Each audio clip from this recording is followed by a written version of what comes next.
Hello, here we will outcome the deployment procedure and expected outcomes of this microservice application, which is built using the Go programming language.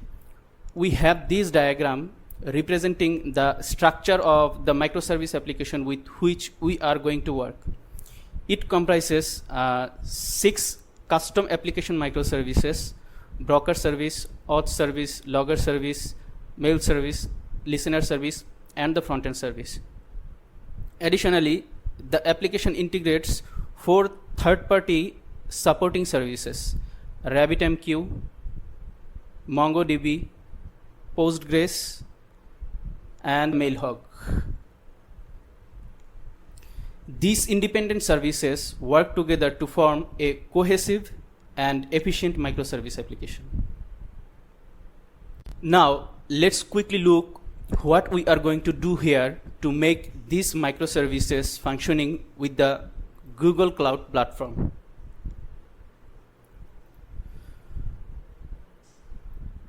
First, we will install Google Cloud CLI, and then we will link a billing account, and we will create a GCP project, and then we will set up GitLab-ci.yd. Then we'll push the code and trigger the pipeline to automate the deployment process.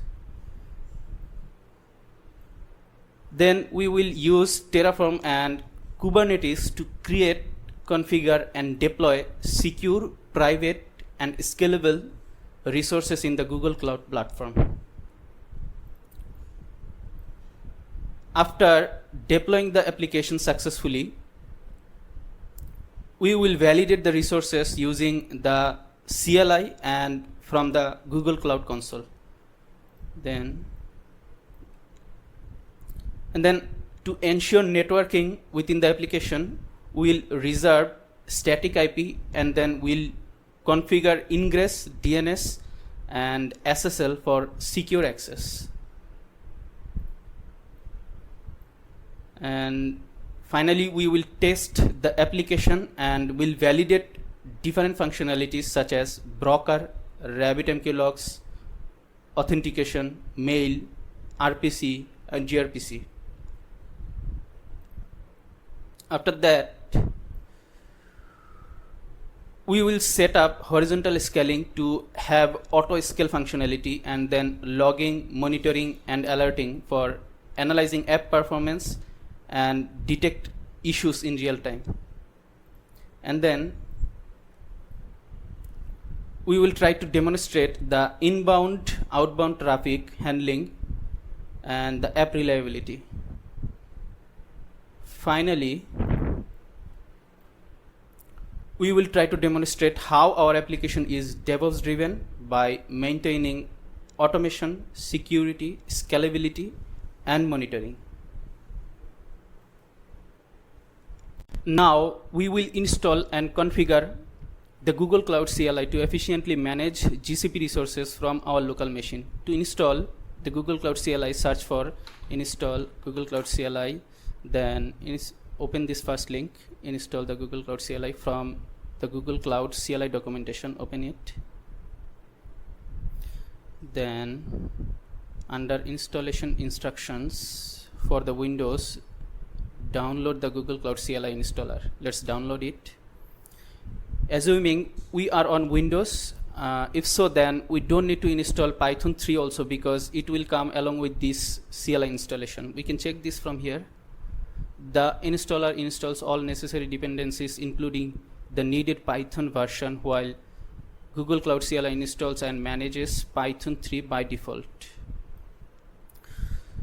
So after installing the CLI, we will also have the Python 3 along with it. Now we do already have the Google Cloud CLI on our machine, so we are not going to open this downloaded installer now. So after completing the CLI installation, we will be needing Windows Terminal also. Install that from the Microsoft Store. Let's search for Microsoft Store, open the Microsoft Store, then in Microsoft Store we will search for Windows Terminal.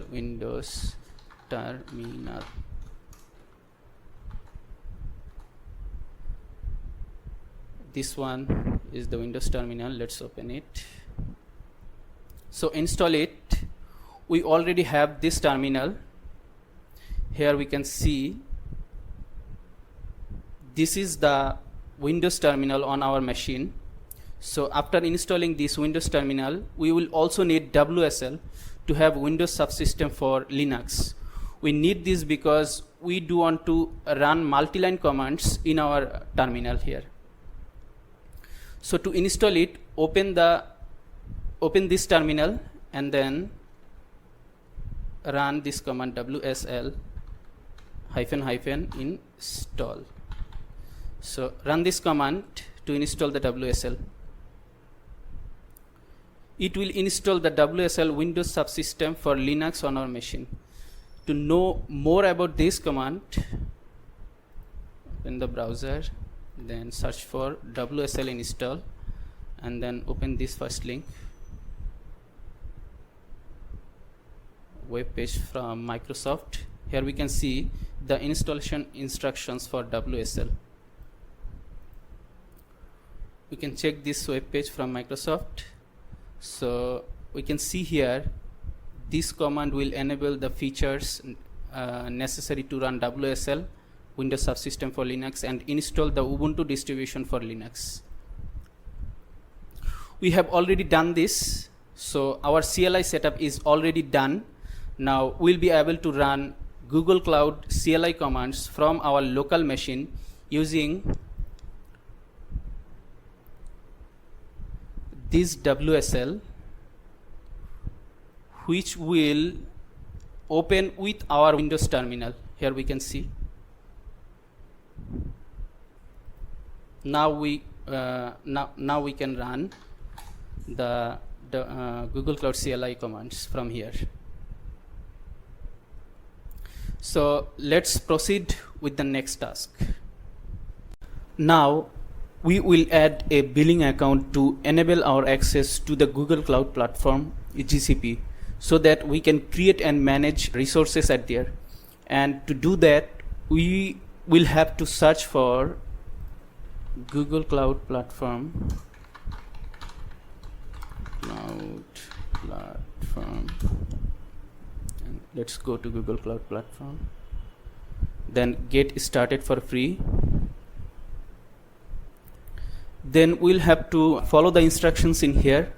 Once we finish, it will cut about $1 to validate our billing account. We have already done this. From here we can see the Google Cloud Console. It is the Google Cloud Console home. If we go to billing from here,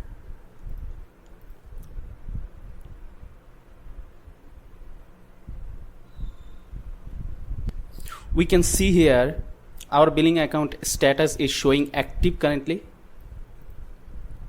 Now we can create our cloud project here in GCP.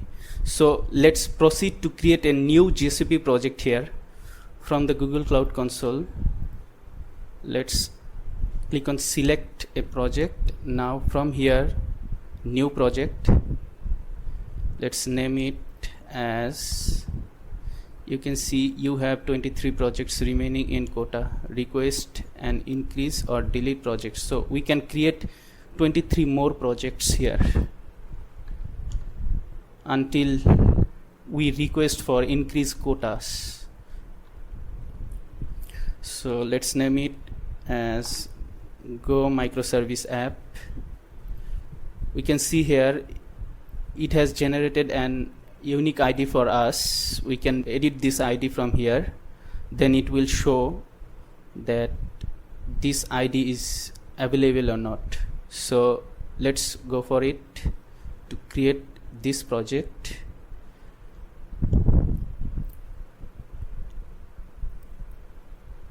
We have created our project successfully. So let's proceed. So we have added and validated our billing account and have created this GCP project.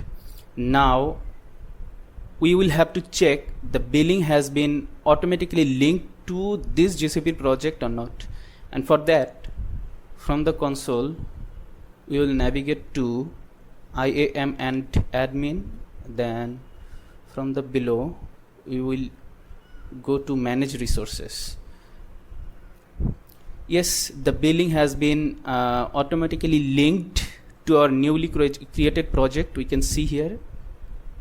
And here we can see the project is showing charges, which means the cost against the resources for this project currently charges 0 USD, as there's no resources created yet for this project.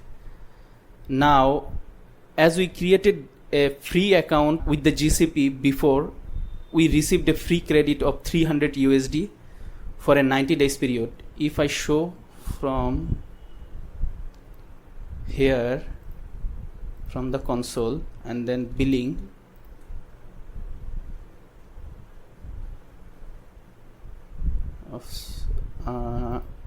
let's select the project first and then go to the billing.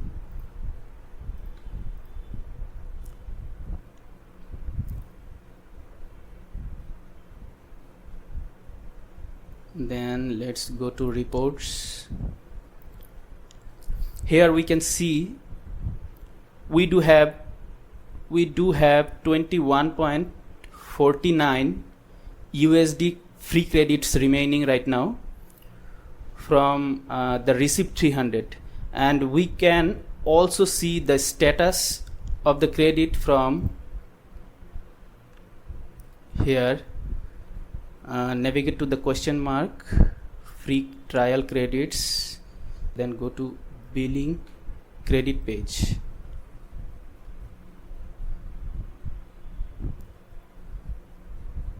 From here we can see our free trial credit has expired.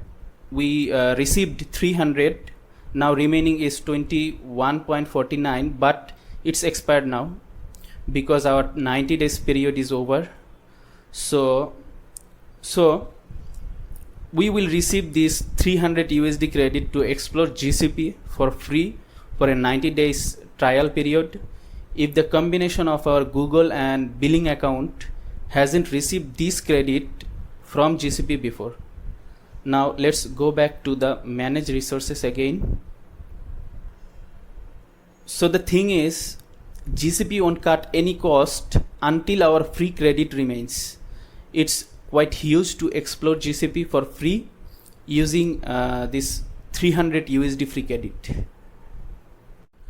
Now that we have our cloud project and the billing is enabled for it, it's time to move forward with the project. And for that, let's collect our project ID. If we hover over, it will show us the ID. Or we can collect the project ID from the console here also. Click on the project. It will show us the ID and the name. So we can collect the project ID from here also. Let's copy the project ID and store it in here. We'll have to store this project ID securely. We'll be needing this project ID to communicate with this cloud project using the Google Cloud CLI from our local machine while creating and managing the resources on GCP. And also it is needed inside of here with the GitLab-ci.cd variables, and also inside of our Terraform code here to create the configured infrastructure and to deploy our application in the Google Cloud. And here in GCP, we can monitor the billing for our project from the console here. We'll have to select the project and then billing.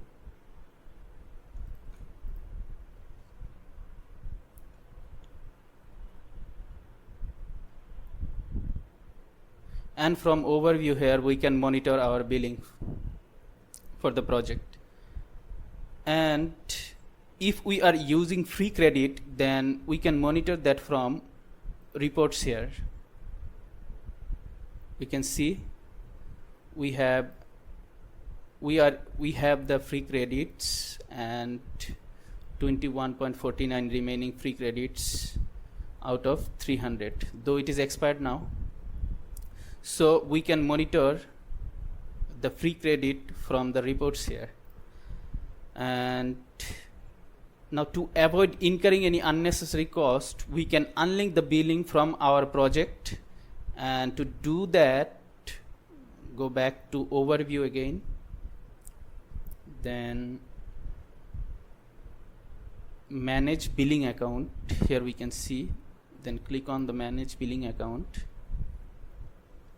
Then here, right side of the project ID, from the actions menu, 3-dot icon, click on the 3-dot icon, then disable billing.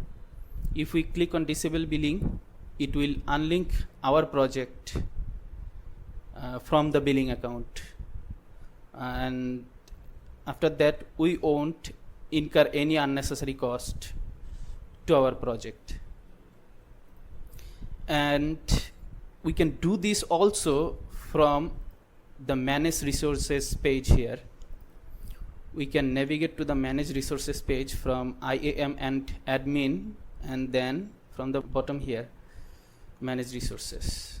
And one thing to mention here is, every time we navigate to any of the options here in GCP, we'll have to ensure that we have selected the right project here from the console home first, and then we can navigate to the different options here in GCP. So to unlink the billing from here, from the manage resources page, at the rightmost here we will found the actions menu, 3-dot icon. Click on that, and then we'll have to click billing, which will redirect us to the billing overview page. And from here we will have to go to billing, manage billing accounts, and then we can do like before to unlink the billing from the project.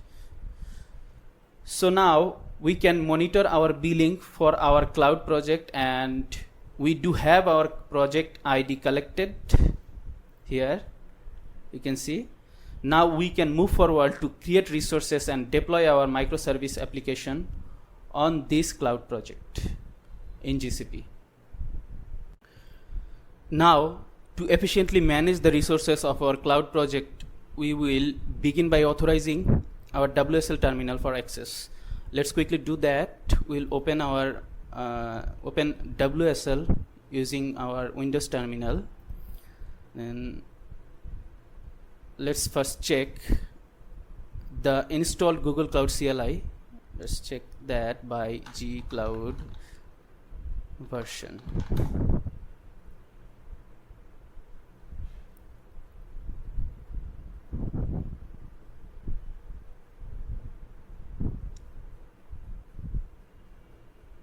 From here we can see the Google Cloud CLI version, and also can see the other components along with it. Where there is also the kubectl, we can see we'll be needing this kubectl later to manage our Kubernetes cluster on the cloud. So now let's authorize our WSL terminal. Gcloud auth log in. Hit enter.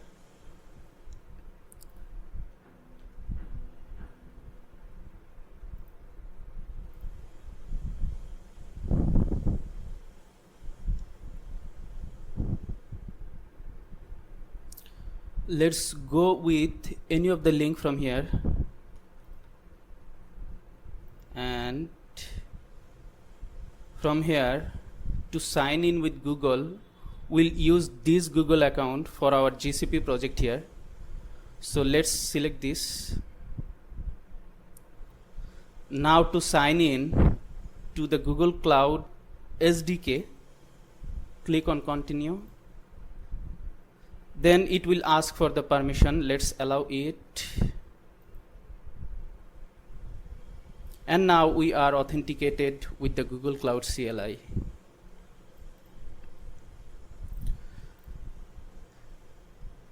So we are logged in. Here we can see we are logged in with this Google account, with which we have enabled our billing account for the GCP before. You can see this is our current set project with the Google Cloud CLI. Now we need to change this one because this is not the one which we have created earlier in GCP. So to change this, we will use this command. Let's copy this and paste. Now set the correct project ID which we have collected here. Let's copy that, and now let's paste it here. Hit enter.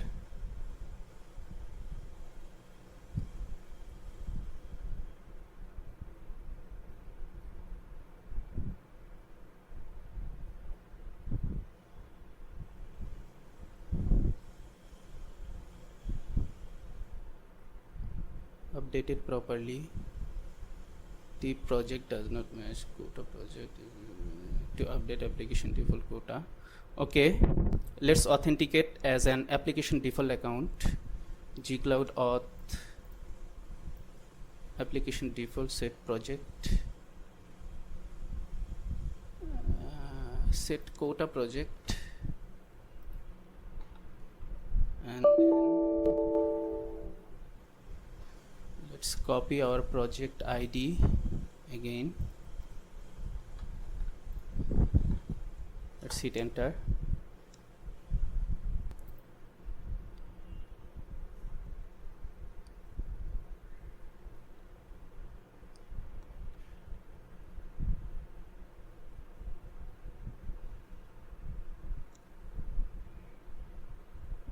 These credentials will be used. Library request so was added to ADC. So we have successfully added our application default quota project also. So now the project is set correctly, and the application default quota project is also set correctly. Now we are authorized to manage the resources of our cloud project from our local PC using this WSL terminal. Now we will quickly configure the GitLab to store the project remotely and to run CI/CD for automating the deployment process. And for that, we do already have this microservice project written in Golang instead of our GitLab. You can see. And then we do have from settings, access tokens. We can see we do already have this project's access token created, and if I go to CI/CD and then runners, we can see here we do already have our instance runners enabled to run our CI/CD. And then if I go to project profile icon and then preferences and then usage quotas, here we can see we do have the necessary compute minutes to run our CI/CD pipeline using these instance runners. Now let's add necessary CI/CD variables, and for that let's collapse this runners section and go for CI/CD variables. In here let's add a variable. So our first variable will be jar repo name, key will be jar repo name, and the value will be go microservices repo. Let's set the visibility to masked. Now we can add the variable the variable has been added successfully. Now let's add another one for the Kubernetes cluster name. Let's first set the visibility to masked, and then the key will be GCP cluster name. The value will be go microservice cluster. This will be our GKE Kubernetes cluster name in GCP. So everything okay. Let's add this variable also. So the variable has been added. Now let's add another one for GCP project ID. Let's add the key as GCP project ID. Now let's collect the project ID which we have created earlier in GCP, and for that we will run gcloud config get project.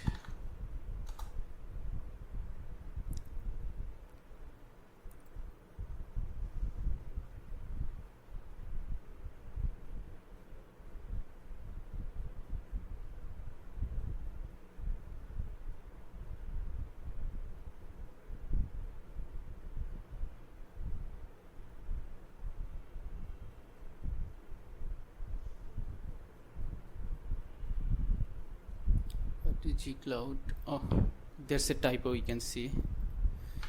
Let's fix that. Config.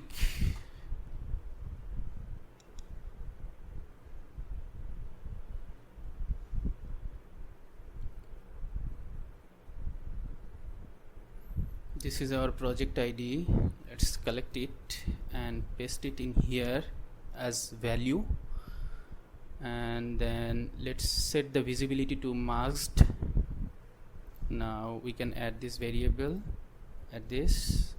The variable has been added for the project ID. Now let's add another one for the region. GCP region.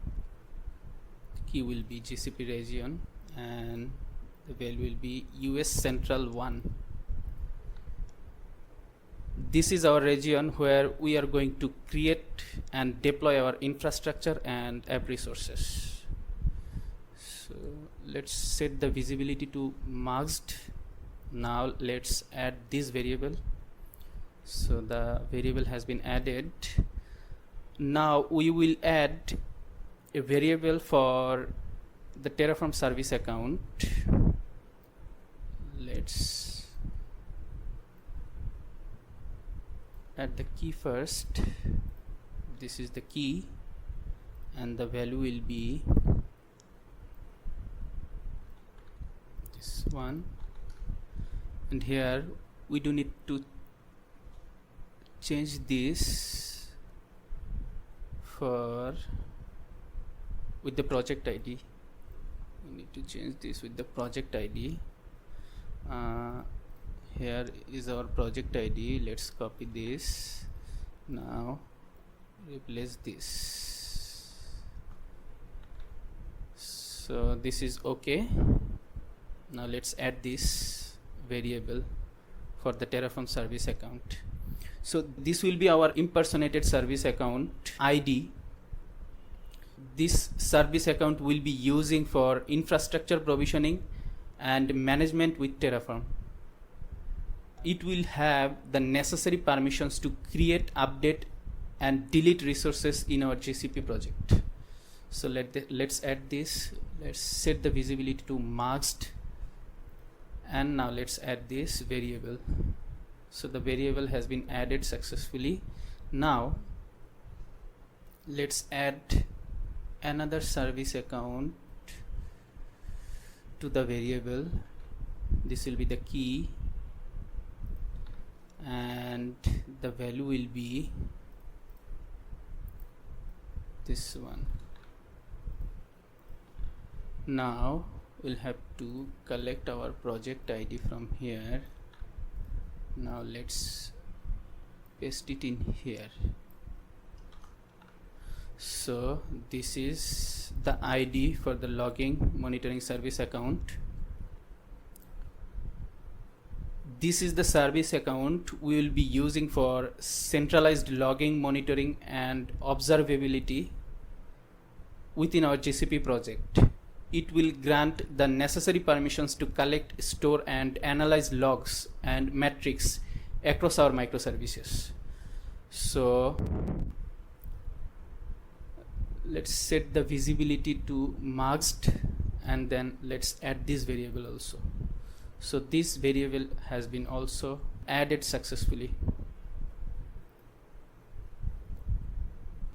Now let's add another variable which is for WIF, means Workload Identity Federation, and for that the variable key will be this one, Workload Identity Provider. Let's put that in here for the key, and the value will be something like this.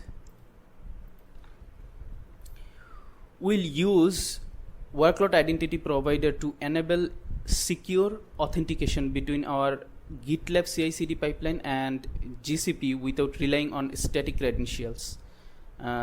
It allows GitLab runners to assume a Google service account using OIDC based authentication, improving security and reducing credential exposure. We need to modify this string, but before modifying it, let's have a breakdown of each part of this string. This is projects, which represents the GCP projects hierarchy under which all resources are organized, and then there's project number, a unique numerical identifier assigned to the GCP project different from the project ID, and this is locations, specifies the location or region where the resources is created, and then there's global. It indicates that the workload identity pool is globally available rather than restricted to a specific region, and then there is workload identity pools. This represents the workload identity pool, which is federation mechanism for external identifiers, and then there is pool name, the custom name of the workload identity pool. This is defined in the project, and there is providers, you can see.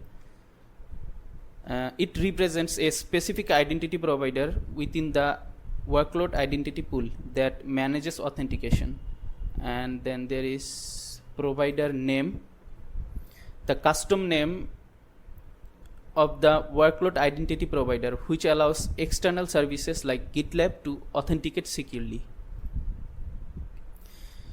This structure helps establish a secure authentication bridge between external systems like GitLab-ci/cd and GCP services using OIDC based authentication. Now to modify the string, let's provide the exact project number first here, and for that let's collect the project number, gcloud projects list.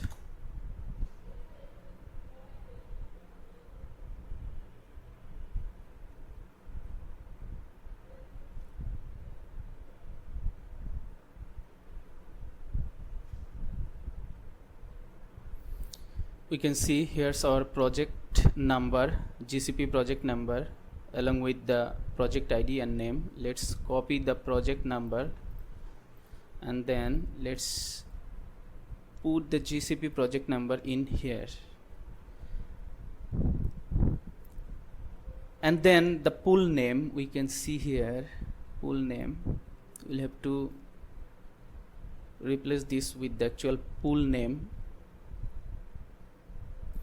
Let's name the pool as GitLab then POOL1 GitLab pool 1, and there's provider name. Let's name the provider as GitLab provider 1. Let's check things again. 3121 3121, then GitLab pool 1, then GitLab provider 1. So everything seems correct here.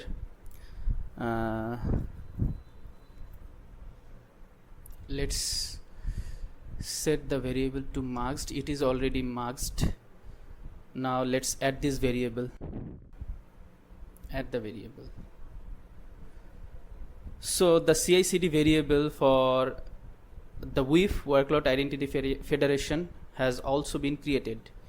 So with this WIF, we have done adding all the necessary CI/CD variables here in GitLab.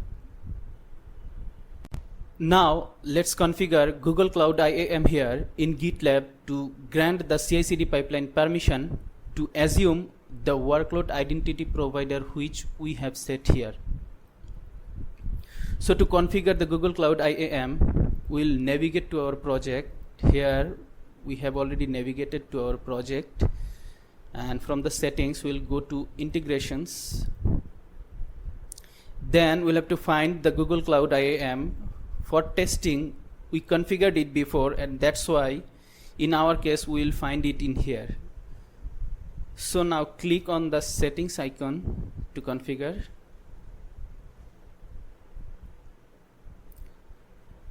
Now we'll have to provide the necessary information here. Let's clear all this old information which was added before.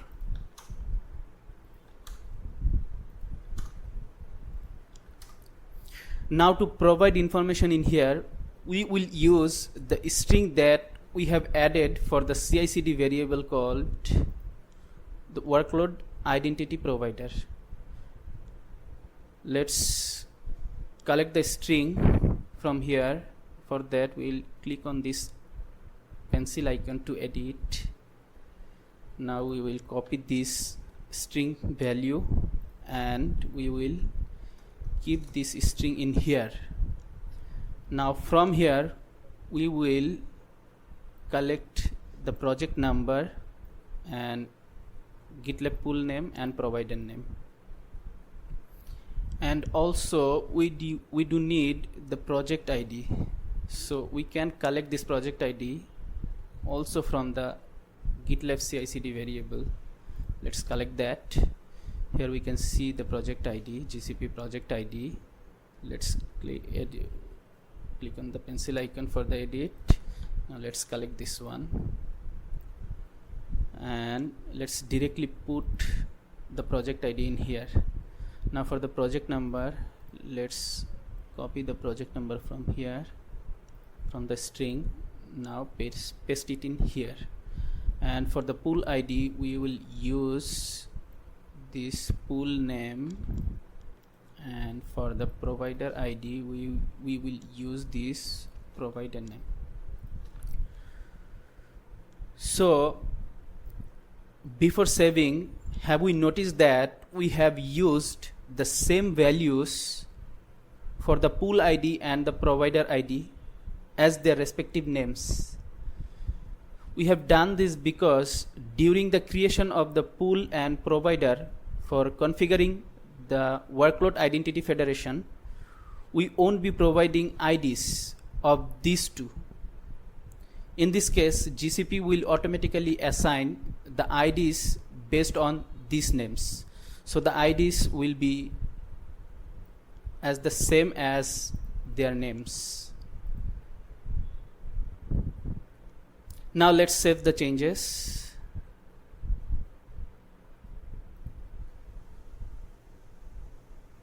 And we are done. After configuring the Google Cloud IAM here,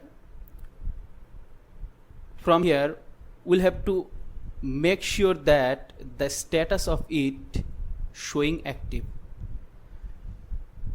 So with this, we have done all the configurations for the GitLab. So far, we have created a GCP project and attached billing to work on that, and then we have configured our local PC to run gcloud-ci commands to manage our cloud project. And then lastly, we have configured the GitLab to securely proceed with the automatic deployment process. Now it's time to set up the environment in the GCP cloud so that we can deploy our microservice application there securely. And for that, we are going to create some networking related prerequisite resources. Before creating these resources, let's first understand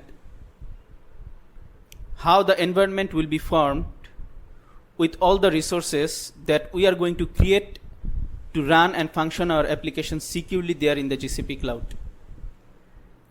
Here we can see the architecture diagram for the resources of what we will use primarily on the GCP cloud. And we can see we do have the request and response flow from the outer world to the application resources. This is the VPC, the virtual private cloud, which creates a logically isolated network for all the resources within the cloud, ensuring secure and private networking. We can see all the requests and the responses against the outbound request here. So all the request and responses against the outbound request and the inbound request from the outer world needed to go through this Google Cloud Load Balancer GCLB, which then routes the external traffic inside of the VPC. And within the VPC, we will have subnets to segment the VPC, which will provide isolated private networking for each virtual machines we create to run our application. This segmentation enhances security, improves network performance, and allows better control over the traffic flow and resource allocation. And this Google Cloud Load Balancer GCLB, we already know about it. It's a fully managed global load balancer that operates outside of the VPC, acting as the first entry point for external services.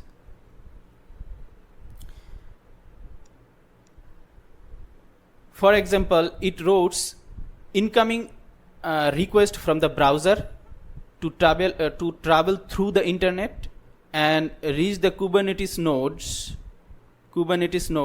running on the virtual machines within the subnet. And there is a Kubernetes engine API or container API, you can see, which serves as the external entry point outside of the VPC for managing and interacting with the GKE cluster, private GKE cluster. It processes kubectl request and response, enabling users to deploy, update, and manage Kubernetes resources. Acting as a gateway, it communicates with the Kubernetes private API server inside of the VPC to handle cluster operations. And there will be virtual machines. As per we configure the number and size, here we do have 2 in this architecture diagram, we can see. So these virtual machines will have the GKE Kubernetes cluster installed and configured to run our application. Here the VPC firewall rules we can see, which controls traffic flow, defining which traffic can enter or leave the VPC and its resources. Now let's talk about the private GKE cluster.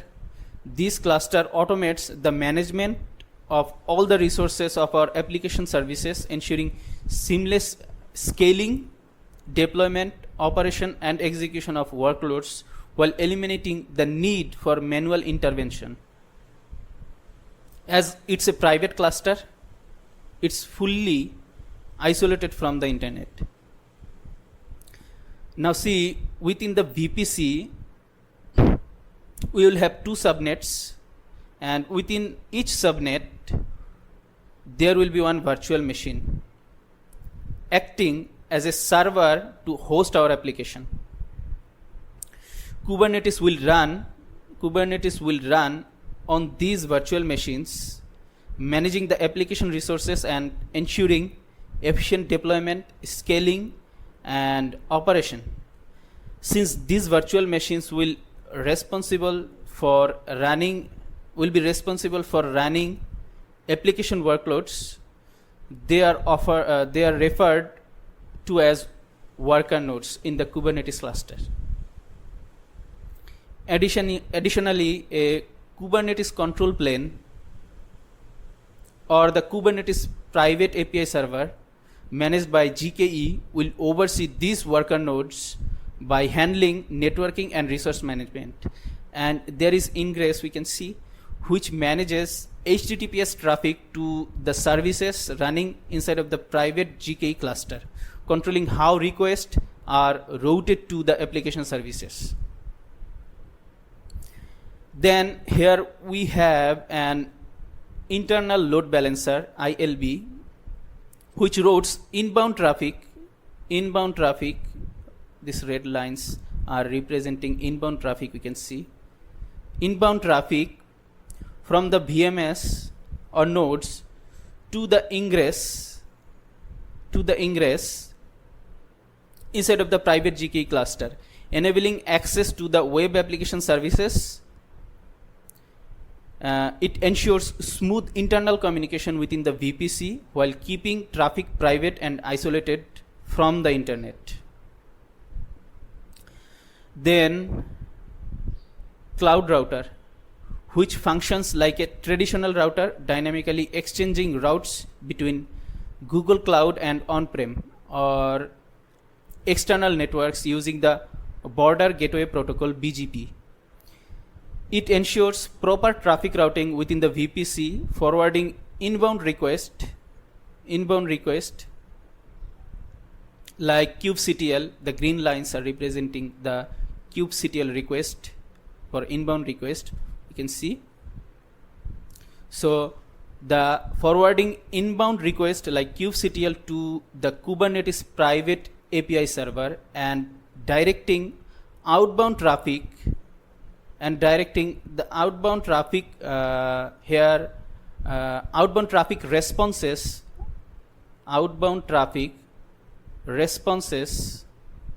The blue lines here are the responses which are coming against the outbound request. So directing the outbound traffic responses from the VM or node to the pods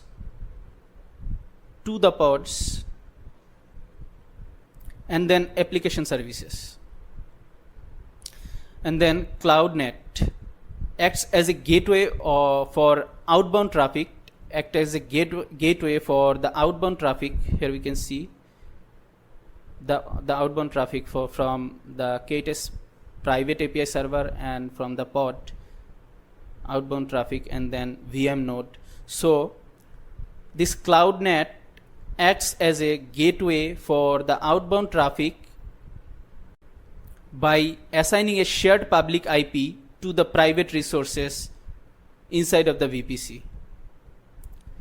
It enables Kubernetes pods to access external services, for example, pulling container images, while keeping them private and unreachable from the internet. Unlike traditional net, CloudNet is fully managed, scales automatically, and does not require individual public IPs for each pod, preserving security and minimizing public IP usage.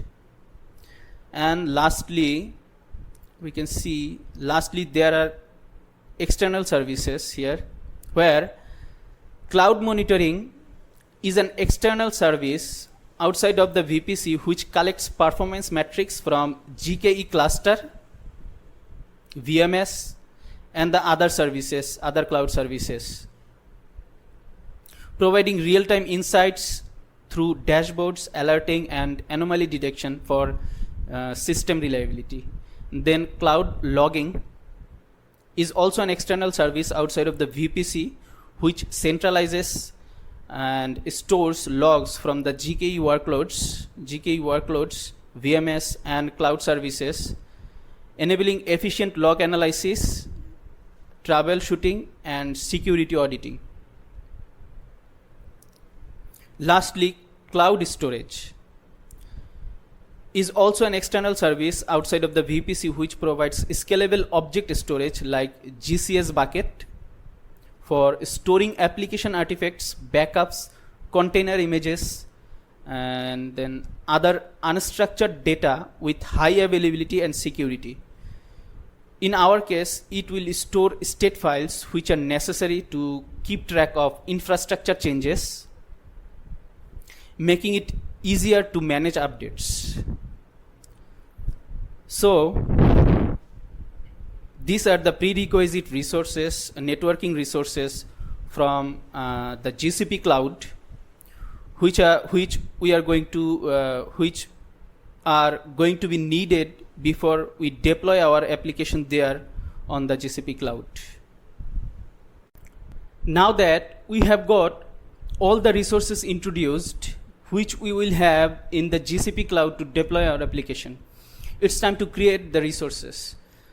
First, we will create the prerequisite resources by running these Python scripts. Here we can see we do have 9, 8, and then 9 Python scripts along with these 2 text files. And from these 9 scripts, we are going to first run up to 8.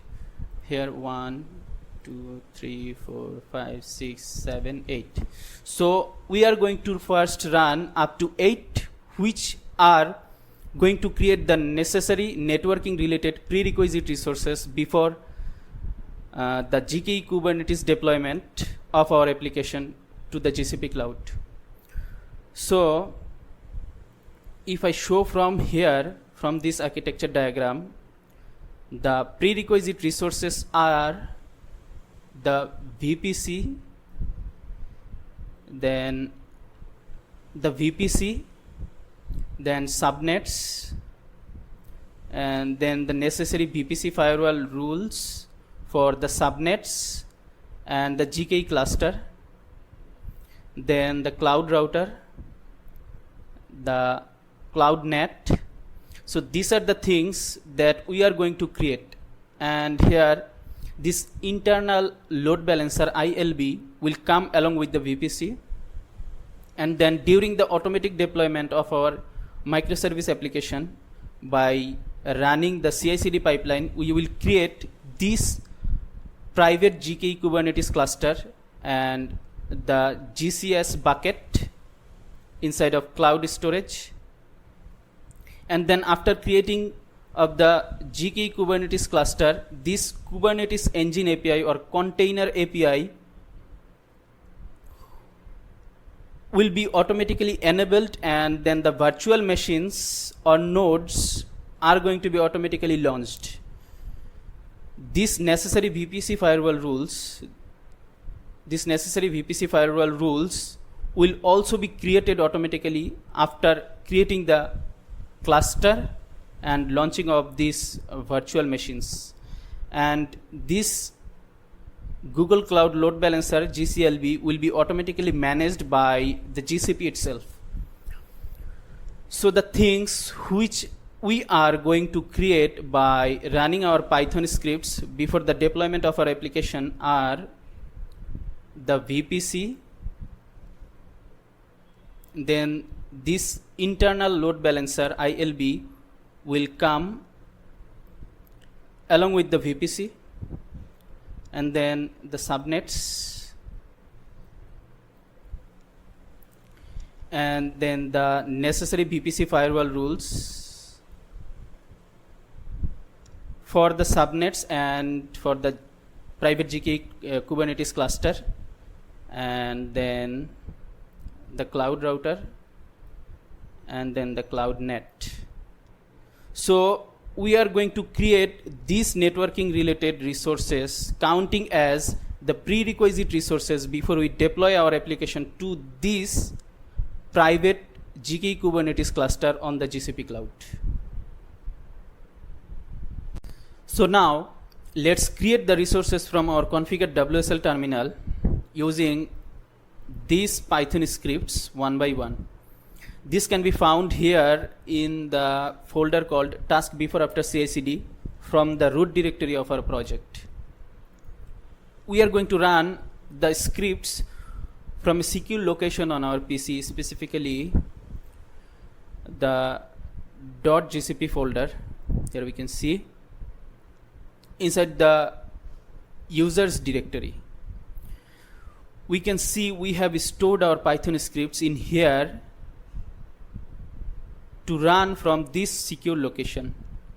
Now using our configured WSL terminal, we will execute these scripts in ascending order from 1 to 8 before the CI/CD pipeline run to enable, configure and create resources ensuring dependencies are met. After the CI/CD pipeline run and deploying our application, we will run our last Python script, this one, 10 install Prometheus Grafana. So this one to install Prometheus and Grafana for monitoring and observability. Here maintaining the correct order while running the scripts is crucial as each script depends on the previous one.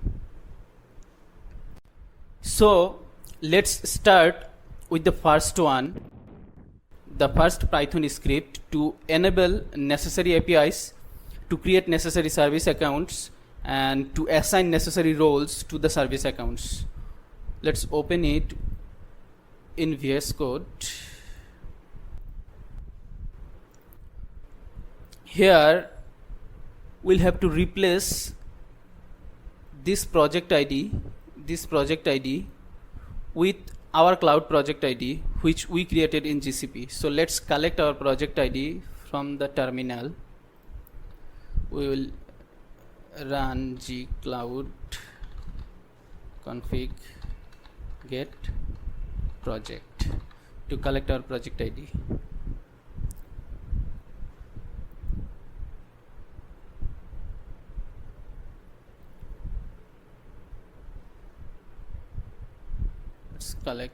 Let's copy the project ID, and now let's replace this one with our project ID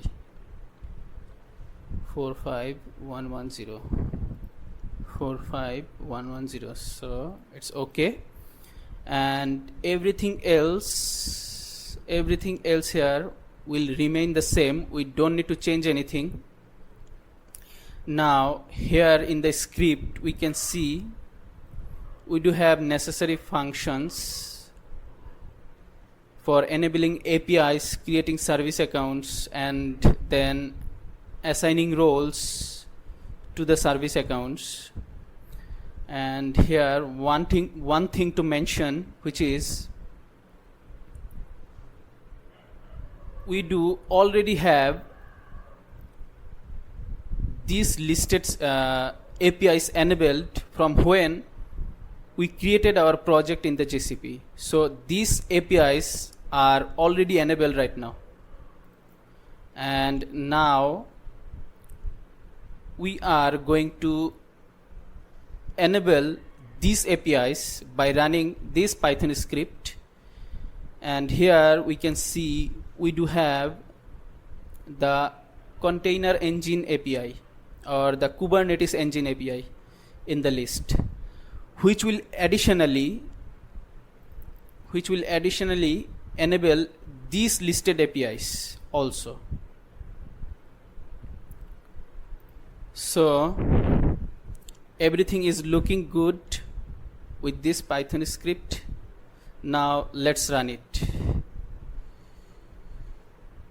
We'll set the path in the terminal and then we'll run it using this command python 3 and then the script name.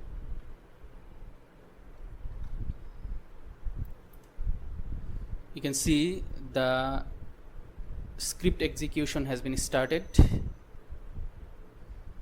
Let's wait until it finishes.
So our script execution has been completed successfully. Here we can see we can go for this text output text generated by our Python script in the terminal later by taking proper time.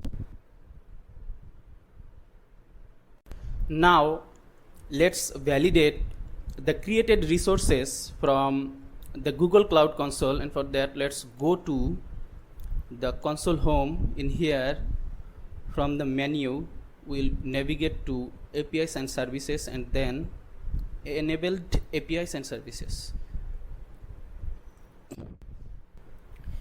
Here we can see all the enabled APIs, and from here we can find the APIs which we have just enabled using our Python script. And now from the menu, let's navigate to IAM and admin, then let's go to service accounts.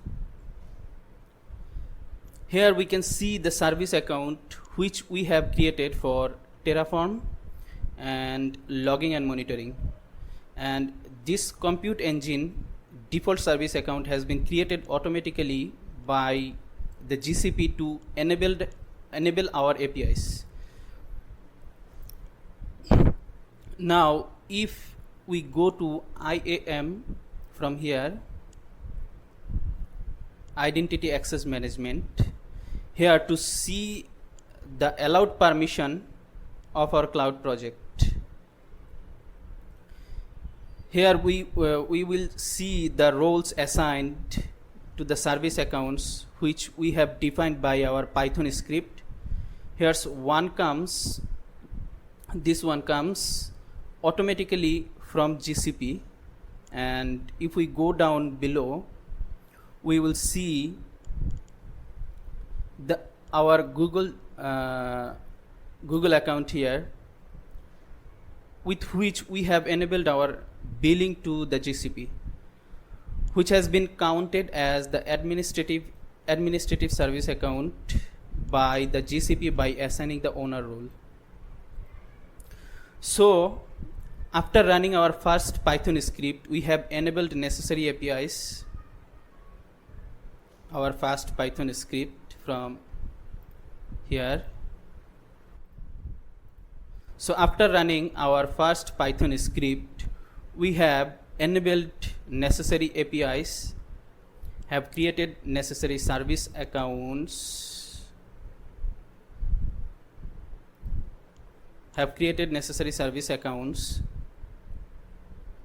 for Terraform and for logging monitoring, and then have attached necessary roles and permissions to the created service accounts. Now let's run our second Python script to configure WIF. Let's open it with VS Code. By this Python script, we are going to configure our required workload identity federation. Here we'll have to replace the project ID and the project number, and okay, first let's replace the project ID and project number. Let's collect the project ID and project number.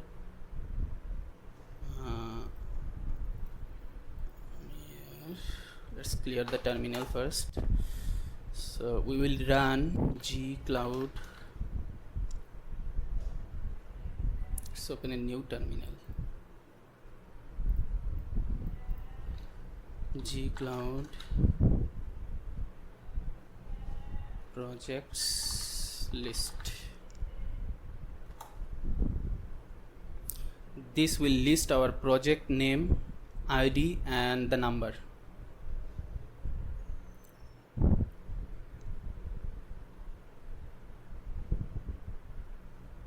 Here we can see, let's collect the project ID first and then replace with this one, 455110. Let's see, 455110. Then the project number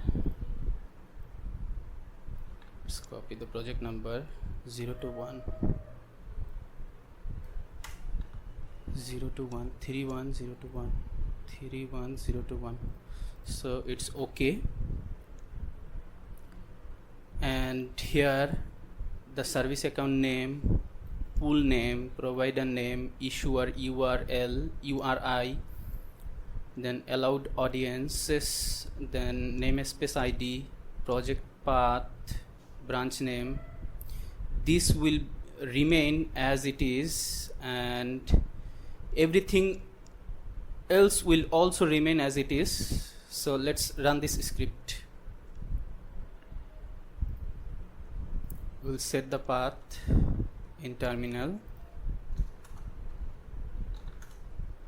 Now we'll run the script using this command python 3 and the file name. Let's run it. We can see the script execution has been started.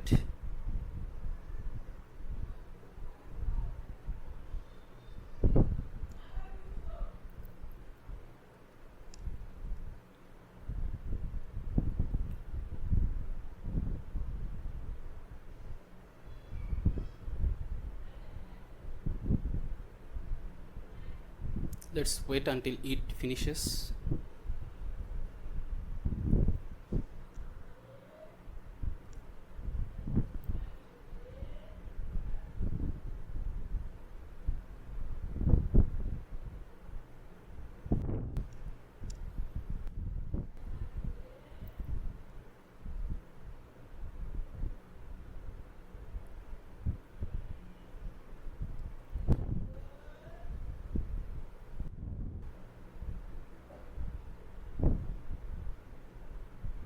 So the script has been executed successfully without any issue. Here we can see. Now let's validate the created resources from the Google Cloud Console.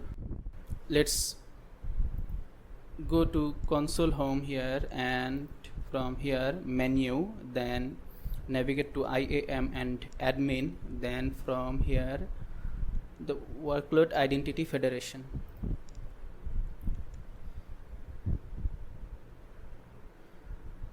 Here we can see the pool status is showing enabled. So the pool is created. We can see the auto generated ID for the pool, which does match with the name which we have provided in our Python script. And if we go into the pool, we can see here the IAM principal which is attached with the pool which we have provided in our Python script. And here we can see, let's go to connected service accounts. Let's see who. Here we can see the Terraform service account is attached to this pool or connected with this pool. And let's see what is there for the providers. Let's go for the edit and see the configuration. Here we can see the configurations for the provider which we have provided in our Python script. And here we can see the GitLab provider ID which does match with the name which we have provided. It is the auto generated ID by GCP. So with this pool and provider, by creating this pool and provider, we have configured the required workload identity federation to secure our access to the Google Cloud while creating the resources by running the GitlabCI/CD pipeline. Now let's run our third Python script to create VPC network and subnetwork. Let's open it with VS Code. By this Python script, we will create a VPC network and subnetwork to securely deploy our application on the GCP cloud. Here we don't need to change anything. Everything is okay here. So let's run it according to the heading section. Now navigate to the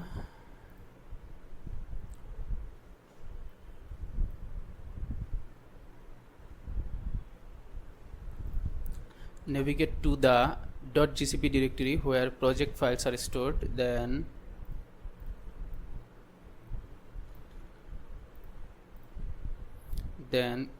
create a virtual environment named Cloud Networking Env. Then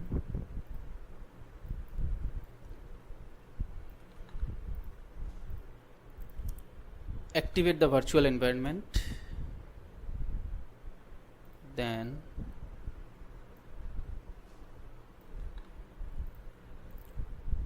install the Google Cloud Compute Python client library.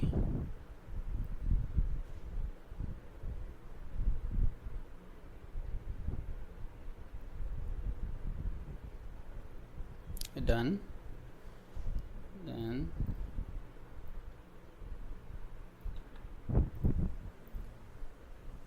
authenticate with Google Cloud for API access.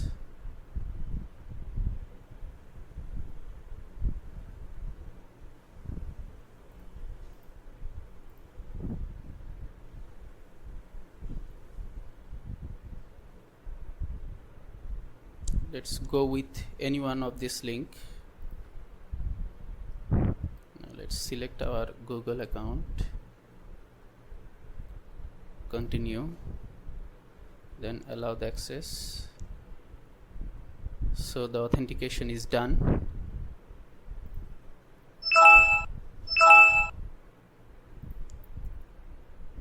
We are receiving the email confirmations.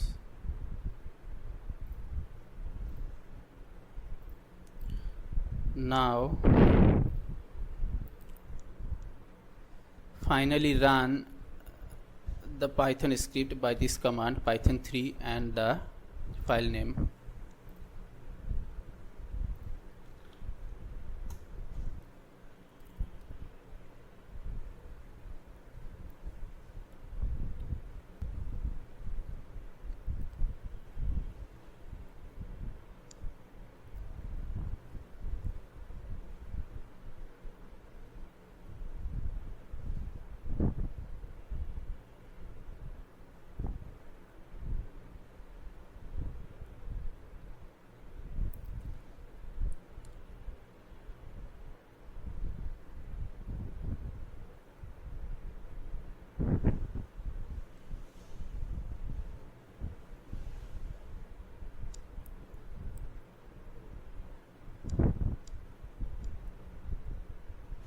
We can see the script execution has been started.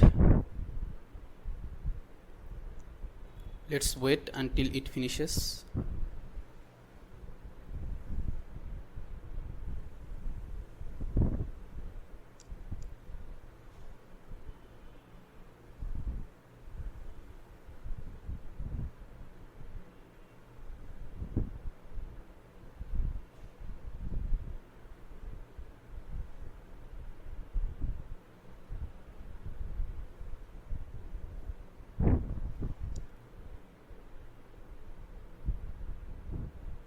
So the script has been executed successfully without any issue.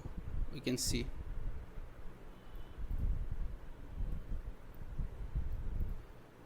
Now let's exit the virtual environment. Now let's validate the created resources from the Google Cloud Console. Here console home, then menu, then find VPC network, and from the VPC network, VPC networks. Here we can see our custom VPC network which we have created by running our Python script, and we can see the default default network, VPC network, which is provided by the GCP. So let's go to the custom VPC network which we have created.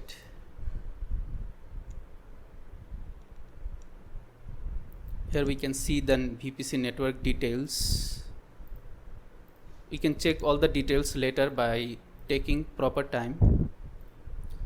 Let's see the subnetwork.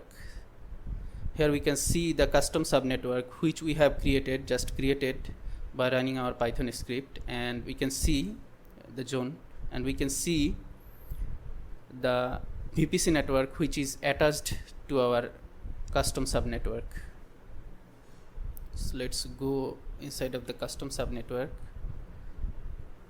Here we can see the details, subnetwork details. So we can check this also by taking proper time later. So by this we have done creating our required virtual private network VPC and the subnetworks. Now let's run our fourth Python script to create and configure the net router. Let's open it in VS Code. Here we need to change this project ID, and the region is okay, network name is okay, router name is okay, net name is okay. So let's change this project ID. We'll collect the project ID from our WSL terminal, gcloud projects list.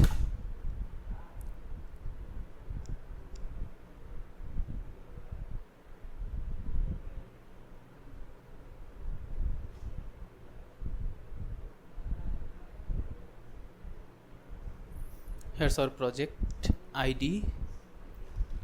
Let's copy it, then paste it in here. Go microservice app 45110. So it's okay.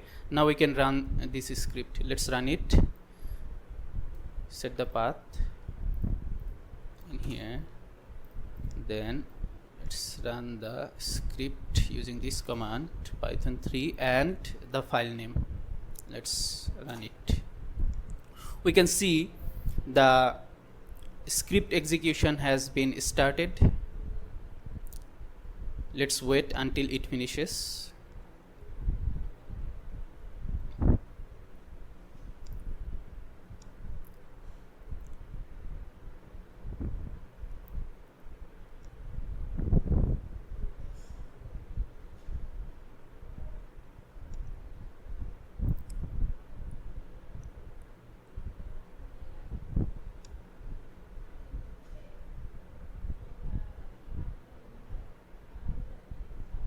So the script has been executed successfully without any issue, you can see.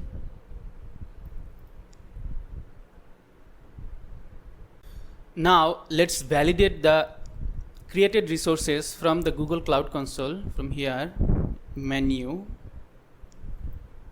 let's navigate to network connectivity. Let's go to network connectivity center. And then here we can see cloud router. Here's our cloud router, cloud net router. We can see. Let's go into it.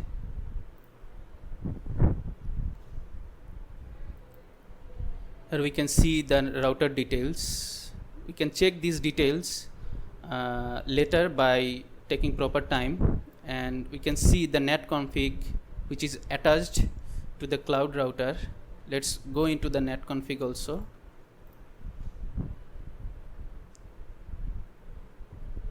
We can see the details of the net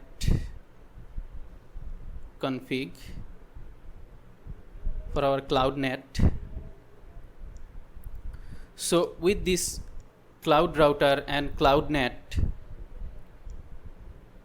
we have enabled the outer access to the private GKE Kubernetes cluster and its resources. Now let's run our fifth Python script to create the necessary VPC firewall rules. Let's open the script in VS Code.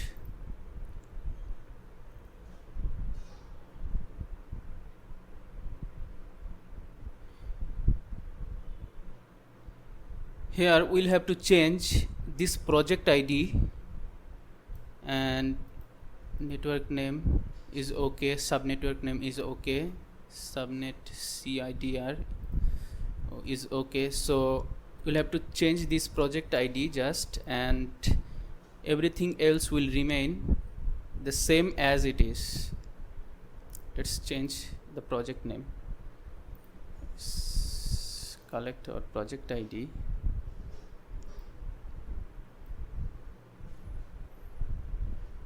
gcloud config get project.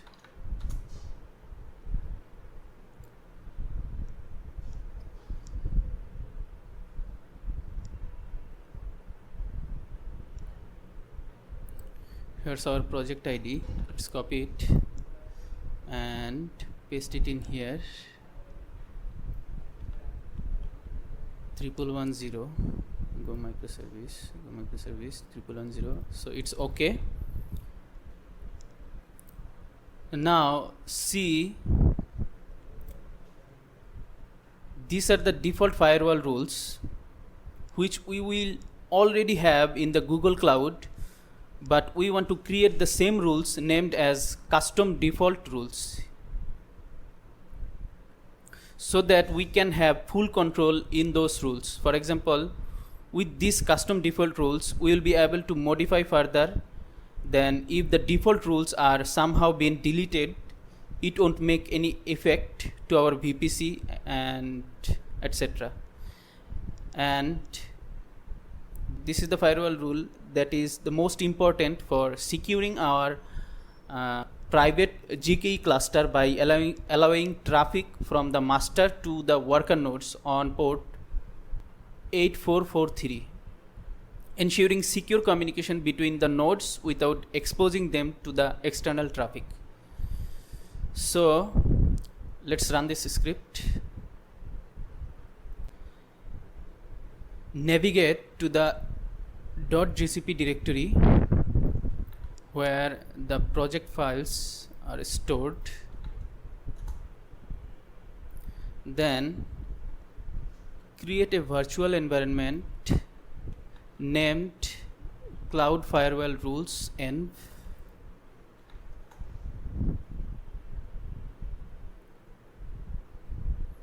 Then activate the virtual environment.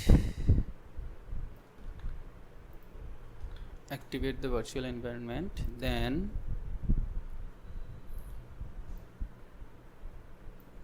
install the Google Cloud Compute Python client library.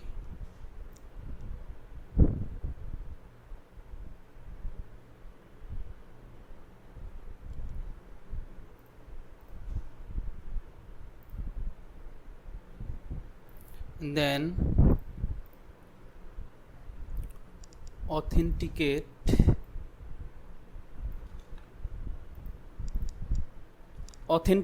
with Google Cloud for API access.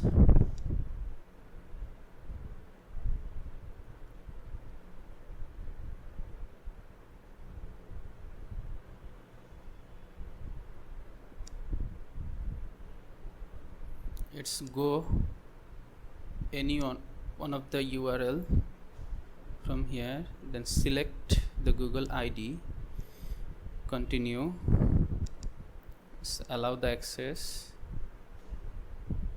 So we are authenticated.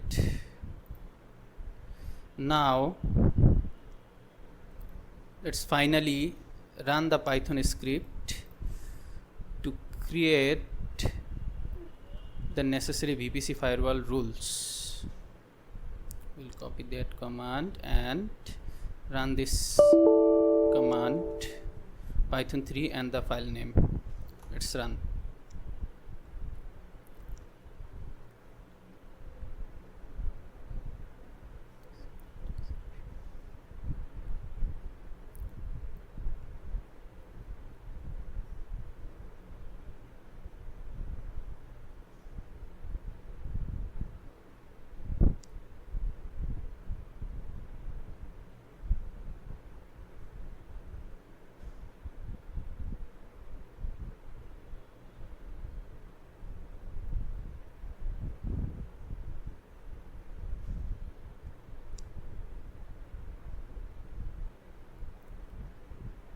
We can see the script execution has been started.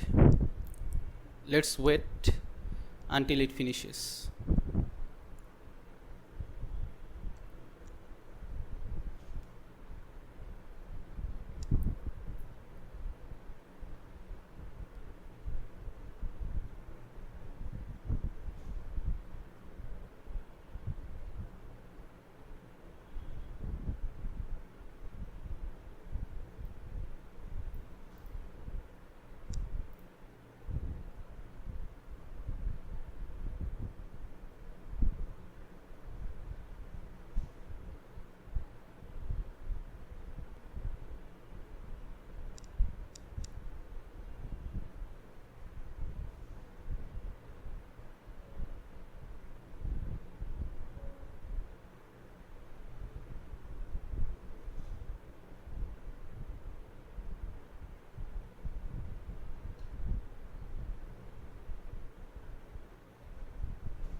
So the script has been executed successfully without any issue.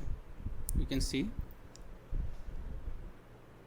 Now let's validate our created VPC firewall rules from the console. And for that, let's search for network security. Search for it. Here's network security. Let's go to network security, and from the network security we will go to firewall policies, and here we can see our VPC firewall rule for the master to worker traffic for securing our private GKE cluster, and then we can see our four custom default firewall rules, which does contain exactly the same rule or configuration like as these four default firewall rules, which are provided by the GCP. Now we can delete these four default rules provided by the GCP or leave this as it is. So now we do have our necessary VPC firewall rules created and have the full control over of these rules here in GCP for our cloud project. Now let's run our 6th Python script to create the necessary artifact registry repository. Let's open the script in VS Code, and here we don't need to change anything with jar repo name and also with GCP region, and everything else is okay. So let's run the script according to the heading section. Let's set the path in terminal, then run the script with Python 3 and the script name. Run this command. So we can see the script execution has been started. Let's wait until it finishes.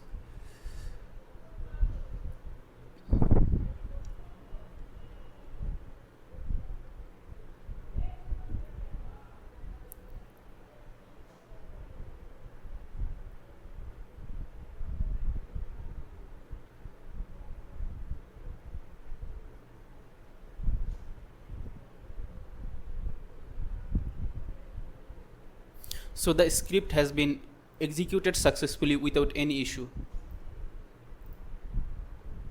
Now let's validate our created repository from the console. Here let's search for artifact registry,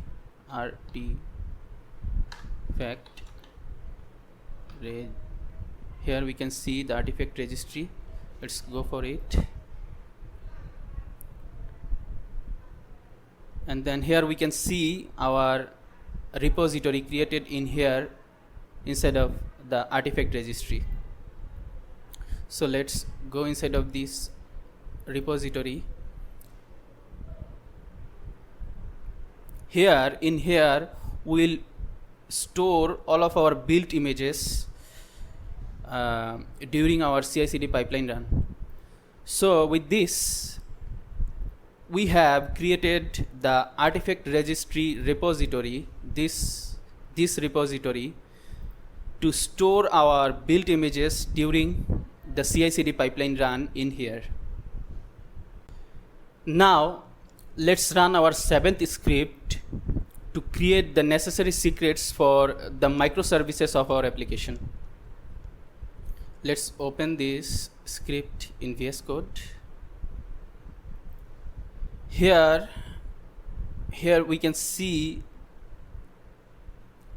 these are the secrets that we are going to create and store inside of the Google Secret Manager service from the Google Cloud, and later we will fetch these secrets inside of our app during the CI/CD pipeline run. This way we will be able to secure our app's sensitive information from exposure. And here inside of this script we don't need to change anything, everything is okay. So let's run this script. Let's set the path in terminal and then run using this command python 3 and the file name. Here we can see the script execution has been started. Let's wait until it finishes.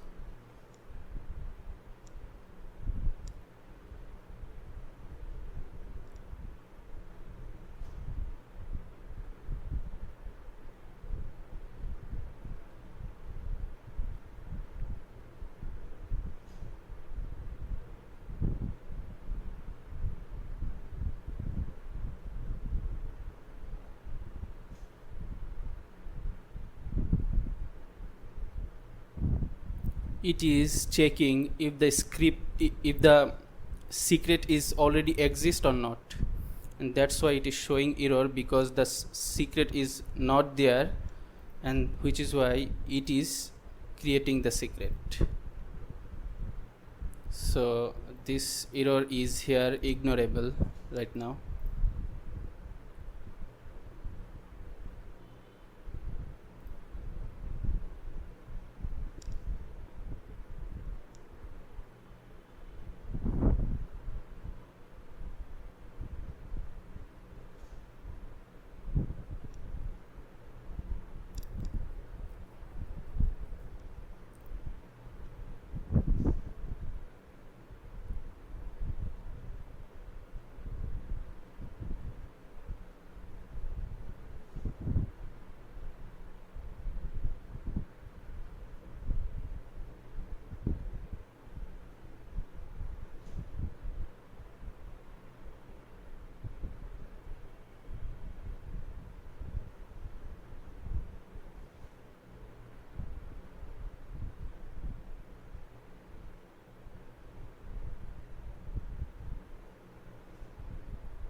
So the full script has been executed by creating all of our necessary secrets successfully.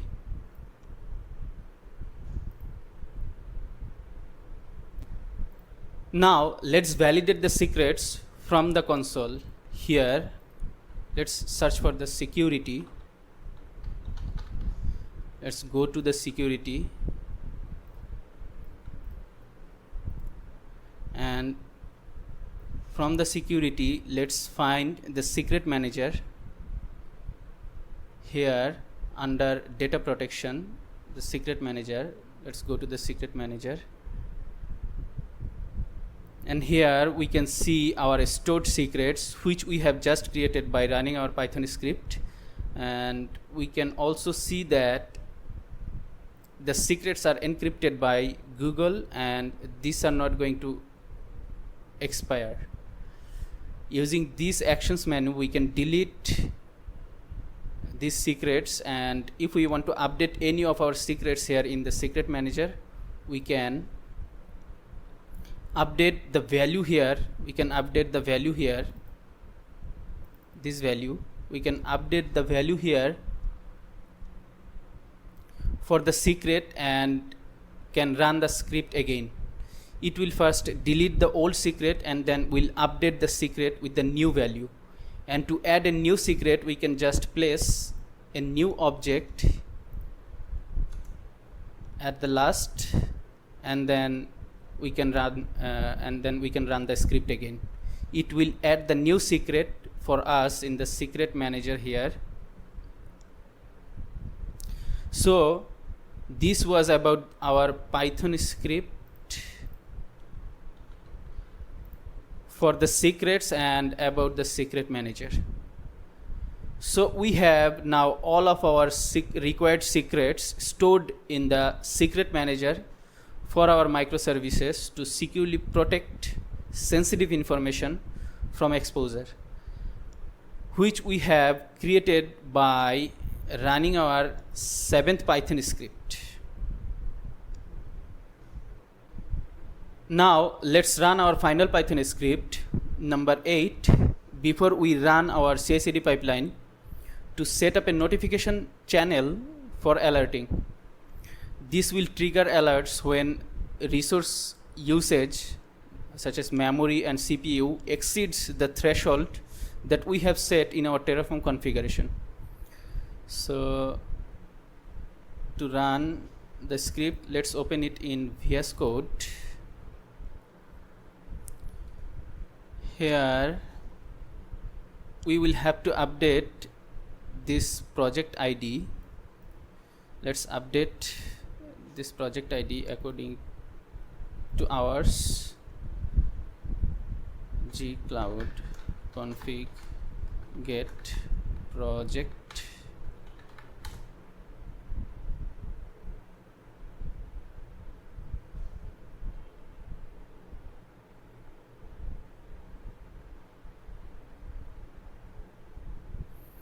Let's collect the project ID and paste it in here.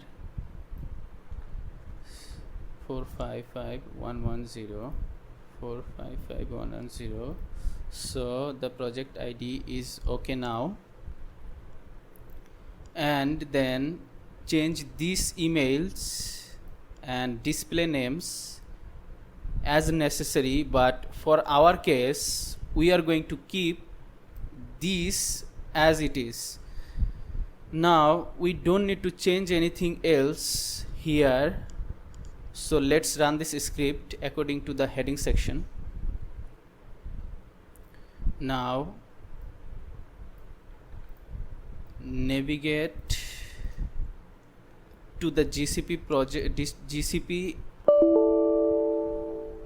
directory where project files are stored. Then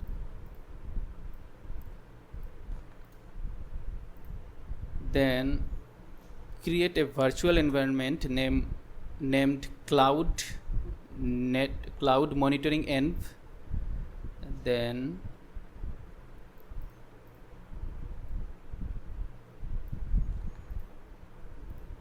let's activate the virtual environment, then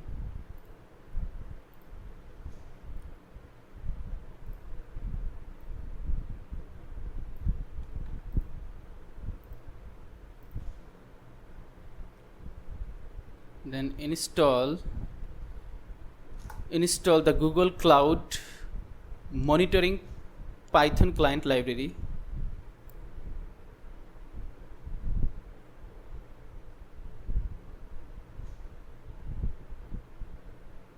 Then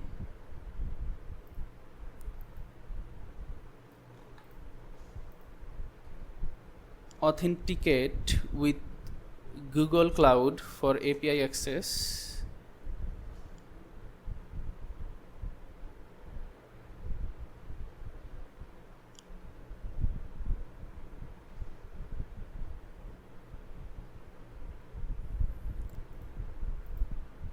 Now we will go to anyone with the anyone of these URLs. Let's select this Google account. Let's continue and then allow the access.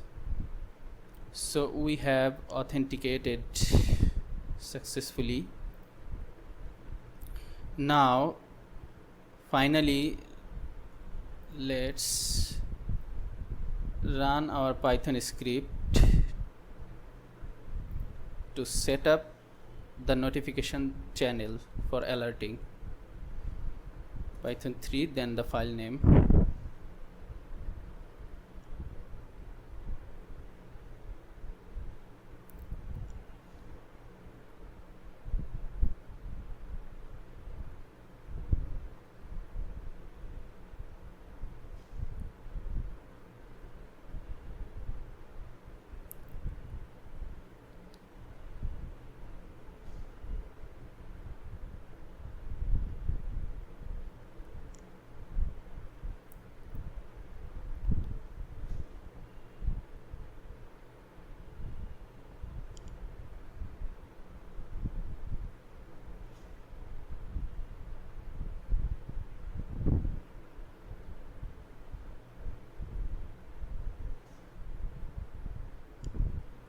We can see the script execution has been started.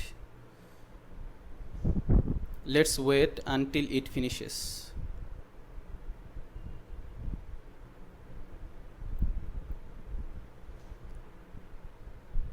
So the script has been executed successfully without any issue.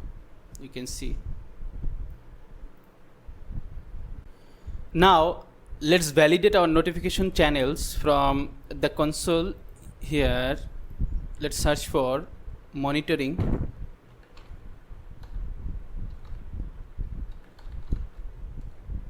Then let's go to monitoring, and then from the observability and monitoring, let's find alerting. Here is alerting under detect. Let's go to the alerting. Then from here go for edit notification channels. Then here under of emails we can see the notification channels which we have set using our emails, and we can see their respective display names representing the event handling alerts and the system handling alerts. Now that we have created all the necessary networking related prerequisite resources by running the Python scripts from 1 to 8, from here it's time to go for the CI/CD pipeline to deploy our application to the GKE Kubernetes cluster in the GCP cloud. Now let's talk about the CI/CD before we run it. Let's go to the gitlab-ci.yml file, and here we do have a default configuration block. We can see which is placed in the global level,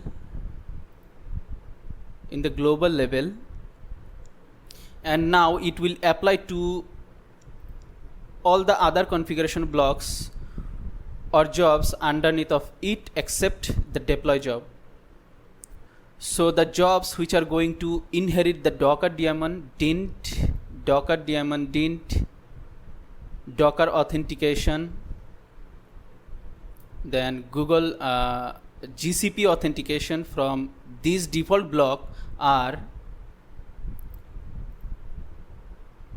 build, test and scan. So here in this default block we are configuring the Docker, then setting up configuring the workload identity federation here,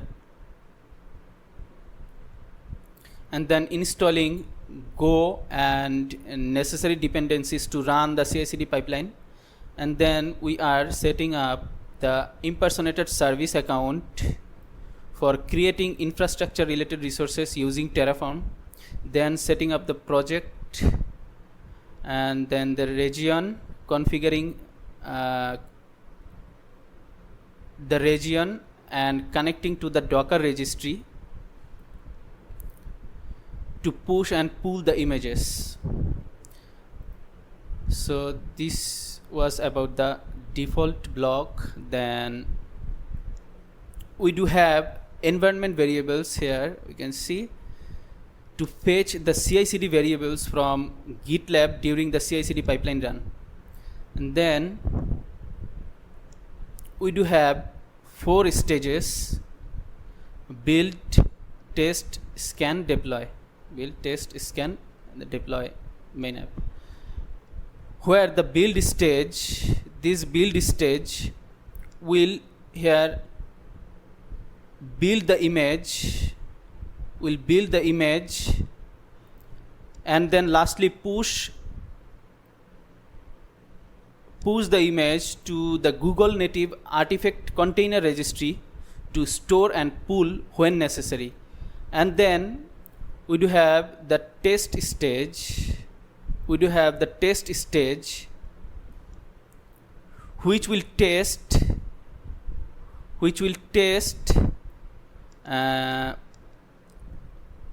the built images to detect issues.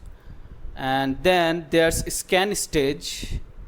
You can see the scan stage which will scan the built images, to find vulnerabilities with the packages before using these for creating containers in time of deployment. And lastly, we do have this deployment stage to deploy our main app, where first we are configuring the Docker, and then configuring the workload identity federation, and then we are setting up an impersonated service account for creating infrastructure related resources using Terraform, then setting up project, configuring region and connecting to the Docker registry to push and pull the images. Until here we have done just like the default block. So why did we do the same thing again here? Why not inherit from the default block just like the build, test and scan jobs are doing? Let's explore that. Here these build, test and scan jobs are not environment specific. Here we can see there's no environment specified also for the test and also for the scan job. So there's no environment specified, or these jobs are not environment specific, and that's why the CI/CD will assign a single instance runner to run these jobs. And for this reason, we will have a default block.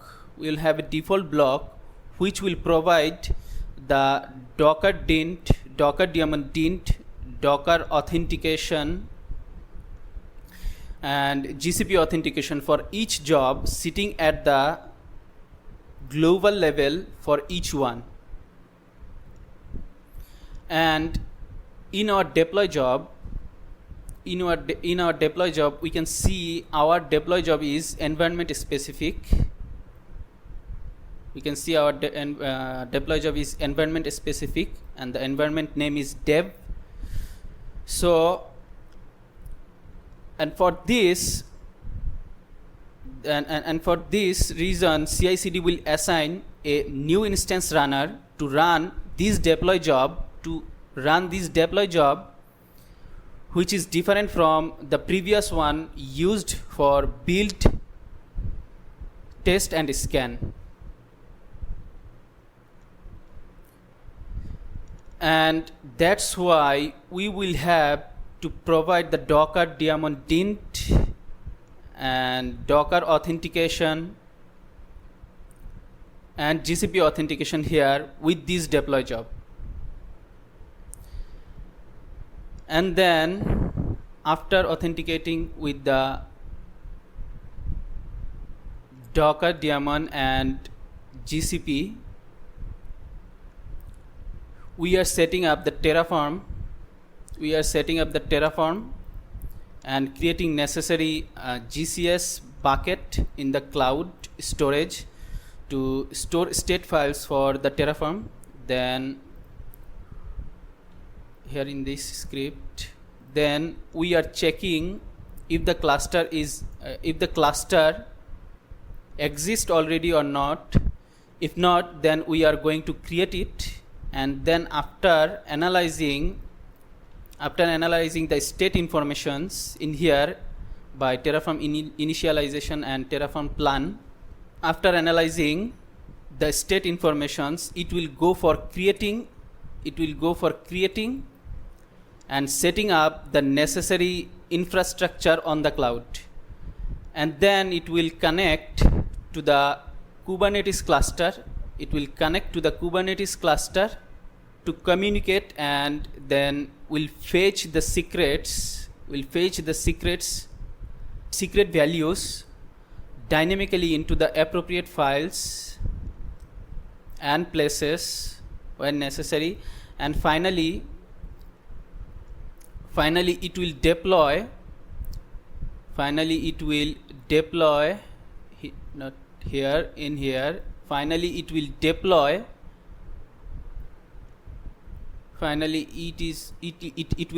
the Kubernetes configuration files to deploy fetched images as containers in the Kubernetes cluster on the GCP cloud. And at last it will grant IAM policy bindings for multiple Kubernetes service accounts to the logging and monitoring service account,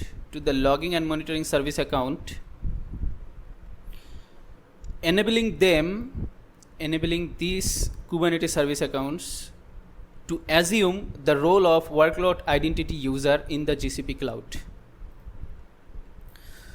So here in the CI pipeline, we are using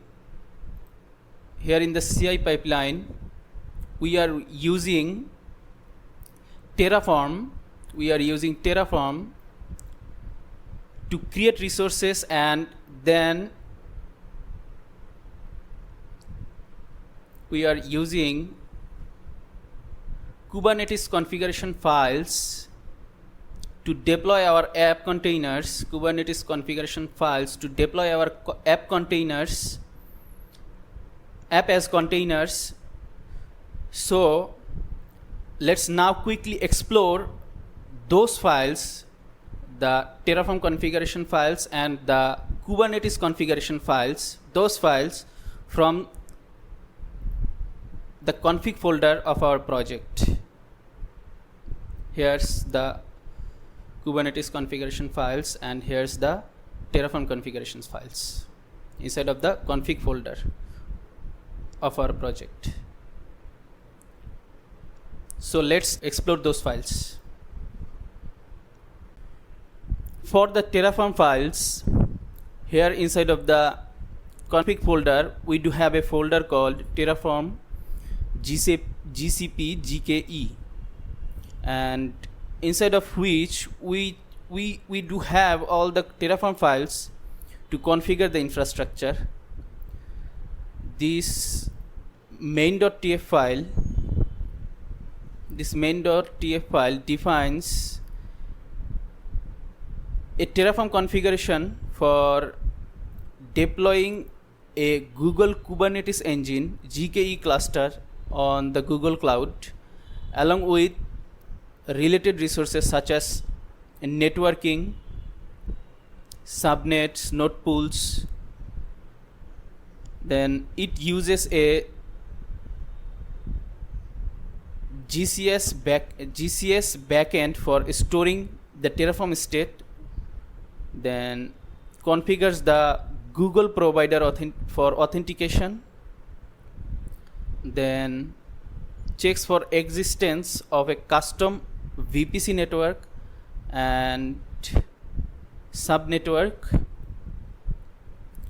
and also the net router, and creates a GKE cluster with a custom node pool. Creates GKE cluster with custom node pool. The configuration enables logging, monitoring, network policies, IP aliasing, and auto-scaling for the nodes, while ensuring no external IPs are assigned to the nodes for security. So with this main.tf file, the Terraform is maintaining proper security by creating a private GKE Kubernetes cluster, then node pools by maintaining proper network policies, IP aliasing, and also while creating the resources, it is authenticating to the impersonated service accounts, which does have the restricted IAM policies assigned and attached. So this main.tf file is maintaining proper security with the resources and maintaining proper security while also creating the resources. And there is system handling alerts.tf file. This Terraform configuration defines 4 Google Cloud monitoring alert policies for a GKE cluster, where the monitoring alert policy for high CPU usage triggers an alert if CPU usage exceeds 70%. Then the monitoring alert policy for high disk usage triggers an alert if the ephemeral storage usage exceeds 70%. Then the monitoring alert policy for high memory usage triggers an alert if the memory usage exceeds 70%. Then the monitoring alert policy for high node count triggers an alert if node count approaches the maximum limit. In our case, the maximum limit is 3. Here we can see maximum node count 3. Each alert is associated with a notification channel called system handling alerts. Here we can see with this one, and includes a lifecycle management to prevent accidental deletion and ignore changes in the user labels. And there is event handling alerts.tf file. This Terraform configuration creates several Google Cloud logging metrics and alert policies for various service logs such as broker, RabbitMQ, authentication, mail, RPC and gRPC, where the logging metrics defines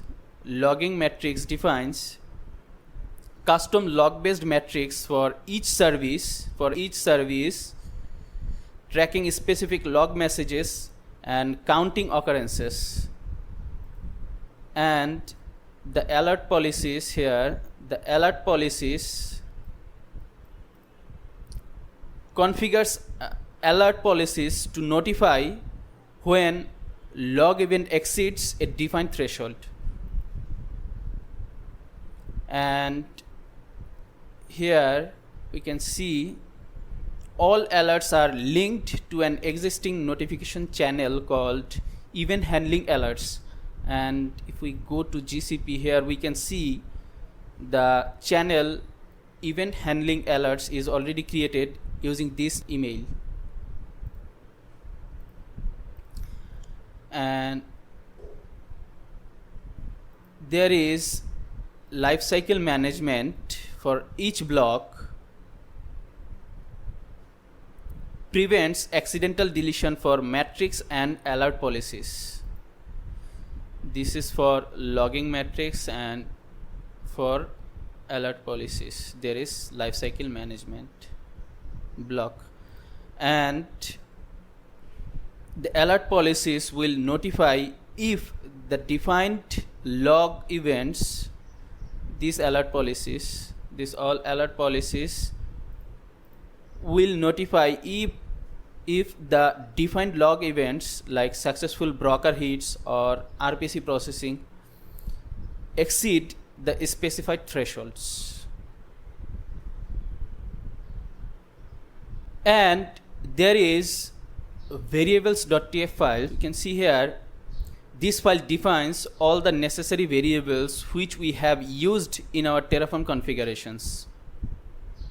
You can see all the variables are defined with a short description type and a default value which will apply by default if there's no value provided in this Terraform configuration. And there is terraform.tf verse file. This file defines all the variable values used in the Terraform configuration, providing an efficient way to manage and organize them. And lastly, there is outputs.tf file. This outputs.tf file defines and outputs key information about the GKE cluster, node pools, networking configuration and auto-scaling settings for easy access after Terraform execution. So this was about the Terraform configuration files. Now let's see the Kubernetes configurations from this K8s folder. Here we can see all the YAML files which are for configuring the Kubernetes cluster to configure and create containers for our microservice application. Here we do have service account.yml file. This file defines Kubernetes service accounts for various services, linking them to a GCP IAM service account, which is logging and monitoring service account for logging and monitoring access. Now if I go to the authentication.yml file, here the line service account name,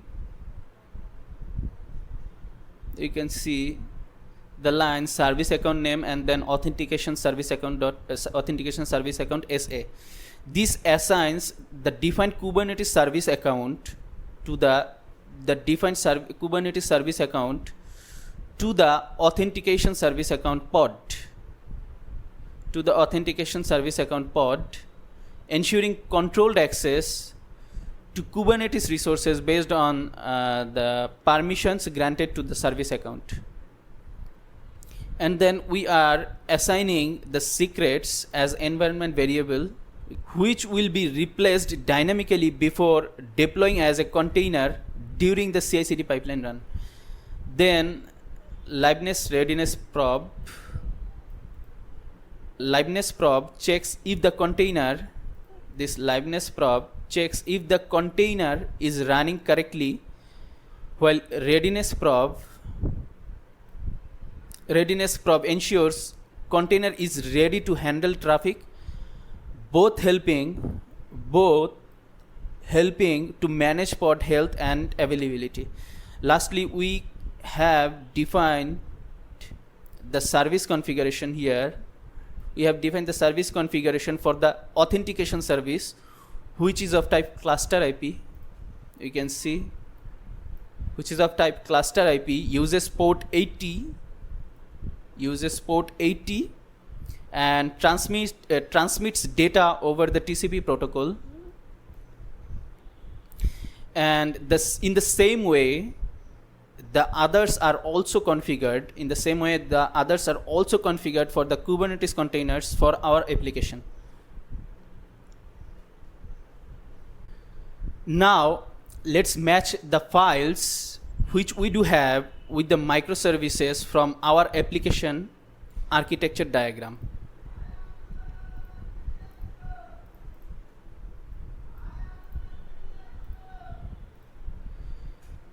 Here we can see the broker YAML,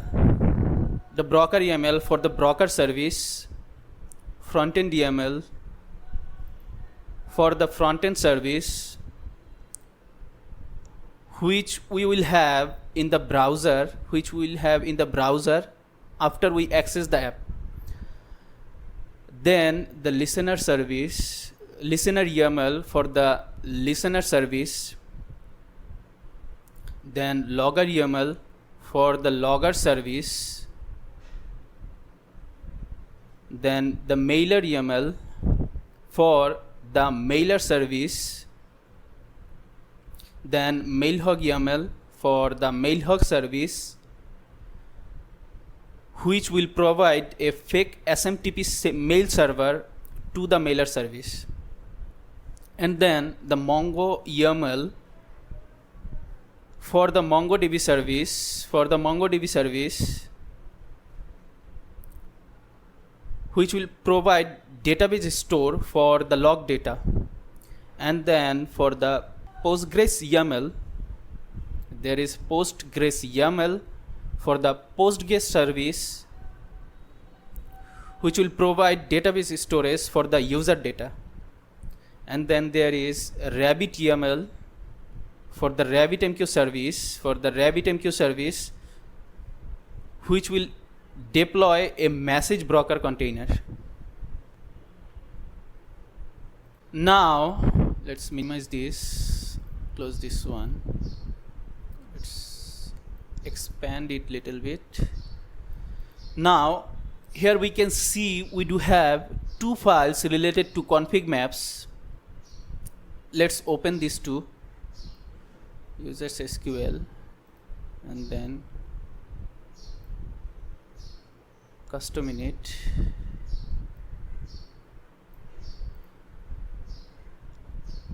So what is config map? Here we can see these two files are related to config map. So what is config map? A config map in Kubernetes is an object used to store configuration data as key value pairs, allowing pods to consume configuration without embedding it in the container image. Let's see where these config maps are used in the Postgres YAML file. Underneath of containers, under our volumes, here we can see these are the two config maps which are used inside of these two files. So the Postgres init scripts config map here, and in this setup the config maps are used to provide initialization scripts for PostgreSQL. So the first config map, Postgres init scripts, here stores the user's SQL. Here in this file stores, here we can see Postgres init script config map is used here. So the Postgres init scripts config map stores users.sql script which initializes the database schema, and inserts an admin user.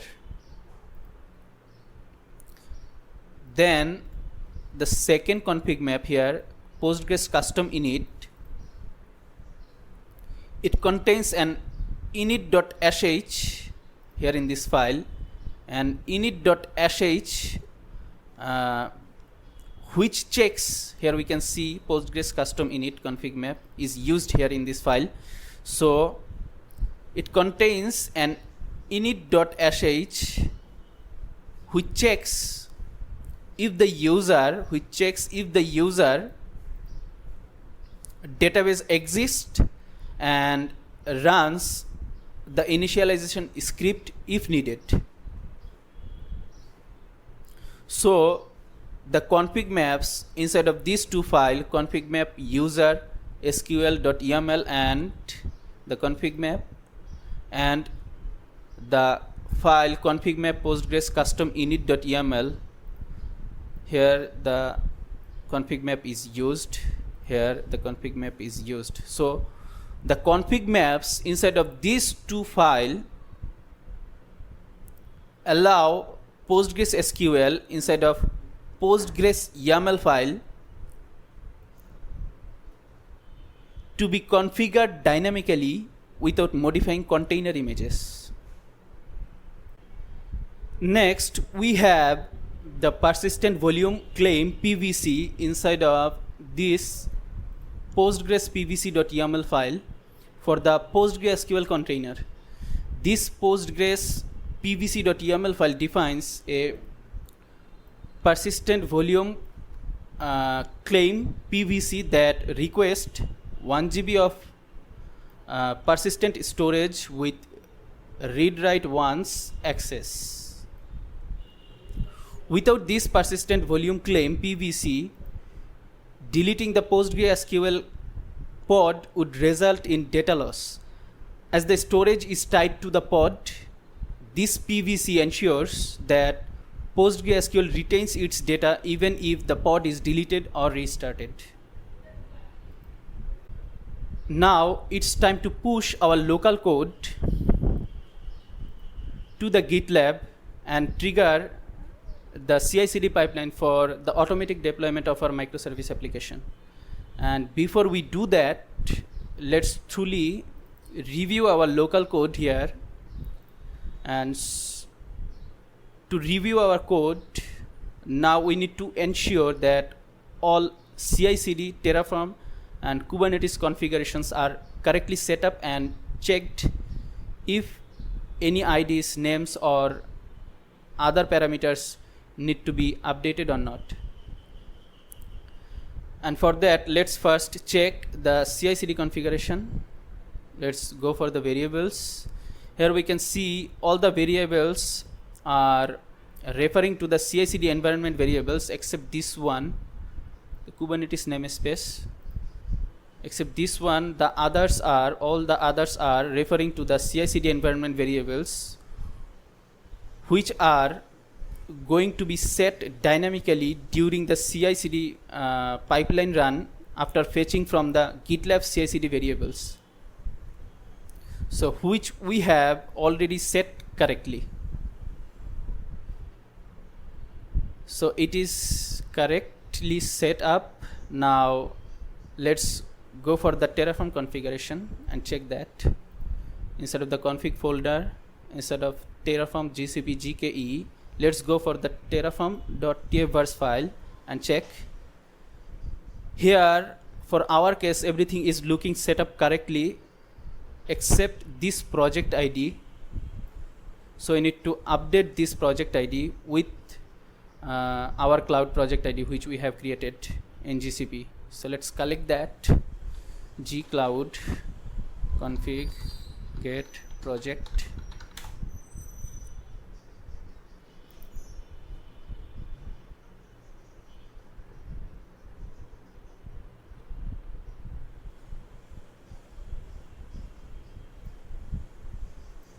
Let's copy the project ID, then paste it in here. So 45110, 45110. So this is correct.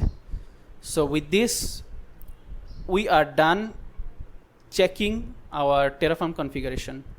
So now let's proceed to check the Kubernetes configurations. Inside of the config folder, then instead of the K8s, let's go for,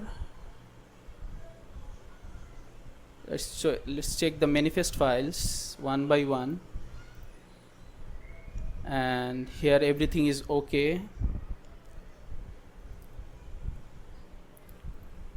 Everything is okay. It's okay. It is also okay. So just set there. Front end, it is okay. URL will be using IP first, so it is okay. Listener, okay. Okay with the image, okay. Okay. Mongo, it is also okay.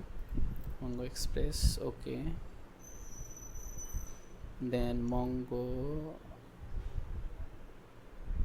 is for Mongo. It was Mailhog, okay. Then PG admin, okay. Postgres PBC, it is okay. Postgres YAML, it is also okay. Rabbit YAML, it is also okay with the image name. Then service accounts YAML, it is also okay. So here with the Kubernetes configurations, everything is okay that we have checked. Now we can move forward to push our code, this local code, to our remote repository here in GitLab to trigger the CI/CD pipeline for the automatic deployment of our microservice application. Now let's quickly push our code to GitLab. Open integrated terminal in VS Code, then git add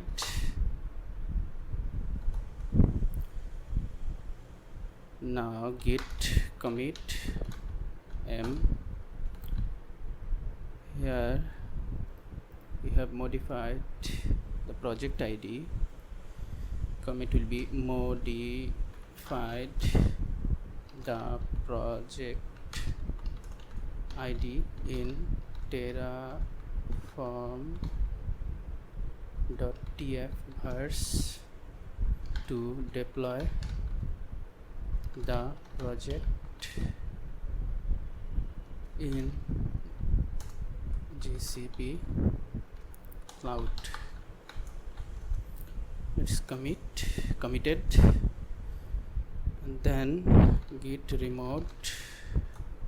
Here we can see the origin. We have set this origin before using the access token from GitLab and the HTTPS clone URL from GitLab. Now let's push this code, local code, and trigger the pipeline quickly to create, configure, and deploy the infrastructure resources and the app workloads of our microservice application. Git push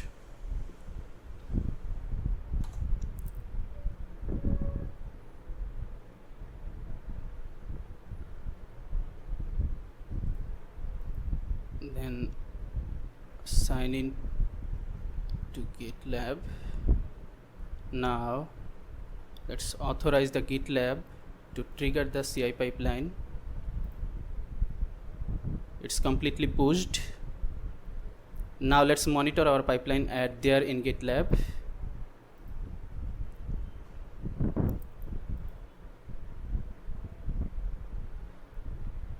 So our pipeline has been triggered already. Let's monitor it. Here we can see the build job has started running with different segments. Let's wait for successful builds.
Job succeeded with,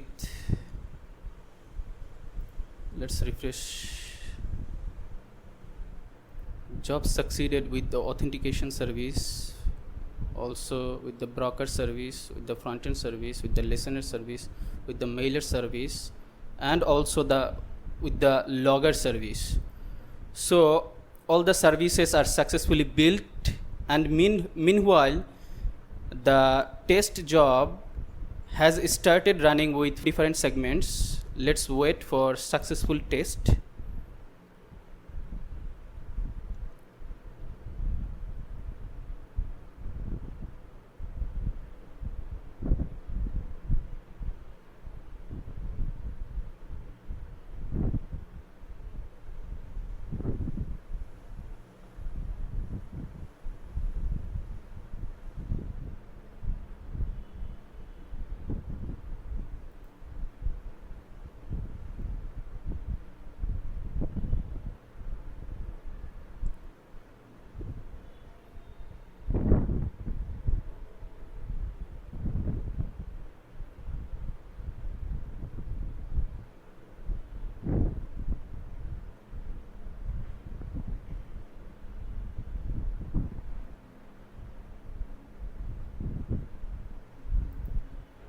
Refresh the page.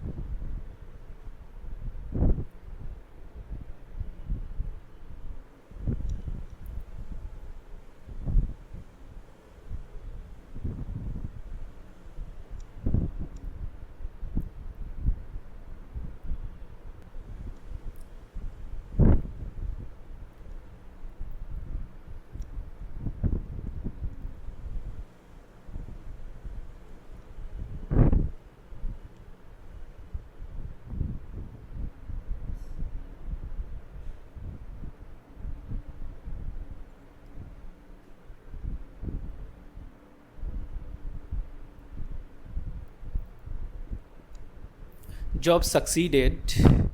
Let's go back, refresh the page.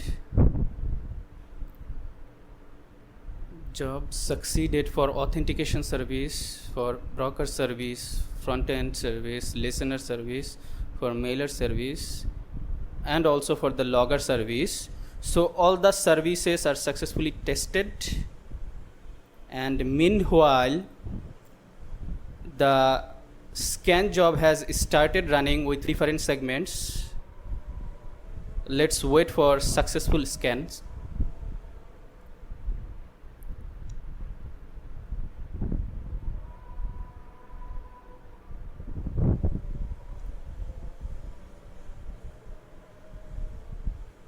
Let's monitor inside of it.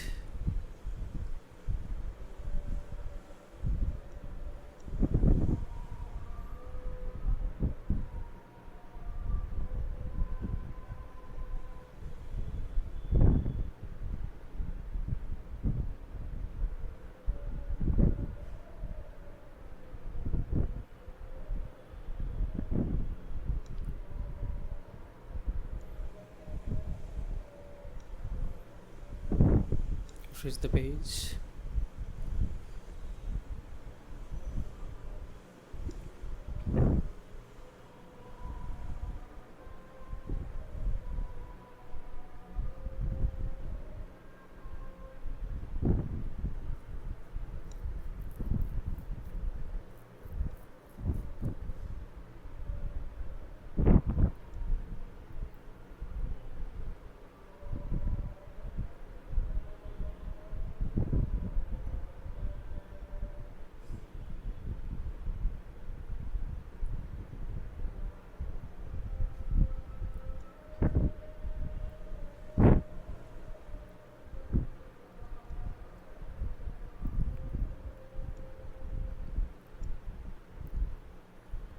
Job succeeded.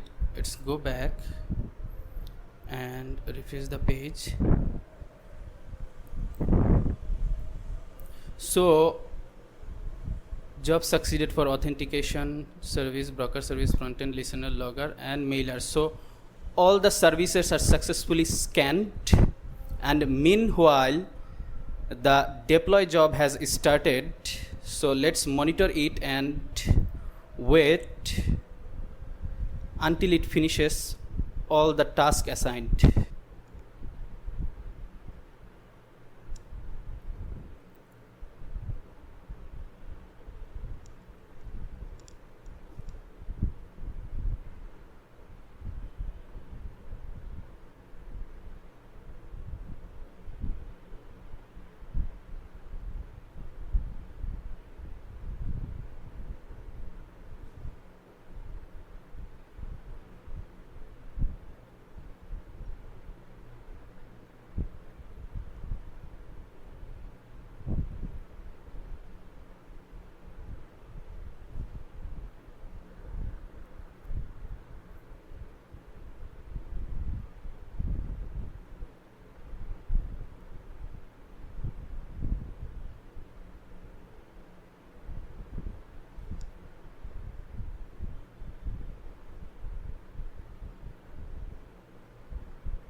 So this deployment job is also done successfully. Here we can see fixed pipeline for the main. So this deployment job is also done successfully, and with this the full CI/CD pipeline has been successful. If we see from the project, then pipelines, from here we can see all the jobs, build jobs, test jobs, scan jobs, and finally the deployment job assigned to the CI/CD pipeline have been successful. Now we can check the output logs generated by our CI pipeline for each job from here by taking proper time later. So the pipeline has been successful. And by this we have successfully deployed our microservice application to the GKE Kubernetes cluster on the GCP cloud. And now it's time to validate the resources which have been created by the deployment of our microservice application after this CI/CD pipeline run. Now, before validating the resources, we want to first get the cluster credentials to connect and manage the GKE cluster from the terminal, and then we want to reserve external static IP addresses from IP addresses under of VPC network inside of the Google Cloud Console to test our application temporarily. So after setting up the terminal for managing our GKE cluster and temporarily completing the testing of our application using the reserved external static IP addresses, we will go for validating the resources which we have created after our CI/CD pipeline run. So let's quickly get the cluster credentials to connect and manage the GKE cluster from the terminal. Here in the terminal we will run this command, gcloud command. This is our Kubernetes cluster name and the zone will be US Central 1. Let's run this command.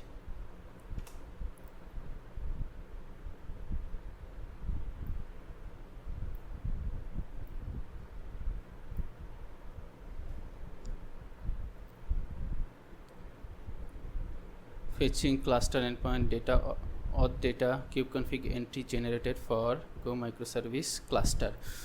So we have got our Kubernetes cluster credentials to connect the cluster with our kubectl client here in this terminal.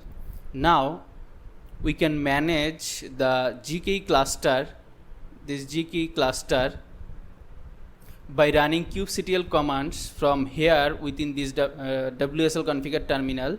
So let's run kubectl commands and check. Kubectl, we will check our pods, get pods.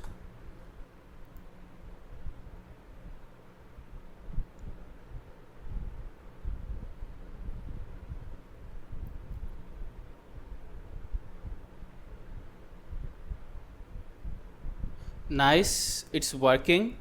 You can see here our deployed containers as pods. Now let's check our services.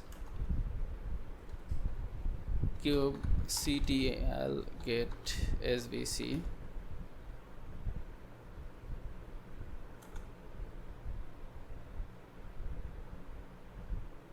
We can see these are our app services. So now we can communicate with our GKE Kubernetes cluster using our configured local terminal. Now to test our application, let's quickly reserve two regional external IPs from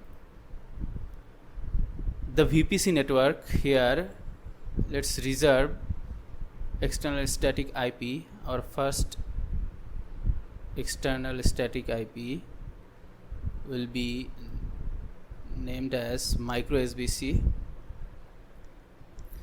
and then network server tier will be premium, IP version will be IPv4, type will be regional.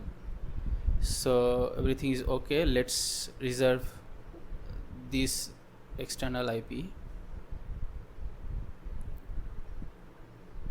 So the IP has been reserved. We can see access type external, region, IP address, IPv4 type, static. Now let's reserve another one,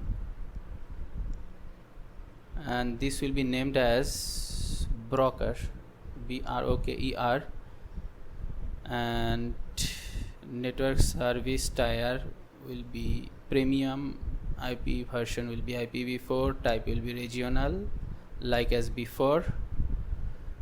So everything is okay. Let's reserve the IP.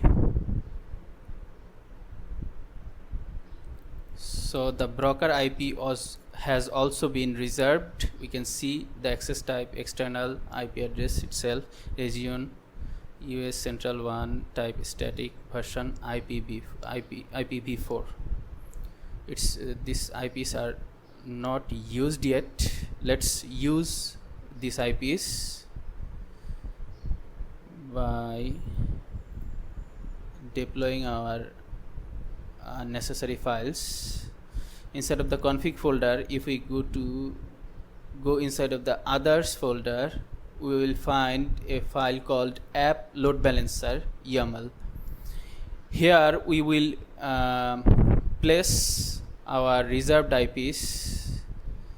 Here will be the MicroSBC the MicroSBC IP, and here will be the broker IP which we have reserved just now.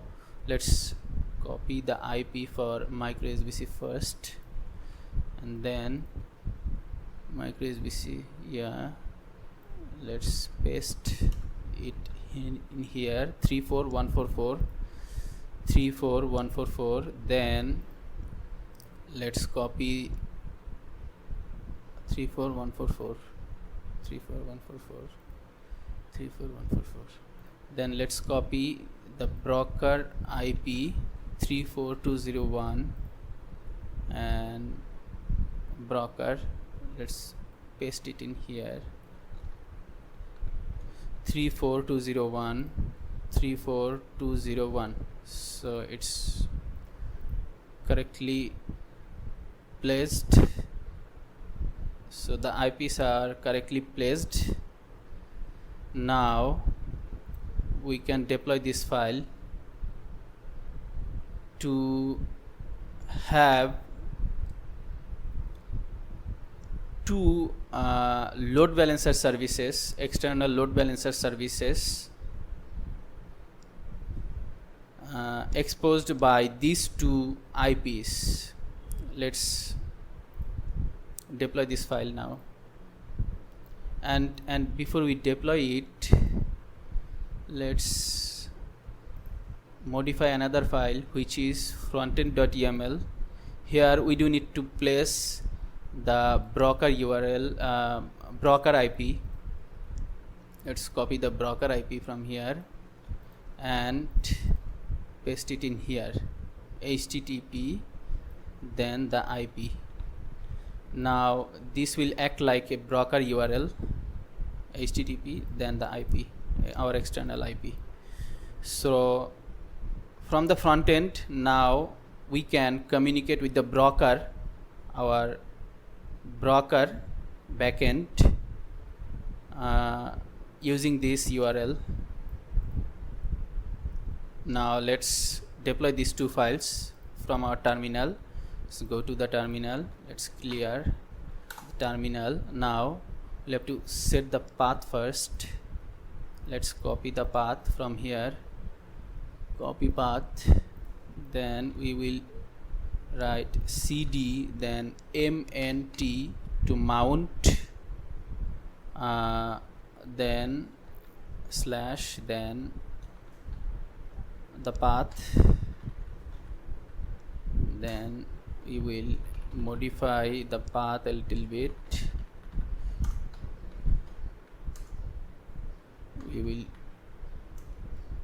will delete the backward slash and we'll use forward slash, and then we'll use small c in place of capital C. So everything is looking correct here. Now let's set the path. What happened? cdmntc. Let's run again without the colon. Let's see it's worked. Yeah, it worked. Nice. Now let's list the files which are there inside of the others folder. We can see our app LoadBalancer YAML file. Let's deploy it. kubectl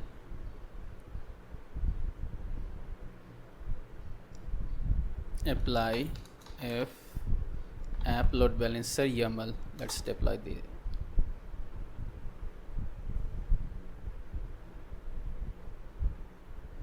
so the Microservices net service, broker net service, these two services have been created.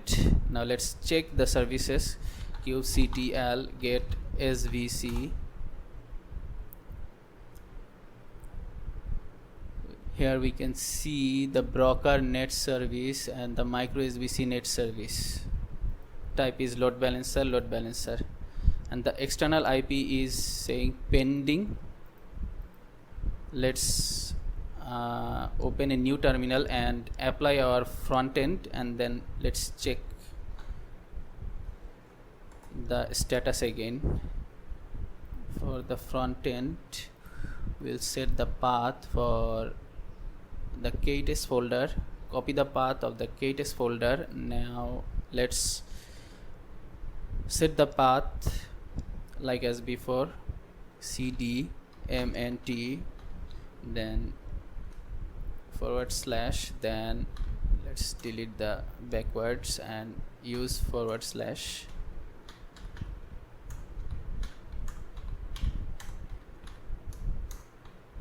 Let's delete the colon. Now use this small c. Now let's hit enter. So path has been set. Now let's see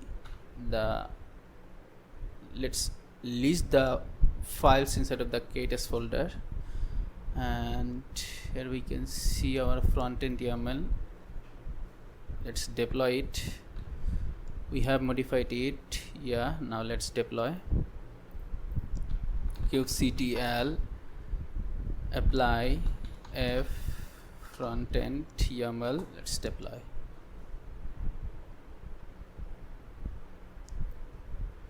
So the file has been configured for the deployment, and the service is unchanged. Let's see the deployment. Configure deployment. kubectl get pods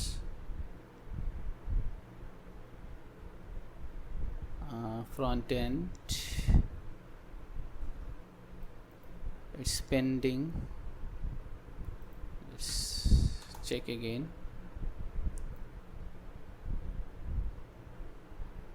Pending. Why pending? So the front end pod is in pending state, and let's see the services. Here we can see the broker service and the front end service are of type node port, but we'll have to use cluster IP to use with to test with the load balancer. So to test with the load balancer and external IP, we need to set the type of the broker service and the front end service as cluster IP. Let's set the type.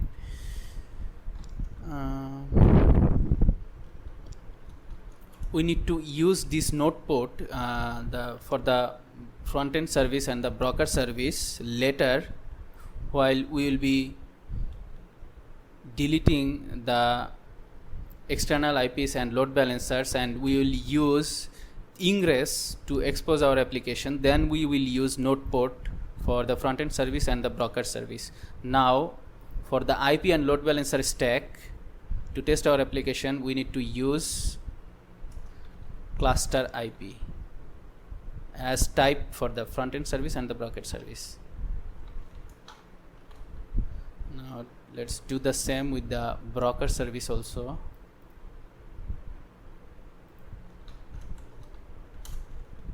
Cluster IP. Now let's redeploy the files from here. We'll have the files in the K8s folder. Let's list the files again, and let's deploy kubectl apply f first front end YAML, then we'll give a comma, then broker bro, where broker.yaml, broker.yaml. Let's deploy these files again. So the services has been configured. You can see front-end service and the broker service. So these are configured. Now let's check the services from here. kubectl get svc.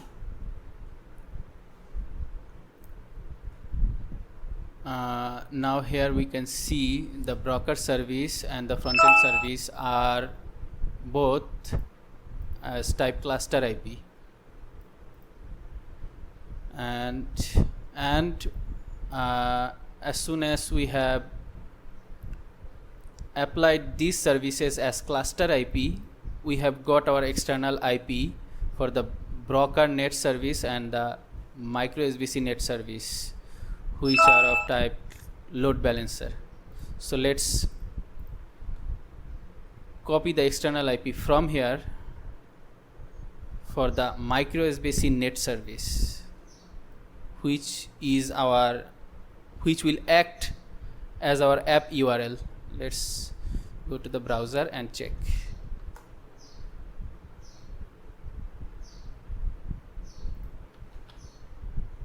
It is not HTTPS, it will be HTTP. Nice. So our app URL, not URL, our app's external IP is working while accessing the application. Let's check the functionalities for test broker. What happened? Let's restart the pods and see the issue fixed or not. kubectl get pods. Let's restart the broker service and then check. Invalid image name. This is the reason for the broker service and the front-end service, because we have applied these files from here within this terminal. The image name has been changed.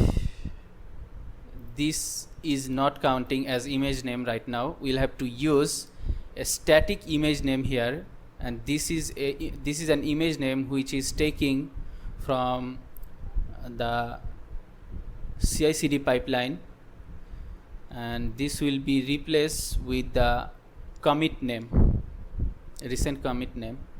So this is a dynamic image name. Let's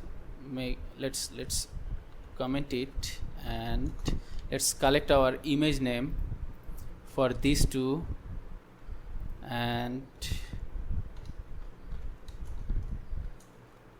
let's collect the image names, correct image names with proper tag from the artifact registry repository from the GCP cloud. Here duplicate, and we'll search for artifact registry. Let's go to the registry, go to the repository,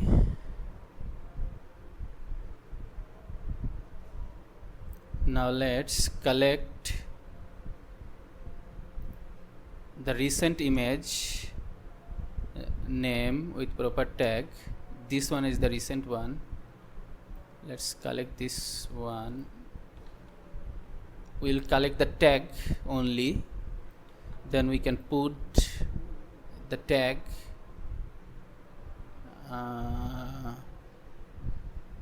no GCP project ID needs to be placed, jar repo name needs to be placed. So let's go inside of it and see the full image name should be there. Pull by tag, pull by digest, US Central 1 pkg Docker registry. So here we can see this is our full image name with Docker registry, then project name, a project ID, then repository name, then the service name, then the image tag generated by the CI/CD pipeline. Let's copy this one and paste it in here. For the this is for the front end or broker. Oh, we have pasted in the wrong file. Now let's paste it in here instead of the front end. Now it is okay. Now let's go back here. This was for the front end. Now let's collect the recent image full name from the broker service.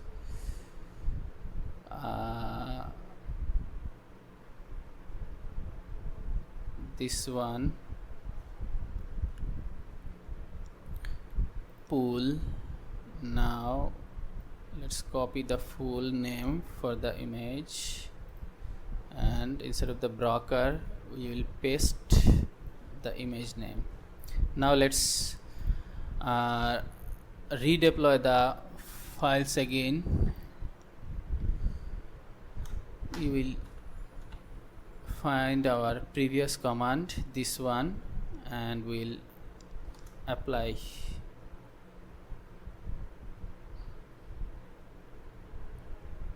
Configured. Let's check the pods again. Nice. Let's check again. 0 by 1 by 1. So every pods are ready right now, and every pod status is showing running. So everything is okay here. Now let's check our URL, our IP again, external IP again. We can access. Now let's check the functionalities. Test broker. Nice, it is working. Then test RabbitMQ log. Nice, it is also working. We can see without any issue, error false. Then test auth. Nice, authenticated, it is also working, error false. Test mail.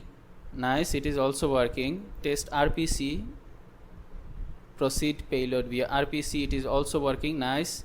Then gRPC, proceed payload via gRPC. So it is also working without any issue.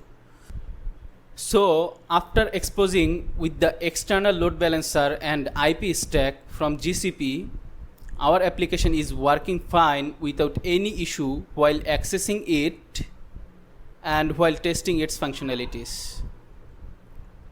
So now we can go for validating our app resources and also the other resources associated with it, which are created by our app deployment after the CI/CD pipeline run. Now, as we can communicate with the GKE cluster for managing the app resources, now we can communicate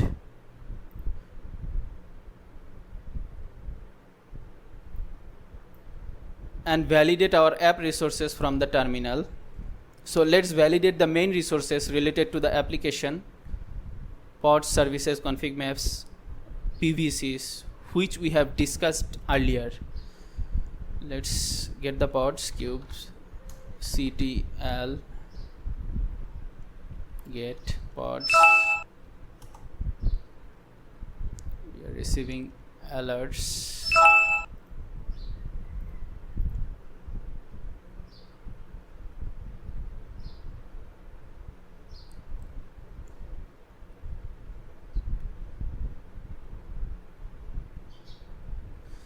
Here you can see all the pods are running fine. All the pods are running fine, as we have already observed. Now kubectl get svcs for services.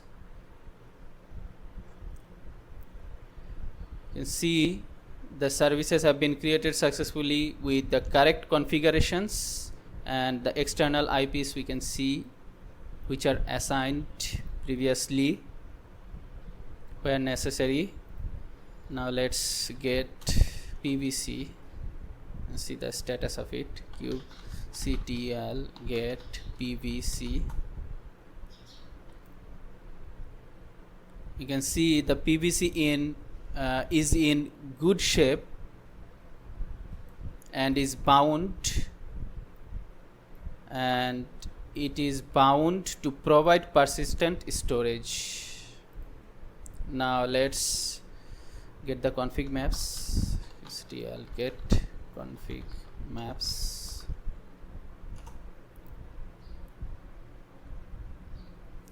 The config maps are also in place and functioning correctly. Here we can see. Now let's validate all the resources from the Google Cloud Console, which are created after the CI/CD pipeline run and deployment of our application.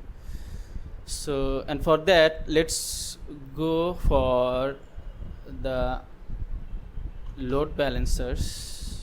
Load balancers first. Balancers. Load balancing. Search for it. This is the load balancing, and we can see here these are the two load balancers which we have just created for testing our application. These are external load balancers from GCP, which helped us to expose our application's front-end service and the broker service to the internet to access from the browser,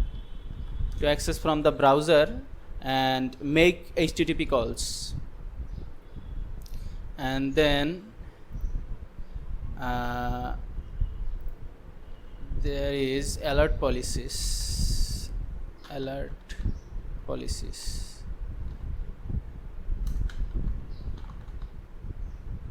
Let's go for the alert policies. You can see these are all the policies for our system handling and event handling alerts.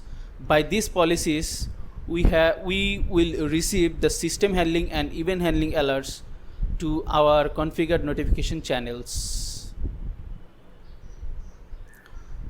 And then there is log based metrics. Here you can see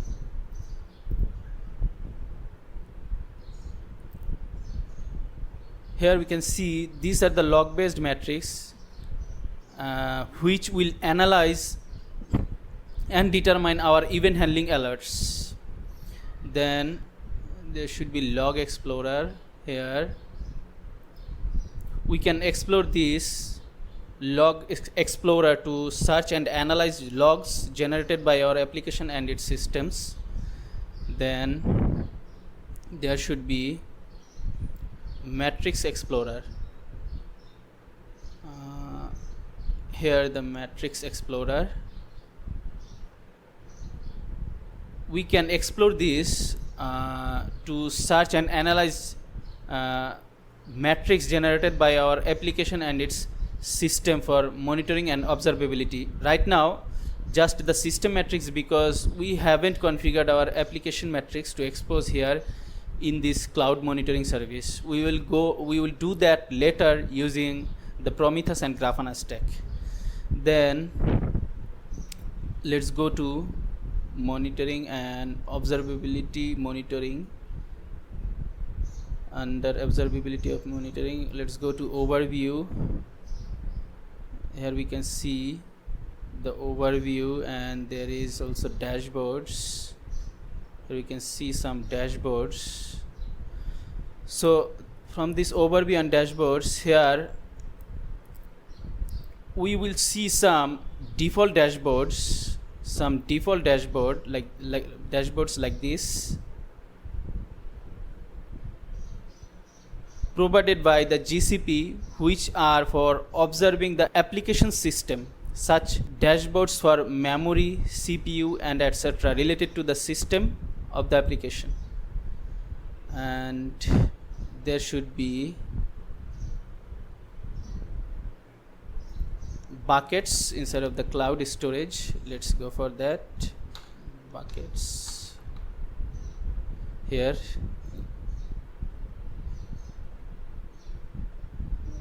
Buckets inside of the cloud storage. Here we can see this bucket, this bucket will store the state files,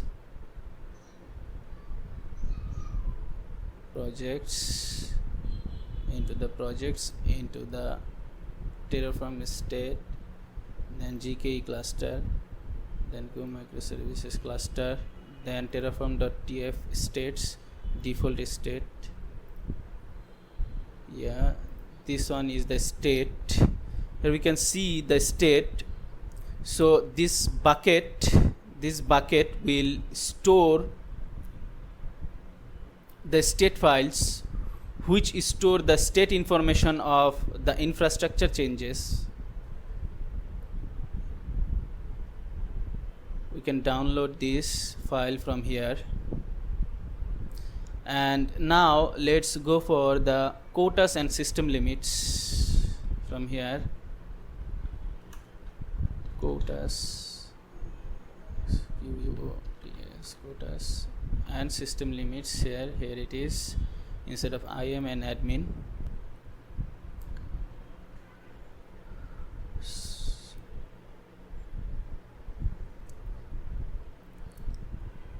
Here we can see the quotas and system limits.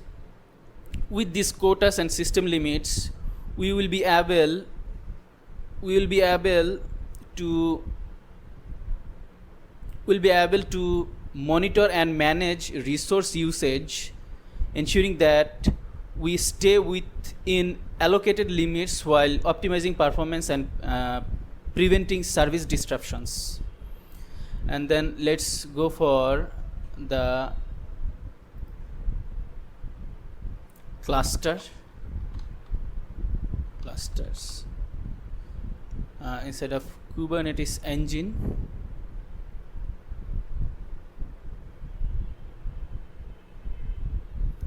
Here we can see our Go microservice cluster.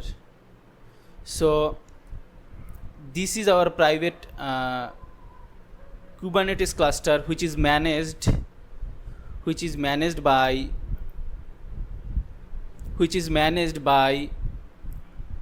the GKE, Google Kubernetes Engine Service. This cluster is responsible for deploying all the application resources inside of the GCP cloud securely by restricting external access, enforcing network policies, and utilizing private IP addresses to ensure secure communication between services within the GCP environment. And then here we will found the workloads. Let's go inside of the workloads. So we can see these are the workloads.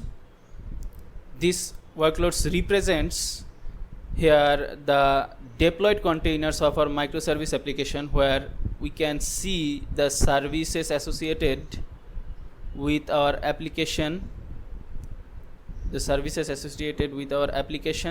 and the type is deployment, and the status of each deployment is showing OK right now. And then the pods associated with each deployment, here we do have one for each, and the workloads are deployed inside of the GKE Kubernetes cluster, which we have created by our CI/CD pipeline run inside of the default namespace.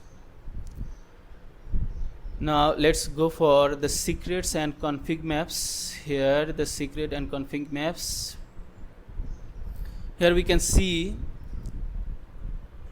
the secrets we have created. These are the secrets. You can see these are the secrets which we have created inside of our Kubernetes cluster managed by the Google Kubernetes engine, after fetching from an external service in GCP called secrets manager.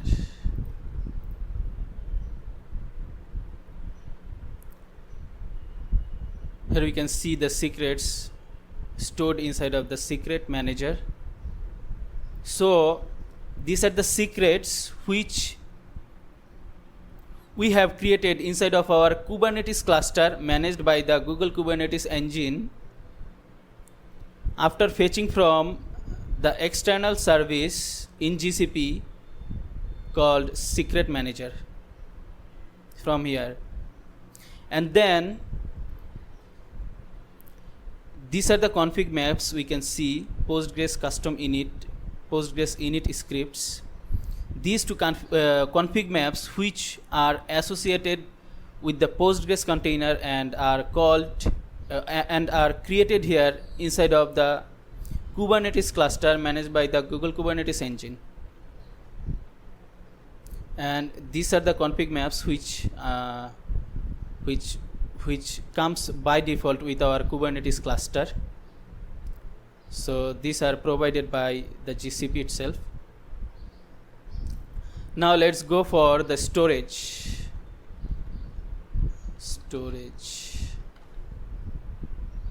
Cloud storage. Let's go for it.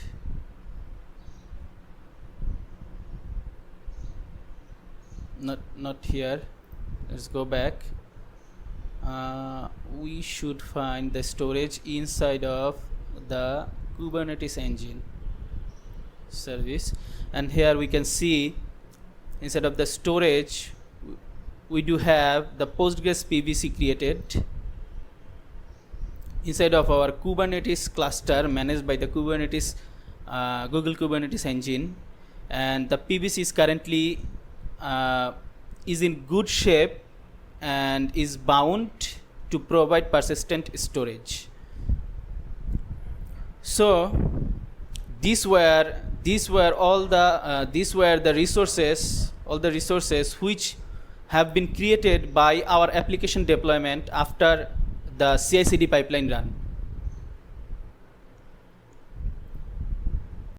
Now, as we already know that we have enabled the auto-scaling for our worker nodes or virtual machines while we deployed our application.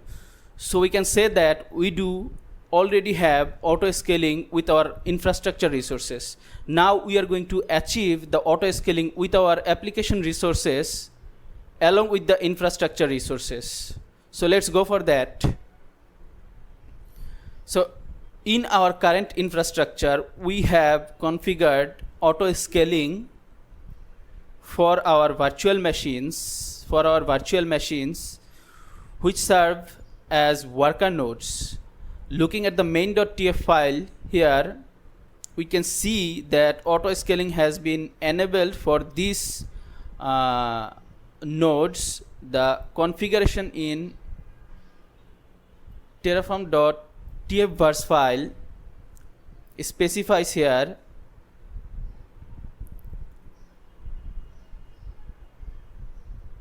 the initial node count to 2 and maximum node count to 3. This means that our cluster starts with 2 worker nodes, and based on the demand it can automatically scale up to 3 nodes or scale down as required. Now, to check the current status of our nodes, based on application demand, we will run, let's clear the terminal, we will run kubectl top nodes, this command.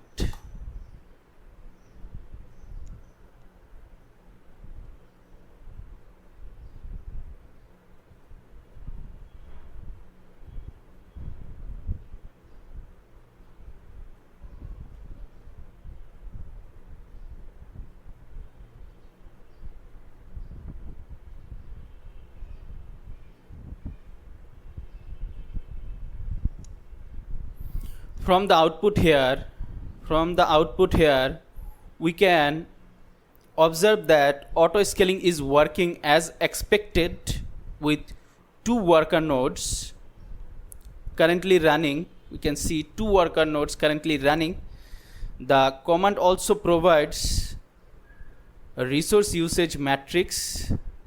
Here we can see the resource usage matrix, where memory usage 27% for the first node and 32% for the second node, and CPU usage 7% for the first node and 8% for the second worker node. This confirms that our infrastructure level node auto scaling is functioning correctly. Now, while node auto-scaling ensures that infrastructure resources adjust dynamically, scaling application resources efficiently requires additional mechanisms. This is where horizontal pod autoscaler HPA and vertical pod autoscaler VPA come into play. HPA, horizontal pod autoscaler, scales the number of pod replicas based on CPU and memory usage to handle increased traffic. And VPA, vertical pod autoscaler, adjusts the resource limits, CPU and memory of pods, ensuring they have enough capacity for computational workloads. Now let's choose the right scaling strategy between these two. In our case, our application does not require heavy computation or high CPU memory limits, which we can verify from here. Here we can see the CPU and memory usage. The CPU and memory usage are pretty low here, where we can see the CPU for the first worker node, CPU usage is 7%. Then for the second worker node, CPU usage is 8%. Then for the first worker node, memory usage is 27%. Then for the second worker node, memory usage is 32%. So these CPU and memory usage limits are showing low here. So it's determined that our app doesn't require heavy computation or high CPU memory limits. So the primary concern with our app resources to have scaling will be handling traffic spikes efficiently, as we can face more traffic or traffic spikes at any time by increasing the demand of our application. So instead of increasing these resource limits, CPU, memory, for VPA, scaling the replicas dynamically for HPA is the more efficient approach here for our case. And therefore, we will implement the HPA, horizontal pod autoscaler, alongside with the node autoscaling, which we do already have, to automatically adjust the number of application pods, kubectl get pods,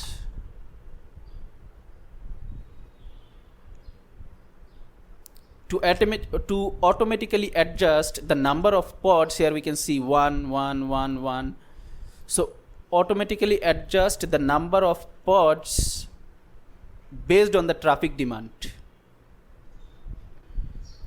Now let's proceed with installing HPA in our infrastructure to ensure that our application scales dynamically based on resource utilization. Instead of the VS Code, instead of the config folder, HPA config.yml, here's our configuration file for HPA. We also have the VPA configuration inside of this others folder, VPA config.yml, we can see, which includes also a Python script called deploy VPA components.py. This Python script install necessary components and set up the VPA, and then the VPA config.yml file configures vertical pod autoscaler VPA for multiple services, dynamically adjusting CPU and memory request with auto update mode for optimal efficiency. We can check this if needed later. Now let's refocus on implementing HPA for our application. This is our configuration file, HPA config.yml, which defines horizontal pod autoscalers HPA for multiple services. Here we can see the authentication service, our apps broker service, apps frontend service, listener service, logger service, mailer service, then Mailhawk, then Mongo, then Postgres, then the RabbitMQ. So each HPA here ensures that the respective service scales, the respective associated service scales dynamically based on CPU utilization. We can see each HPA is linked to a specific Kubernetes deployment where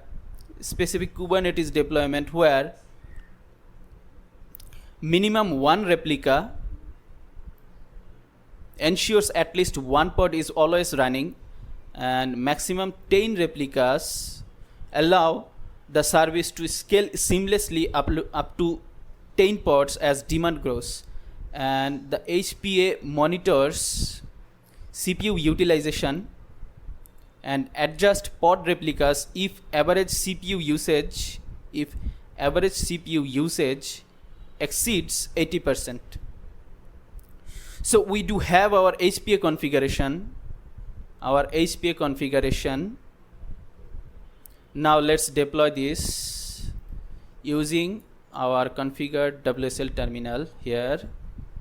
Let's clear the terminal first. Now let's copy the path We'll copy the path for config folder because it is the HPA config resides inside of it. Let's copy the path. Now let's type cd, then /mnt/, then paste the path in here, then remove the backward slash with the forward slash, the forward slash,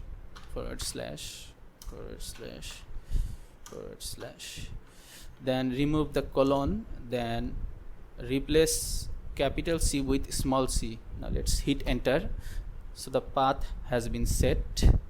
Now let's list all the files inside of the config folder. You can see all the files from the config folder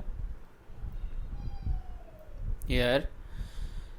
Now let's find the HPA config YAML. Okay, now let's deploy this HPA config YAML. kubectl apply f-f, then HPA config YAML.yaml.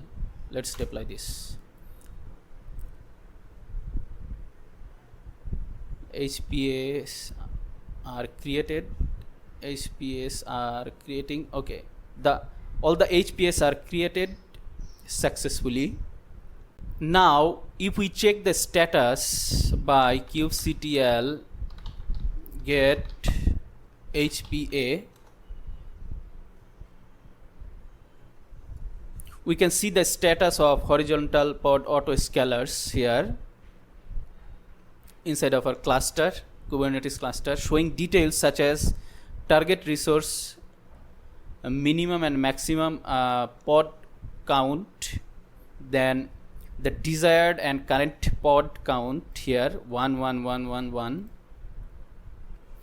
and the CPU and memory utilization against their targets.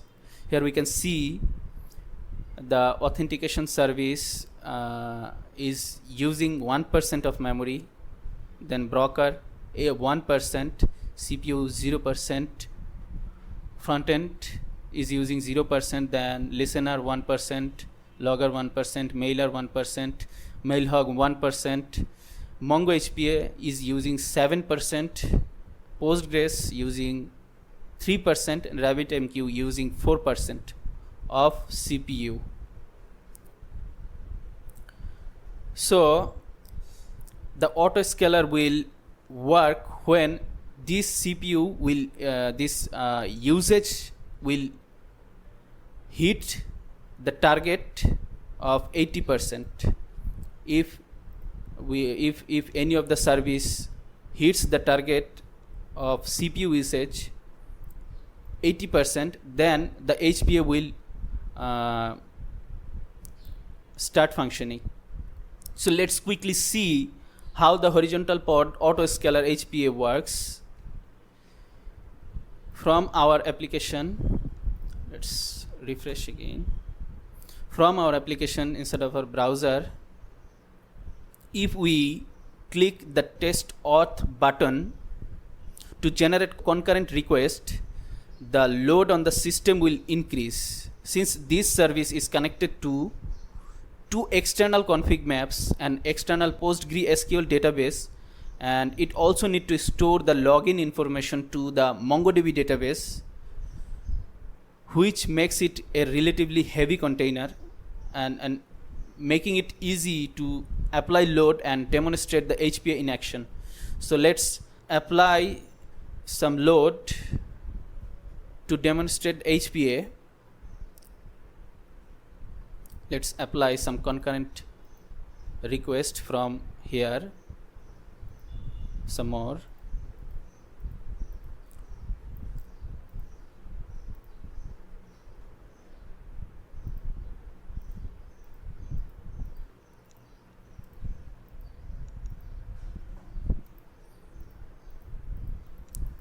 Some more. So we have generated some concurrent request. Now let's see the pod status from the terminal. kubectl get pods.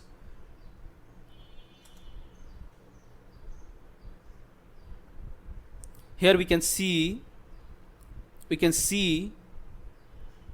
let's check the status again. Here we can see two pods currently 2 pods for the authentication service are running. 2 pods are running one by one for the authentication service. So after applying the load from our app, we can observe that the authentication service, the pod count increased to 2, signaling that the HPA has been triggered and is working as expected. Now that our application is working fine along with the HPA, horizontal pod autoscaler, it's time to test the monitoring stack to test the performance, health, and resource usage of our application. And to do that, let's quickly install our monitoring stack. This monitoring stack.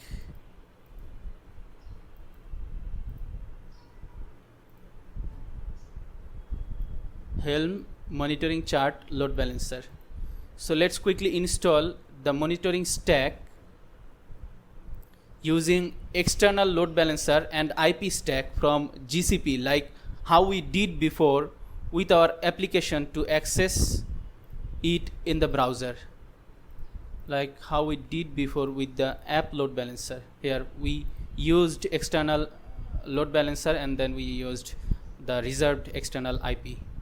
So this is the stack, load balancer and external load balancer and IP stack. So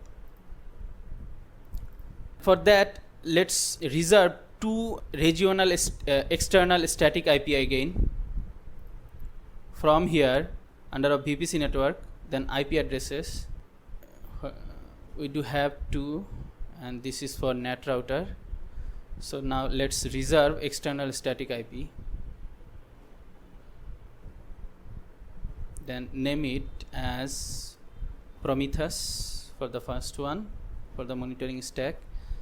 Network tier, service tier is okay. Premium IPv4 IP version, it's okay. Type regional, it's okay. Now let's reserve.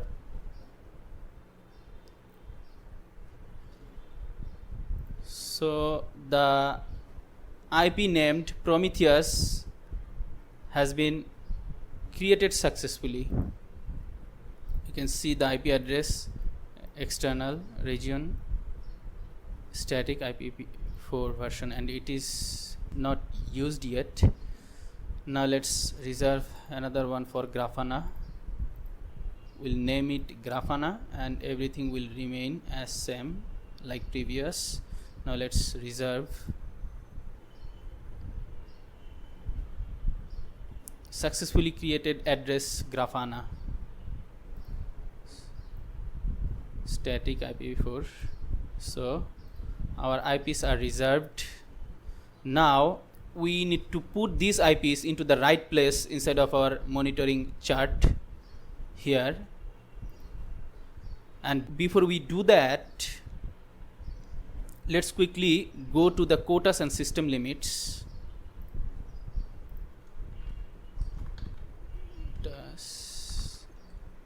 And system limits here.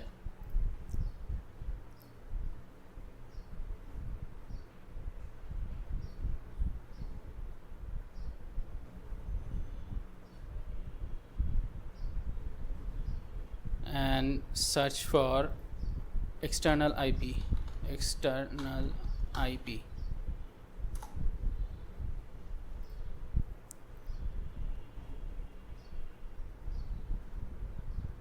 External IP. Here we can see in use global external IPv4 and IPv6 addresses. So we have used 2 external IP addresses so far with our main app to expose our app. So here we can see for the external IP, the global IP the limit is 4. Once we deploy our regional external IP with the external load balancer, the regional IP will be counted as the global IP when we use it, because it will be exposed globally to access. So in our case, we are going to use global external IPs, and for this reason we need to be careful while reserving external IPs and using. As here we have used 2 for our main app, and again going to use 2 more for our monitoring stack. With a total count of 4, it will hit the maximum limit value. Here we can see the maximum quota limit value, which is 4, and for that we won't be able to reserve any other external IP further to expose for outer world access. So this is the thing which we will have to consider and keep in mind while reserving external IPs or while creating any resources in the cloud. So keeping track of the things from here, from the quotas and system limits, is very important to properly function our applications within the GCP cloud. And this is going to be the same as the GCP for any other cloud providers out there, like AWS, Microsoft Azure, Alibaba Cloud, and etc. Now that we have understood how the things function with the limits from here, quotas and system limits, and also kubectl top nodes,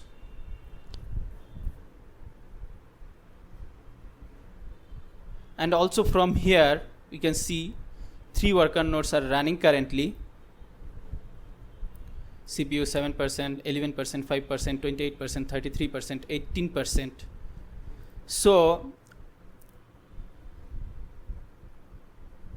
now that we have understood how the things function with the limit from here with the worker nodes by this command kubectl top nodes, and also from here from the quotas and system limits, now we can go back and focus on to use our reserved external IPs. Now let's go back to the IP addresses here, and let's use those IPs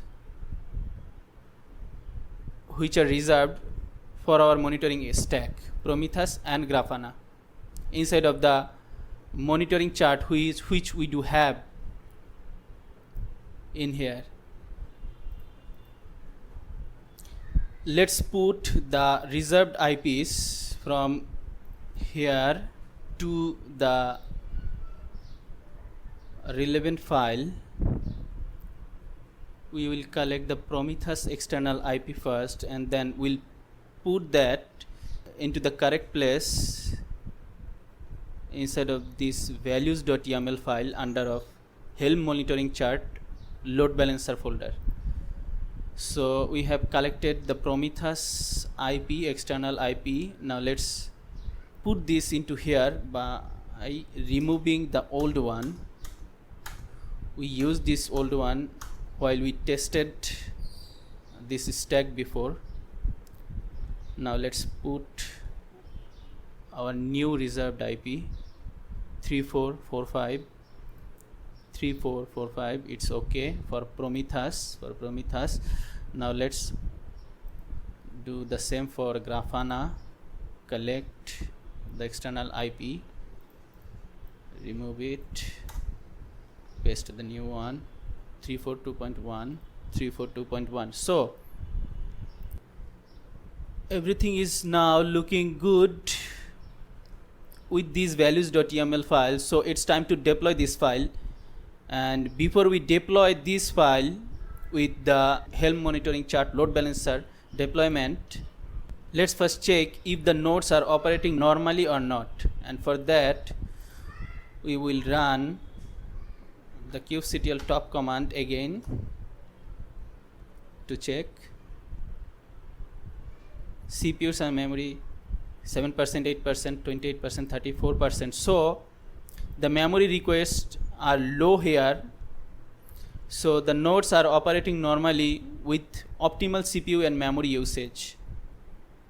And here we have done this check again to ensure that we don't face any quota or system limits, because as we can see here in the values.yml file,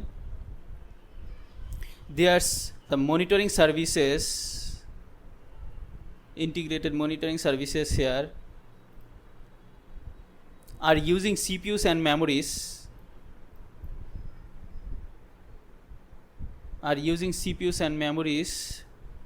individually.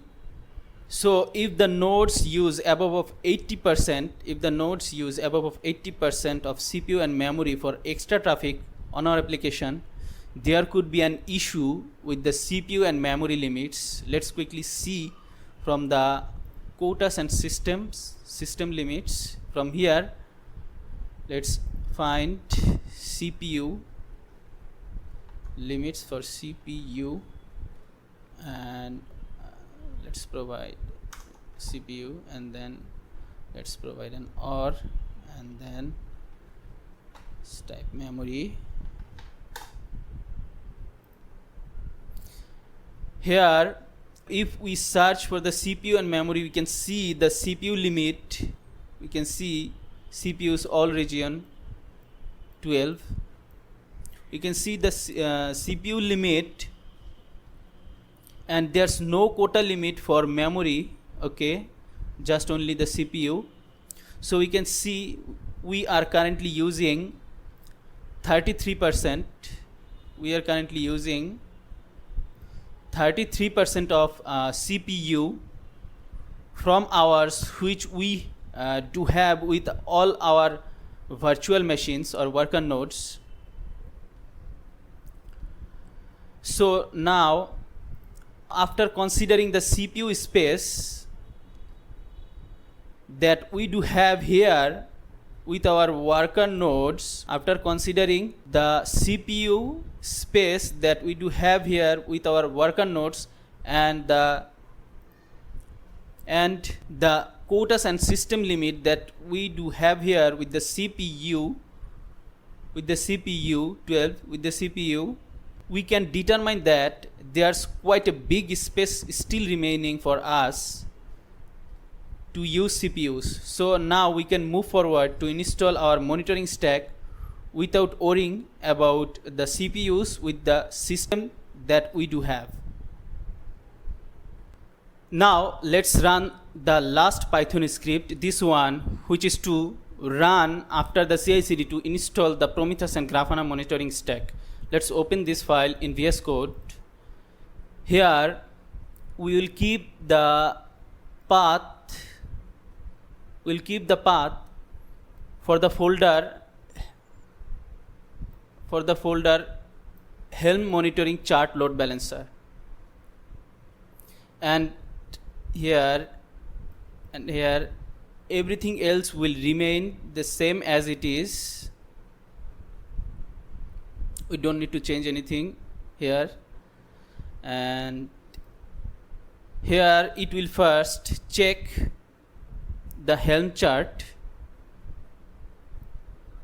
which is here, Helm monitoring chart load balancer. It will check the Helm chart,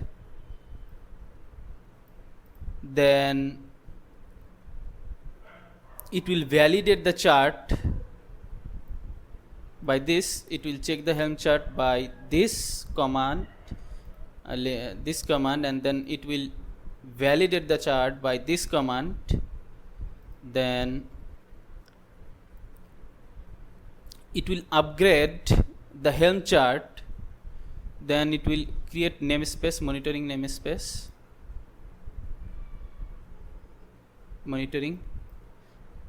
Then it will upgrade the Helm chart to install. It will upgrade the Helm chart to install the monitoring stack, and after that we will receive confirmation for that. And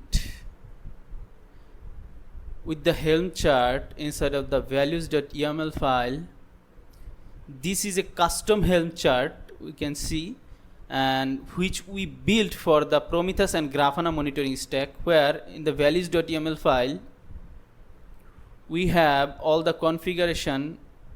We can see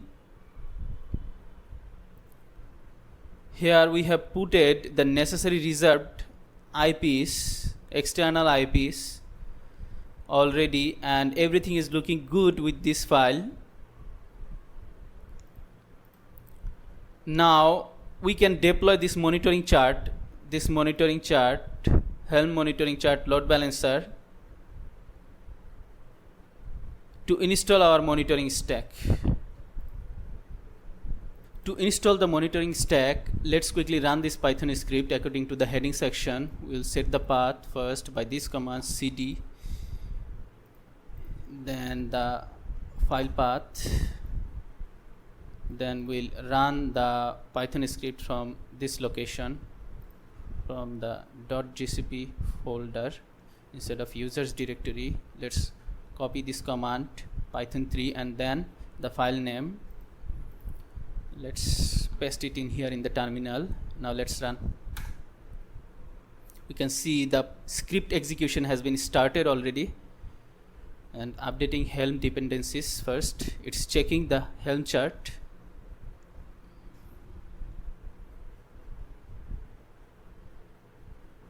Let's wait until it gets finished with the installation. Then it successfully updated the Helm chart, then it validated the Helm chart here, and then it is creating the namespace, Kubernetes namespace called monitoring. Now it's working on the installation. Here you can see starting installation or upgrading Prometheus and Grafana. Let's wait until it gets finished with the installation.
So the installation is done. Here we can see release monitoring does not exist.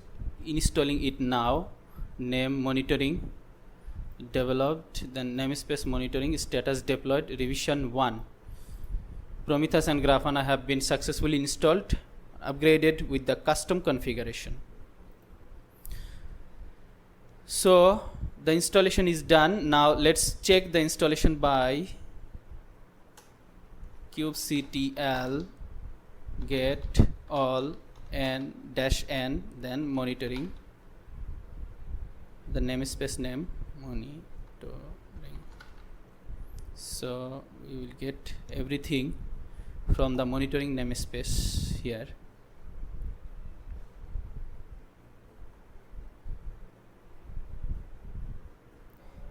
Here we can see we do have all the pods and services deployments related to our monitoring stack.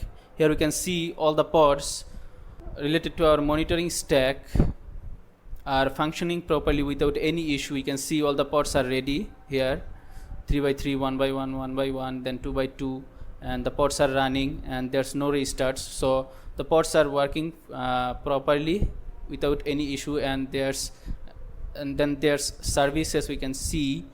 And for the monitoring Grafana, which is of type load balancer, we can see the external IP is already assigned to it. And also for the Prometheus service, which is of type load balancer, we can see the external IP is already assigned to it. And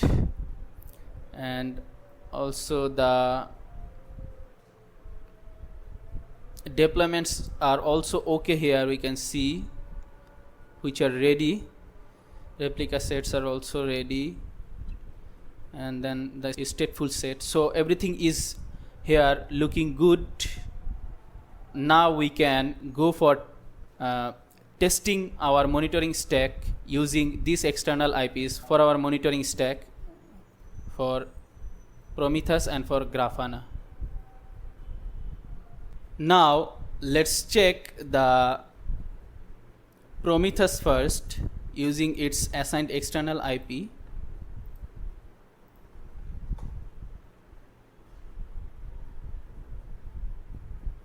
Continue to site because it will be HTTP. So let's allow the browser to continue. Nice. So our Prometheus, we can access our Prometheus using its assigned external IP. We can see.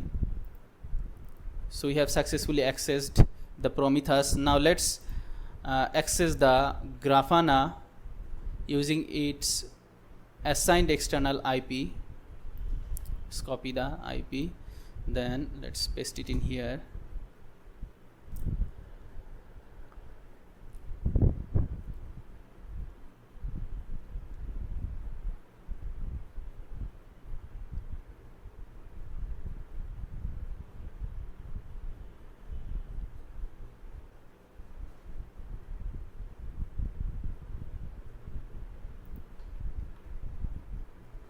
It should be HTTP. It is automatically took HTTPS. Let's now hit yes. Nice. So the login page, we have landed on the login page of Grafana. Now let's put the username as admin, then password will be the default password. As we haven't configured, the password will be the default password, which is prom. Let's see the password. Prom operator, prom operator or prompt. Let's hit the login. Yes, it is prom operator. So we have successfully landed to the home page of the Grafana.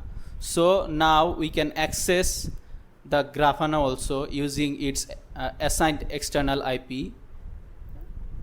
So we can access Prometheus and also can access Grafana using their assigned external IP successfully.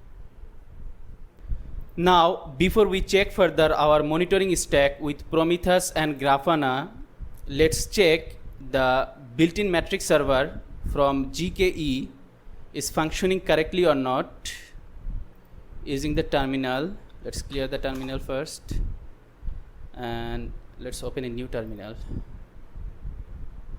That's path again.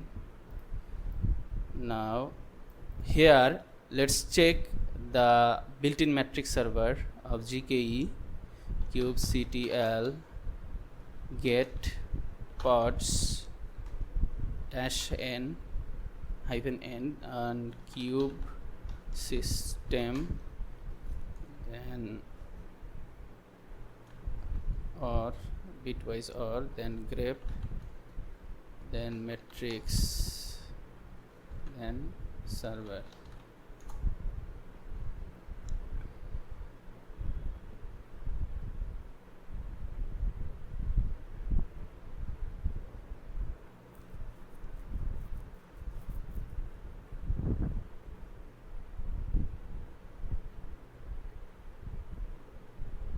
So the built-in matrix server, we can see the built-in matrix server from GKE is working correctly. You can see one by one and running. There's no restarts.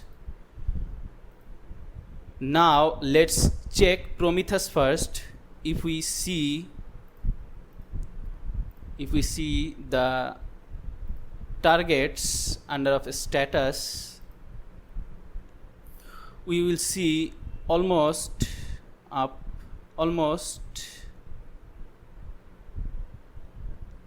all the scrap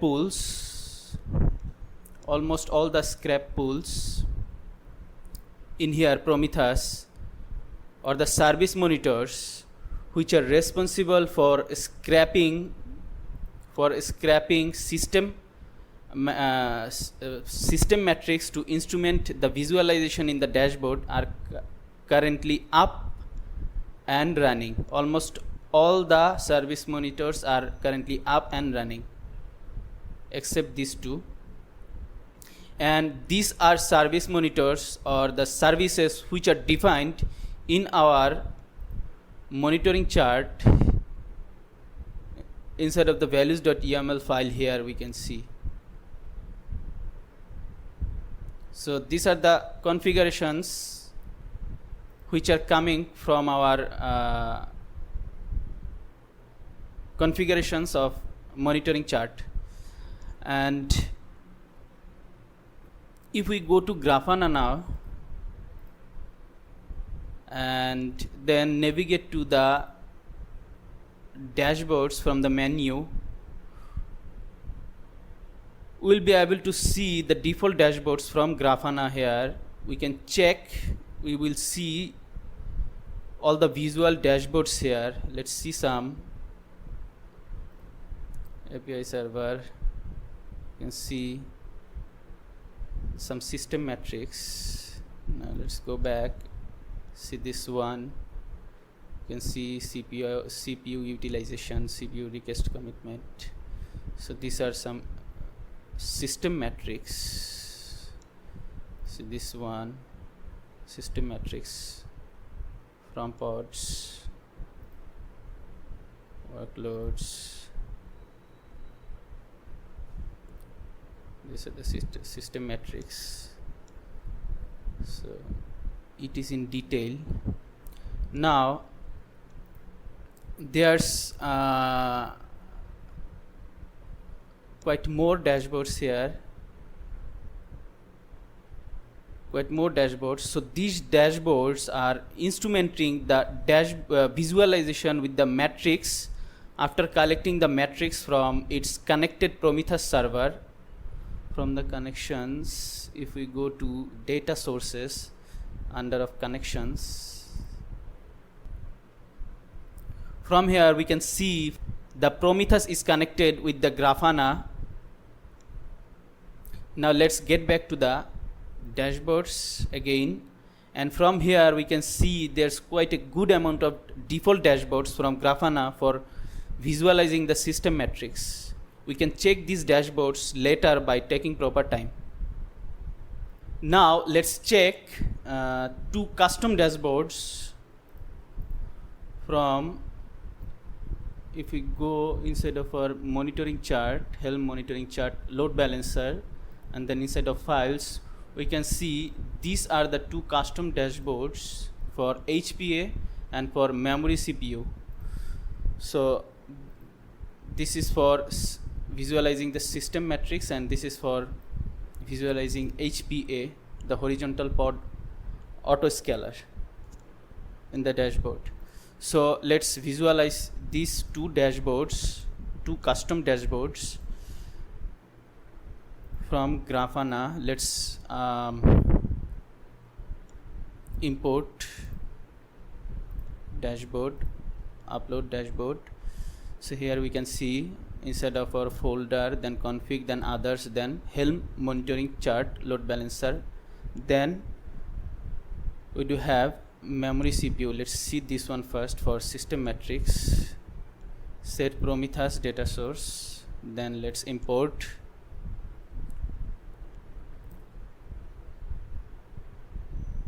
Here we can see the system metrics for our workloads, pods, nodes.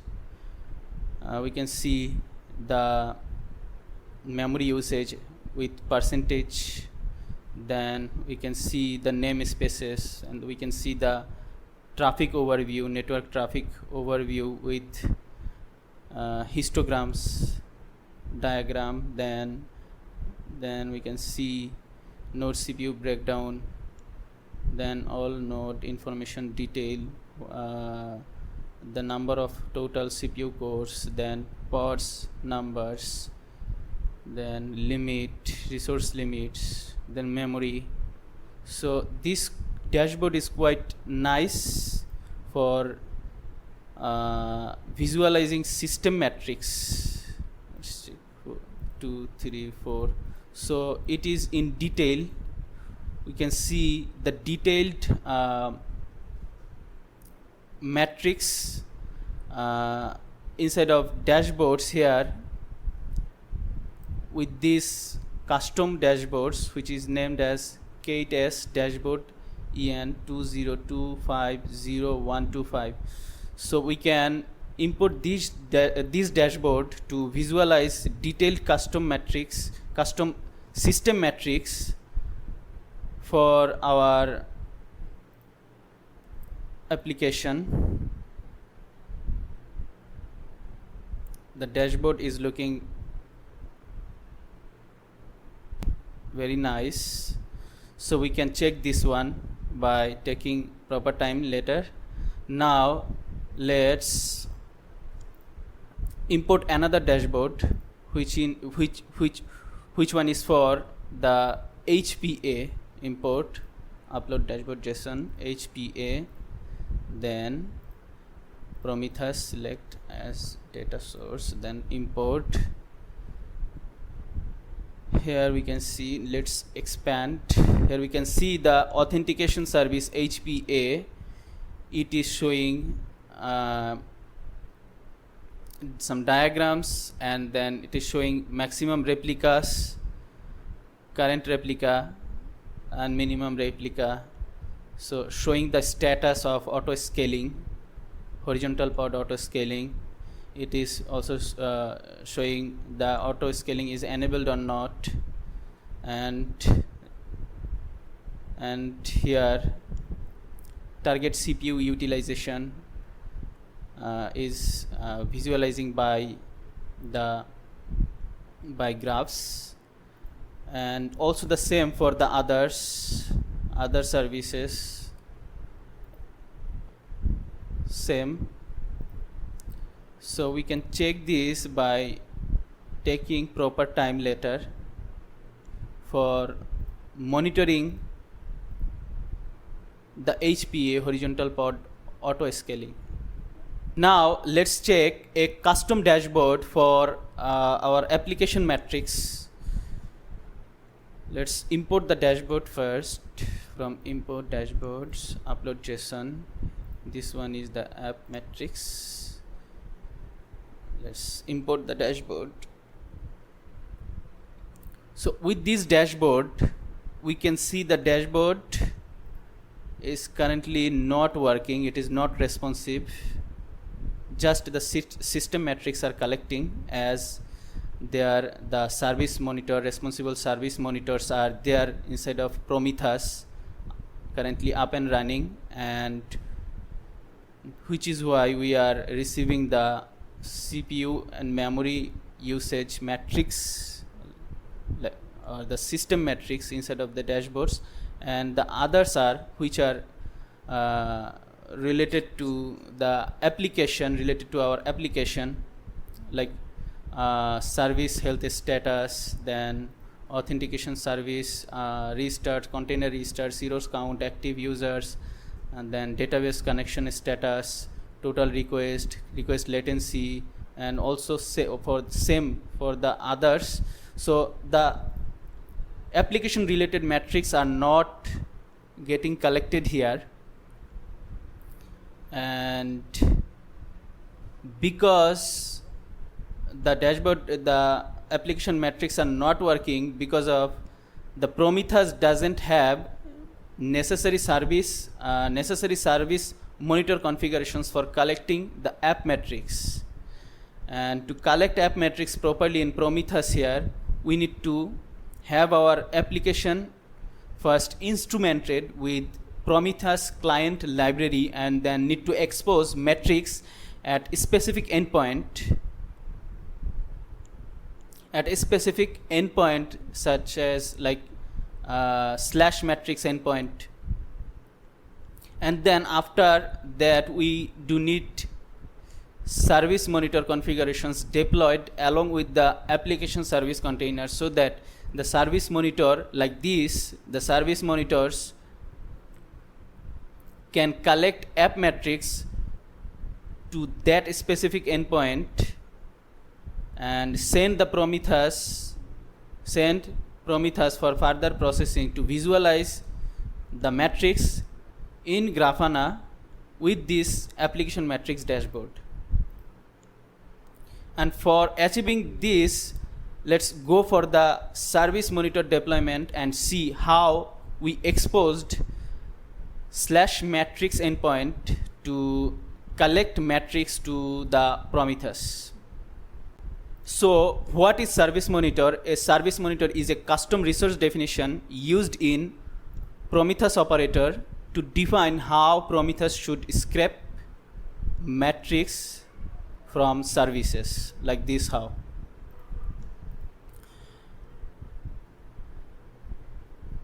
here, inside of the config folder, inside of the service monitor config.yml file, we defined multiple service monitors. We can see multiple service monitor resources for different services. For example, authentication service, here the authentication service, then the broker service, then front-end service, listener service, and also the others associated with our application, where each monitor specifies the service to scrape the metrics endpoint, the port, main port where the matrices are exposed, and then scrape interval we can see, which is 30 seconds. This setup ensures Prometheus collects metrics from all listed services for monitoring.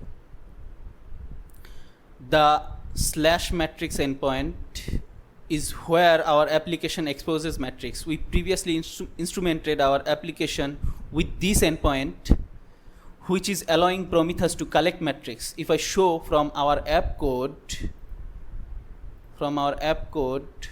inside of the authentication service, if I go then instead of the cmd, then main.go, here we can see we are using the client Golang Prometheus library, which is responsible for collecting the Prometheus metrics. Here we are defining the metrics which are needed to be collected from here instead of the authentication service. Then we are exposing the metrics endpoint to collect metrics to this endpoint. And if I go for the broker service, we will be able to see the instrumentation is done like the same way how the authentication is done. Here, instead of the helpers.go file, we'll be able to see not helpers, helpers, handlers. Yes, instead of the handlers.go file, we can see the client Golang Prometheus library is used defining Prometheus matrix. Then instead of the routes.go file, we are defining the matrix endpoint. So the other services here also instrumented like the same way how the broker and authentication service is instrumented. So we can check this instrumentation by taking proper time later. Now let's deploy the service monitor quickly. Our service monitor is inside of the config folder. Let's collect the path of the config folder, copy path, then let's set the path in here, cd. Then we need to mount first mnt, then the path, then let's remove the backward slash, then with the forward slash, remove the colon, put small c. Now let's hit enter. So the path is set. Now let's list the files inside of the config folder, and where our service monitor, here is our service monitor config.yml file. Let's deploy this one by kubectl apply -f, then service monitor config.yml. Let's hit enter.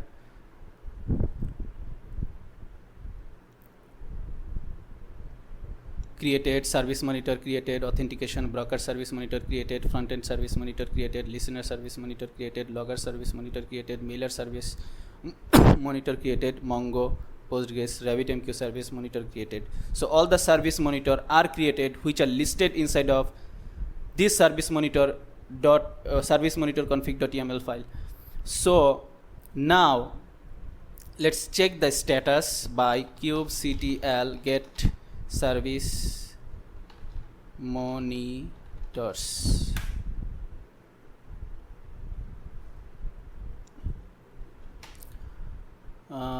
No resources found in default namespace. These are in monitoring namespace. So we'll have to put the namespace monitoring. Otherwise, it will count the namespace as default. Let's hit enter. Here we can see our service monitors, all the service monitors which we have just created 61 seconds ago, 56 seconds ago. So now that we have our service monitors, now Prometheus will be able to collect application related metrics from our app services to visualize the metrics with dashboards inside of Grafana. Now let's check the service monitors. These service monitors which we have just created. Let's check these service monitors from Prometheus. Let's go to the Prometheus and let's refresh the page. Clear selection. Here, nice, we can see the service monitor, authentication service monitor, and the others, broker, front end, listener, logger, mailer, Mongo. Then let's see down below if we can find. Let's minimize, show less, and here we can see Postgres and RabbitMQ. There's two, and here the rest others. So the service monitors in Prometheus are currently up and running. Here we can see the status up, and we can also see the container name, endpoint, main port, then job authentication service, and namespace name, and also a service name, authentication with service, and also the most importantly the pod name. Here we can see the pod name, authentication service 5. Let's copy this pod name from here and paste it in here. And now let's check the pod from here also, qctl get pods, and we will copy the pod.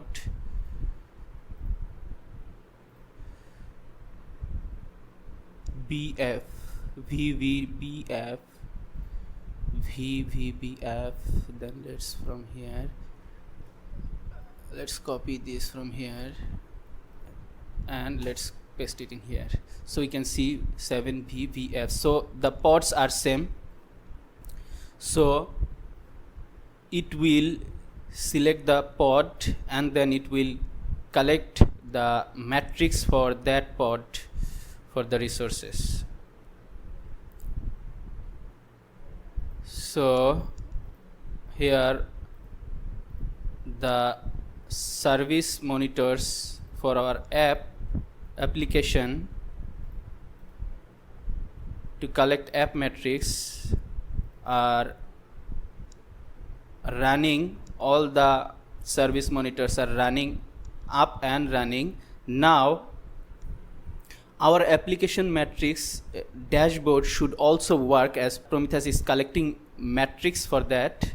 Let's go to the dashboard and let's refresh first, and now let's check the all service status. Here's nice, we can see the status is 1 for authentication service, broker service, for all the service which are related which are associated with our application, showing the status 1, which means the services are up.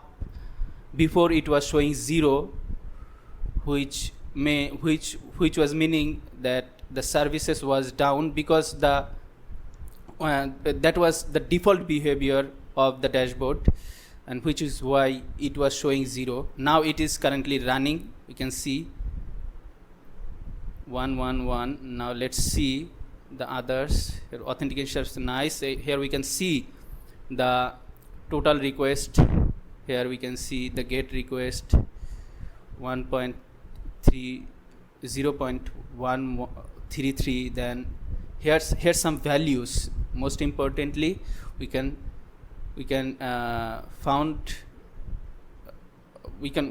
check the values here which are created here. Here we can see database connection status, Postgres 1, CPU, memory, then active users, successful authentication 0. Let's authenticate some.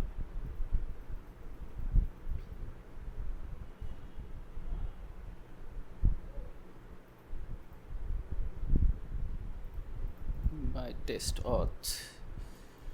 Now let's go inside of the dashboard and see 0. Successful authentications should be more. 6 hours, not 6 hours. We will show for 15 minutes. Now it will be easy to track things here. Successful authentications still 0. We should have values here.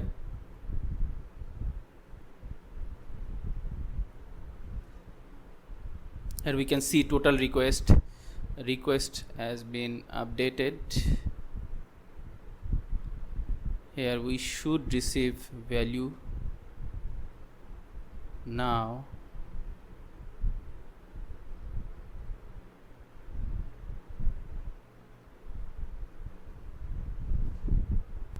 Here we can see the post main port post method, which is created instead of the total request dashboard.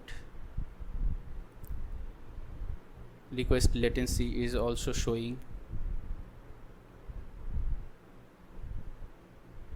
Successful authentications, why not?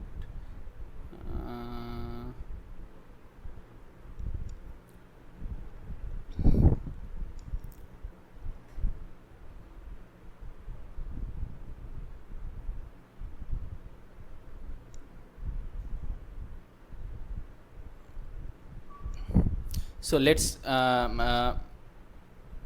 wait for it and see the others. Meanwhile, broker service, here we can see the total request. In the total request we have the count of request, then we have latency, and these are the things which will propagate when RabbitMQ failures occur. Error count, error occurs, and then failures occurs, counter restart occurs.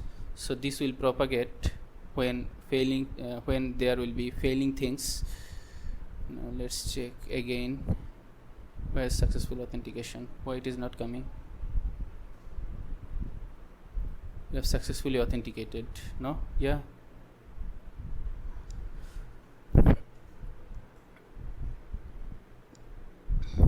Let's check others. Meanwhile, front-end service, here you can see we have get request while we refreshed our page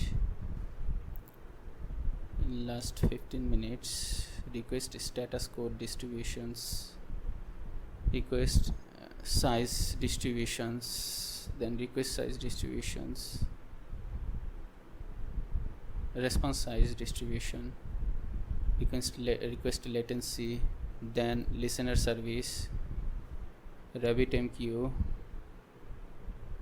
connection errors 3 in the first attempt. It was for the first attempt these errors occurred, which is why showing, it is showing the message is processed 2.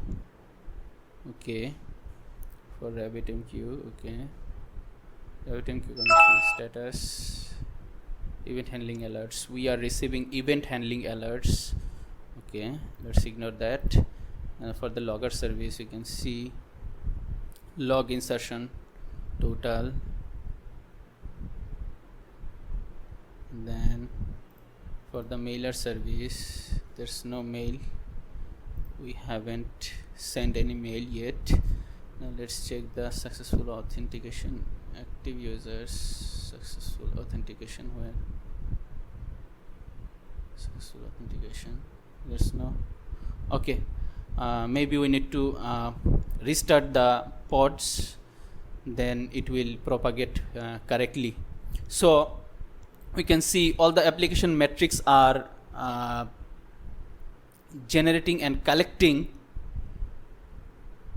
inside of the Prometheus, and then we can show and visualize the metrics here using these dashboards, which is called application metrics dashboard. So our application metrics dashboard is working fine here.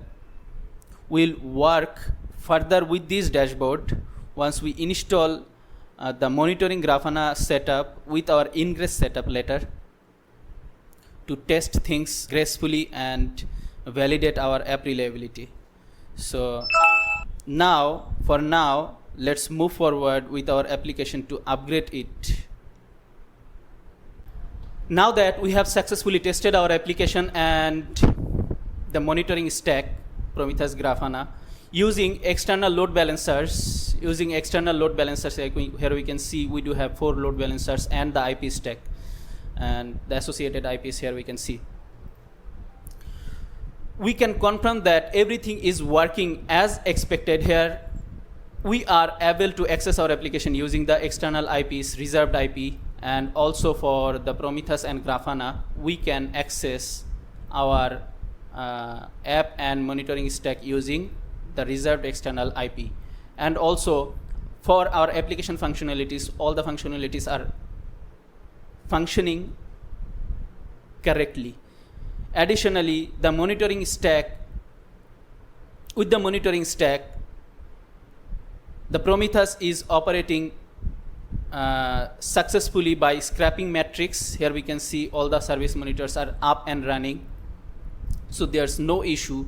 So Prometheus is scraping metrics successfully, and Grafana is visualizing these metrics on the dashboards for monitoring and observability. So with the load balancer and IP stack, With the load balancer and IP stack in place, we have verified seamless functionality. Now it's time to enhance accessibility by implementing ingress-based HTTPS routing. This will allow us to securely access both the application and monitoring stack through a registered domain via an encrypted HTTPS connection from our browser. Currently, with the load balancer and IP stack, we don't have secure connection available. Here we can see this is showing your connection to this site is not secure, and also not secure for Prometheus, also not secure for Grafana. So with load balancer and IP stack, secure access is not available.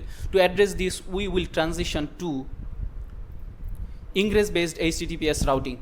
And before proceeding, we will first delete the load balancers and the IPs for the app and monitoring stack, which are available here. We can see we do have 4 load balancers currently for our app and monitoring stack, and here we can see the 4 reserved IPs for our app and monitoring stack. So we need to delete these before we go for ingress-based HTTPS routing. So we need to delete this because they will no longer be in use, and this is a best practice to prevent unnecessary resource consumption, avoid quota limits, then on load balancers and IPs, and consume and optimize billing. So let's start by deleting the load balancers first.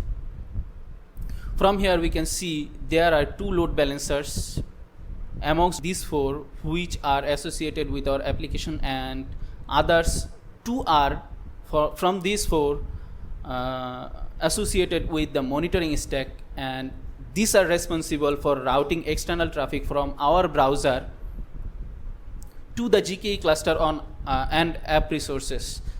And we can delete these external load balancers from the console by deleting their components. From here we can see to view or delete load balancing resources like forwarding rules and target proxies, go to load balancing components view. From here we can view the components of our load balancers. Here we can see we do have forwarding rules for our load balancers, so which direct incoming traffic to the appropriate backend services based on IP, protocol and port. And then we do have target pools here. Anything else is there? No. Target proxies, not backend services, backend buckets. So we do have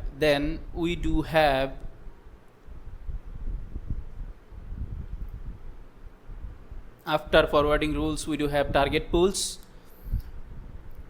which group backend instances to distribute traffic efficiently and ensure high availability. So now we can easily delete all of these forwarding rules first, and then can delete all the target pools from here. So once we complete the deletion of our load balancer components, we will go for deleting the reserved external static IPs which we reserved for our app and the monitoring stack. Here we can see these are the 4 IPs which we reserved. So to delete from here, from the console, we will select the IP one by one. We need to do it one by one. So we will select the IP, and then we will go for more actions from here, and then we will go for releasing the static address. Currently this option is disabled. This release option will be enabled once the associated forwarding rules, here we can see the forwarding rule is associated with it. So once the associated forwarding rule from here gets deleted. So this is how we will first delete our load balancing components from here, forwarding rules, target pools, and then we will go for deleting the reserved external IPs from here, from the console. So this was about deleting the load balancer and IP stack from the console. But now we are going to perform all of this deletion task for load balancer and IP stack using our WSL configured terminal. Let's first uninstall the monitoring stack, which will delete all the load balancers components associated with our monitoring stack. And to do so, we will run this command helm uninstall monitoring, then -n, then the namespace name monitoring. Let's go for it.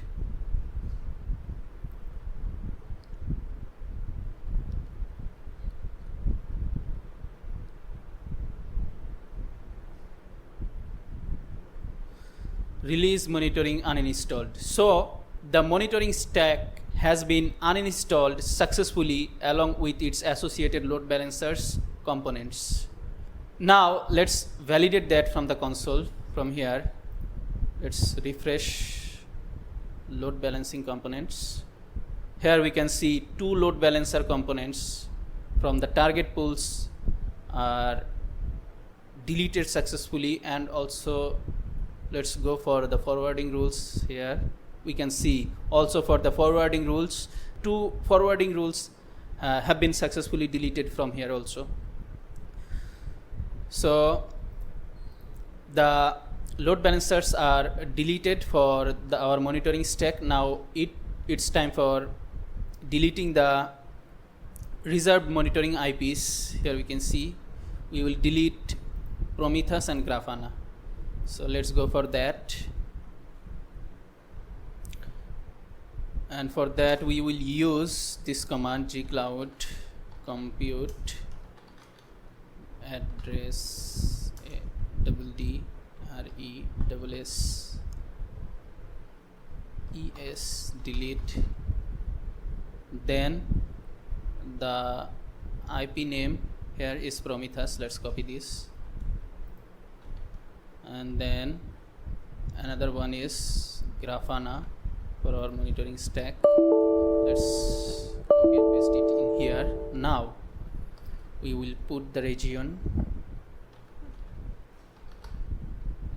equal, our region name is use central 1.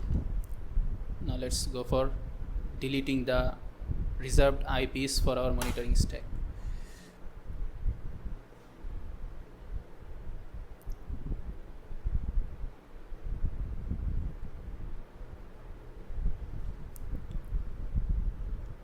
Yes, I want to continue to delete, then Y. So the reserved IPs for our monitoring stack have been successfully deleted. So we have deleted our load balancers and also the reserved IPs for our monitoring stack successfully. Now it's time to delete the load balancers and IP stack for our main app also. So let's go for that. We will first delete the load balancers components, and for that we will first list the forwarding rules which we do have for our main app. Gcloud compute forwarding rules list. This will list the forwarding rules.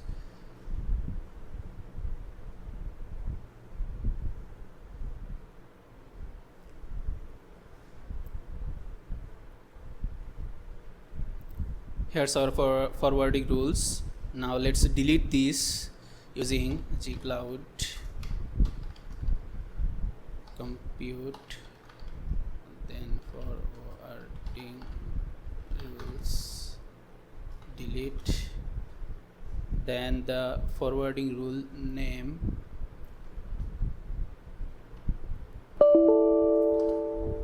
then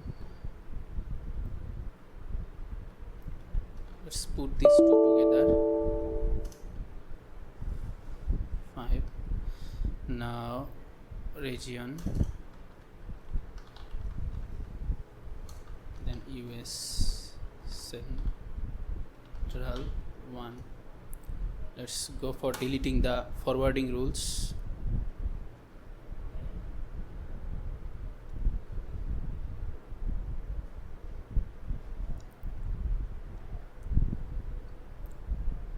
Yes, I want to continue to delete.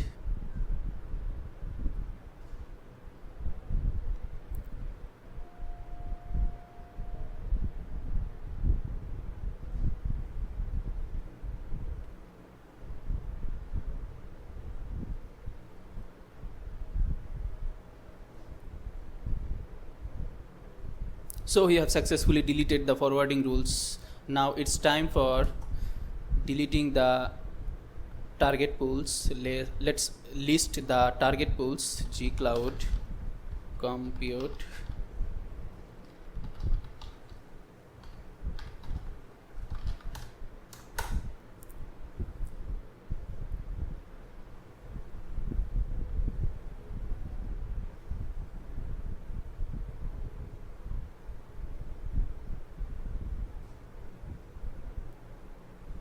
now let's delete the target pools.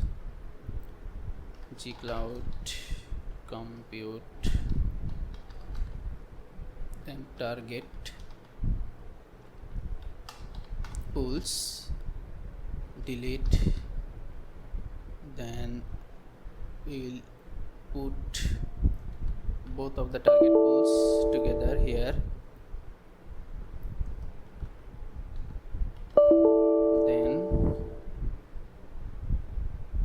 The region, then our region is US Central 1. Let's go for it.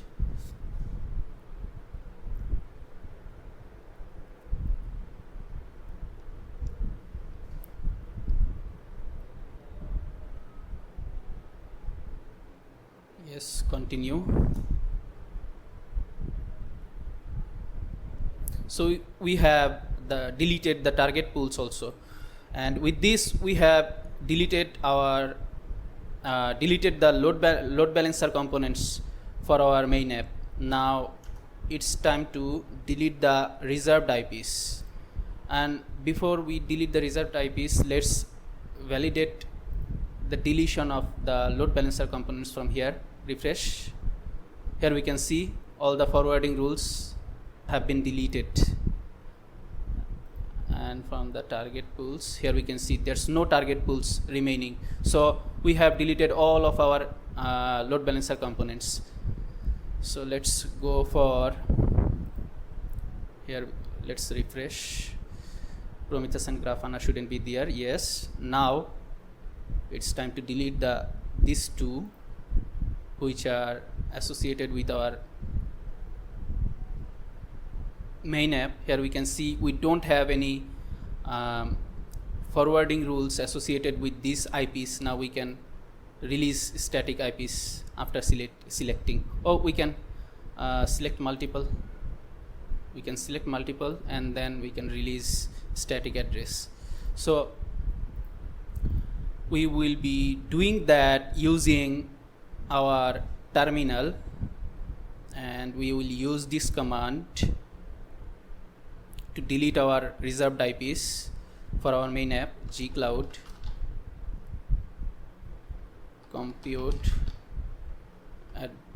addresses delete, then let's copy the names for the reserved IPs, put a space, then provide another.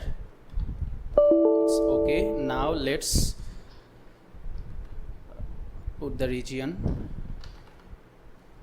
US Central 1. Now let's go for deleting the reserved IPs for our main app.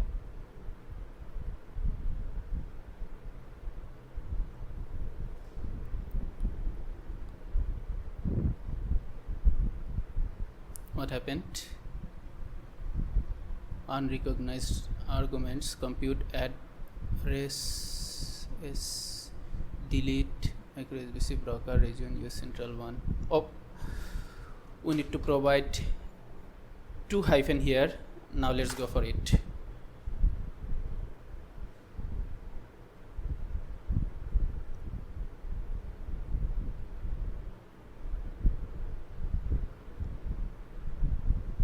Yes, I do want to continue to delete.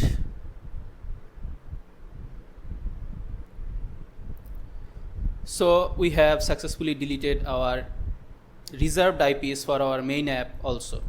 And with this, we have deleted the load balancer and IP stack for our main app. So we have, so far, we have deleted the load balancers and IP stack for our monitoring stack and also our main app. So it's time to go for ingress based HTTPS routing. So we will go for that. To have ingress based HTTPS routing, we will first need to have a domain. Here we can see we already have a domain registered from Squarespace domains named as microsbc.net, with which we are going to work further. Now we will configure the necessary DNS records from here, from the DNS settings. We will add necessary custom DNS records. These are old records. Let's delete these first. We don't need this.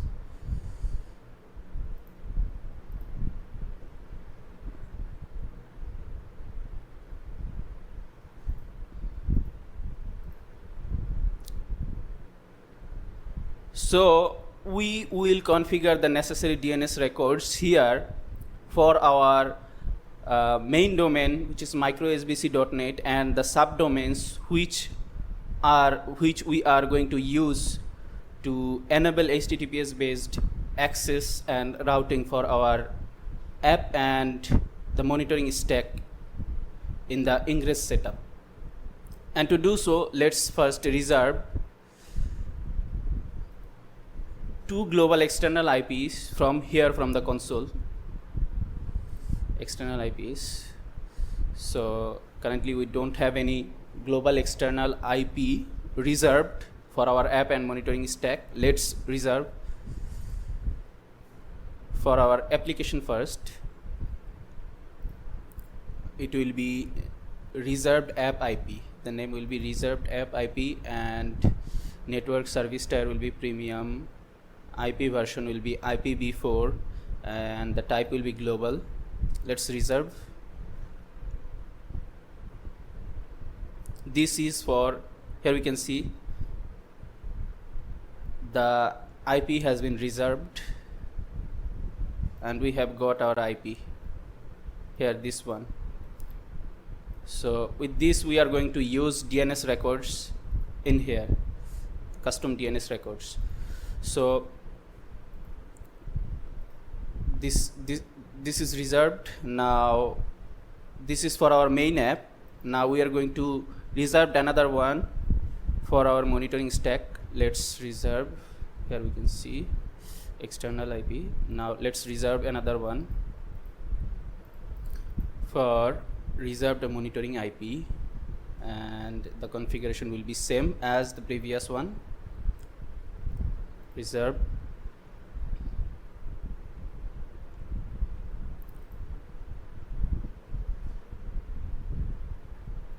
So we have successfully reserved our monitoring IP also. Here we can see. So the IPs are reserved. Now let's add the necessary DNS records in our domain provider here. So let's first add the record for our main domain, and for the main domain we will use host as @, then type will be A, and the TTL will be custom, and it will be 300 seconds, which is 5 minutes, and the IP address we will use for our main app, reserved app IP, this one. Let's copy it and paste it in here.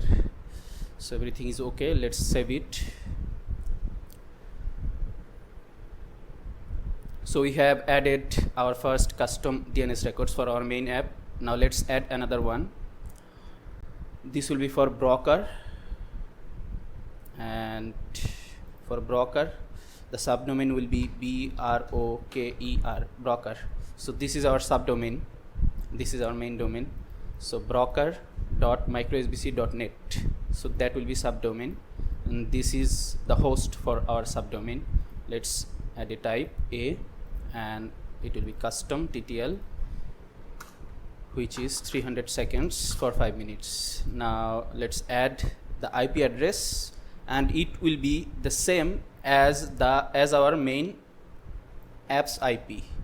Let's copy it from here and let's add it in here. Let's save it.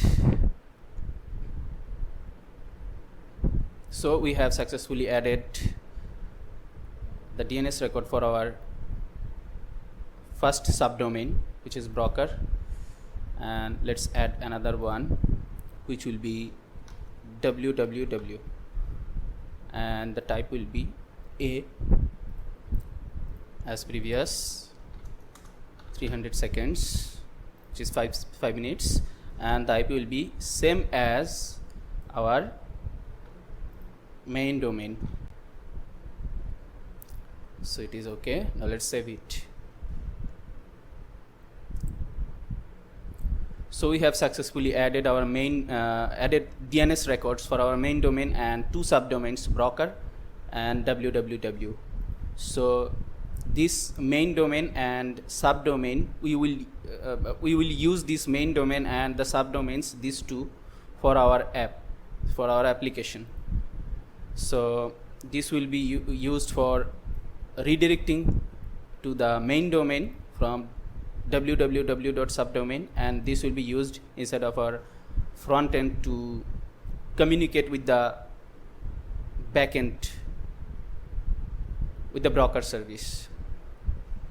So we have successfully added DNS records. Now it's time to validate the propagation of the DNS records, which we have added here from our ISP provided Google DNS server or the Cloudflare, which one is the most responsive in our case, using the Git based terminal. From here, let's maximize it little bit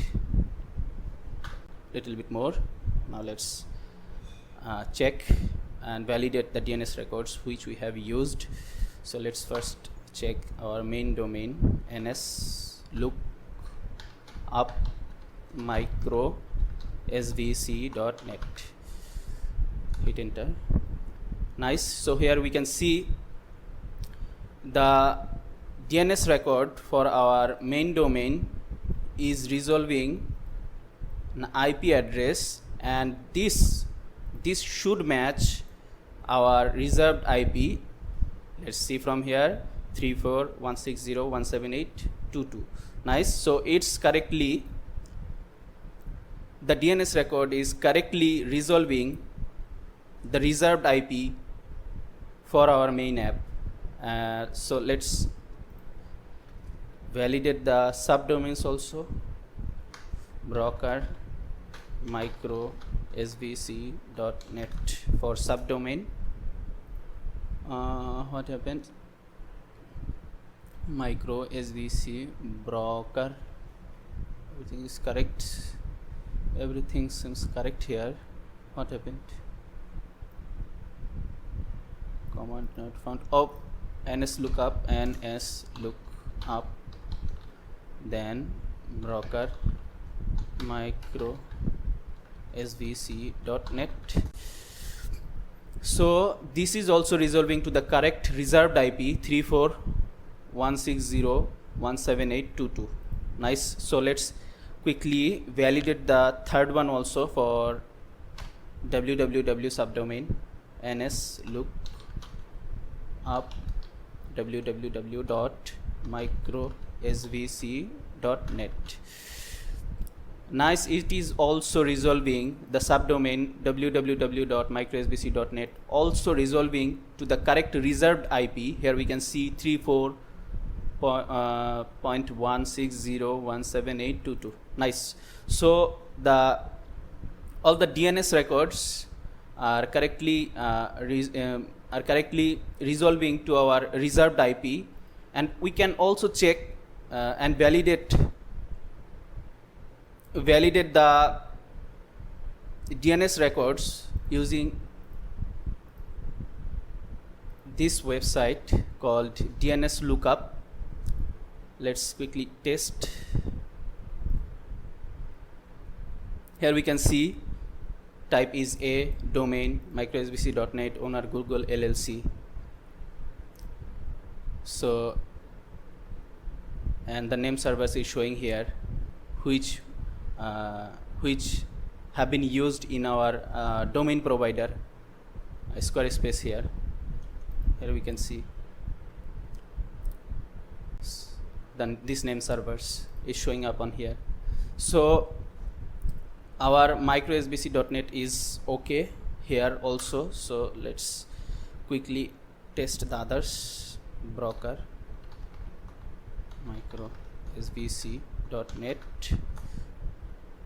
lookup DNS. Nice, here we can see it is also resolving. Now let's test the third one for www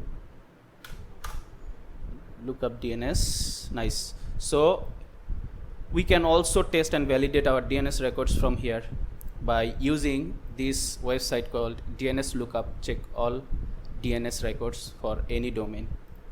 Nice. So all the DNS records which we have used, which we have added here, are now validated and globally available, resolving our reserved IP through the domain and the subdomains.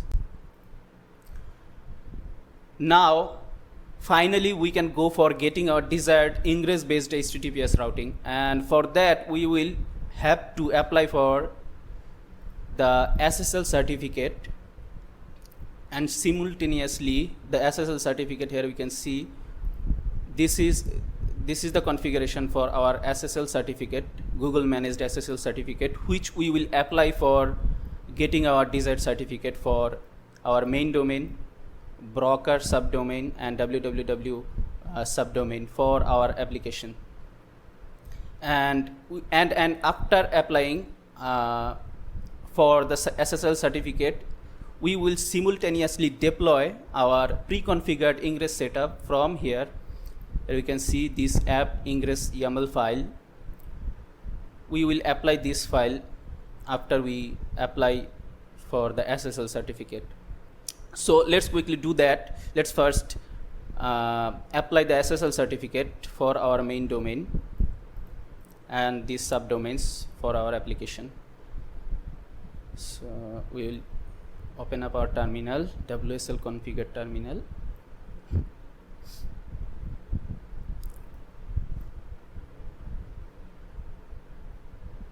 Clear the terminal. Hope it is okay. Now we will copy the path for the config folder. These files exist in the config folder. We will cd, then mount mnt, then we'll paste the path in here for the config folder. Now we will replace the backslashes using /.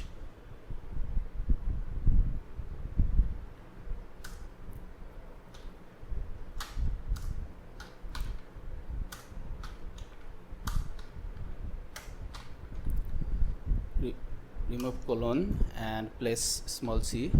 It is okay. Path has been set. Now we can list the files. Here we can see our GCP managed app-cert.yml. This one is here listed, and app ingress YAML also listed here. So let's deploy the, let's apply for the certificate first. kubectl apply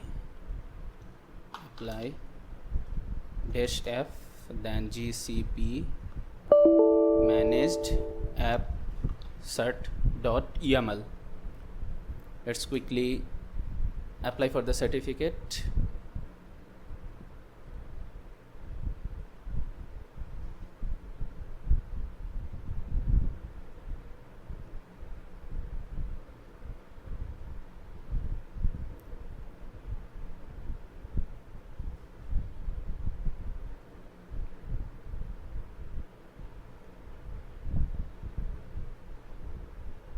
So it's successfully applied. The certificate is successfully, we have successfully applied for the certificate. Here we can see app cert created, and now we will monitoring the status by kubectl describe managed managed certificate app cert.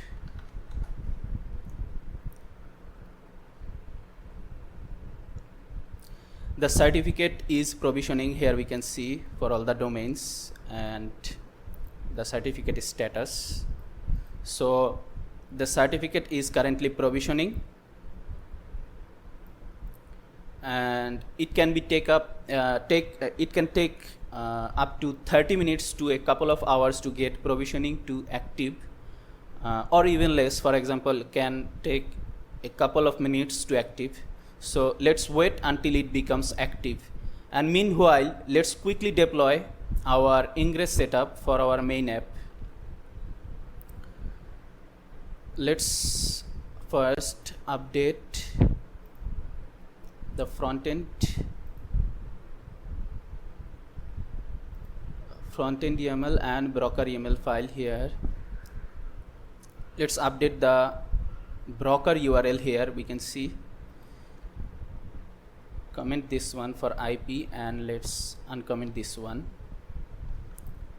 So broker URL here with HTTPS and domain, and the subdomain which we have, which we will use, and which we for which we have added the DNS records. So here the broker URL with HTTPS and domain in our front-end deployment, and the type of the front-end deployment, front-end service will be node port. So let's comment this cluster IP type and uncomment this one for will be node port. So front-end service will be node port to support with GCE ingress load balancer.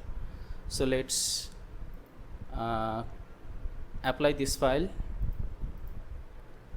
or deploy. To deploy it, kubectl, we need to be inside of the K8s folder. Let's cd K8s. Now we are inside of the K8s folder. Now let's apply the file or deploy the file. kubectl apply -f, then front-end. We'll hit tab to autocomplete the file name. Now let's deploy it.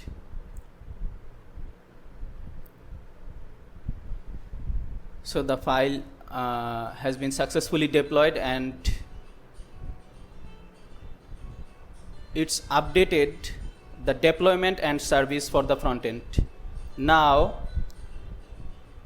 for the broker deployment, for the broker service here,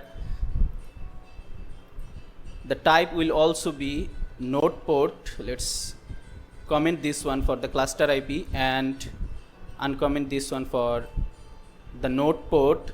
So the broker service will also be node port to support with GCE ingress load balancer.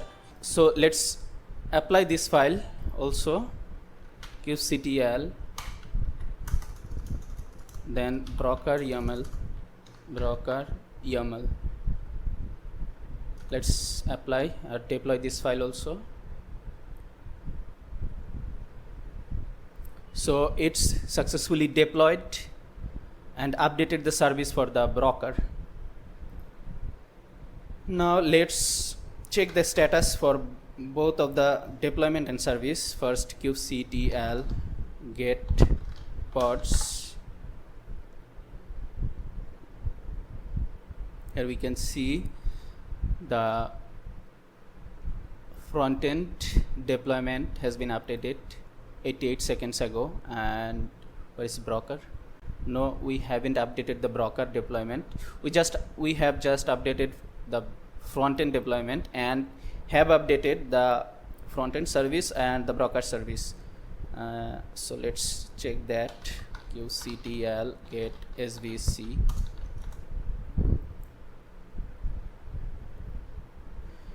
Nice. Here we can see the type node port for the broker service and the front end service. So these are updated. Now we haven't deleted the load balancers from here, from the deployment. Let's quickly delete these two. We needed to delete these services also from here. We have just deleted the load balancers and IPs, but haven't deleted the services which we have created. Let's quickly delete svc, then broker net service. We'll use space, then we'll put the second one also. Now broker svc, kubectl delete svc and the service names. Now let's hit enter. These are inside of the default namespace, so these are deleted. So we have deleted the unused services. Now the type has been updated. Now let's quickly deploy our ingress setup. kubectl, this is our ingress. kubectl apply -f app ingress YAML. Let's quickly deploy it.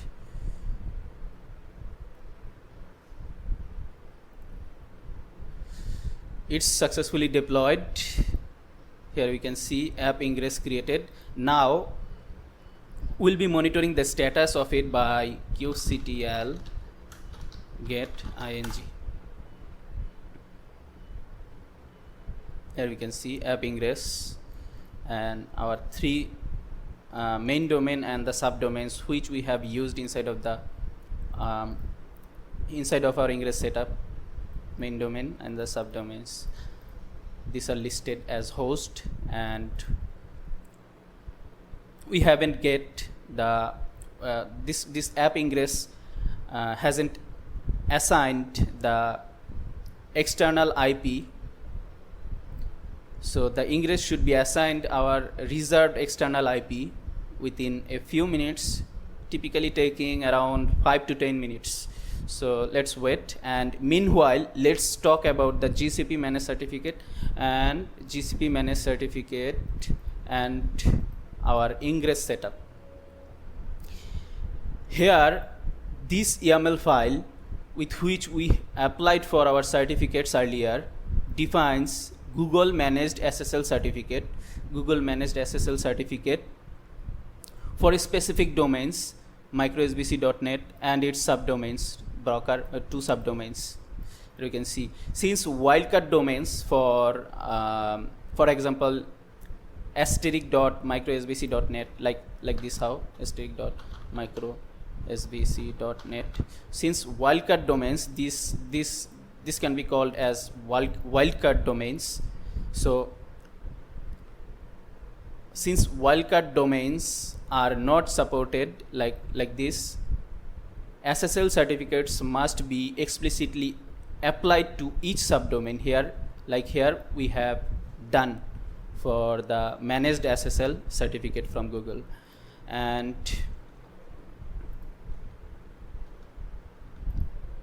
this YAML, this ingress YAML file with which we have deployed our ingress setup, defines routing rules for multiple services in the Kubernetes cluster. Here you can see multiple services, front-end broker service, front-end service. So it directs traffic to different services based on the host names.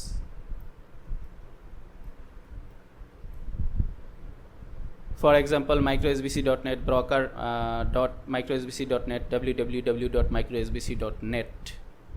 It also enables HTTPS redirection. Here we can see it also enables HTTPS redirection and uses a global static IP and managed certificate for secure access.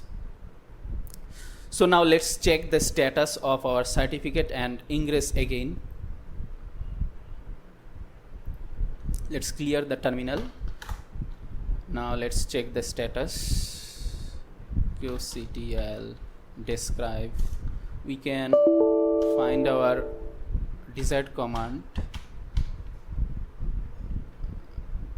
by clicking on the up arrow. This is for our certificate. qctl describe manage certificate fcert.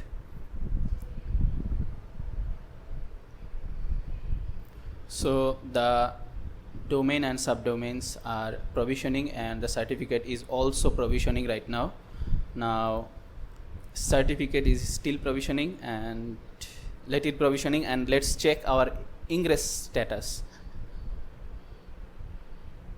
Let's wait until it gets provisioned, and let's check the ingress status by qctl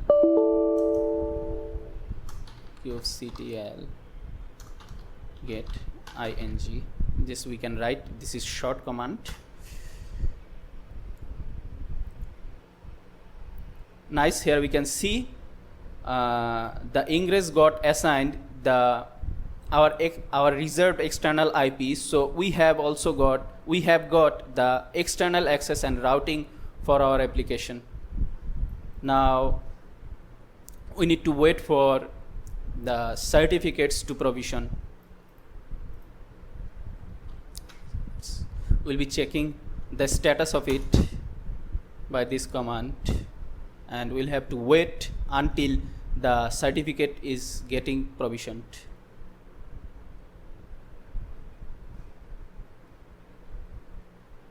So let's wait for it.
Nice. Here we can see our certificate got active. The status is active, certificate is status, and the domains are also active. Here we can see subdomains, and the main domain. So the main domain and the subdomains are active, and the certificate is also currently active. The Google managed SSL certificate is currently active and provisioned. So it got active after 22 minutes. So after 22 minutes, our certificate got active. So now that our certificate got active and also the ingress qctl get ingress, and also the ingress got assigned our reserved external IP 34.160.178.22.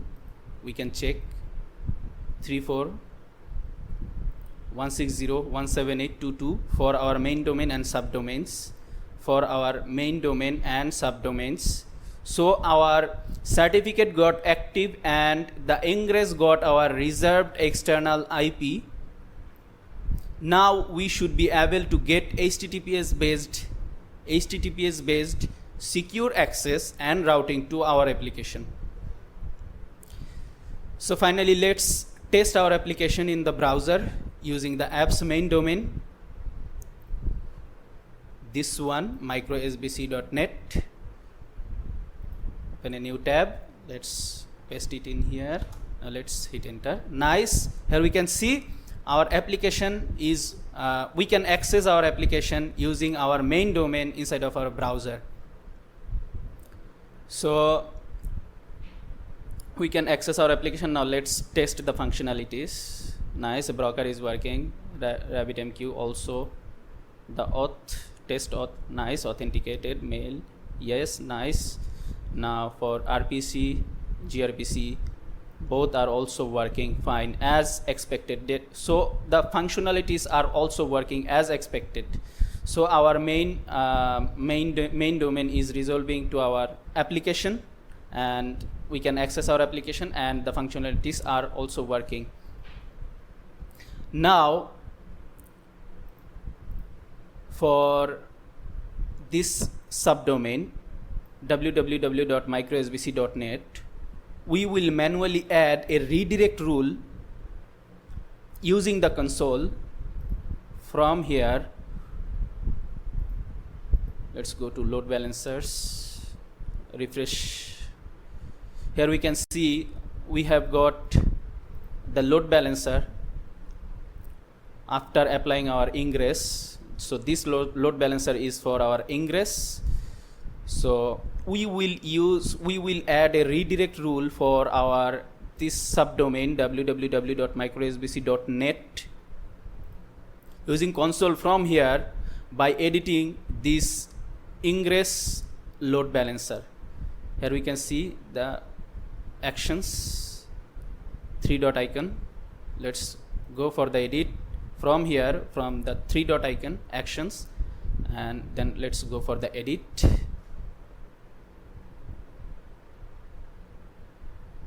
And then we will, from here we will go for host and path rules, and then we will select advanced host and path rule, URL redirect and URL rewrite. And from here we can see we do have our subdomain listed here as host, and for this host, our subdomain, we will now edit the path rule from here for this path, for this wildcard path.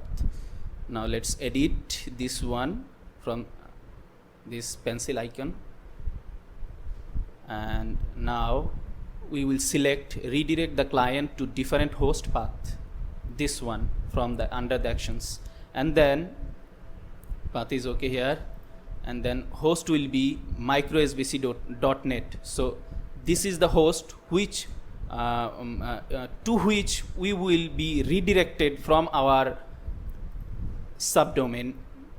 From this subdomain, we will be redirected to this domain, which is our main domain. So the path redirect, full path redirect, this will be empty. Let's keep it as it is. And the redirect response code 301 moved to permanently, this will be as it is. And let's enable the HTTPS redirect from here. And now we can save this path rule. Let's save this one. Now from here, let's click on done, and now we can update the load balancer. Let's go for the update our load balancer. Updating the load balancer. See from here.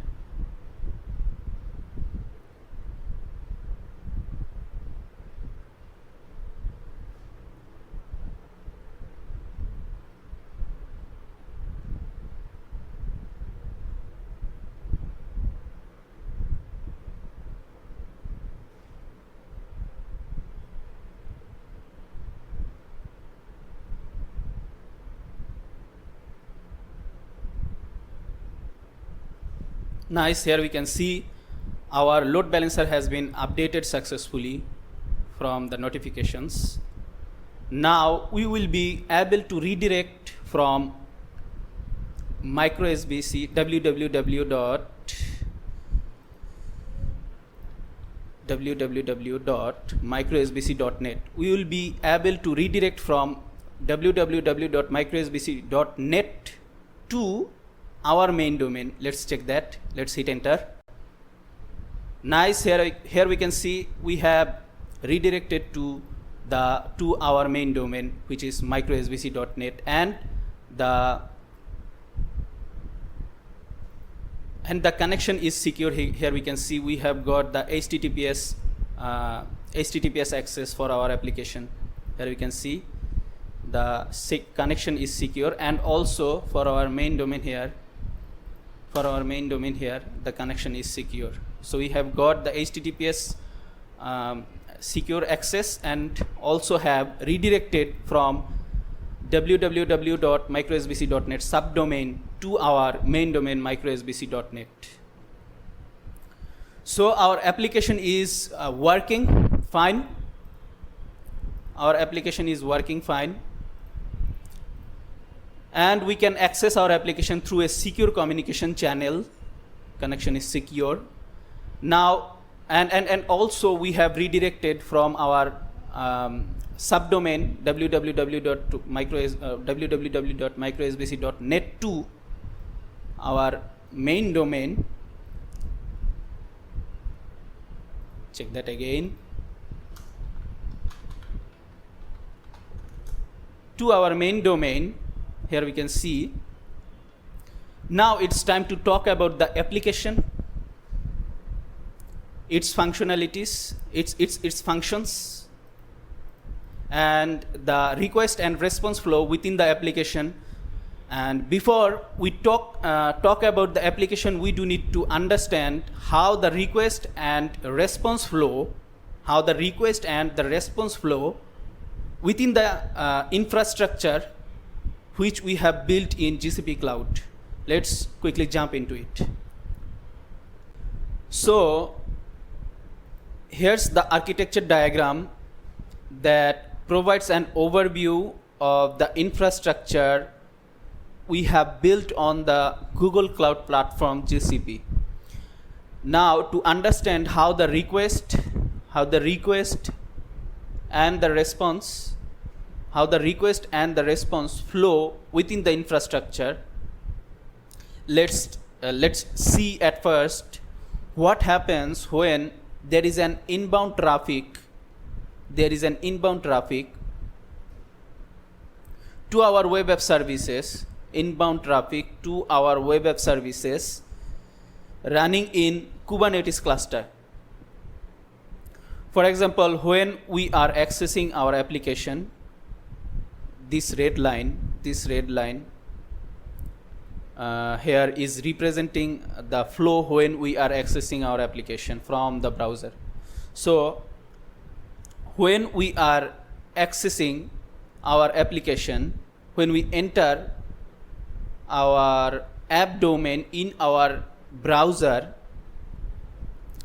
resolves the DNS to a Google Cloud public IP exposed via ingress, and then it makes an HTTPS request that travels through the internet to the Google's global infrastructure. Then the Google Cloud Load Balancer GCLB receives the request at the edge and forwards it to the VPC and the subnets after passing the firewall rules. Then the request reaches the VM or worker node which is hosting our application. Then it forwards the request to the Kubernetes ingress. It forwards the request to the Kubernetes ingress via internal load balancer ILB. The ingress then directs the request. The ingress then directs the request to the front-end service, which then sends it to the appropriate pod. And finally, the front-end pod serves the resources, and the response follows the same path back to the browser.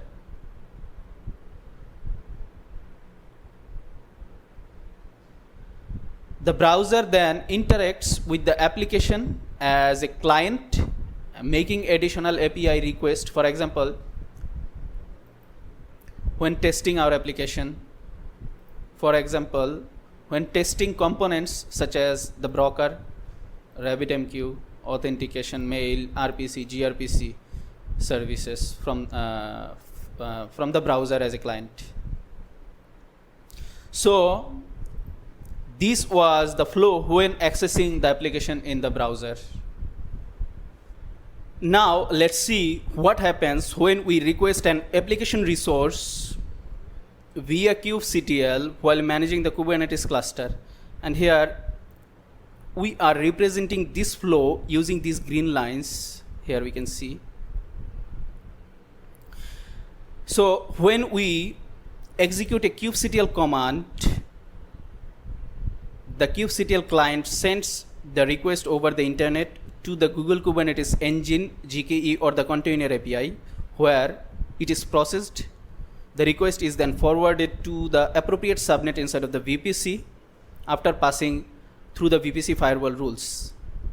And then after another firewall check, the request reaches the VM. After another firewall check, the request reaches the VM or worker node, which is hosting our Kubernetes cluster. The VM forwards the request. The VM then forwards the request via the cloud router. The VM then forwards the request via the cloud router to the Kubernetes private API server control plane for processing. Once the request is processed here, the response follows the reverse path. The response follows the reverse path where the Kubernetes API server or the control plane sends the response through the CloudNet, allowing secure outbound access. Then it passes through the VPC firewall rules.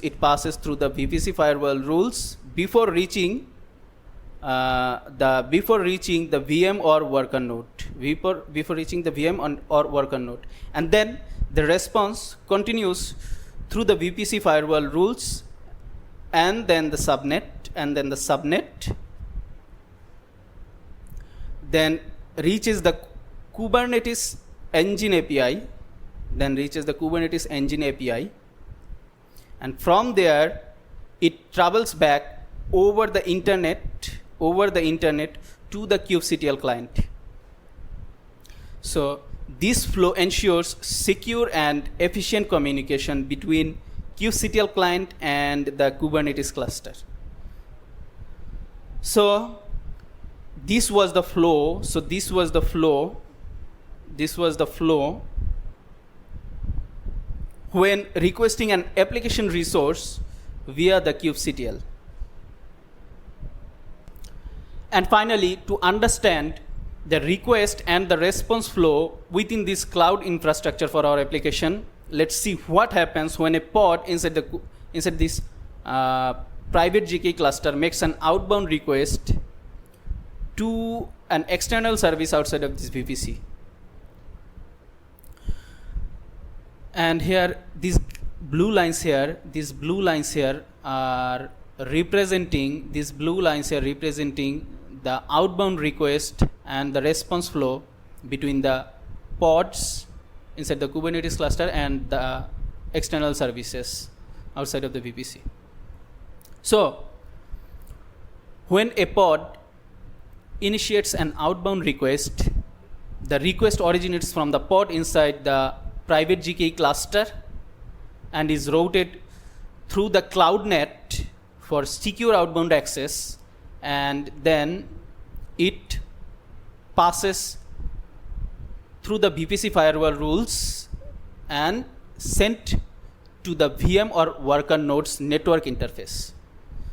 And the VM or worker node, which is hosting the pod, which generated the outbound request inside the Kubernetes cluster, then sends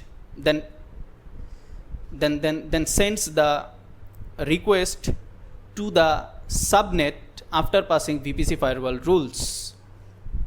The request is then sent to the Google Cloud LoadBalancer GCLB from the subnet. Then from the GCLB, it is forwarded to the external services over the internet. Here we can see these are the external services: cloud monitoring, artifact registry, cloud logging, cloud storage. So once the external service processes the request, the response flows the reverse path. The external service sends the response over the internet back to the Google Cloud Load Balancer GCLB. Then the response sends back to the subnet, to the appropriate subnet after passing the VPC firewall rules. Then the response from the subnet is sent to the VM or worker node after passing VPC firewall rules, which is hosting the pod which generated the outbound request inside of the Kubernetes cluster. So from the VM or worker node, the response then sent to the pod inside of the Kubernetes cluster via the cloud router, and which completes the outbound request. So this process ensures secure and efficient outbound communication between the Kubernetes workloads and external services.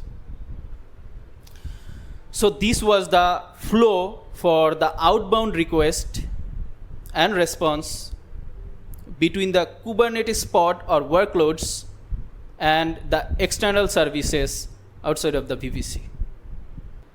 And another thing to mention here is, for the reliable data transmission, the TCP IP stack for the reliable data transmission,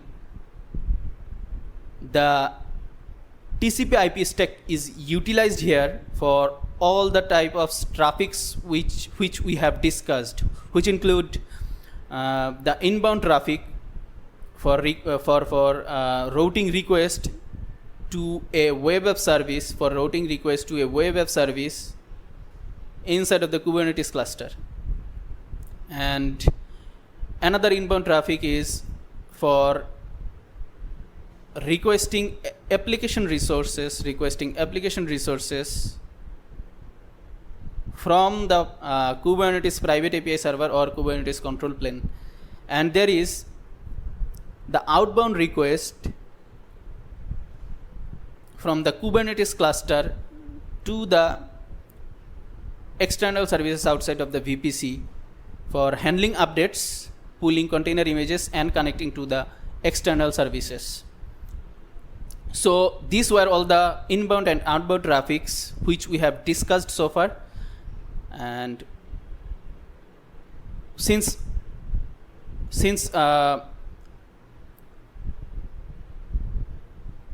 all the requests are made over HTTPS for all of these traffics, a TLS handshake is also performed here to establish a secure communication channel. Now let's talk about the application and its functions. From here, from this diagram, we can see our application is built using multiple microservices.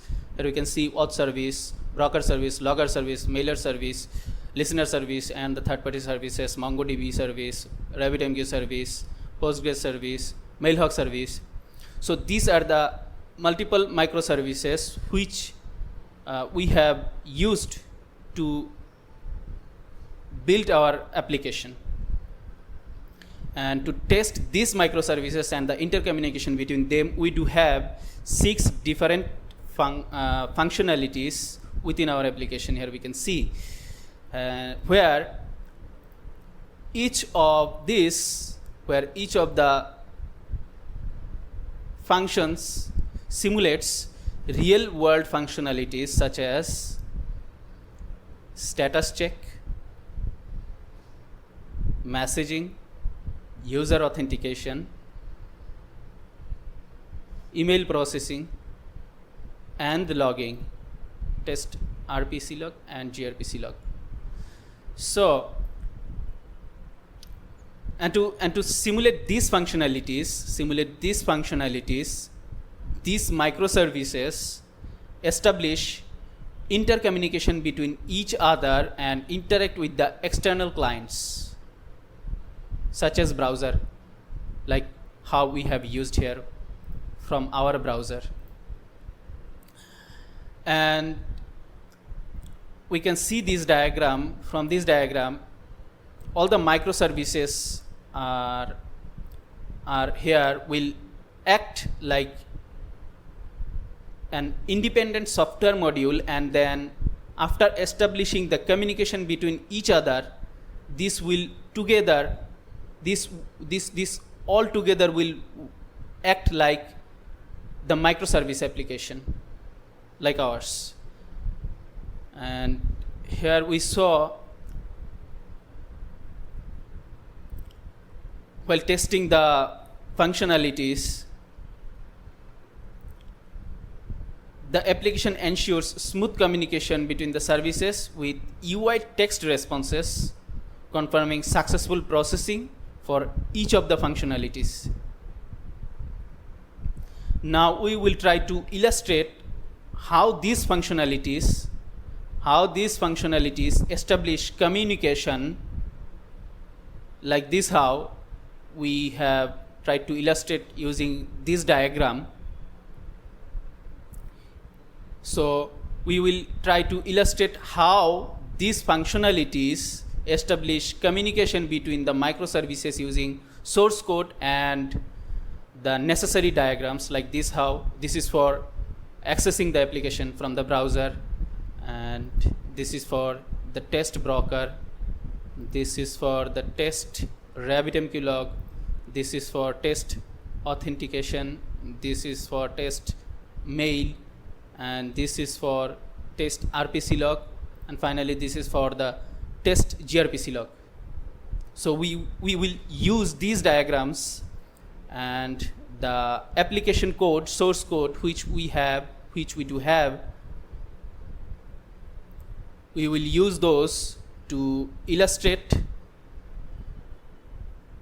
how the functionalities establish communication between the microservices and function like a software, which we do have here, the microservice application software. So to illustrate how these functionalities establish the communication between the microservices within our application, we will start from the beginning with this diagram, which is called accessing the application. We already understand how the request flows from the browser to the ingress inside the Kubernetes cluster when accessing the application from the browser, like this, how. And how the front end resources are getting served as a response, and how as a response to the browser, and then how the browser then uses these resources to make further request as a client, like this, how. Let's quickly see the relevant part of the code from our VS Code.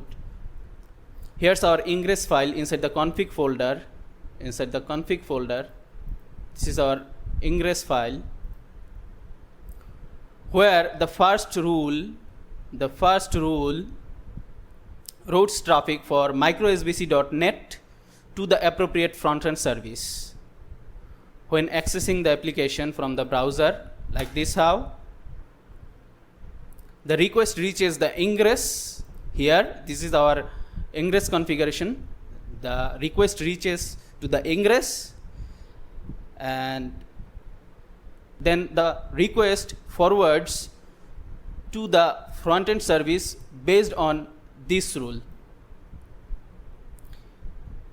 Then after that, inside of the main.go file, inside of the front-end service, the request is then handled by the main function. The HTTP handler listens inside of the main function. The HTTP handler listens for get request at the root path and invokes the render function to process and serve the test.page.go.html file or template. This is the test page go HTML file template. Here we can see, which defines our application's structure.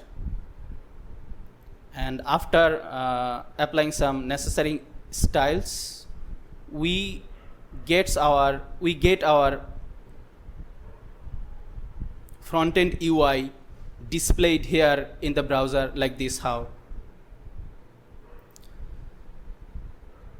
So after serving the template,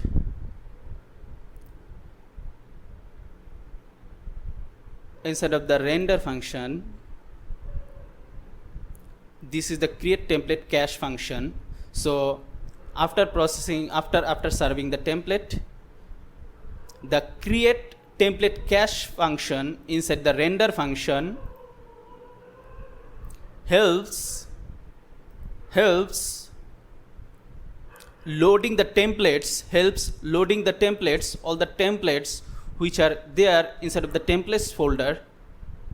You can see the other templates. So all the other templates.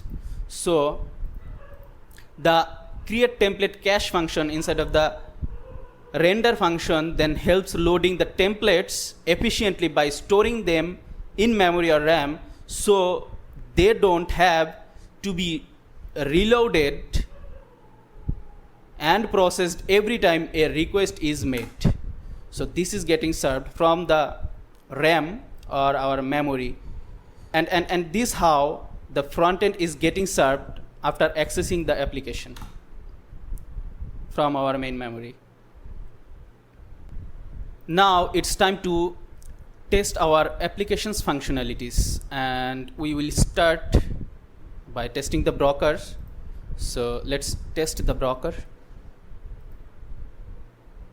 Here we can see there's no error, and we have successfully received the response. And also we can see the request which we have sent to the broker, an empty post request.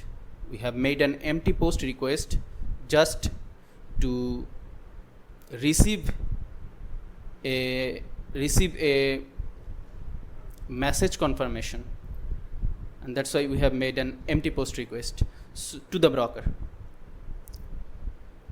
So from the diagram we can see the request and the response flow, where the request is made from the client to the broker, and then from the broker the response is sent back to the client. Now let's quickly see the relevant part of the code. Here's inside of the VS Code, our front-end template file. This is our front-end template file, test page go HTML, where the broker button, here we can see the test broker, where the broker button, this is the ID of the broker button. The broker button, let's search for the broker button configuration, where the broker button, here's our broker button's configuration, where the broker button is set up to send a post request to the broker service when clicked. This request is made using JavaScript's fetch function, which sends an empty request body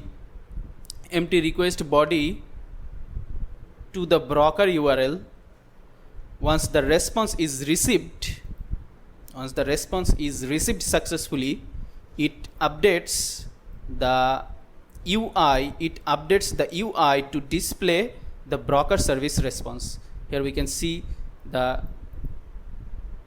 response as data.message. This is the response which is shown to our front end. Here, message hit the broker. So inside the broker service, if we go inside of the broker service, so inside of the broker service, the request is handled in the routes.go file here, where the route is mapped to the broker handler function. The function is defined in the handlers.go file, where it responds with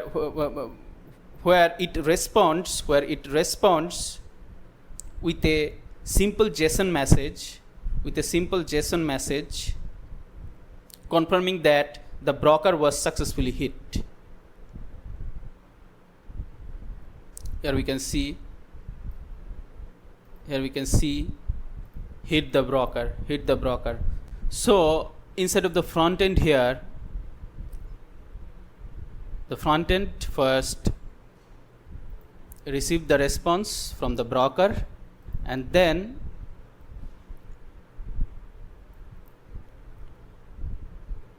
it is saying that an empty post request has been received, and then it writes it shows up this message in the front end, response from the broker service in here, and then the response message from the JSON object received from the broker is shown here. And after that, at last here, from the broker service then passes the message to the app.write JSON message function, write JSON function, with the payload here, then this write JSON function helps the front end to write this whole message, this whole JSON object, the JSON response object in here inside of the front end. Now let's see how it works with the live logging. Here in our terminal we can see we have already started our live logging by using this command block, which is a multi-line service log trailing command block for the Kubernetes, where each service's logs are prefixed and streamed concurrently using the background pipelines. So we will be monitoring our application live logs from here, from the terminal, after running this command block. So we are receiving our live logs, our application's live logs in our terminal. So now let's test the broker from the front end again and see how the live logs works in our terminal. Test the broker. Here we can see we have received the logs for the broker service here in our terminal, and which is confirming with the message broker hit successfully, and then confirming that a JSON response is sent, back to the front end with a status 200 OK. So this was the workflow between the microservices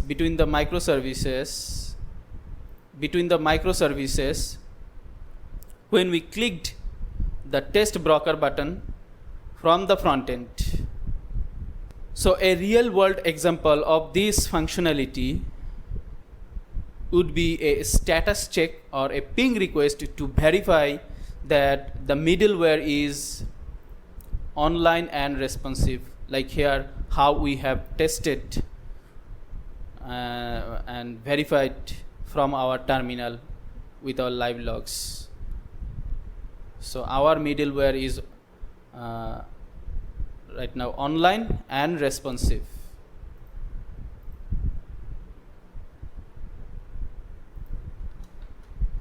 Here we can see our middleware is online and responsive.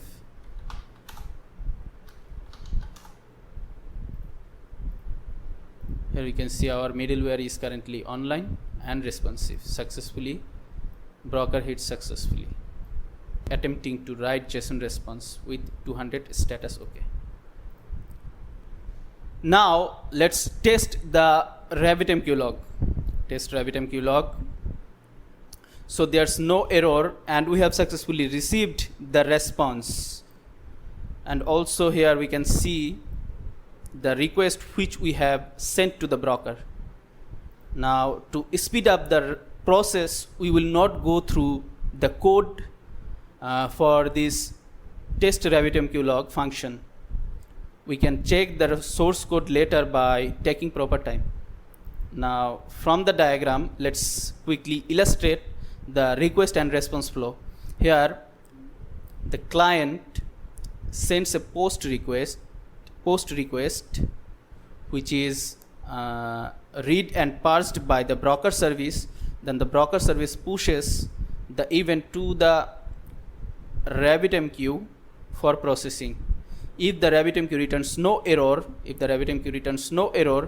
the broker service responds to the client with a success message confirming that the event has been logged via RabbitMQ using HTTP status code of 202 accepted.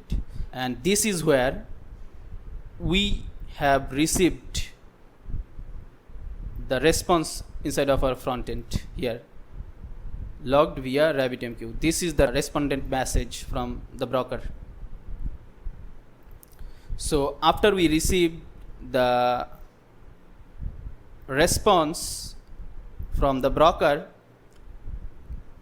as there's no error returned by the RabbitMQ, the listener, after that the listener picks up the message for the processing, and then the listener sends processed message to the logger service for logging, and then finally the logger service stores the log message into its MongoDB database to store the generated log message by the test RabbitMQ log function. Now let's see how it works with the live logging. Let's test the RabbitMQ log again from the front end and see the live logs here inside of our terminal. Test RabbitMQ log. Here we can see the live logs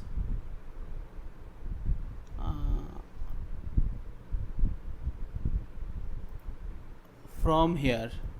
You can see the live logs from here, from the broker service, from the listener service, and from the logger service.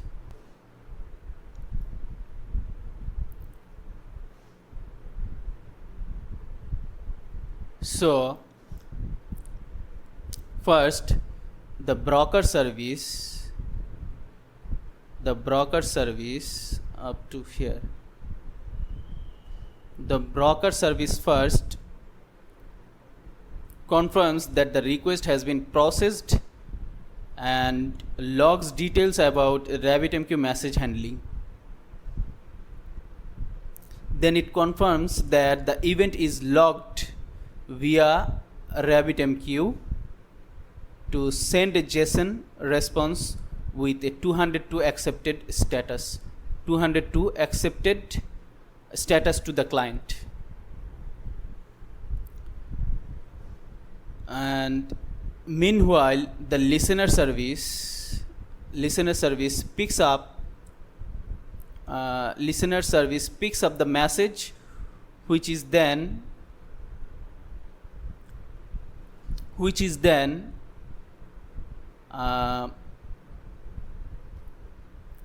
received by the logger service,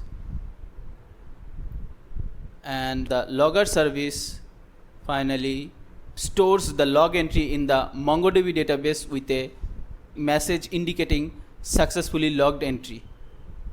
And then the logger service processes a JSON response with a 202 accepted status for its internal logging. Now let's try to access the UIs for the RabbitMQ and the MongoDB services, and let's try to see what's going on there inside of these two services with our logged message generated by the test RabbitMQ log button. And for that we will first access the RabbitMQ UI. If we see the RabbitMQ, for the RabbitMQ instead of it, if you see the RabbitMQ management UI service is exposed as cluster IP. This cluster IP is only accessible inside of the Kubernetes cluster and can't be accessible directly from the browser. So to enable the access of it, we will be following a method called port forwarding. A port forwarding is a networking technique that redirects incoming traffic from a specific port on one network to a different port or device on another network. For example, let's first port forward for the RabbitMQ UI to manage queues and messages. We'll open up a new terminal, and in terminal we'll type kubectl, then port, then forward, then svc service, then the service name, which is RabbitMQ. Then we will use the port from our local machine which we want to use to access on our local machine using localhost, and this we will keep 15672 and then colon, then the port with which we have exposed our RabbitMQ management UI service. This is also 15672. We have 15672, so it is putted. Now let's go for it for the port forwarding. Yeah, we have successfully forwarded the port. Now here you can see forwarding from 172, the IP and then the port. So now let's access this in on our browser, and to access we will type localhost and colon, then or the port which we have used to access from our local machine. This is as same like the service port 15672. Let's access. Nice. So here we can see we have successfully accessed the RabbitMQ UI from our local machine. This is the overview.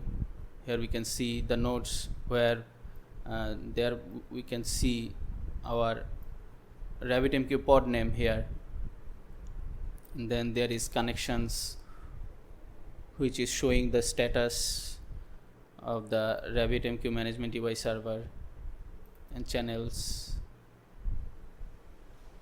and then there is exchange, and this is the exchange which is created which is created for our published log message inside of the RabbitMQ. If we copy it and go inside of the VS Code and paste it on here, we will see the associated files which are there inside of our applications project. If we open the first one in here, we will see the inside of the broker service, the exchange to which we are publishing the log message, and then there is queues, the streams, inside of which we will have queue to which we will store our messages temporarily after publishing to the exchange. So then there is admin guest with which we have just authenticated, and this is counted as administrator. Now, so this was the RabbitMQ UI. Now we can access the RabbitMQ UI with the local port 15672. So here with this port forwarding method, we are redirecting incoming traffic from the port 15672 on the VPC network of GCP Cloud to the port 15672 on our local device. Here the ports are same. This is for the GCP Cloud, which we have exposed there, with which we have exposed there on the GCP Cloud, and this is our local port. So we have here the ports are same. Coincidentally, we deployed the UI on port 15672 and we are accessing it on port 15672. So now let's quickly access the MongoDB UI also, and to access we will open a new terminal.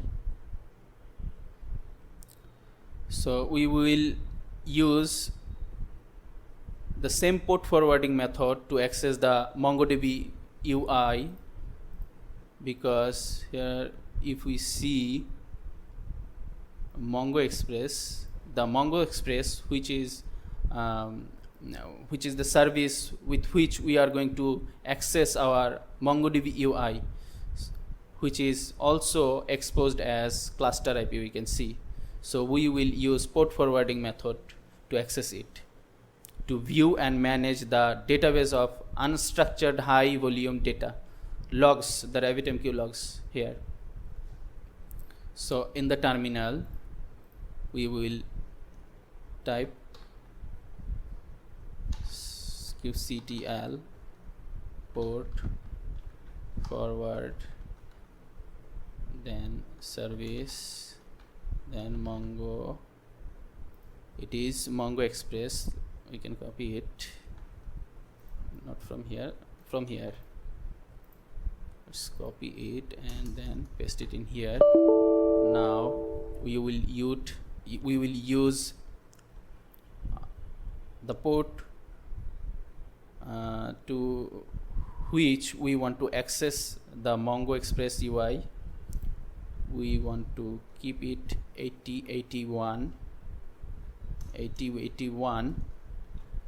as same as the exposed port for the Mongo Express. This is also 8081. Now let's go for the port forwarding. We have successfully forwarded the port. Now let's keep this terminal open and access from the browser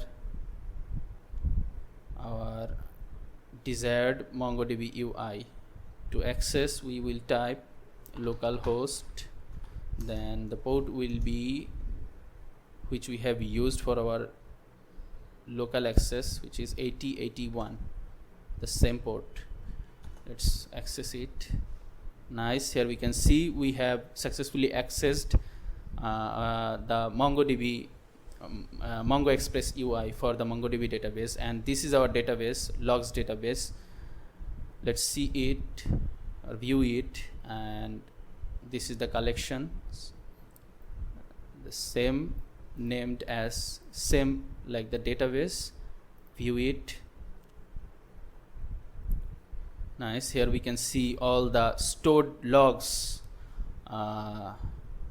which are here stored inside of the MongoDB database by the logger service after publishing to the RabbitMQ.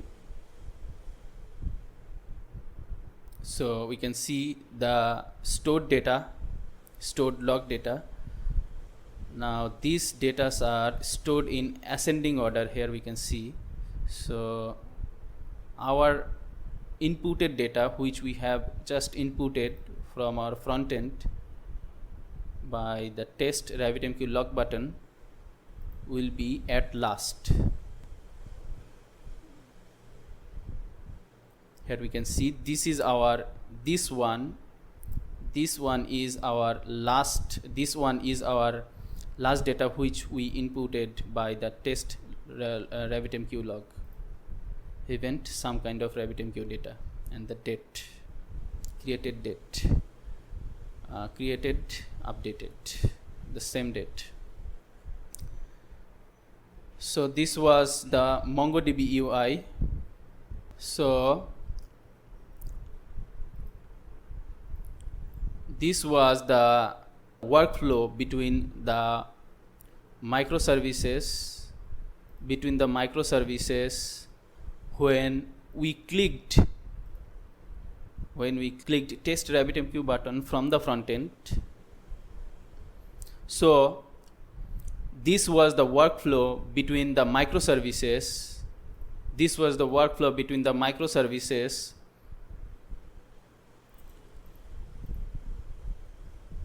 When we clicked the RabbitMQ button from the front end. A real world example of this functionality would be an e-commerce platform logging order events, for example, order placed via RabbitMQ with a background listener processing and storing them in the logging system. Now let's test the auth. Test auth. So there's no error, you can see, and we have successfully received the response. And also we can see here the request which we have sent to the broker. So now to speed up the process, we won't go through the code right now for this test auth function. Also we can check the source code later by taking proper time. Now from the diagram, let's quickly illustrate the request and response flow. Here the client sends the authentication request, email and password to the broker service. Then the broker service forwards the request to the auth service for validation, and then the auth service verifies the credentials against the Postgres database, and after that the authentication service the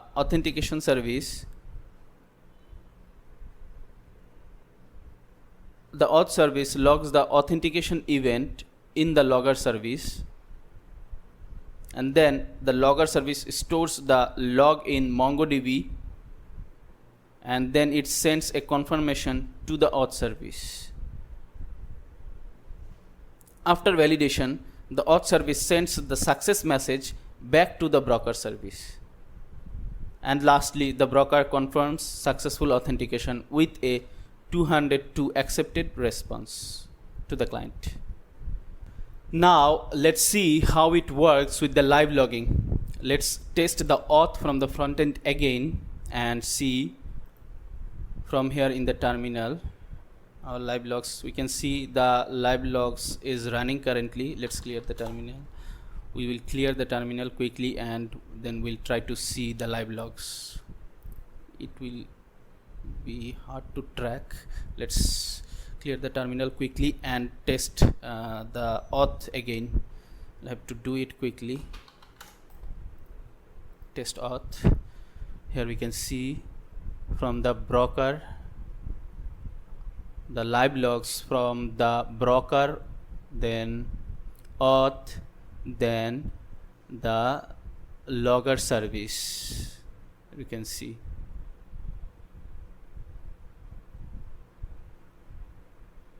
successfully wrote response. So up to here. So first the broker service receives the authentication request. Broker service receives the authentication request, and forwards it to the auth service, for validation. The auth service then verifies the credentials.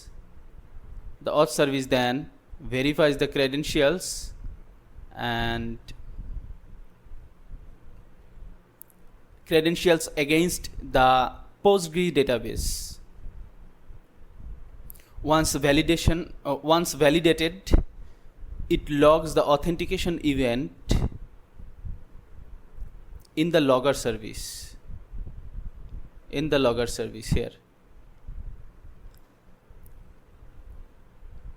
which stores log in the MongoDB, into the MongoDB and confirms the action. Here we can see stores the log in MongoDB and confirms the action, successfully wrote JSON response. And then after logging, the auth service sends a success message.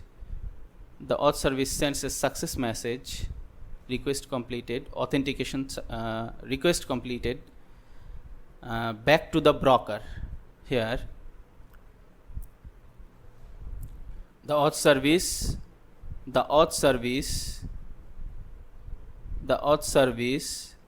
sends a success message back to the broker, which then finalizes the process with a 202 accepted response. Here, confirming successful authentication. So this was the flow from the live logs. Now let's quickly access the Postgre UI via port forwarding. As the Postgres, from here, if we see for the Postgres UI, it should be pgadmin. Yes, this one. Here you can see it is exposed as cluster IP here, and so let's port forward and access it using our terminal. We'll open up a new terminal. Then to view and manage the database of structured relational important data such as users data, here for our case, we'll access the pgadmin UI by kubectl port forward, then service slash, service name will be pgadmin, then we'll use our local port as 8080 to access from our browser, and then the service exposed port is 80 on the GCP cloud. Let's copy 80 and then paste it on here. Now we will go for the port forward for the pgadmin to access Postgres UI. So successfully forwarded the port. Now we can access from our browser using port, local port 8080. Let's access from our browser.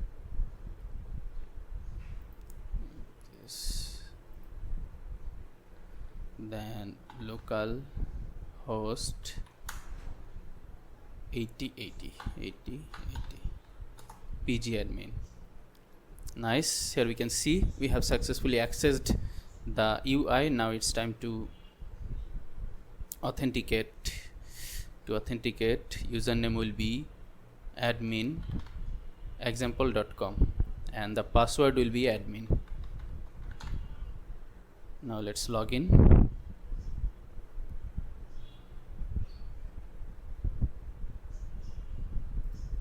Nice. Here we can see the pgadmin.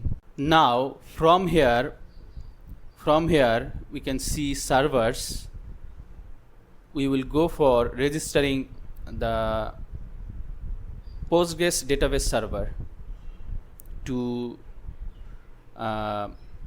visualize the data which we do have inside of the Postgres database, inside of our Postgres database here, which we are using to validate our authentication inside of our auth service. So let's go for that. We will right click on the servers, then we'll find register, then under register we'll find server, and we'll click on it. Here we will have a pop-up window here, and under the general tab we will name the server as Postgres DB. So this is our server name. Now we will go to the connection tab, and here we will use the host name or address name as Postgres, and this is the port, default port. Let's see what is the port which we have used for our Postgres service. Here's the Postgres YAML. Let's see. Here's the main port. We can see the port which is used here is our default port 5432, the main port, and here we can see the port is the same. So we will keep this port as it is, and for the maintenance database we'll have to change it. The database username, we'll have to put a password also. So for the database username and password, we will now find these values from our Postgres deployment here. Let's see. Here we can see we have used for the database, Postgres database, for the password, for the username, we have used secrets.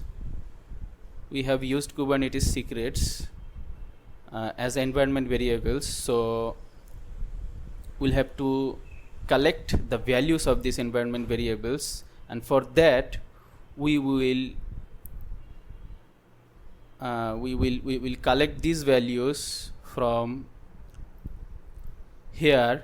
We can see this is the Python script which we used to create secrets inside of the Google secrets manager, and then we fetched those secrets inside of our Kubernetes cluster to use inside here of the Postgres deployment, Postgres server deployment.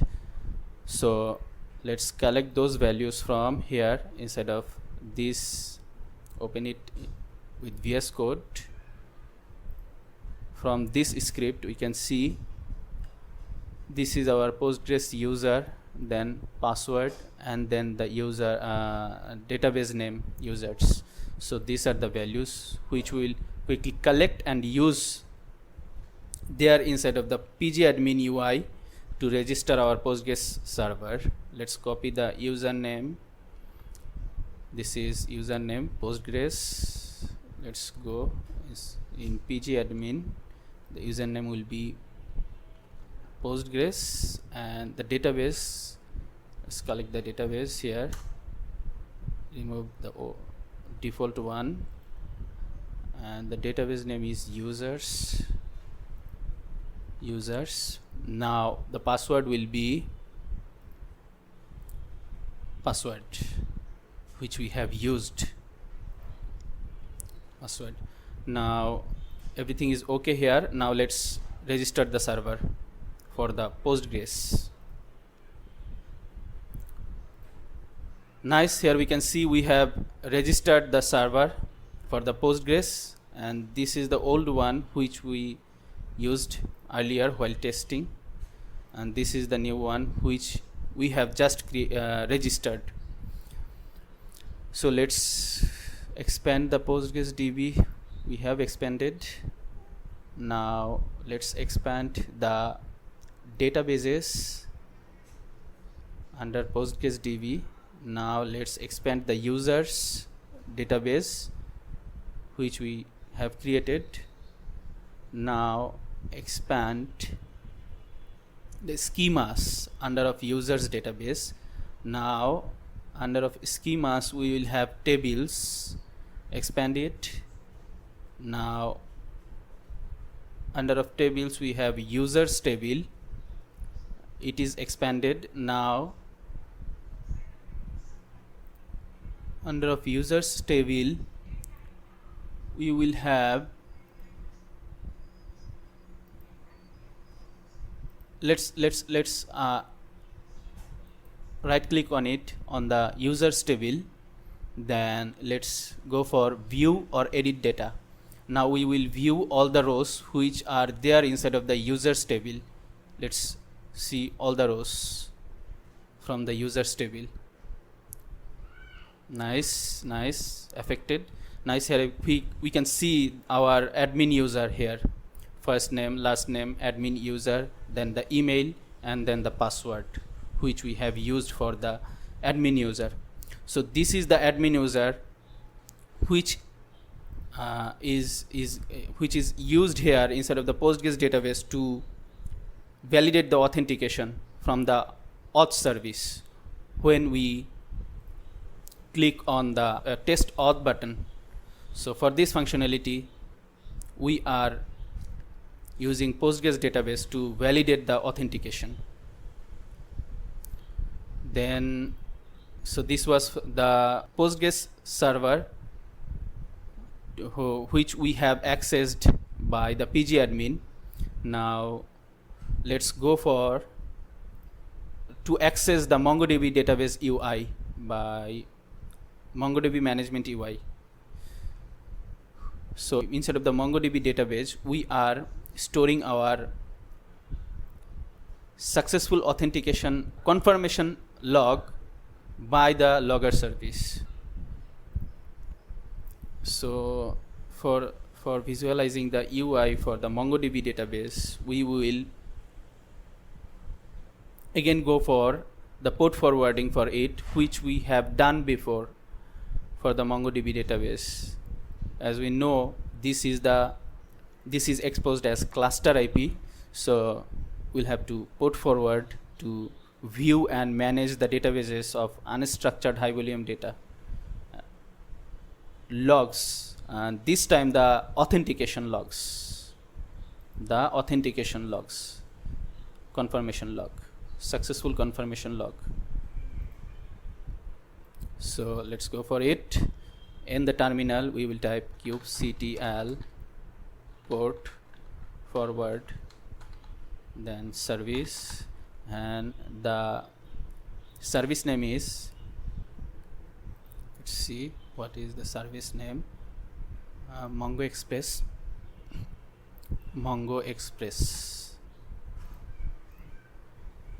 We'll put the service name, then our local port will be as same as how it is exposed with the port 8081. So let's put our local port, it will be 8081, then the exposed port on GCP will be also 8081. Now let's go for the port forwarding. So it is successfully forwarded the port. Now let's access from the browser. For accessing the MongoDB UI, localhost, then colon 8081, hit enter. Nice. Here we can see we have successfully accessed again the MongoDB UI, and there as usual we will find the logs database. Let's view it, and the collections will also be named as logs. Let's view it also, and under of which we will have our all the logs stored, like previously how previously we showed this data, how these are stored here, and we also said that the data will be stored in ascending order. So now let's see the last messages, last stored logs, as the last stored logs will be our desired data. Here we can see the authentication information, confirmation is stored here, admin@example.com logged in. So the logged in information is stored here inside of the MongoDB database. So this was for the MongoDB database. So we saw how the confirmation of the successful authentication is confirmation log is getting stored inside of the MongoDB database by the logger service. So from the broker service, then authentication use the credentials inside of the Postgres database server from here, the admin user, and then after validating, the successful confirmation log is getting sent to the logger service to store inside of the MongoDB database, like here. It is stored. Here we can see by the MongoDB Express UI. So here we can see now we may have noticed that we are using two separate databases,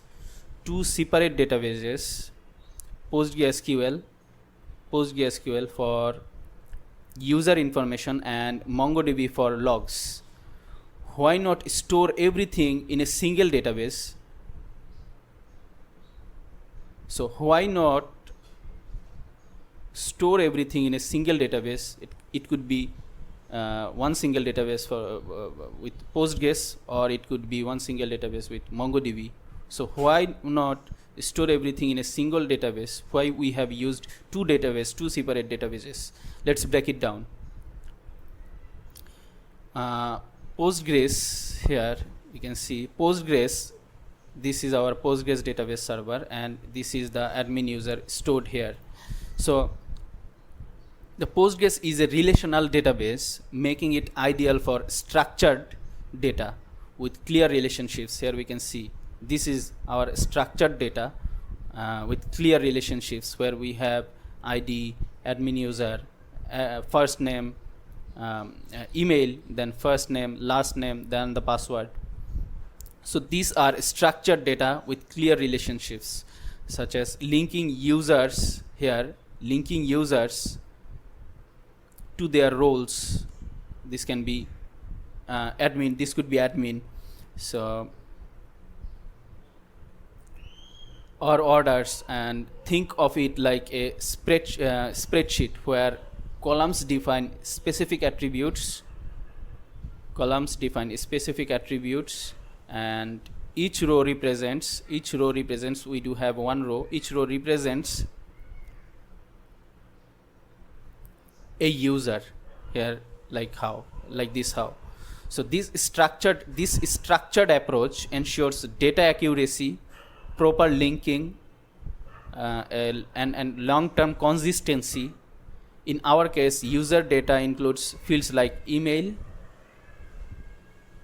role, admin role, then password. So all highly structured and relational data these are, and which makes PostgreSQL the right choice, which we have done. And on the other hand, here you can see logs are unstructured.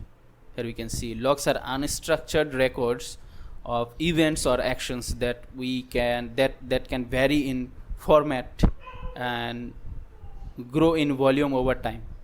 MongoDB, a NoSQL database, stores data in flexible JSON-like format. If we click on it, we will see. Here we can see the MongoDB stores data. This is JSON format. This is stored in JSON format. So the MongoDB NoSQL database stores data in flexible JSON-like format, allowing it to handle large-scale data efficiency. This makes it efficient choice for storing logs. Imagine it as a diary or logbook. Each entry can differ, and the focus is on quick storage and retrieval rather than rigid structure like this. So by using PostgreSQL for structured data, structured user data, and MongoDB for unstructured logs, we optimize performance, scalability, and data management for each specific use case. So this was the data flow. This was the workflow. This was the workflow between the microservices when we clicked the test auth button from the front end, where we have also talked about difference between MongoDB and Postgres databases. So a real world example of this test auth functionality would be a user logging into a banking app where authentication is verified by the PostgreSQL, logged in MongoDB for security tracking, and then response is sent back confirming the authentication status. Now let's test the mail. Test mail. So there's no error, and we have successfully received the response. And also we can see here the request which we have sent to the broker. And to speed up the process, we will not go through the code right now for this test mail function. Also we can check the source code later by taking proper time. And now from the diagram, let's quickly illustrate the request and response flow. Here a request is sent to the broker to initiate the mail service, and then the broker forwards the request to the mailer service, and then Mailhawk captures the mail for testing purposes. And then after that, the mailer sends a response back to the broker service confirming the email was processed. And lastly, the broker responds a final confirmation 202 accepted to the client, and this is where we receive the response message sent to you@there.com. So this is the confirmation which we received from the broker inside of our browser as a client. Now let's see how it works with the live logging. Here our live logging is currently working. So we will quickly clear the terminal and test the mail from our front end to see how it works. Let's clear, and now let's test. Let's clear again and test mail. Here we can see from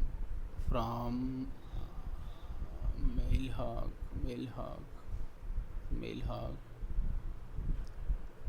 from here, from the broker,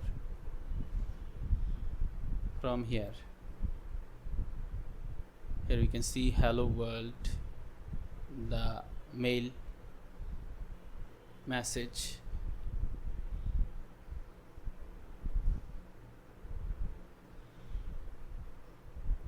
these are the templates which are rendered instead of the mail hog, which are showing up on here instead of logging, live logging in our terminal. Now this should be up to here. Yes, it is up to here. So from the beginning, here we can see the live logs from the broker, then from the broker and from the mail hog. So first, the broker service receives the request to initiate mail service and forwards it to the mailer service.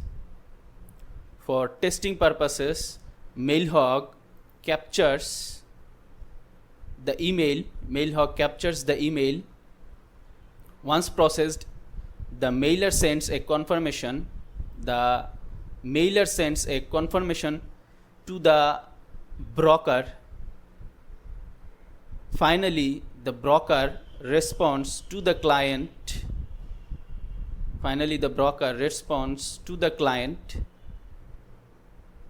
With a 202 accepted status. And here's the log which is generated inside of the mailhog server. These are templates which are rendered inside of the mailhog.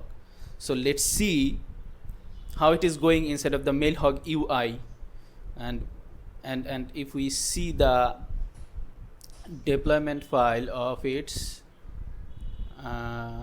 mailhog. For mailhog, this is the mailhog deployment file, and here we have service defined with cluster IP. The type is cluster IP. So to access it, we need to follow the port forwarding method. So to forward the port, we will type in the terminal kubectl port forward, then service,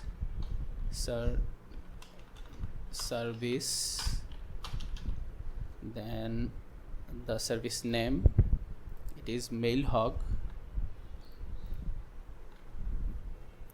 then our local port, we will use our local port as same as the mailhog service exposed port on the GCP cloud. So we will keep our local port as same. So this is our local port colon, and this is the exposed mailhog service port. So now let's forward the port.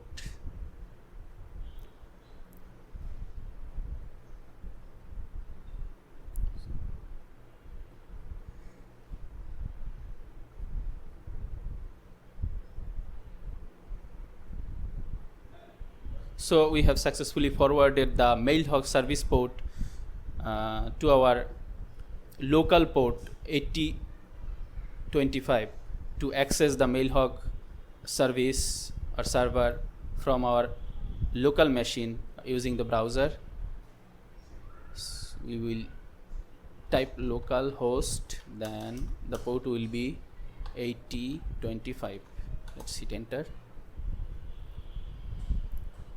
Nice, here we can see the beautiful UI from the mailhog, and where all the mails which we have sent to the mailer service and then which then sent to the mailhog are beautifully listed here. So here we can see the last mail which we have sent 5 minutes ago, and then 7 minutes ago. This was for testing. This was for our first test mail, and this was for the test mail when we click the button for testing the live logs. Hello world message. So this is the mailhog server where our mails are getting stored from the mailer service. from the mailer service, mails are getting stored, are getting sent to the mailhog service to store. This is a fake SMTP server. This mailhog is using fake SMTP server to establish communication. So this was the workflow. This was the workflow between. This was the workflow between the microservices.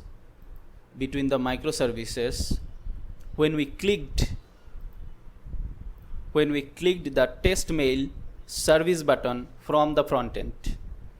A real world example of this functionality would be a user resetting their password on a SaaS platform, where a password reset email is first captured by mailhog for testing before being sent to the actual recipient. Now let's test the RPC log.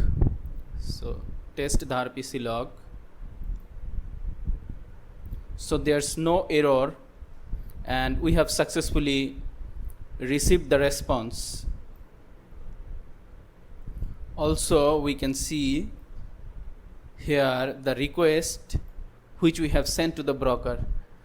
Now from the diagram, we can see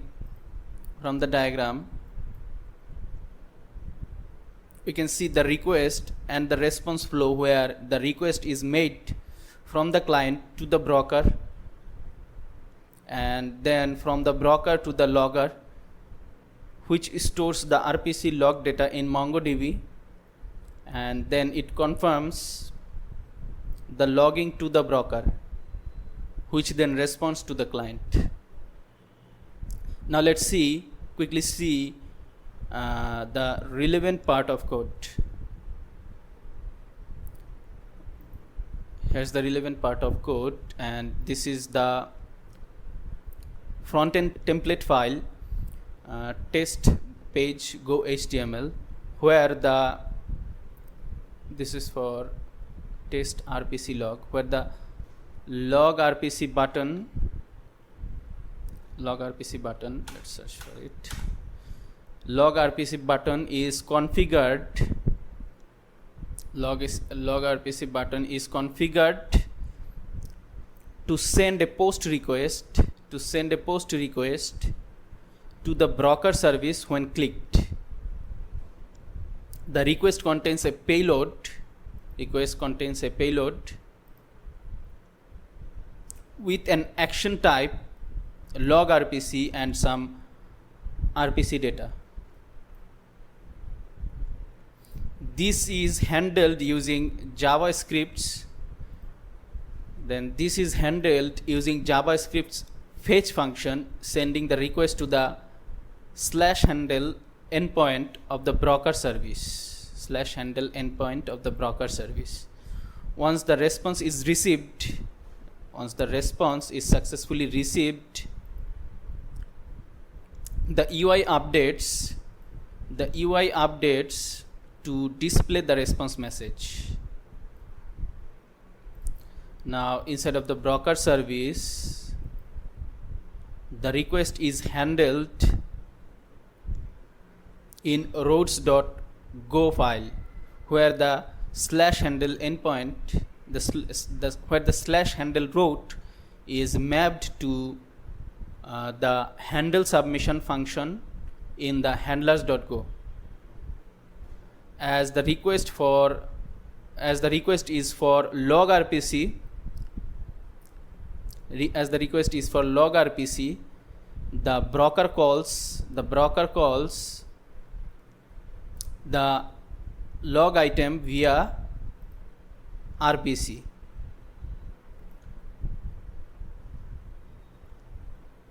Via RPC function. Instead of using HTTP, this function makes a remote procedure call RPC to the logger service, invoking loginfo method on the remote RPC server. On the remote RPC server, this is the log info method instead of the logger service. So on the logger service side, the rpc.go file defines the log info function which logs the received RPC payload and inserts it into a MongoDB database. After processing, it sends a response back to the broker service, here, confirming successful logging. The broker then relays this response back to the front end by this write JSON function in helpers.go back to the front end, completing the RPC workflow. Now let's talk about why it is called remote procedure call RPC. So the reason it is called remote procedure call RPC is that the log item via RPC function in the broker service calls the log info function, which resides on a separate service called logger service here instead of the logger service. Since the function being invoked exists on a different server or service, it is considered as a remote procedure call.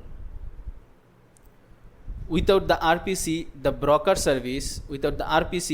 service wouldn't be able to directly access and execute the function on another server, which is this one, making RPC essential for this type of inter-service communication between the broker service and the logger service, like this how.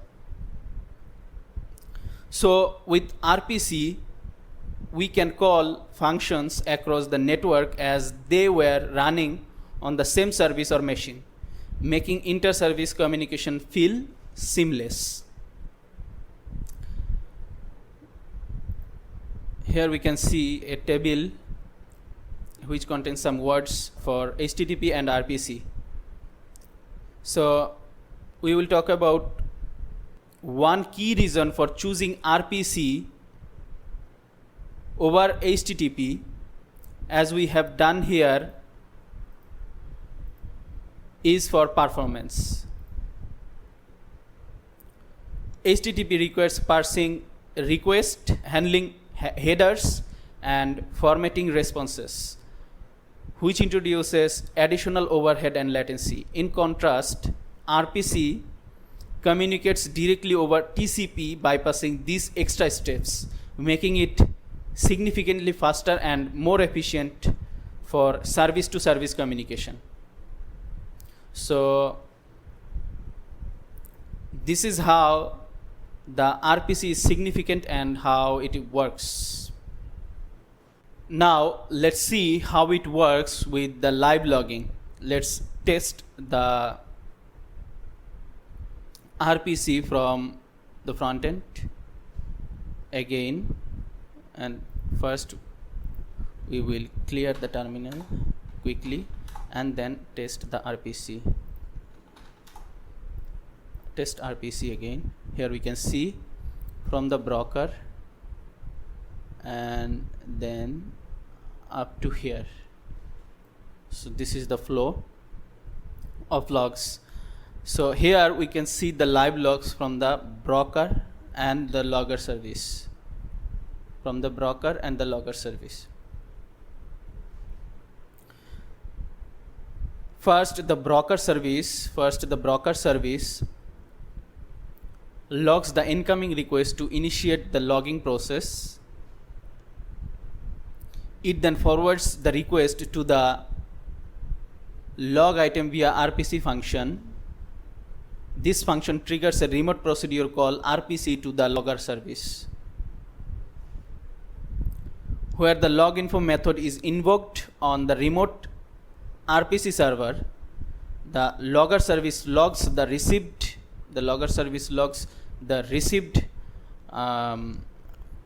data and inserts it into the MongoDB. Once the logging is complete, the logger service sends a response back to the broker service, confirming the successful logging. The broker service then logs this confirmation and relays the response back to the client. Here, successfully wrote JSON response 202 accepted status, indicating that RPC operation was successfully processed. Here we can see request processed successfully, status success from the broker service. Now let's quickly access the MongoDB UI via port forwarding to view and manage the database of unstructured high volume data. For our case, the RPC log data. So let's quickly do that. We will open a new terminal. Then from here we will type kubectl port forward service, then the service name for the Mongo Express, its cluster IP. So service name is Mongo Express. Then we will use the local port as the exposed port for Mongo Express service.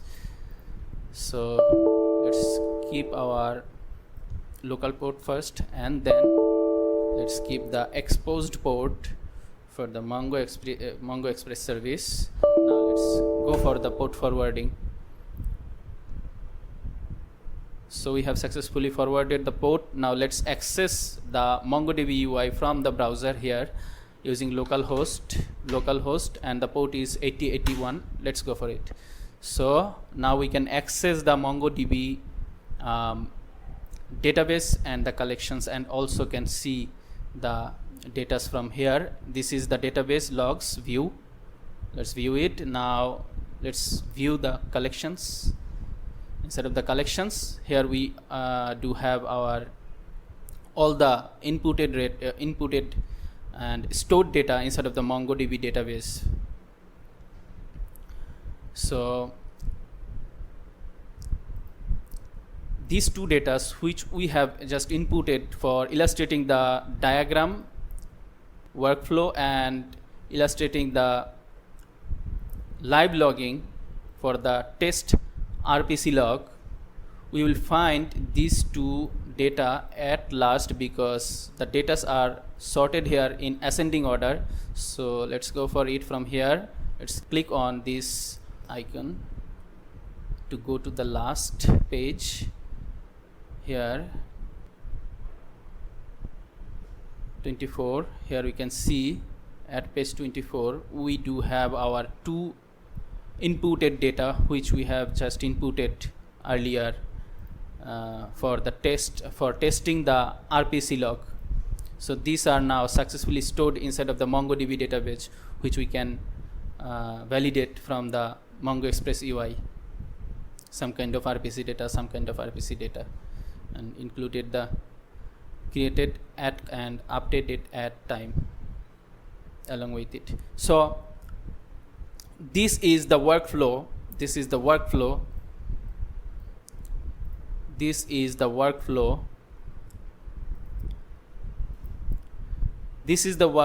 between the microservices when we clicked test RPC button from the front end. So a real world example of this functionality would be a financial trading app that logs every executed trade via RPC, ensuring that transaction details are accurately recorded and verified in a centralized logging system.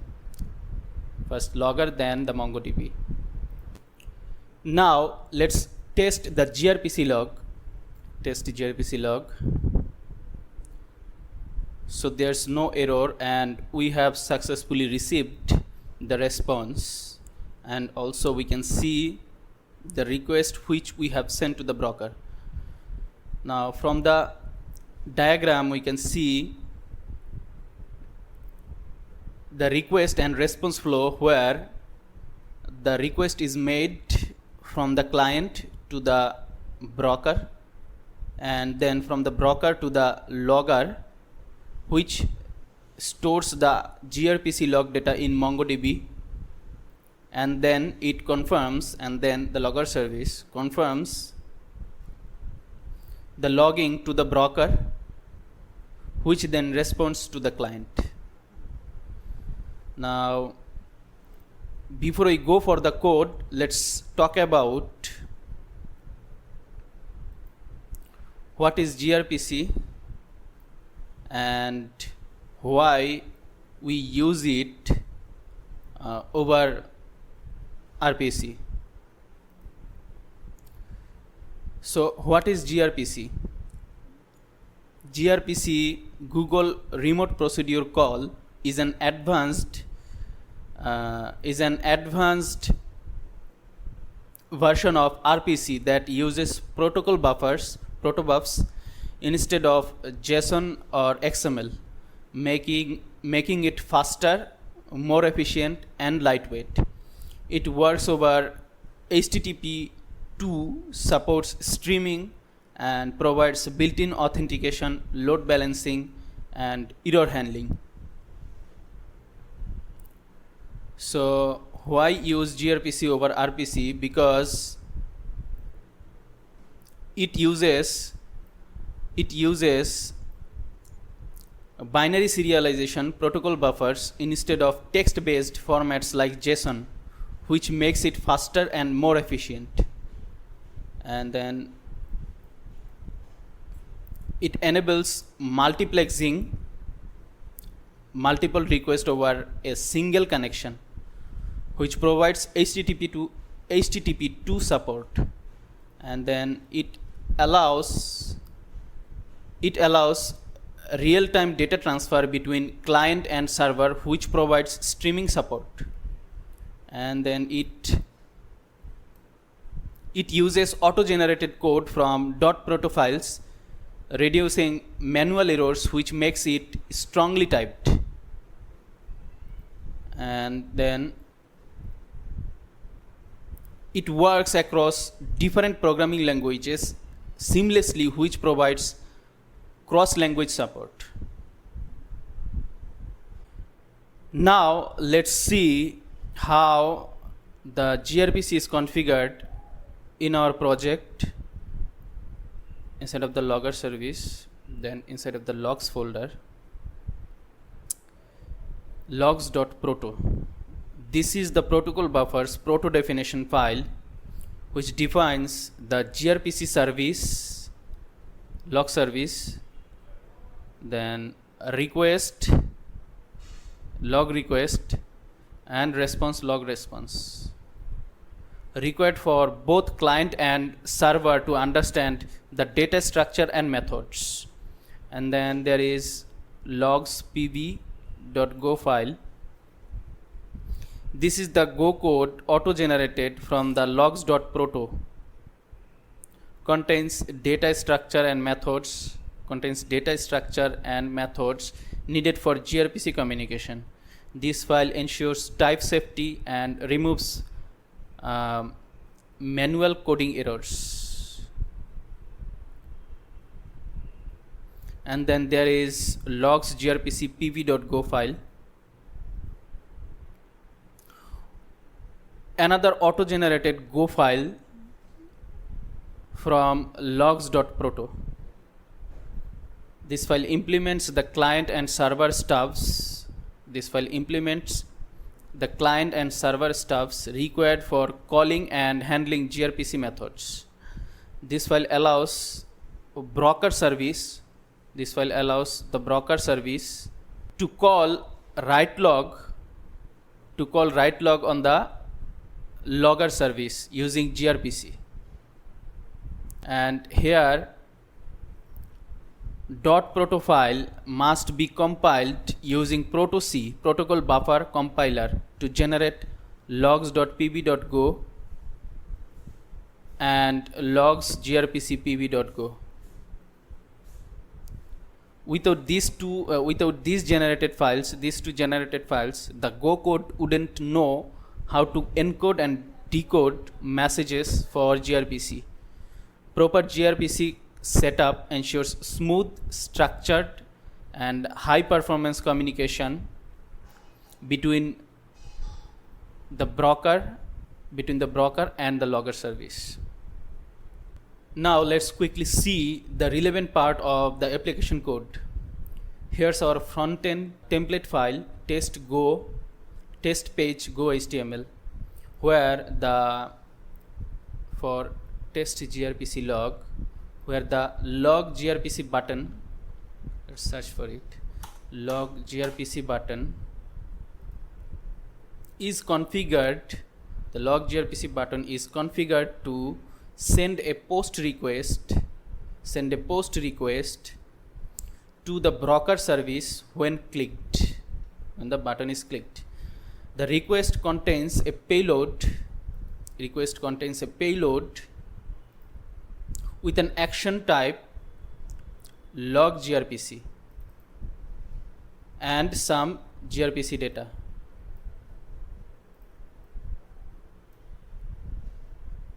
This is handled using JavaScript's fetch function, sending the request to the /log gRPC endpoint of the broker service. Once the response is successfully received, the UI updates to display the response message. Now inside the broker service, the request is processed in routes.go file, where the /log gRPC route is mapped to the log via gRPC function in handlers.go. Instead of using HTTP, this function establishes a gRPC connection to the logger service using grpc.new client, and then calls the write log method on the log service client. The request data is sent as a log request containing a log entry with a name and data field. On the logger service side, the grpc.go file defines the write log function inside the log server struct. This function processes the received gRPC payload, and then it logs it successfully. gRPC logged entry logs it and insert it into the MongoDB database. Once the logging is successful, a response is sent back to the broker service confirming that the log entry was logged, we can see. The broker service then, instead of the log via gRPC, the broker service then relays this response back to the front end by this write JSON function instead of the helpers.go. So the broker service then relays this response back to the front end, completing the gRPC workflow. So this is how gRPC works, offering significant advantages over both RPC and also HTTP. Now let's see how it works with the live logging. So let's keep our browser here on the right side and the diagram for the test gRPC log on the left side, and also our terminal here, and we will quickly test the gRPC log and quickly try to see from here inside of the terminal the live logs.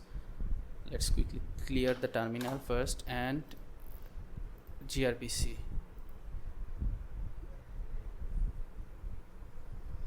Tested the gRPC, broker,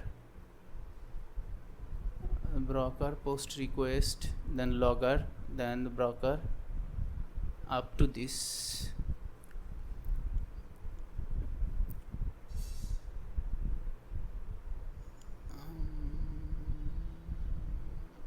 Here.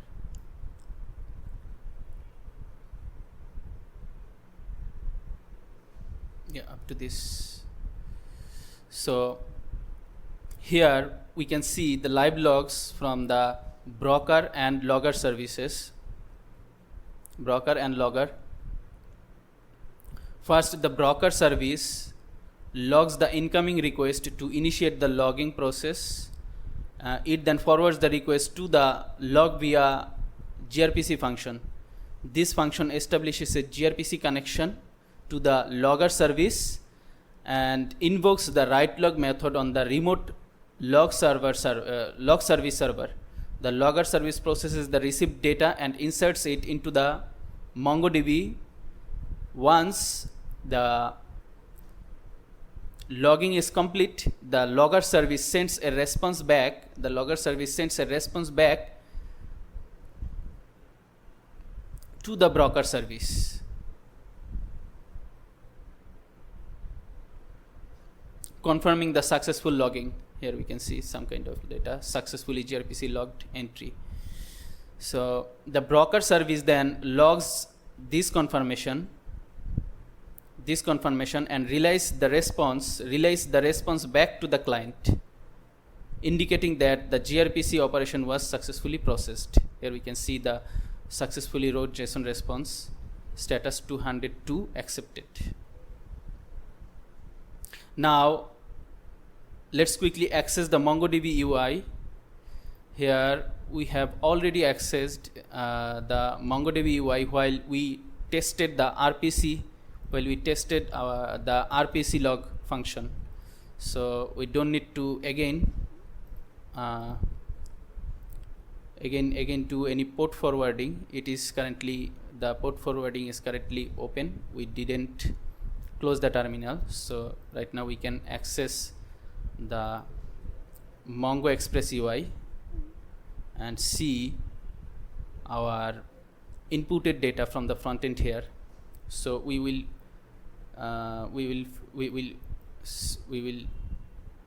try to find these two data from the MongoDB Express UI from here, which stored inside of the MongoDB database. Let's refresh our browser. For the Mongo Express UI, and here we can see these are the two data. These are the two data under of the RPC data. We have the gRPC data, some kind of gRPC data. So these are the two data which we inputted from the browser here.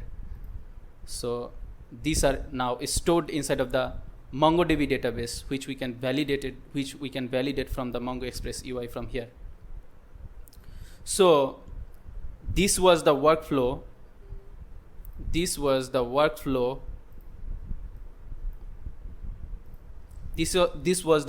between the microservices when we click the test gRPC button from the front end. A real world example of this functionality would be a real-time analytics service that logs incoming telemetry data from IoT devices using gRPC, ensuring efficient and reliable logging of high frequency data. Now we will install our monitoring stack with the Ingress setup to have HTTPS domain based routing, and for that we need to add first the DNS records in here instead of the square space, our domain provider. Under the DNS settings, we'll have to add the custom records. Previously, we added the custom records for our app domain, and the app is successfully working currently. Now, we'll have to do the same for our monitoring stack, and for that, we'll be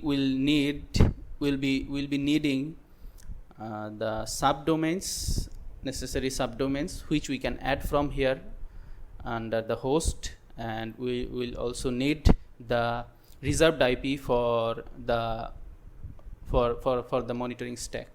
So let's reserve IP first from the GCP console here. We can see here reserved monitoring IP. It is already reserved. We reserved this before we reserved this when we reserved our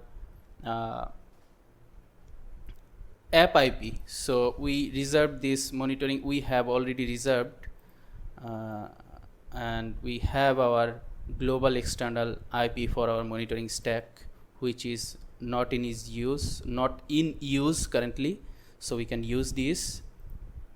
Let's copy the IP and let's add the necessary DNS records for our monitoring stack, Prometheus and Grafana. In here, add record. It will be Prometheus, Prometheus. Prometheus type will be A, and then TTL will be as like before, how we have set here, 5 minutes, 300 seconds will be 5 minutes. Now the IP address will be, which we have copied from here, 34 reserved monitoring IP. This is the global IP. This is a global IP, global external static IP of type IPv4. 34 54263454121263454121263454121226. It's correct. Now let's save this one for Prometheus. So we have added a subdomain for the Prometheus, which we'll be using for this subdomain, Prometheus microsvc.net. So this is host, the Prometheus is host, and this is the subdomain, Prometheus microsvc.net. And we will add another one. We'll add another host for our subdomain, next subdomain for the monitoring stack, which is Grafana, which will resolve to this subdomain, Grafana microsvc.net. So let's add this one. Type will be A, and TTL will be custom, which will be 300 seconds for 5 minutes. And let's copy the IP address for our monitoring stack, which we have reserved. So this will also be the same, 3454121226. It is correct. Now let's save it. So we have successfully added our DNS records for our monitoring stack, Prometheus and Grafana. Now let's quickly apply for the SSL certificate first for the monitoring stack from the terminal. This one is the SSL certificate, which is inside of the config folder inside of our app, inside of our project. So config folder, so we'll copy the path of our config folder, and then we'll set the path in terminal, cd mount mnt, then we'll paste the path here. So let's copy again, copy path. Now let's paste it in here in the terminal. Remove the backward slash and place a forward slash.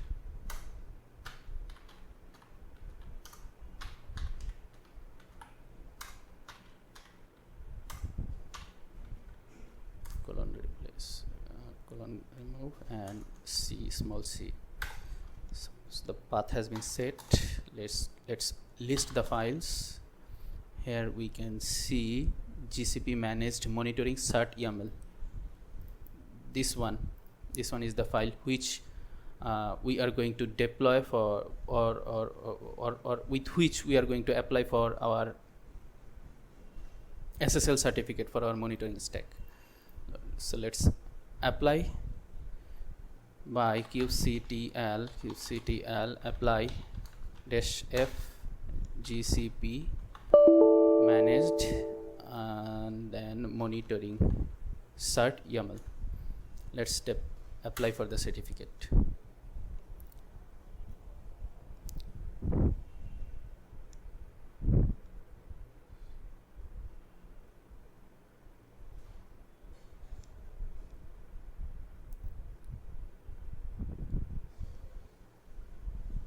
So the managed certificate networking GKE monitoring cert created. So we have successfully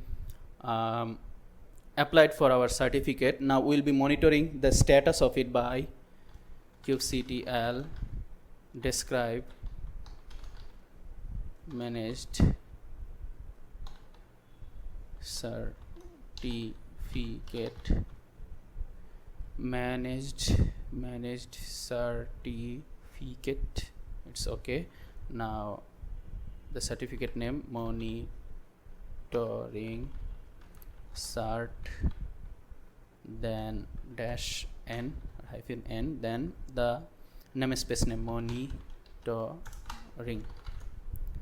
Let's check the status. Here we can see the certificate is provisioning currently with the subdomains. This is the certificate. This is the certificate. This is controller. This is the certificate. So the certificate is in is provisioning. Here we can see certificate status. Let's wait until the certificate becomes active. So previously when we applied for the certificate, SSL certificate for our app, it took almost 22 minutes to active. So let's see how it takes with our monitoring certificate. So let's wait until the certificate becomes active, and meanwhile let's quickly deploy our ingress setup for the monitoring stack. And for that we will run our last Python script. Open this one in the with the VS Code. Here we will run our last Python script again to install this this ingress based monitoring chart. Here you can see it is named as Helm monitoring chart under of config folder. So we'll run this Python script to install the ingress based monitoring chart, and for that here we can see we'll have to set the correct path. This is for the load balancer. Let's comment it, and let's uncomment the path for the ingress, and this is the path for this Helm chart under of config folder inside of our project's root directory. So here inside of the values.yml file we can see the service type for both Prometheus and Grafana are already set to node port. The service type for Prometheus and Grafana are already set to node port to support with GCE ingress load balancer. It's pre-configured and everything is correctly set here for the ingress and HTTPS routing. So now we can deploy this ingress based Helm chart, this chart to have the desired ingress based routing. So we will run according to the heading section of our Python script. Let's install, let's deploy the Helm chart and for the ingress based HTTPS routing, and also it is going to install the monitoring stack. We will open a new terminal for this. Let's go paste it in here. Now let's copy the command python 3 and the file name. We have set the path. Now we're going to run the command. Let's run it. Updating Helm dependencies. Then it will validate, then it will upgrade and install the monitoring stack, which will also deploy our ingress based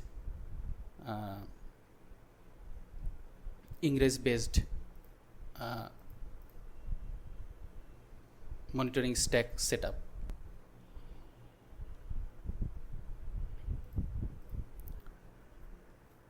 It is validated. Now then created the monitoring namespace, which it is saying already exists. Okay, we created this before for our load balancer and IP stack with our load balancer and IP stack, so it is skipping this. Now installing and update or upgrading Prometheus and Grafana. Let's wait until it finishes with the installation.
So it's successfully deployed. Here we can see deployed. Now before we check the ingress status, let's check the status of the monitoring stack, which we have just installed, to ensure successful installation. Let's run kubectl get all -n namespace monitoring.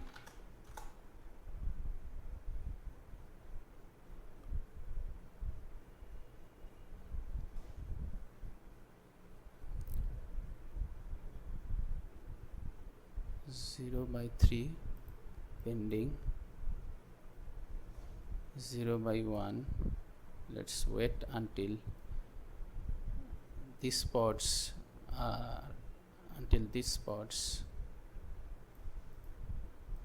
are getting running.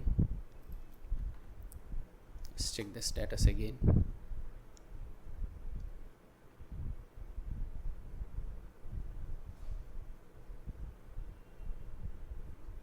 Pod initializing.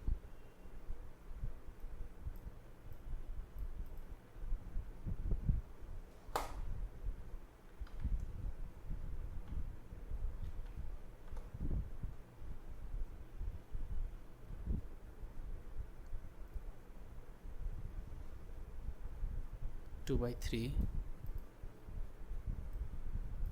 now we need to wait for another one.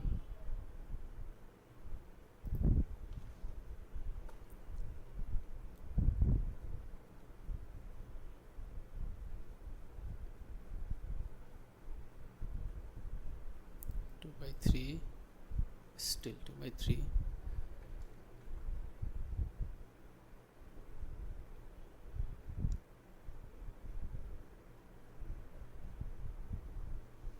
By 3.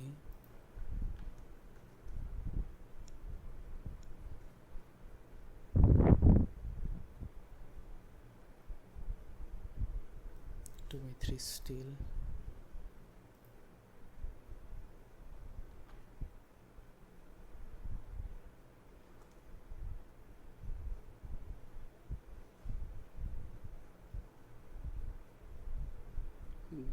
This is now correctly running, monitoring Grafana, 1 by 1 ready. Now let's see here. All the 3 pods are running here right now. So everything is here running correctly. All the pods, services, deployments, replica set, stateful set, everything is ready here. You can see everything is ready and running correctly without any issue. Now, so here as everything is okay and the monitoring stack is successfully installed, let's check the service monitors which we deployed during the testing period of the monitoring stack, where we used load balancer and IP stack. Those should be still there because we haven't deleted. So let's ensure the existence of the service monitors. Let's check that using kubectl get service monitors.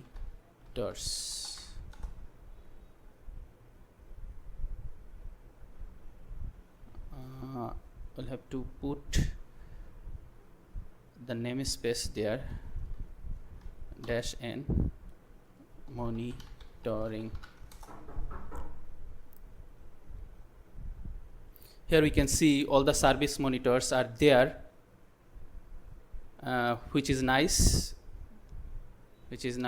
for all the services: authentication service monitors, broker service monitors, front-end service monitor, listener service monitor, logger service monitor, mailer, Mongo, then for Postgres, for RabbitMQ. So all the service monitors which we deployed are there and functioning correctly. So it's nice. So let's move forward. Now we'll be monitoring the status of the ingress for our monitoring stack by kubectl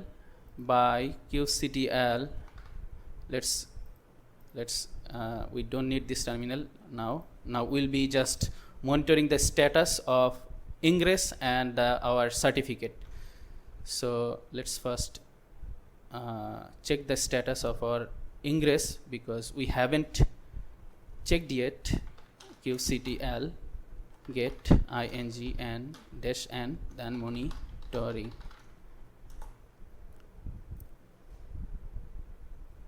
Nice. We can see here the ingress has assigned the external reserved IP. Let's check first. The reserved IP is 3454.121.26, 3454.121, 3454.121.26. So this is nice. The ingress has assigned our external reserved IP, and these two are the host, the subdomains which we have used for the ingress to route traffic. So the ingress is okay.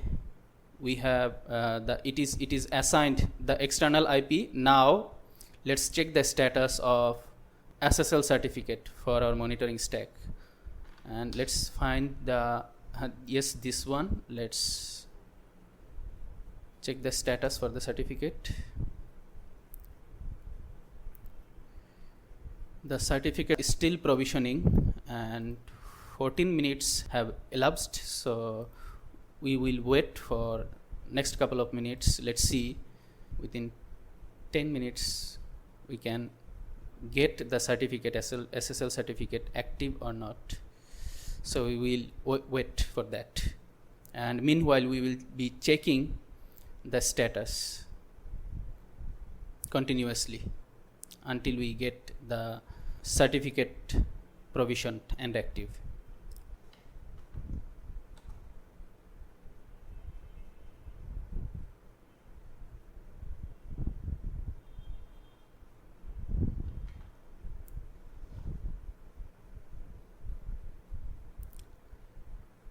Let's check the status after some time. We'll be continuously checking the status, and meanwhile let's talk about the GCP managed certificate and our GCP managed certificate and our ingress setup for the monitoring stack. Here, this YAML file with which we applied for our certificate earlier defines a Google managed SSL certificate for specific subdomains. Since wildcard domains, for example, *microsvc.net, since these kind of wildcard domains are not supported with GCP, SSL certificates must be explicitly applied to each subdomain here, like this how. And this YAML file, values.yml, inside of the Helm monitoring chart, this YAML file with which we deployed our ingress setup defines routing rules for multiple services. You can see multiple services in the Kubernetes cluster. It directs traffic to different services based on the host names for Prometheus and Grafana. And this is our custom Helm chart. We can see Helm monitoring chart, which includes this values.yml file that contains the Kubernetes configuration with which we deployed our ingress setup for the Prometheus and for the Grafana. And here we have updated the file to have ingress setup. We can see we have removed the IP. From here, which was there before from the both for Prometheus and Grafana, and the load balancers also. So we have removed the load balancer IPs and the load balancer setup from the Prometheus for the Prometheus and Grafana, where we have set the type for the Prometheus as node port, which was before as load balancer, and also the same for the Grafana. Now let's check the status again. We'll be continuously checking the status.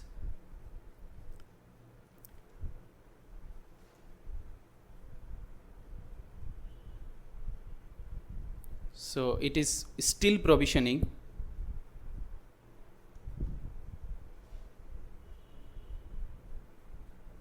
Let it provisioning, and meanwhile let's talk about services, cluster IP, node port, and load balancer.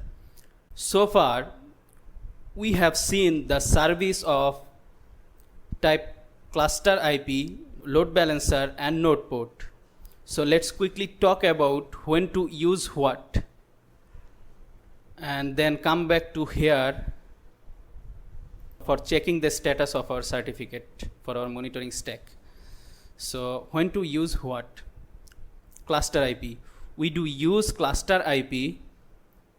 We do use service type as cluster IP when we need internal access with that service. For example, when microservices need to communicate each other with the cluster, we do use the service type as cluster IP. It can be when we store data from a microservice to another database service. When we make an HTTP request or RPC gRPC call to share data between the microservices. So in these scenarios, we use cluster IP and load balancer. And then load balancer, we do use service type as load balancer when we need direct managed external access. For example, the ingress type is by default as load balancer because it needs to access externally using the external IP from the browser outside of the VPC. And we saw that we used external IP and then the service type as load balancer, and for that we could access our application from the browser externally, being an outsider to the VPC. And then node port, we do use service type as node port when we need both the external access as well as the internal access simultaneously. Where the load balancer primarily provides external access, and the internal access is possible only if configured separately. For example, we saw an external load balancer sitting on the edge of the Google's global infrastructure. This one, Google Cloud Load Balancer. So this one is the external load balancer. So we saw this external load balancer sitting on the edge of the Google's global infrastructure to route external traffic to the subnet, to the appropriate subnet inside of the VPC. And also an internal load balancer, here we can see ILB, which routes traffic internally from the VM to the ingress at here. So here in the app ingress YAML file, if we see in the app ingress YAML file, the ingress controller from the outside world, the ingress controller provisions the GCLB, this GCLB, Google Cloud Load Balancer, provisions the GCLB, which exposes an external IP to enable connectivity from the outside world. And the same also goes in here with the ingress setup. In here in the ingress setup inside of the values.yaml file. Now the question is why we are using node port as the service type for the Prometheus and Grafana. Why we are using node port as the service type? It's because these two services, Prometheus and Grafana, these services need to be exposed for external access through their respective URLs.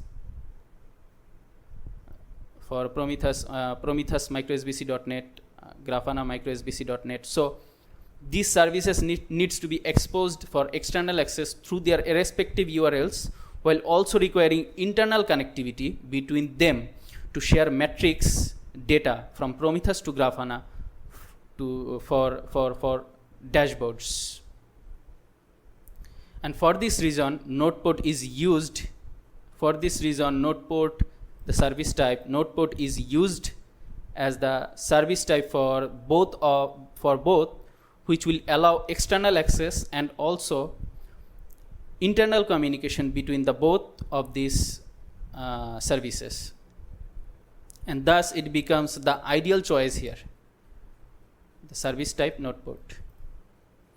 And the same goes with the front-end service. If we go to the front-end service here, and the same goes with the front-end service here, type node port, and the broker service. If we see, we changed the type and for the broker service. we deployed these two as node port because we need both external access and internal communication with these services.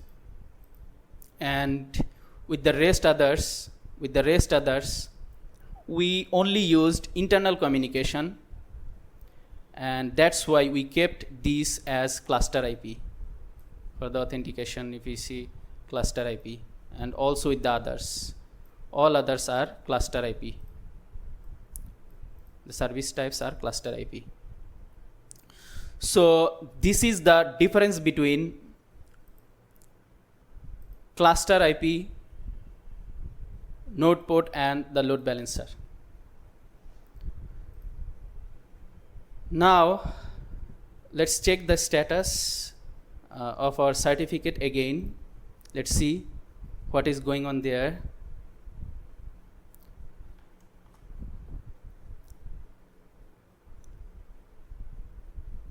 Nice, here we can see the certificate got active, certificate status, and the subdomain status. So the certificate got active, so the secure channel has been activated for our subdomains for the monitoring stack. And if we check the status of the ingress again and keep both together, kubectl get ing-n monitoring,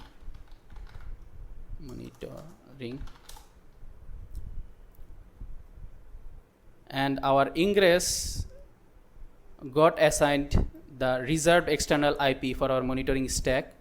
So we have also got the external access and routing for our monitoring stack.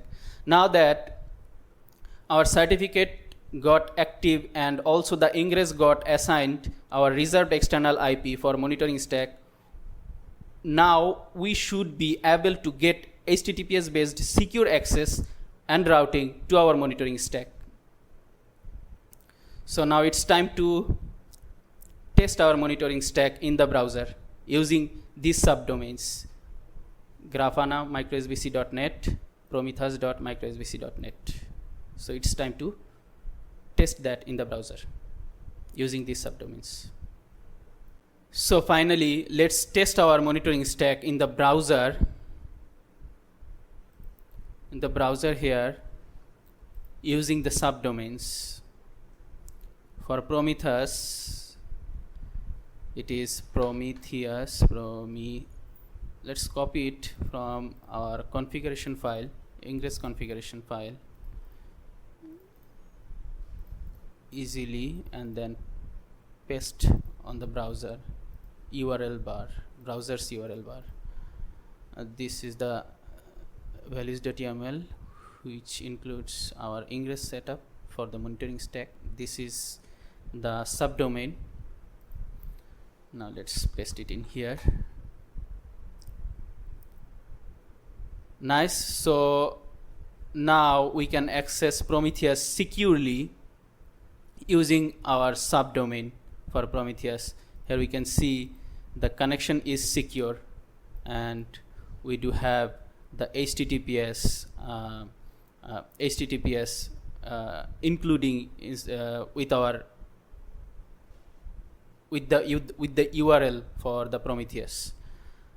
So if we see now the status, if we see now the targets under the status, here let's clear the selection.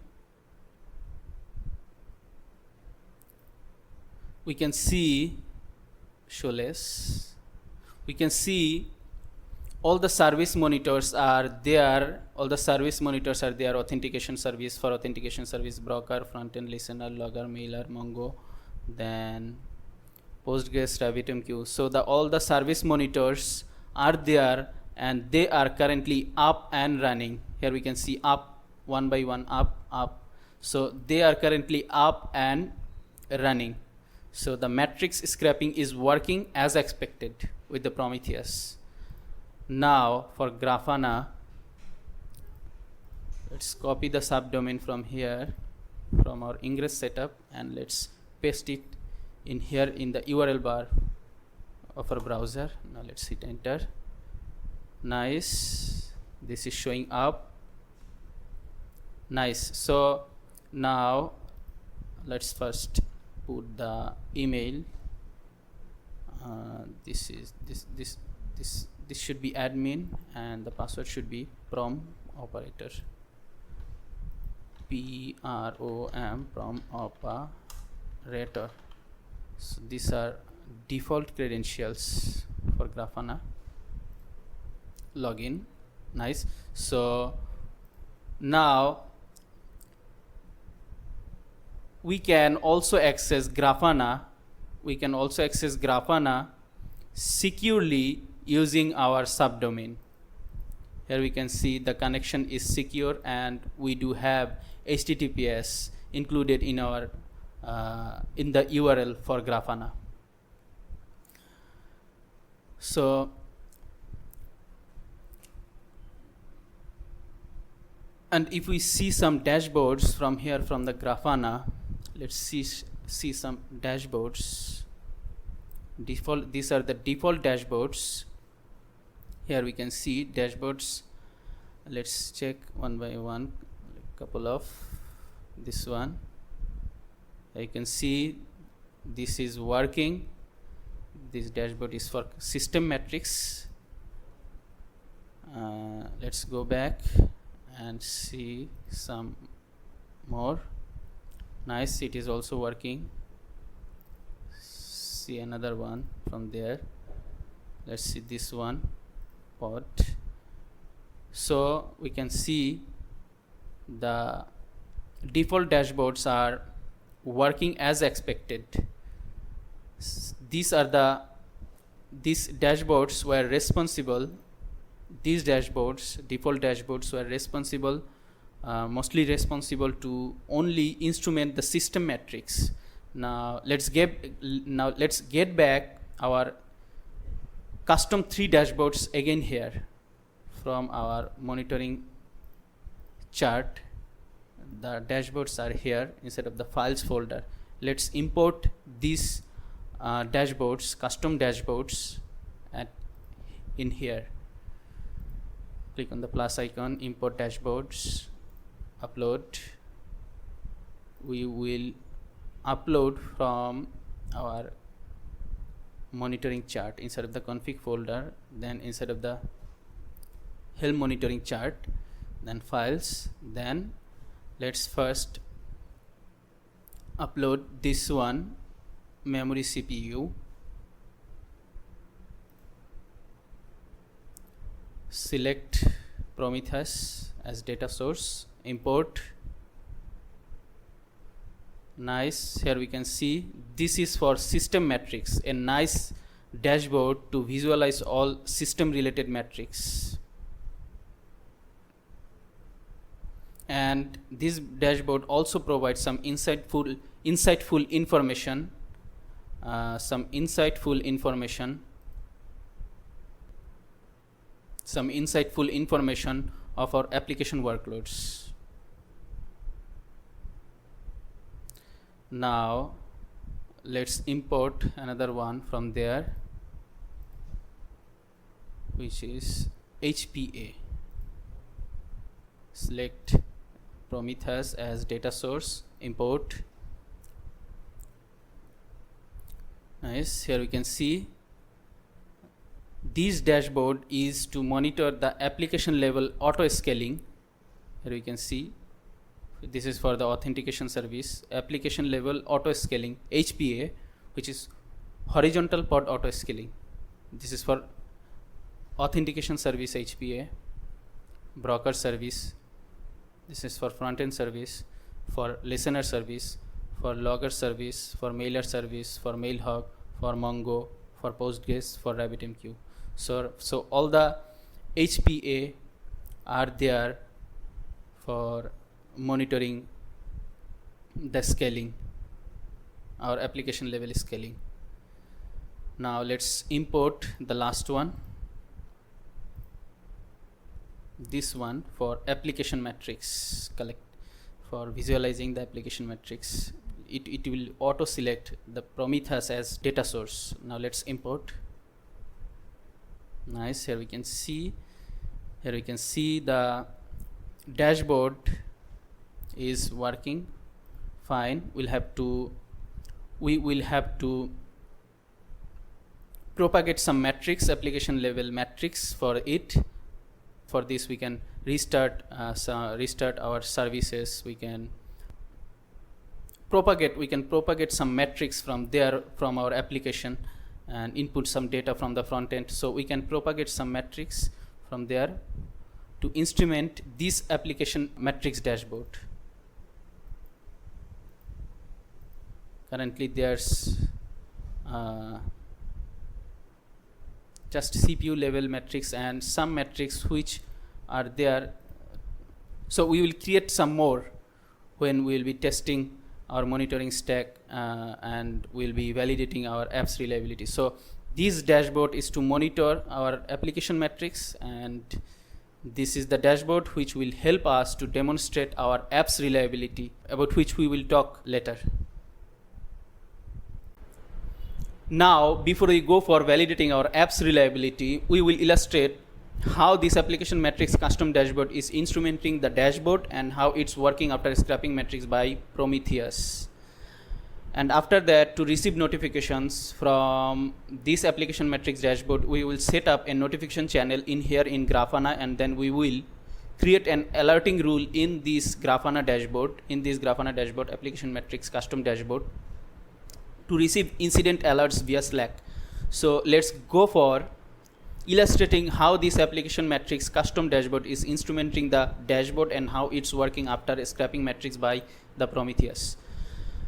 For this one, we have already propagated some metrics from our application by inputting data from the client here, and then have deleted and reapplied the deployments from our terminal from here to make some errors by our application. Now let's see how this custom application metrics dashboard is looking like. Nice. Here we can see almost all the parameters for the authentication service, for the broker service, for the front end service, for the listener service, and then for the logger service, for the mailer service. So almost all the parameters have got metrics to instrument the application metrics dashboard. So let's start with the authentication service dashboard panel. Here we can see the total request. For the post request, here you can see the post request, the yellow dots here, the yellow dots. If we zoom in little bit, here we can see the post requests by the yellow dots, and the get request here, the green dots, where the post request it is to send authentication request, and the get request is for completing the successful authentication. And here the straight lines, here we can see the straight lines.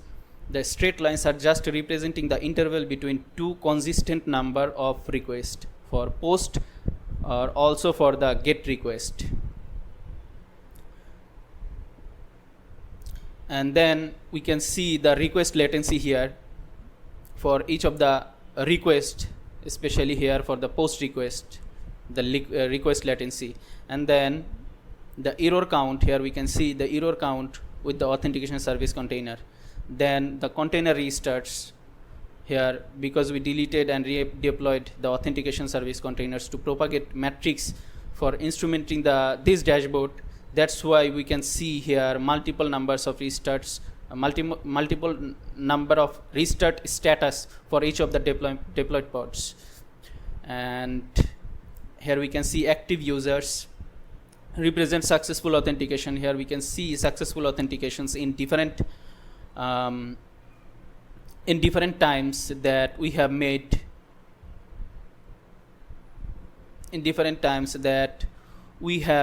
before from the client here. And then database connection status, PostgreSQL. Here we can see the PostgreSQL, the status for PostgreSQL. Here in Grafana dashboard, 1 means in Grafana dashboards 1 means up and 0 means down. So the PostgreSQL database for the authentication service is currently up and running, and then the MongoDB database is also currently up and running. Here we can see. Then here we can see the CPU usage, and for the CPU usage for the different containers that we have deployed during the time, and there's some memory usage for the different deployed containers we can see. So this was the dashboard panel for the authentication service. Now let's see what is inside of this broker service. Here we can see the total request processed by the broker service. The broker service is the middleware of our application, and that's why all the request which is made from this client needs to go through this broker service, and that's why needs to go through this broker service, and all the request which will be processed by the broker service will be shown up on here. We can see the request. These are representing the request rate. So the total request processed by the broker service, and here you can see the request latency, how much time it took in seconds. The request latency, it is in request latency in seconds. And then we can see the error count from the broker service over the time, because we have deleted the MongoDB database, and also the other RabbitMQ also have deleted the RabbitMQ RabbitMQ deployments, and that's why when we made request from the client, we got errors, and the errors with the broker service. Here we can see the errors, the number of errors, error rate. These are representing the error rates. And then RabbitMQ failures. Here we can see when we deleted our RabbitMQ deployment, the failures is showing that failure is showing up on here. You can see. Then gRPC RPC request failures. So we deleted the MongoDB deployment, and that's why the logs, gRPC RPC logs, our app couldn't insert the gRPC RPC logs from made from the client inside of the MongoDB database, and that's why it is showing, and that's why it created errors. It created errors for by receiving error response inside of the client. So these are the requests by the gRPC RPC failures. And then the container registers we can see as like before for the multiple containers which we deployed, and the CPU usage and memory usage. Here we can see for the multiple containers which we deployed, and these are showing up currently low, so nothing issue with the broker service. Now let's move on with the front-end service. Here we can see the total request from the front-end service over the time. Actually this is the request, total request, which is getting counted when every time we access our application from the front end here, from inside of our browser. So this request is getting counted in here, and the matrix is showing up on here. We can see over the time total request, the get request it is, we can see. So this was about total request and request latency. Here we can see the request latency is over the time it took to respond to our browser when we try to access our application every time. So this is the request latency. And then the request status code distribution. Here we can see this is 200 OK status. So every time we access our application, if the application is getting served without any issue, then we are getting responded with 200 OK status from our from the front-end service. And then the container restarts, there's no container restarts with the front-end service. And then request size distribution. So this is showing up about 90 kilobyte. So this 90 is representing in kilobyte, and request size, when we access our application from the front end here, the post request which we are making, it is representing the size of the request, which is showing up on here 90 kilobyte. And then the response size distribution, here we can see the response size distribution. After making request, we are getting served our application inside of the browser here. So this response size distribution is representing that by, here we can see it is almost for every, it is consistent like the before, and the size is almost 12 kilobyte. So we are getting responded by our application which is of size 12 kilobyte.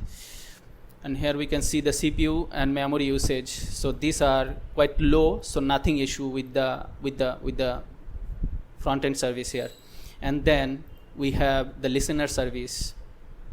Let's see last 3 hours data. 6 hours. 6 hours is also okay. So with the listener service, let's see last 3 hours data. With the listener service, here we can see RabbitMQ connection attempts, and this is showing up 1.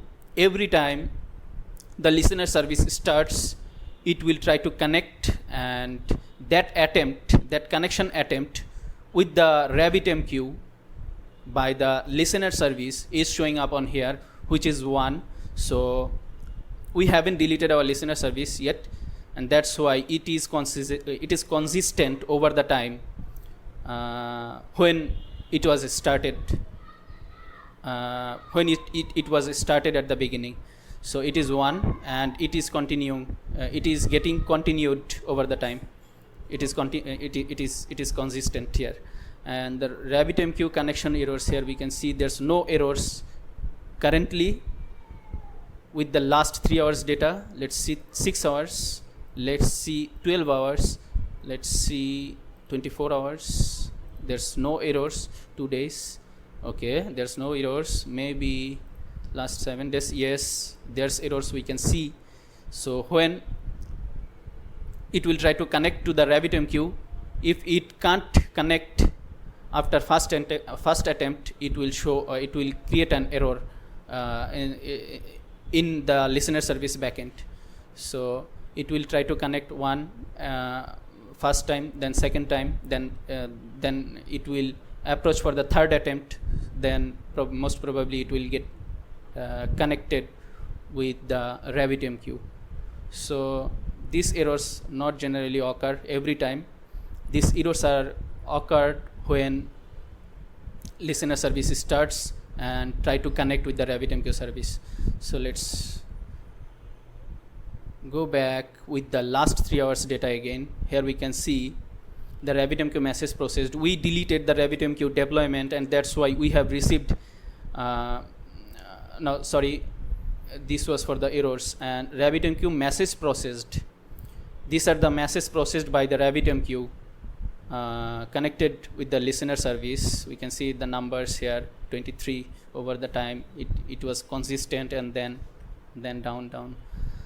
And then RabbitMQ message processing durations, how much time it took to process the message, it is showing up on here. We can see over the time.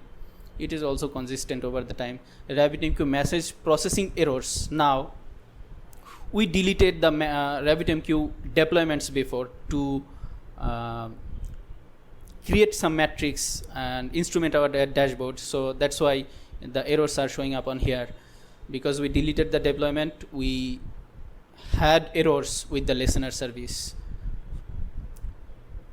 for getting connect with the RabbitMQ and also for processing the messages from here from the client, especially with the test RabbitMQ log. And then here we can see the RabbitMQ connection is status 1.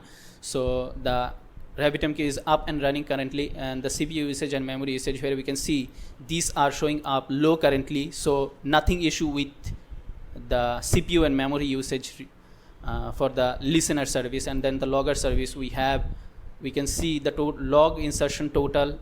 Here we can see the log insertion total over the time. It is the insertion from the logger service to the MongoDB database. So when we try to test authentication, if it's a successful authentication, then there will be an insertion from the logger service to the MongoDB database for successful confirmations, for successful log for the authentication, successful authentication, then successful RPC log, successful gRPC log. So these are the confirmations to the logger service, and then logger service stores those inside of the MongoDB database. So these are the numbers, rate actually, these are the rates which are getting represented in here inside of the log insertion total panel, dashboard panel. And here we can see the log insertions errors. These are the errors which generated over the time when we didn't have our MongoDB database. We deleted MongoDB database to instrument our dashboard, and we tried to make request from here with these functionalities. And at that time, for the test auth, it couldn't find the MongoDB database. It created an error. And for that RPC, test RPC and gRPC also, it couldn't find that MongoDB database, and that's why it created errors. And those errors are getting represented in here inside of the log insertion errors panel, database dashboard panel. And here we can see the log insertion duration, how much time it took to insert data inside of the MongoDB database. It is getting represented in here. gRPC request duration, here we can see the request which are getting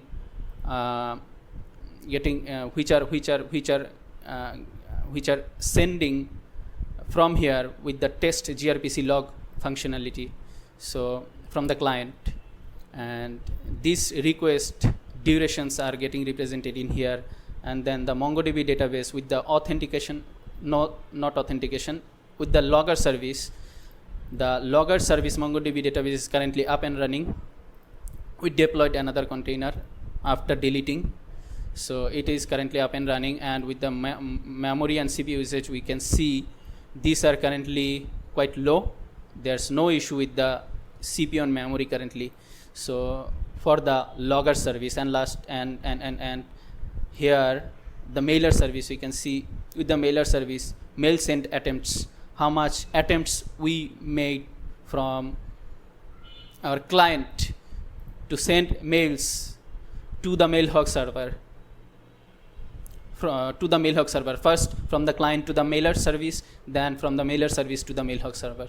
So this is getting counted in here. We can see the success.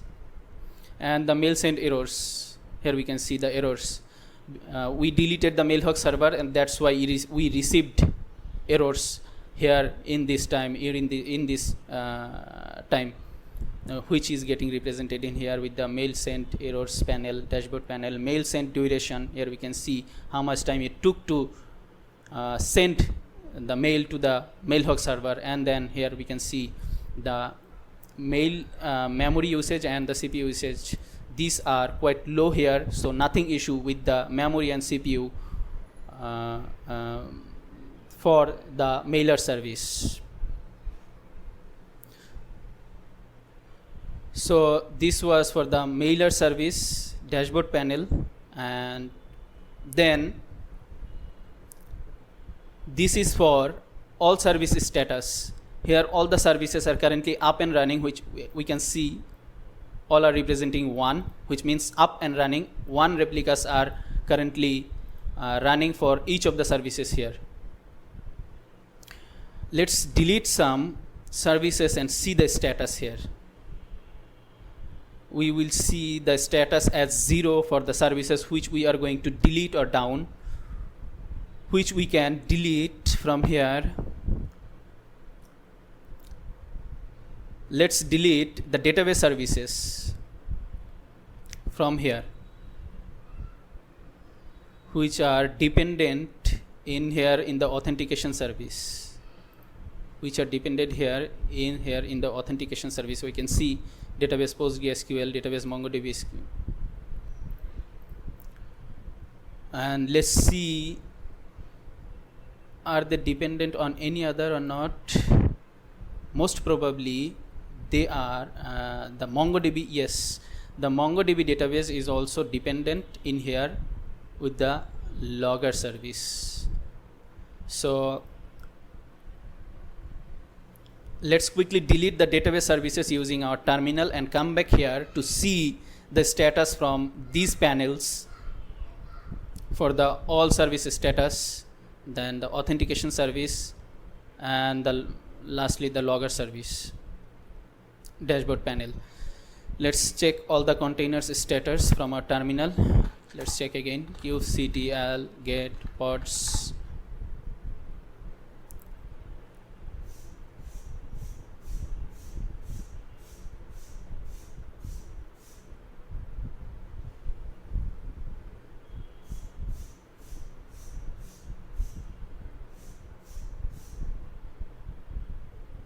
Here we can see 1 by 1, 1 by 1, 2 by 2, 2 by 2, 1 by 1, then 2 by 2, 1 by 1. So every pod containers are currently ready, and each one is currently running without any issue. Here we can see. So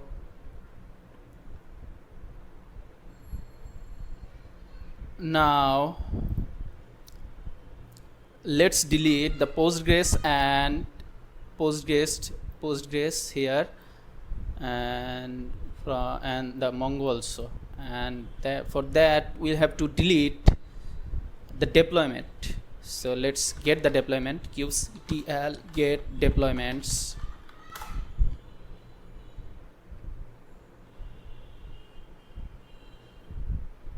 We will delete Postgres and then Mongo. Let's type kubectl to delete, kubectl delete deployments, then we'll type Mongo, and then we'll provide a space, then Postgres delete. Nice. Here you can see both deployments are now successfully deleted.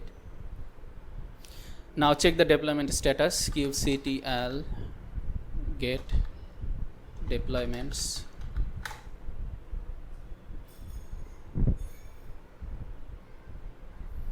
Here we can see the Mongo and Postgres aren't there, so they are deleted. Now let's check the pod status, kubectl get pods.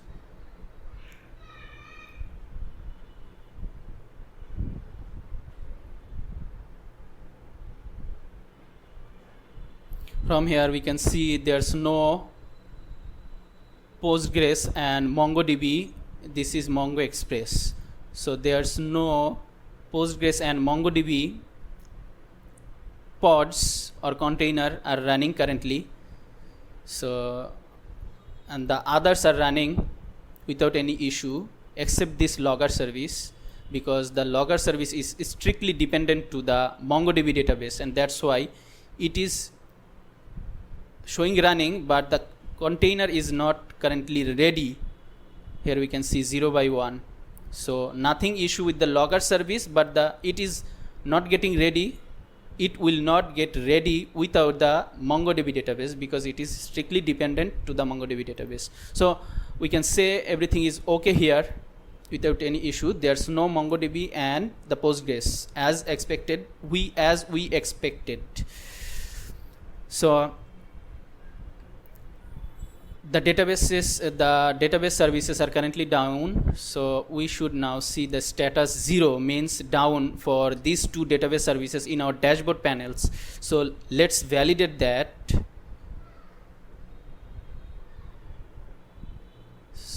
Nice. Here we can see inside of the all service status, the database, the status for the database Mongo and the PostgreSQL are currently showing up 0, which means they are currently down. This is nice, and the all others are currently up, as like here. All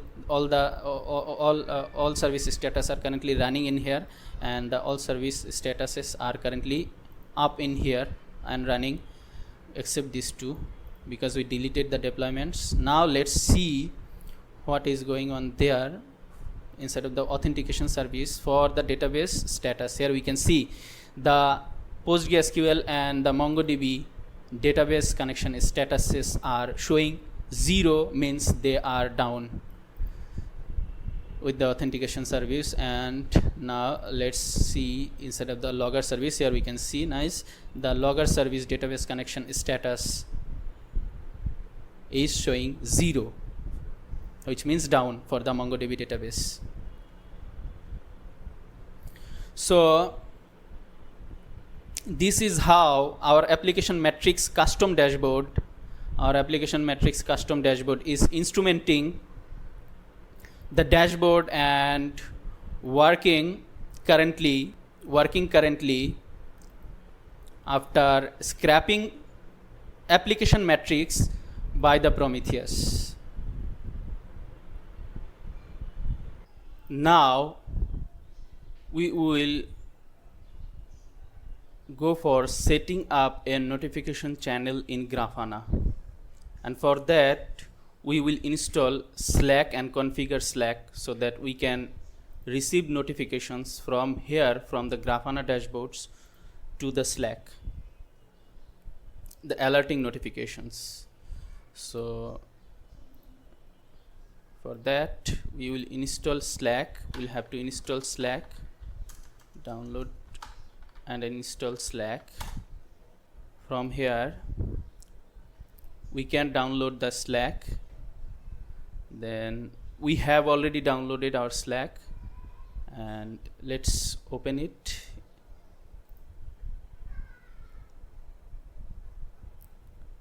And after downloading the Slack, it will ask for creating a new workspace so that we can start with the Slack. So let's see how can we so let's create a new workspace with Slack. Our email, we'll put our email, then continue. Then we should receive an email, yes. Now let's copy the code and put it in here.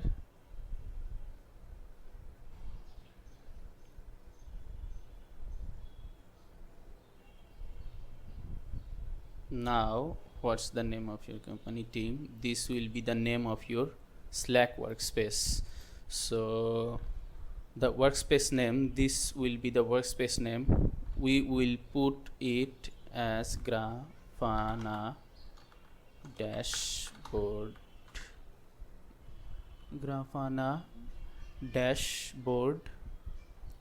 alerts. Now next,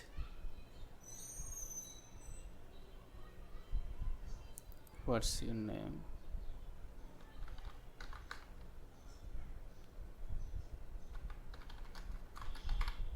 Now next,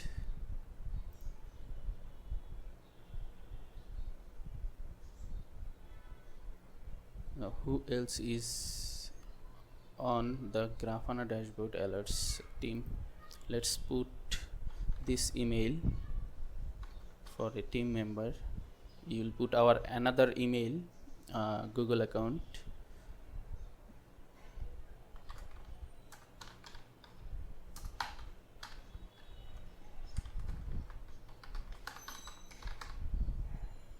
Invite. Next. Let's see we have received the invitation or not. We haven't still. What's your team working on right now? Testing.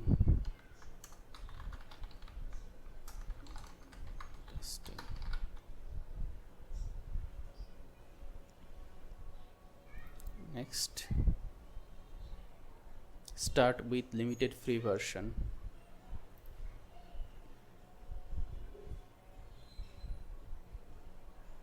Nice.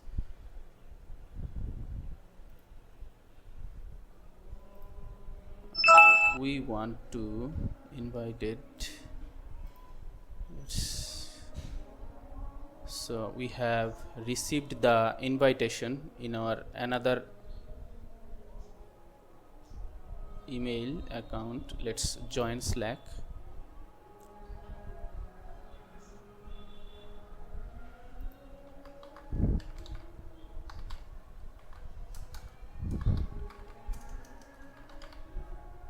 Continue.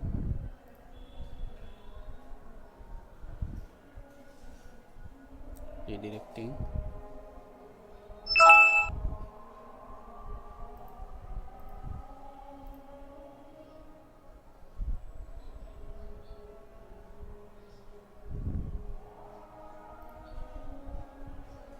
So we have successfully joined to the workspace with our another email account. Now let's keep this open and go to here. Now we will sign in with our app, Grafana dashboard. Open.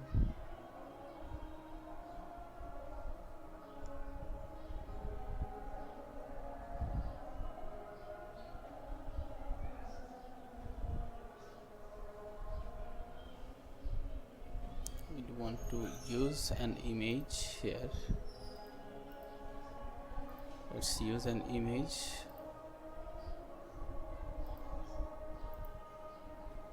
Profile. View as. Upload photo.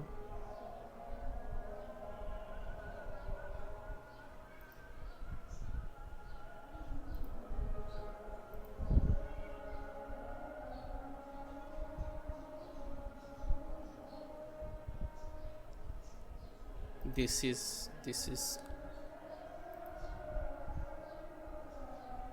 indicating me, and this is my another account.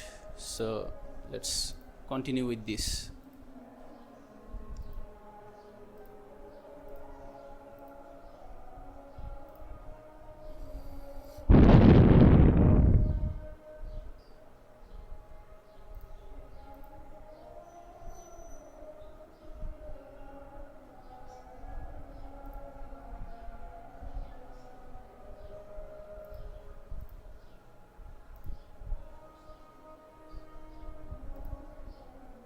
Open Slack.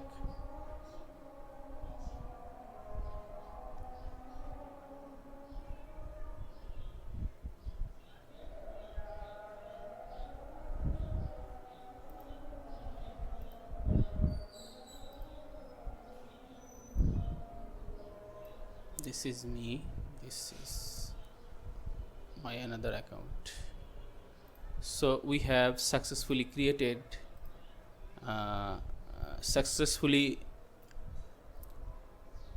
created our new workspace, and we do have currently 2 accounts here. We can see this is me and this is indicating my another account. Now let's go for setting up notification channel in Grafana. To set up a notification channel in Grafana, we need to have a channel in here configured first. We can use one of these channels from here. This is the channel with which we tested our Grafana alerts before. We can use this one, or we can use this one, which is created automatically by with this workspace, with our new workspace, or we can go for creating a new workspace. Let's create a new channel. Creating a new channel. Let's create a new channel. Blank channel. Next. It will be private. Let's create.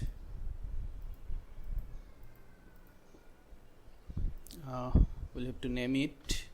Let's name it as Grafana alerts. Then create. Add people to Grafana alerts. Let's add my account, another account. This one. Add. We'll receive the notification.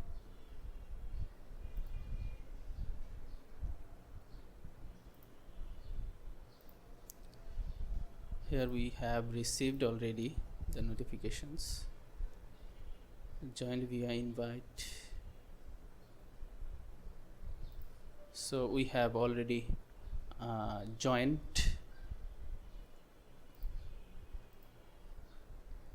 Now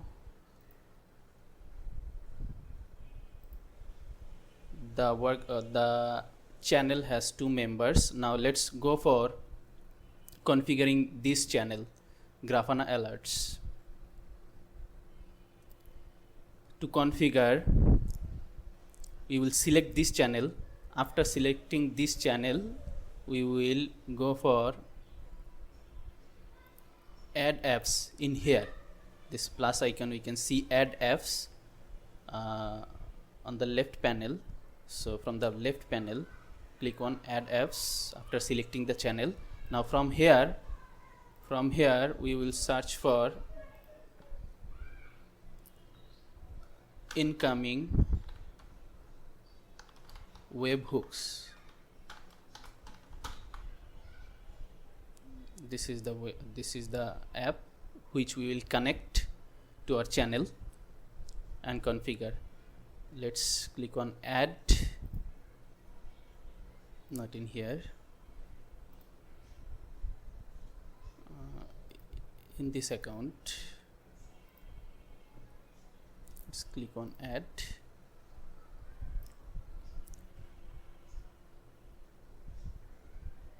Now it will open our browser. Then from here we will permissions. We will click on add to Slack.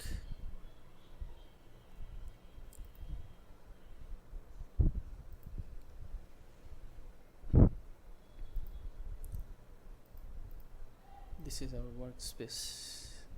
Now from here we will select our channel, Grafana alerts, then add incoming webhooks integration. Then we will click on this one. New integration added. So we have successfully added the integration, and our next task is to collect this webhook URL. So with this URL we will configure and set up a notification channel in Grafana. So let's collect this one. We have copied and let's paste it in here. This is the full URL. Yes. Now we can set up notification channel in Grafana or connect notification channel, the channel which we have in here.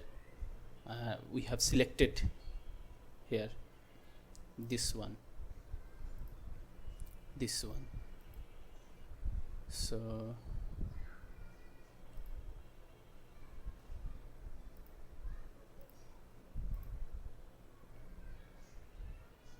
let's go for it. Let's go to Grafana. Now from Grafana here we will go for alerting. Here we can see alerting. Let's open it with a new tab. Now from alerting we'll go for contact points. Now we will edit this one, Grafana default email. So let's go for edit. We'll name it as default Slack, S-L-A-C-K, Slack. Then integration will be Slack.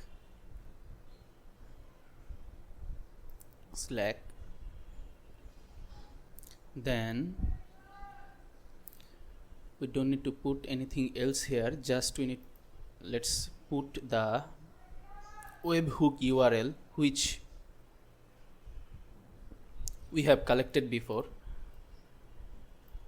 This is our webhook URL. Let's put it in here. Now let's before save the contact point, let's test it first. It will send a test notification into our Slack channel confirming that everything is okay. Let's see if everything is okay or not. Test, send notification. Nice, we have received our notification. Here we can see we have received the notification successfully, and here a message indicating added an integration to this channel. So everything is going correctly. Now let's save the contact point. Save contact point. So we have successfully set up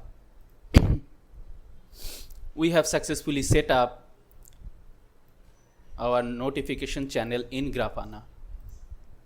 This is our notification channel which we have correctly set up. Now we'll be able to receive notifications after we create alerting rule in Grafana dashboards. Based on that alerting rule, we will receive notifications in here in this channel inside of our Slack. Now let's quickly create an alerting rule for anyone from these panels here within this application matrix Grafana dashboard. Let's create one so that we can quickly demonstrate that in time of validating our app's reliability. We can create more if we go inside of the task before after CI/CD folder from our project's root directory. We'll find a file called alertingrules.txt number 11. Here within this file we have included some configurations guide to create alerting rules with the application matrix dashboard. This can be followed from here later for creating more alerting rules with this dashboard, and this guide can be helpful for the other Grafana dashboards also to create alerting rules. Now let's quickly go about creating an alerting rule. Authentication service, let's expand it. Error count, let's create an alerting rule for this error count dashboard panel for the authentication service. Let's go for it, and for that we'll click on this menu 3-dot icon, then under more we will find new alert rule. Let's go for it. And here we will name our alert rule as authentication service error. Let's select this one. This is okay, authentication service error. Now for defining query and alert condition, here we can see the query name has been automatically selected, then the data source as Prometheus has been automatically selected, then you can see here the query has been also automatically selected. These are getting selected from the dashboard's configuration JSON file. If we come in here again in VS Code, then under config folder, then under of our monitoring chart, then under files we have included the JSON files of our dashboards. Let's see the application metrics dashboard JSON configuration. Here we can see the configuration has been written in JSON. There's JSON objects, arrays we can see, and here we can see all the panels which are listed inside of the array. These are the panels, these are all the panels, dashboard panels. So this JSON configuration file is pretty easy to understand. We can go for it later and have a look to it later by having proper time. Now let's go back for creating our alerting rule here. So define query and alert conditions, these are okay. Let's keep these as it is. Now rule type Grafana managed, this is selected by default. Let's keep it as it is. And expressions, let's go for the expressions. Let's first set up the expressions here for A radius and B threshold, and then talk about it. Choose input will be C, the query name, then function last, mode strict, then input, this is A, keep it as it is, then is above 0, keep it as it is. Now let's come in here, and this Prometheus query sums the per second rate of auth service error count over last 5 minutes, grouped by method and endpoint. And here, so this will come from our dashboard configuration JSON file. And here the condition which we have set here for our alerting rule is here for radius A takes the time series input C and applies the last function to get the most recent value. Mode strict means it only considers series that have a value at least time point, ignores gaps. And here threshold B checks if the latest value from A is above 0. If yes, then it triggers the condition, for example the alerting. So in short, radius picks the latest value strictly, and threshold checks if it's greater than 0 or not. If it's greater than 0, then it triggers the alert by this alert condition. So this was about radius and threshold. So we have set up successfully our not successfully, we have set up the expressions for our alerting rule. Now let's preview it to see if there's any issue or we have successfully set up our alerting condition expressions. Let's preview. Nice, here we can see it's normal, and at the above here we can see the graph post main port. So we have successfully set up our alerting condition by the expressions, by these two expressions. Now let's come in here. Underneath of it we have number 3, set evaluation behavior, and for that we'll have to create a folder inside of which we will have the group, and then inside of the group we will have our alerting rule. So let's create, we have created a folder before. Let's select this one, error alerts. Now for the groups, no options found. Let's create new evaluation group. From here we can select the names which are appeared here, and from here we will select auth service group. This will serve the purpose. 30 seconds. Let's create the evaluation group. It's created and selected. Now let's select the pending period, 30 seconds. Now we have set it, the evaluation behavior. Now it's time to configure labels and notifications. For labels, let's add labels. Service, key will be service, and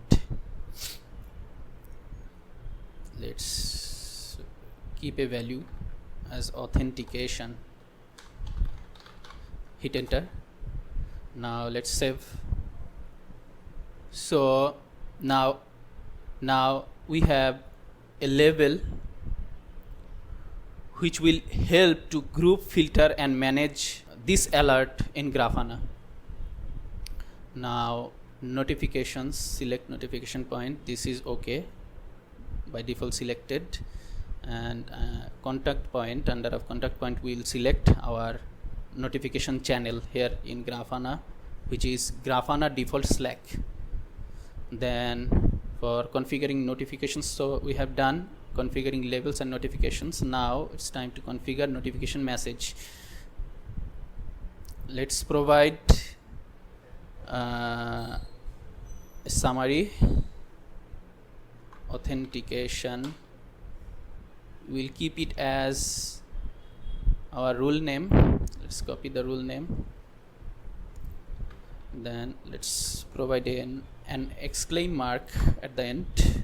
Now for description, these are optional, but we want to keep the summary and also description. We will keep the description as alert triggered due to error with authentication service, no response, data received, received, received. So this is okay. Configure notification message. Now everything is looking good. Now we can go for creating our alerting rule. Let's create this alerting rule.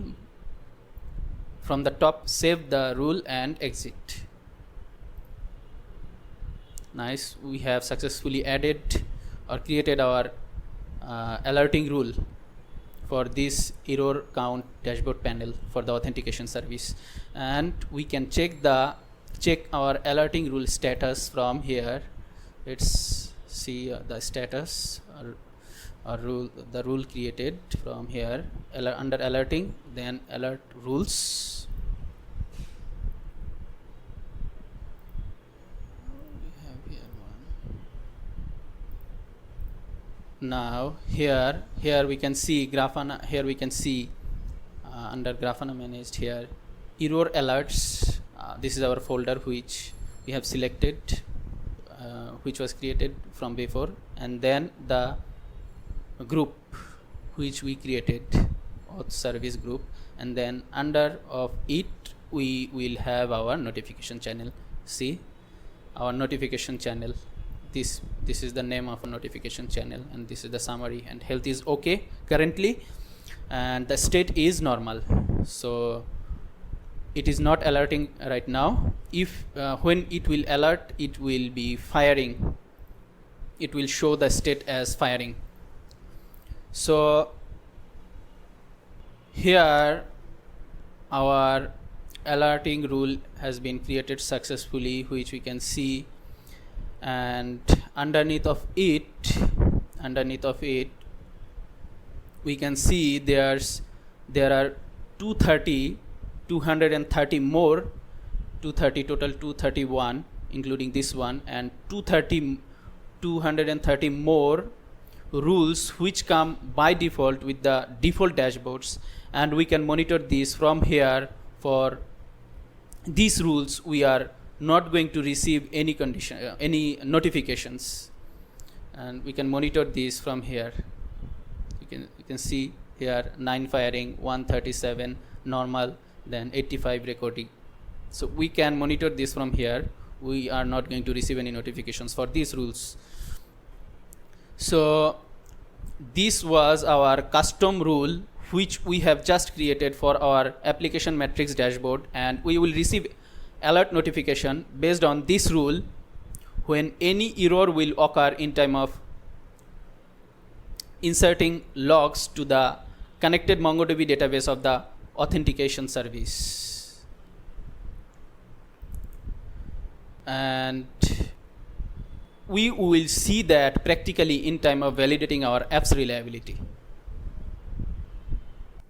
Now, before we start validating our app's reliability, we want to quickly give a brief about the things which we have configured for getting alerts during our validating process. We have created notification channels, necessary notification channels for event handling alerts and system handling alerts, and then we have created necessary alerting policies. Here we can see for event handling alerts and for system handling alerts. So here with these policies we are going to receive notifications about the system handling alerts for high threshold resource usage with our apps infrastructure. If we, in our case it's 70%. If we go for edit from any one of the system handling alerts, we'll be able to see from here configure trigger. Here we can see the threshold value is used 0.7 here. So if there's more than 70% of the resources get used by our application, we are going to receive notifications within this email. Here we can see which we have configured for receiving system handling alerts, and we are going to receive notifications.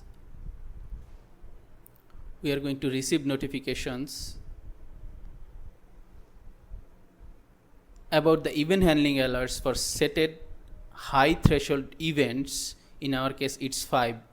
If we go for any one of the event handling alert policies from here, let's go for authentication success alert and go for edit and configure trigger, and from here we'll be able to see the threshold value is set to 5 for the event handling alerting policies. So if there's more than 5 events occurred from our application, we are going to receive notifications within this email. Here we can see the email is configured to receive event handling alerts. So this was for system handling alerts and event handling alerts from the cloud logging by Google Cloud Platform. And we have also configured alerting. We have also configured alerting with our Grafana dashboard. With this Grafana dashboard to receive notifications. This one is the notification channel which we have configured earlier, and this one is the alerting rule which we have configured to receive notification via Slack for incident alerts from this custom application metrics monitoring dashboard. So this was all about the alerting, where we do have 3 different notification channels, 1, then 2, 3 different notification channels, and also have necessary alerting policies here, and then here necessary alerting policies and rules to receive alert notifications during validating our app's reliability. Now we can validate our app's reliability. And to do that, to validate our app's reliability, we are going to complete these tasks one after another subsequently over time. First we are going to apply load or excessive traffic for automatic scaling. Then we are going to validate our app's reliability based on it. Then after this, we are going to make one of the services down to show others are functioning without any issue to validate our app's reliability. And later on, we are going to make excessive load on our application, and then we are going to detect that via logging and monitoring, so that we can make a quick fix of it to validate our app's reliability. And then after that, we are going to do some unauthorized access attempts from our application to quickly get notified via logging and analyzed via monitoring for quick action. And then we are going to validate our app's reliability based on it. And lastly, we are going to create errors with our app by making the authentication service database down, let's say MongoDB or PostgreSQL, which we are going to detect from the dashboard and its notification for a quick fix to validate our app's reliability. So these are the tasks which we are going to complete one by one over time to validate our app's reliability. Let's jump into all of these subsequently.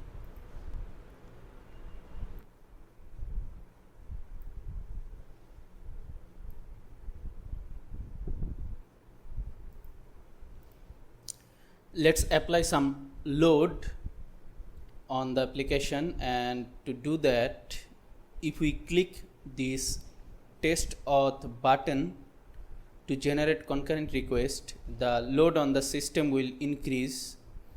As said before, since this service is connected to 2 external config maps, an external PostgreSQL database, and it also needs to store login information to the MongoDB database, it's relatively a heavy container, making it easy to apply load and demonstrate the automatic scaling in action.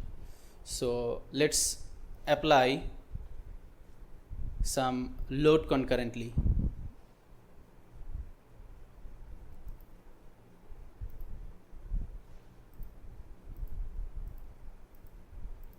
Some more.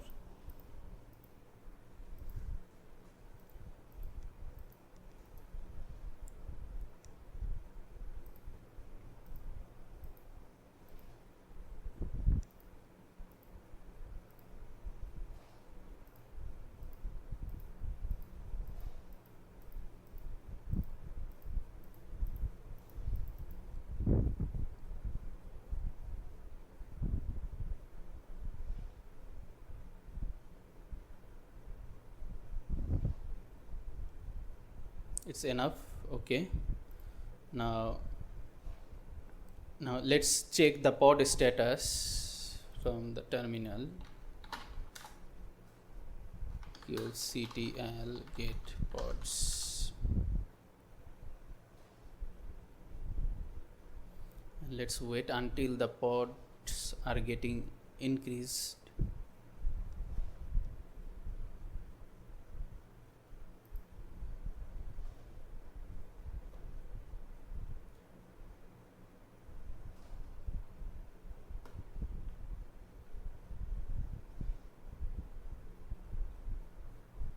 Here we can see already the authentication service pod has been increased to 4. Let's check again.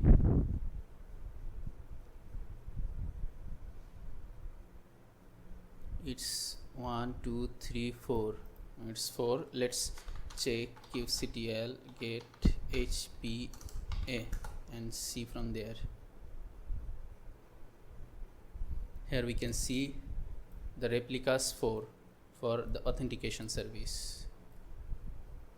So from here we can observe that the pod count has increased to 4 for the authentication service, for the authentication service, indicating that the auto scaling has been triggered and is functioning as expected.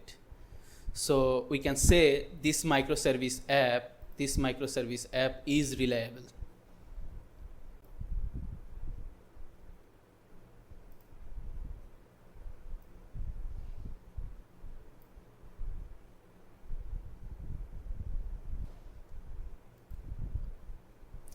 Now let's delete 1 or 2 running services, and to do that, in terminal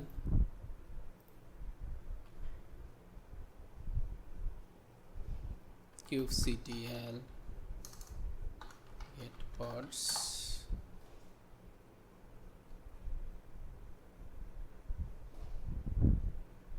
Here we can see all pods are running fine without any issue. kubectl get deployments.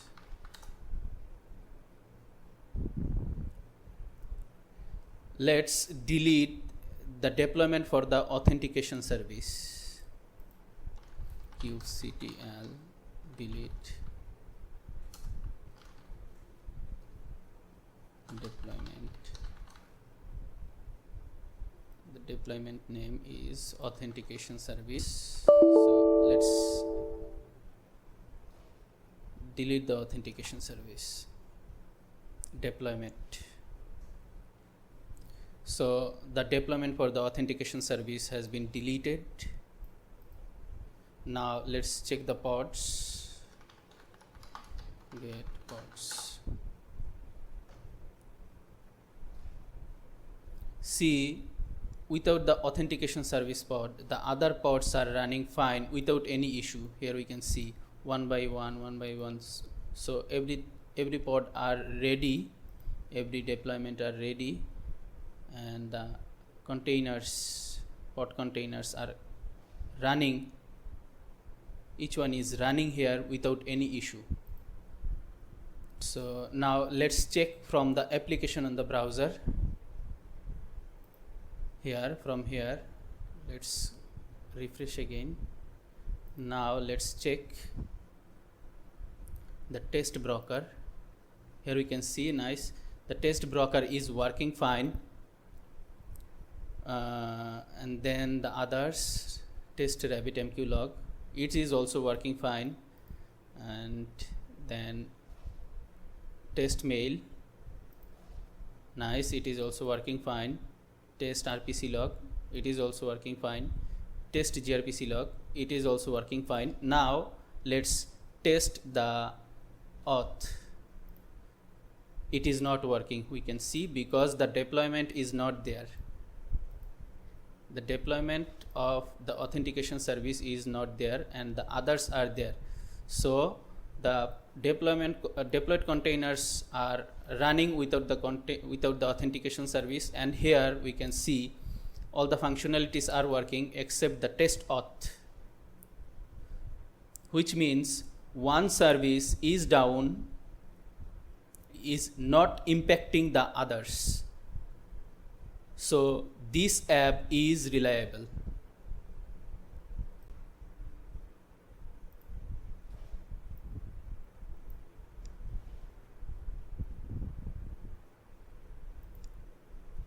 Now let's recover the auth service again, because we need to apply some load again. Let's do that from the terminal.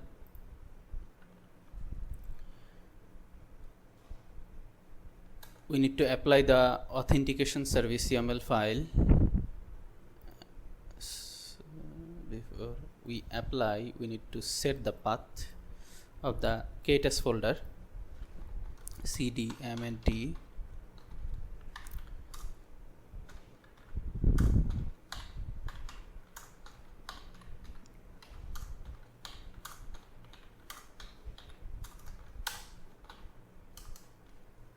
Now let's quickly apply. Here we can see we don't have. Let's check the status again. kubectl get pods, then we'll apply by. The authentication service is not there. Let's recover it. First list the files. kubectl apply -f authentication YAML. Now let's hit enter.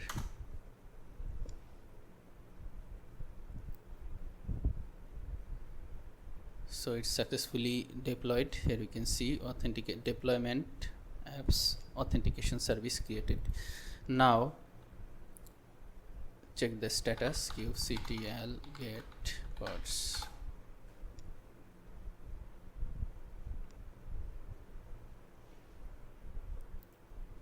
It's not ready yet. Let's see the status again.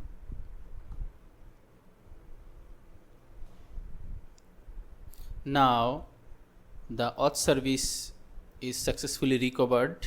Here we can see one by one ready, and the pod is running without any issue 31 seconds ago. So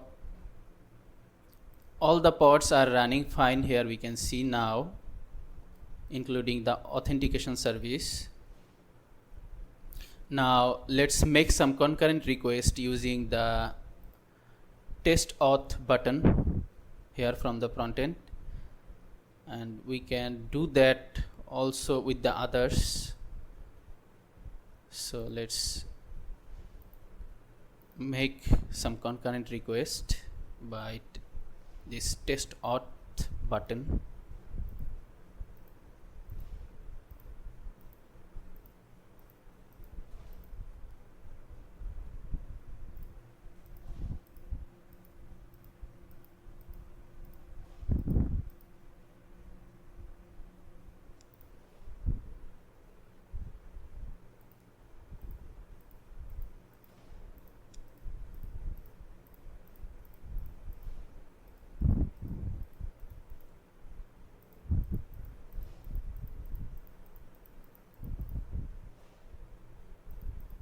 Some more.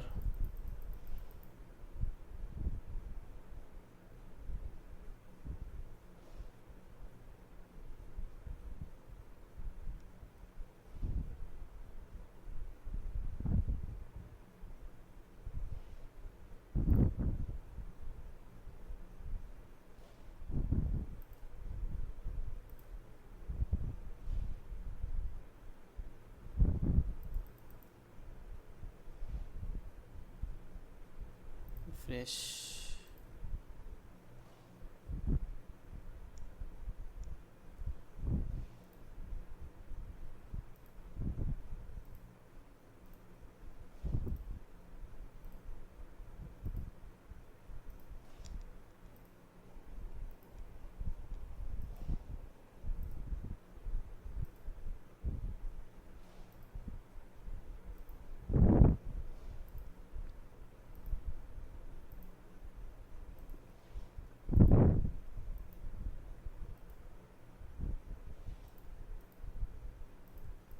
So this is enough. So this was an attempt or a try to generate excessive load on the application. Now let's see what happened with our corresponding monitoring dashboard. If we go to the dashboard here, this is our authentication service dashboard panel. Now From here, now if we focus on the system load here, CPU and memory, here let's see last 15 minutes data. Here if we see, here we can see the CPU usage. Here the CPU usage is currently high. Let's see 30 minutes data. Here you can see the CPU usage is high. CPU usage is high here, and the memory usage is also got high for the system loads. And then for the events, let's see.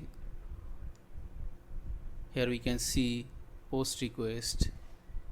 There's many post requests, then there's get request also, and there we can see the latency also for excessive traffic in here. And then where there we can see too many error count there with the authentication.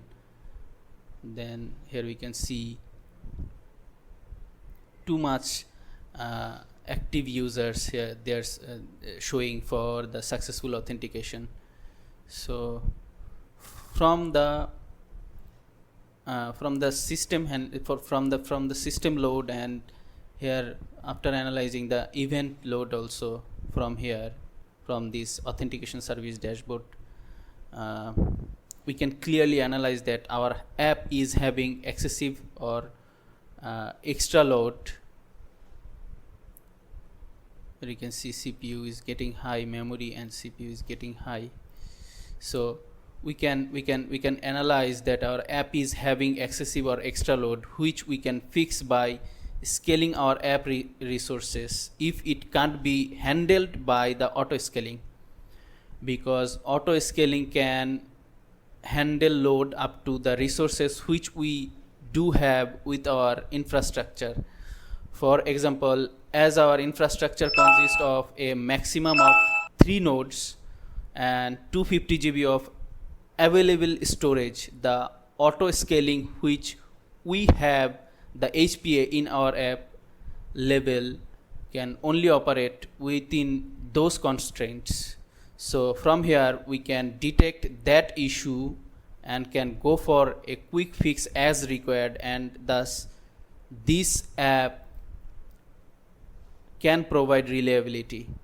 And also and as we have also configured our app infrastructure to handle system handling alerts, now we should have that notification alerts also to our corresponding email account which is configured for this. Here we can see we are getting system handling alerts here for excessive load.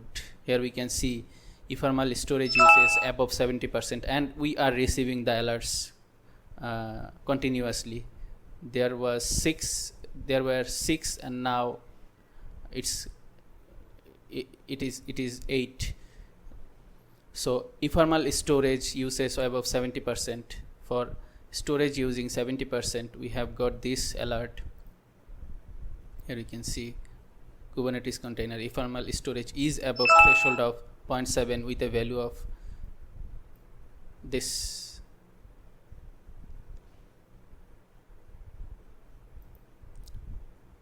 Ephemeral storage, memory usage above 70%.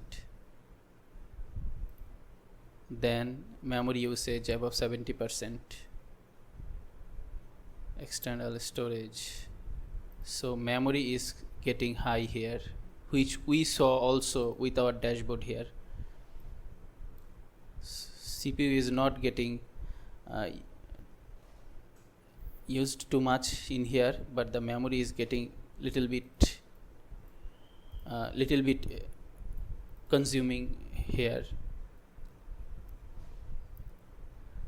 Memory usage, ephemeral storage. So we are getting the alerts for the excessive load on the system.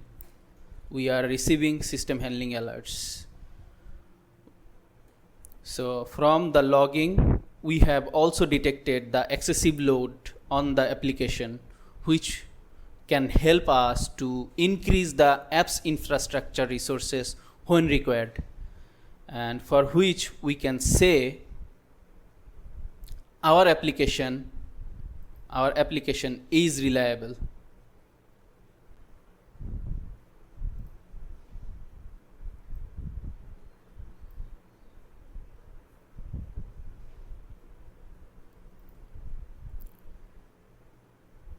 Now here we can see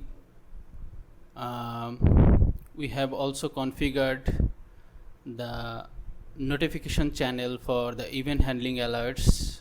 This is our notification channel, and this is the corresponding mail. This is the mail Gmail account to which we are going to receive our event handling alerts. And here in here we can see these are the system handling alerts, and the rest other are event handling alerts policies. So except this, the rest others are event handling alert policies for which we are going to get notified for any events from our application. And the threshold value is set to 5 as we have discussed before.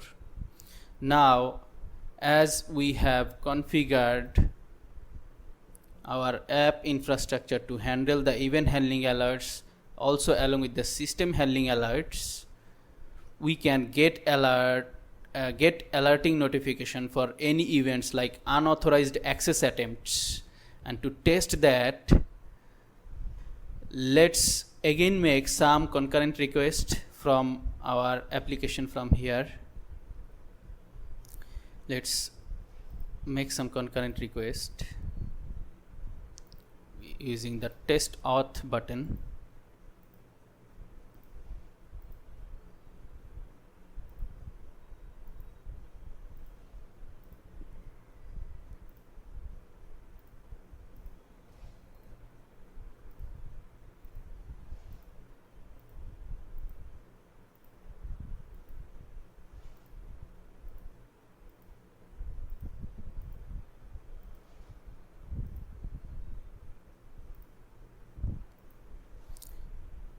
This is sufficient. Now let's assume these test auth button clicks are for excessive unauthorized access attempts. Now let's check the event handling alerts from here with this corresponding email.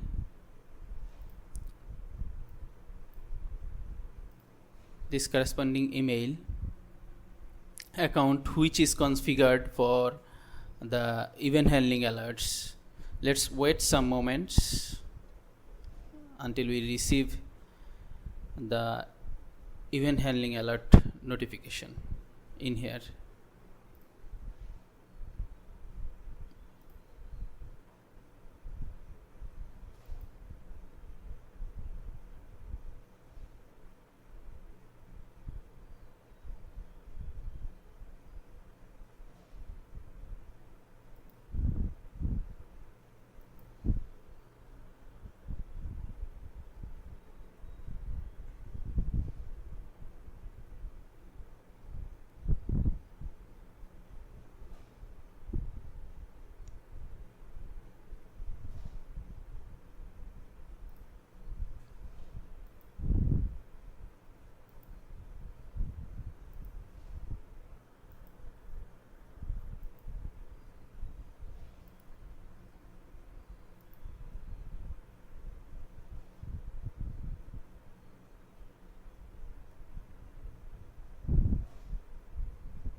Nice.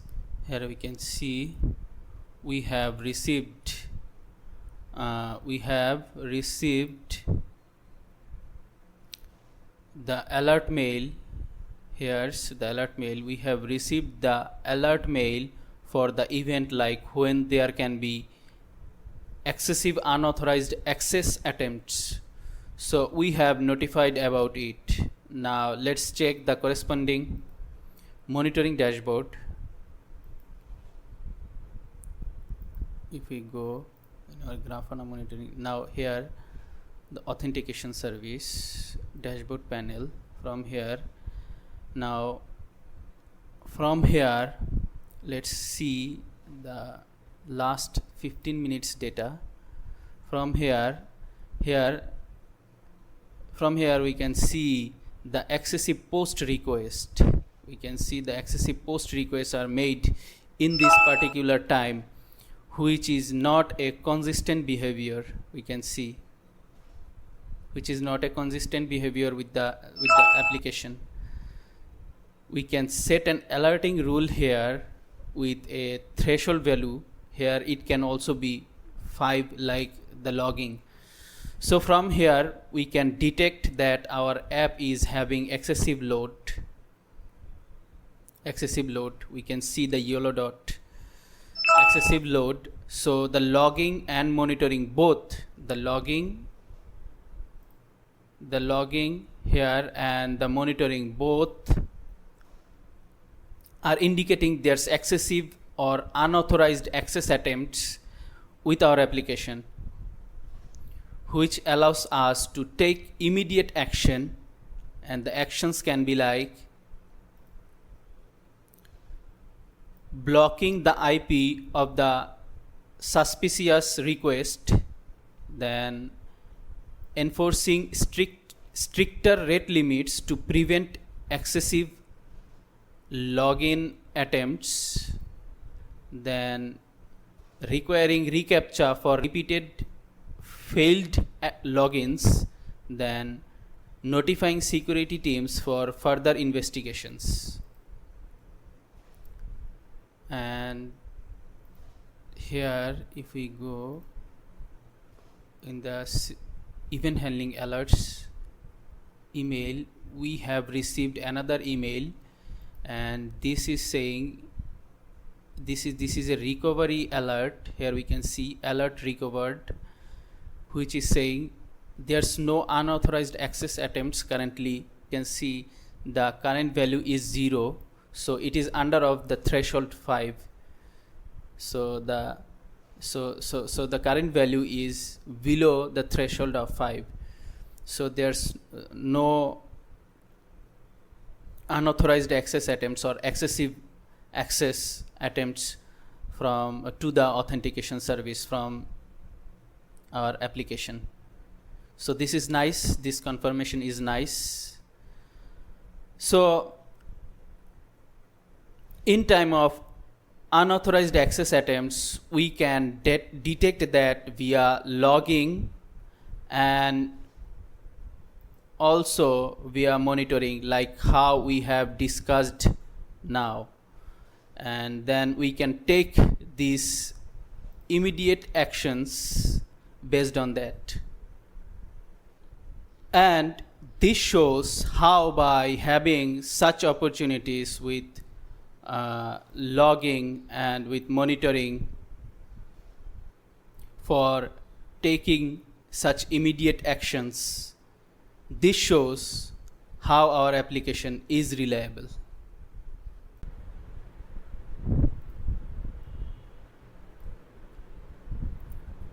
Now let's see how can we get notified in Slack here from our monitoring dashboard as soon as there's any issue arrived with any of the app services, so that we can take necessary steps to fix that for having a reliable application. Now we are going to receive an alert in Slack in this channel here from our Grafana dashboard, as we have configured it before and have set a notification channel here in Grafana. So to receive alerts in Slack here, we can keep it open now, or if it is closed, it's not a problem because it's by default run in the background, and for which we will get notified on our desktop in here. Now to validate our app's reliability by Grafana dashboard and its alerting, we are going to first delete the MongoDB database, service. Let's show the MongoDB from here. We are going to delete the MongoDB database service which is connected to the authentication service. Here we can see, and then we are going to create an auth error from our application here, and for this auth error we will receive an alert notification in Slack here. Because previously we have added an alerting rule, here we can see the alerting rule. We have added an alerting rule to this error count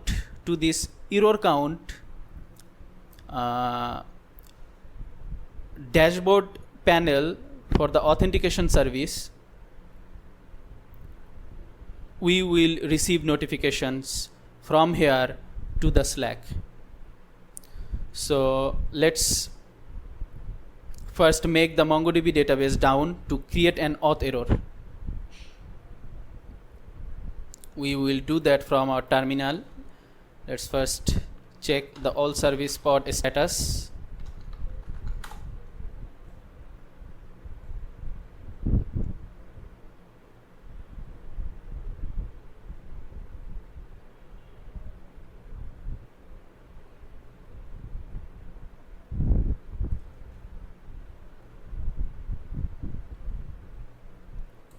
We can see all pods are currently running fine without any issue, and also check this from here also.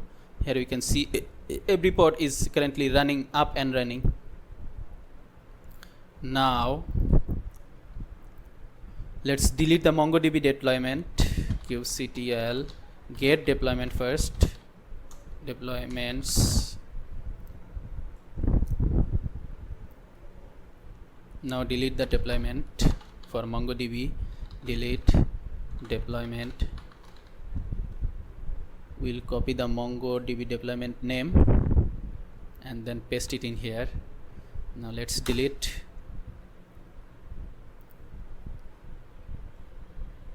Nice, it's deleted. Here you can see the deployment, Mongo deployment is currently deleted.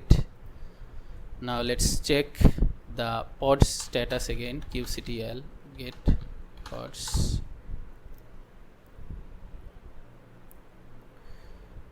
Here we can see there's no MongoDB pod. Here we can see this is Mongo Express. So and there's no MongoDB pod. So and the other pods are currently running fine without any issue. Here you can see. So the MongoDB database are now currently not running, and it's fine,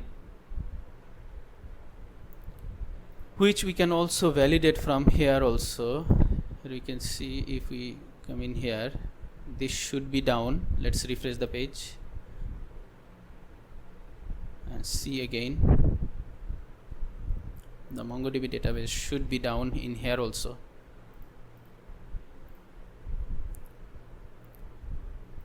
Let's refresh. Here we can see the database status for MongoDB is currently 0, which means there's no replica are currently running for the MongoDB database. So it's down. And from here, authentication service, the MongoDB database, the database connection status is now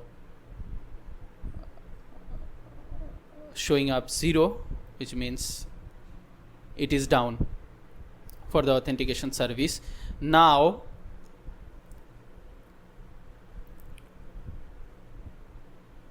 From our application, let's try to authenticate first. From our application, let's try to authenticate first.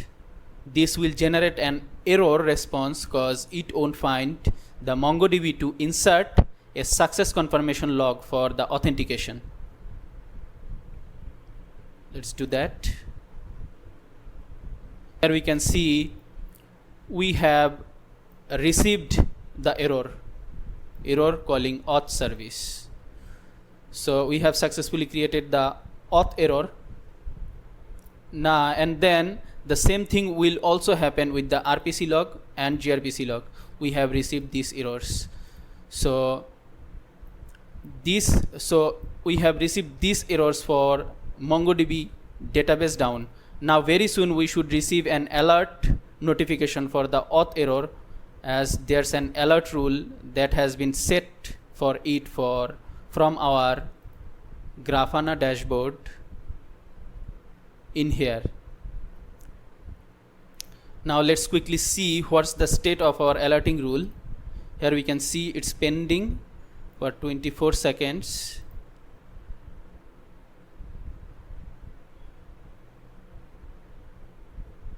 It should be firing very soon, and we will receive a notification alert in our Slack here. Here you can see it's firing for 12 seconds. Now we will receive a notification very soon in our desktop here, and then from the desktop we will go to Slack. Nice. Here we can see we have received our alert notification for the Slack. Let's go for it. Here we can see, which is pretty nice. Now from here we will be able to know more about the error, and also from where from here, see more. From here, the references, here you can see dashboard reference, then panel reference, then to silent the alert, here we can see, and then the source, authentication service error. So we will be able to know more about the error from here, and we can see the error in here. This vertical red line is representing the alert is firing currently. So it will be green later. We will show green vertical line when the alerting rule will be stop firing. So this is nice. We'll be able to know more about from here, from the notification alert. Now let's quickly take the action to fix this auth error, and as well as the RPC and gRPC log insertion error, to make our application up and running again. In our case, we already know from where we already know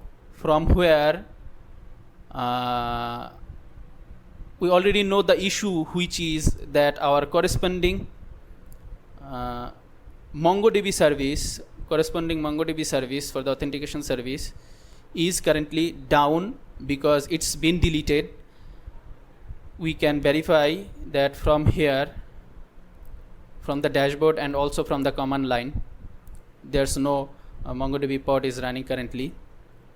And from the all service panel here also we can validate that. So we can see the MongoDB database which is connected with the authentication service is currently down, and that's why we can't insert any data into the database, and for which we are getting the error response, and we are getting alert from here, from this panel. We can see alerting, it's still alerting, and this is our error count, and this vertical line is representing the alerting is alerting rule is firing currently. So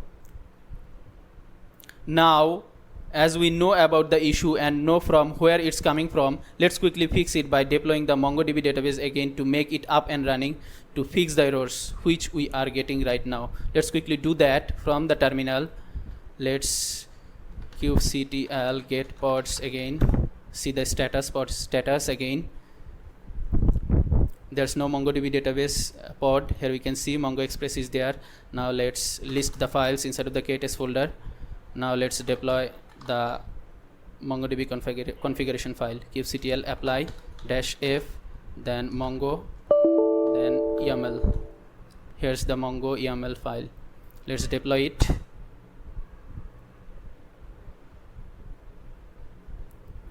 It's deployed successfully. Now let's see the status. kubectl get pods.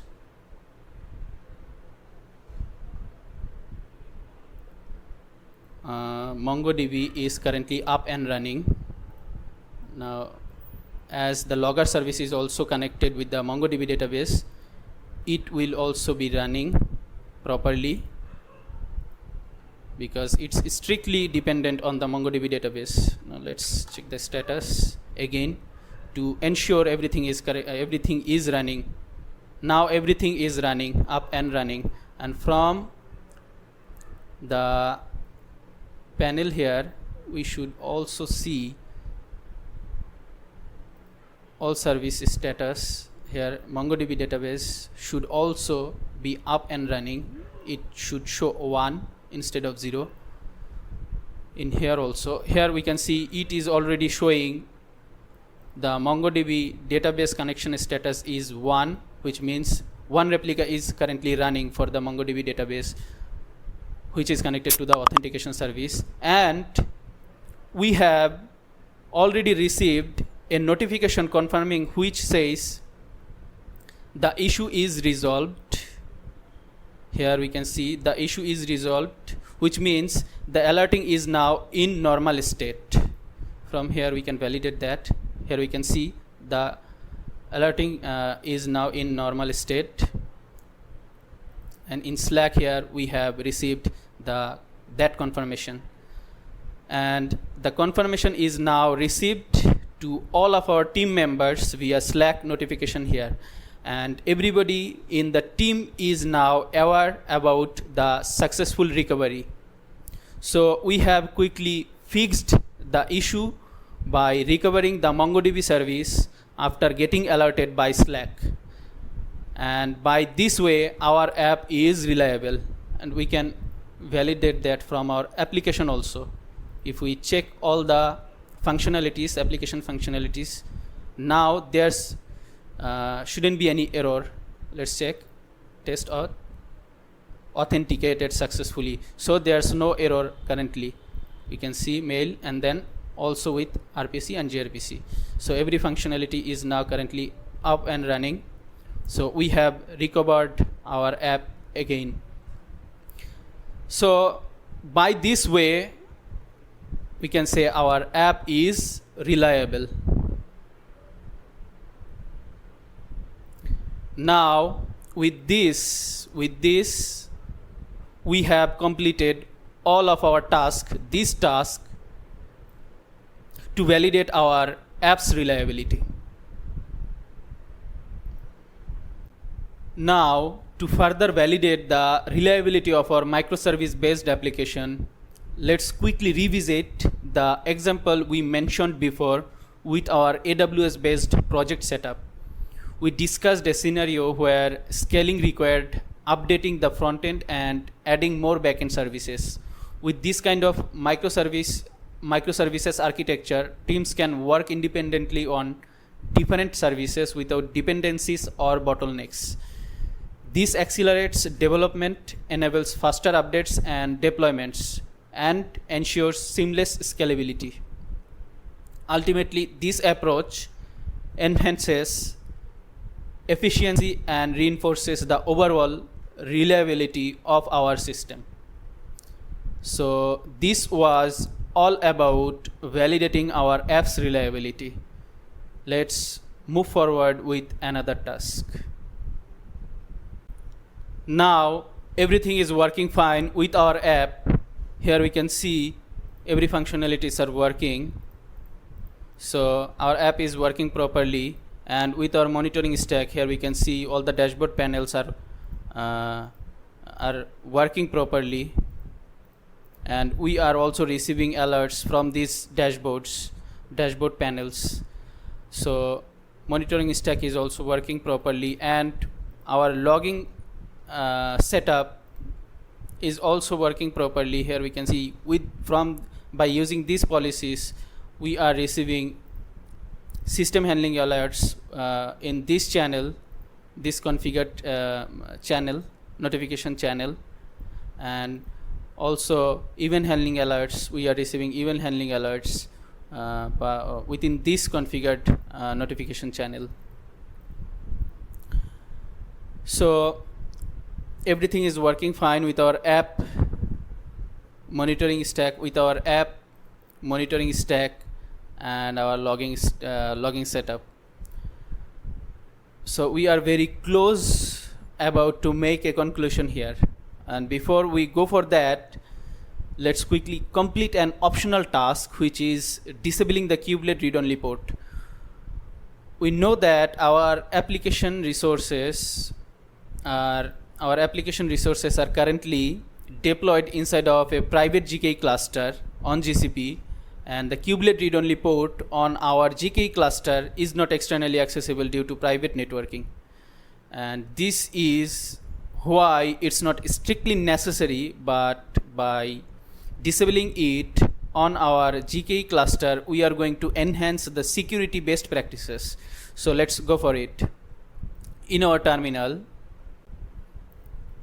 we will run this command to disable the insecure kubelet read-only port on our private GKE Kubernetes cluster. And here we can see we have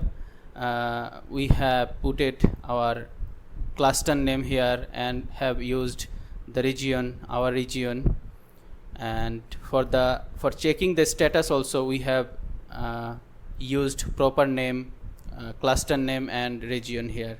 So we don't need to modify anything here within these two commands. We can just run this command to disable the kubelet read-only port on our private GKE cluster, and also run this to check the status later.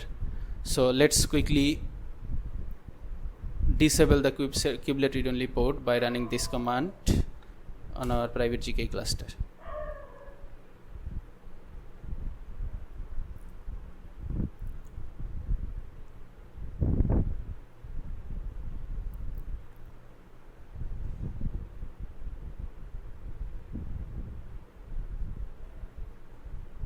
Updating Go microservice cluster done. So the cluster has been successfully updated by disabling the insecure kubelet read-only port.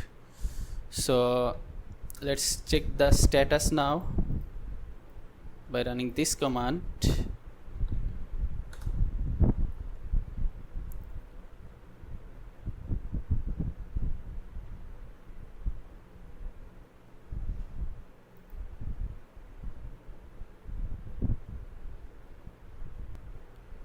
Nice. Here we can see insecure kubelet read-only port enabled equal false, which means it is currently now disabled. The kubelet read-only port is disabled. So we have successfully disabled the kubelet read-only port as an optional task. Now let's quickly check the cluster's hardened security, which makes it secure. From here we can check if our cluster maintaining the security best practices or not. Here we can see they have listed the necessary hardened securities and best practices. We will try to navigate each one quickly, and we'll try to match with our cluster's configuration to quickly describe our cluster security and the best practices which we have maintained so far. So from here, let's go with this one, the first one.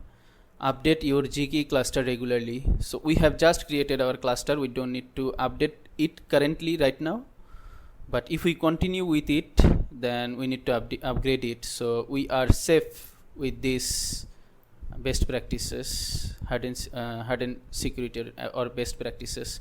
Then restrict network access to control plane on nodes.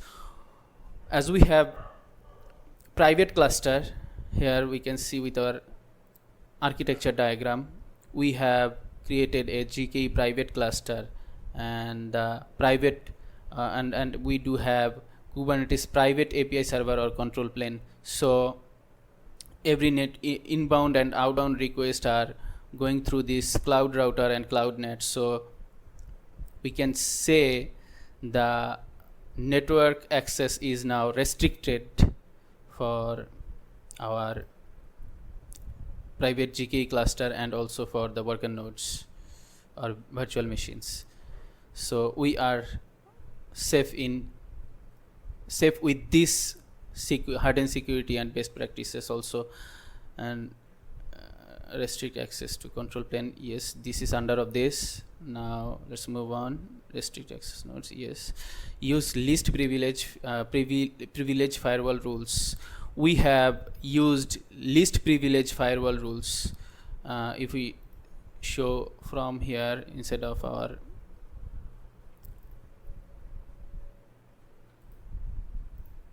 Google Cloud Console, firewall rules. Let's go for firewall rules. Firewall rules.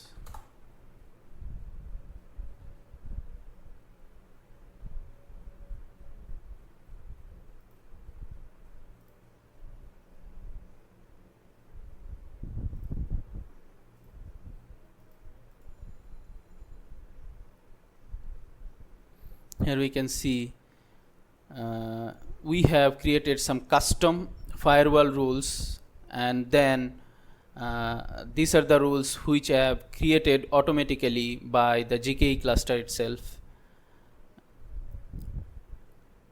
So we can say we have used least privilege firewall rules with our cluster, private GKE cluster. So we are safe with this security and best practices also. Block container images from unapproved registries. As we know, we have used artifact registry.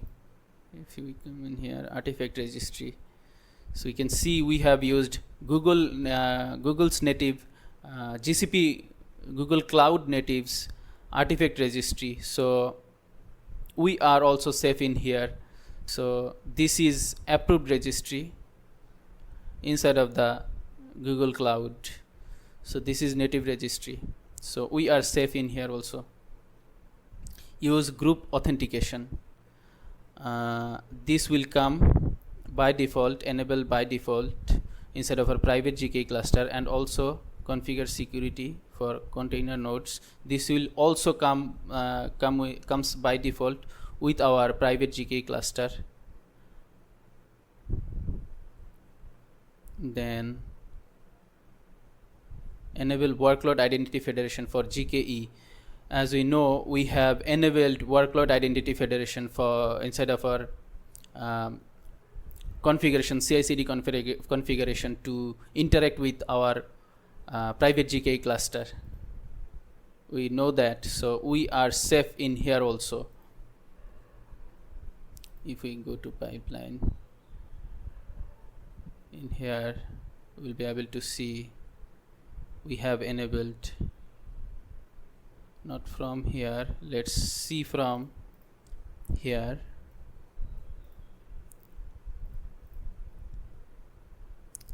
Here we can workload identity. Here we can see we have enabled the workload identity federation to communicate with the GKE cluster for creating the resources and deploying the containers at there. So we are safe in here also. We are safe in here also. Enable workload identity federation for GKE. Harden workload isolation with GKE sandbox. This will be enabled by default with the private GKE cluster. Enable security bulletin notifications. This will also come with our private GKE cluster. Disable the insecure Kubelet read-only port, which we have just done in here earlier. So we have done this earlier. So we are safe with this also. Grant access permissions. We have grant access permissions, and we have used least privilege roles for our create resources or infrastructure in our Google Cloud platform. So with our project, so we are safe in here also. If we show that from here, let's go from here, IAM, let's search for IAM in here, IAM and admin. We will here we will be able to see all the roles which are attached to our Terraform service account and also logging monitoring service account. So we have used all the least privilege roles and with the service accounts to create the infrastructure. So we can say we are safe in here also. Then restrict access to cluster API discovery. This will be restricted automatically in our private GKE cluster. Use namespaces rvec to restrict access to cluster resources. This will be access. This will be automatically restricted to our with our private GKE cluster. Restrict traffic among pods with the network policy, and we'll have to do it manually with our private GKE cluster. Here, if we come in here, this is our private GKE configuration, GKE cluster configuration.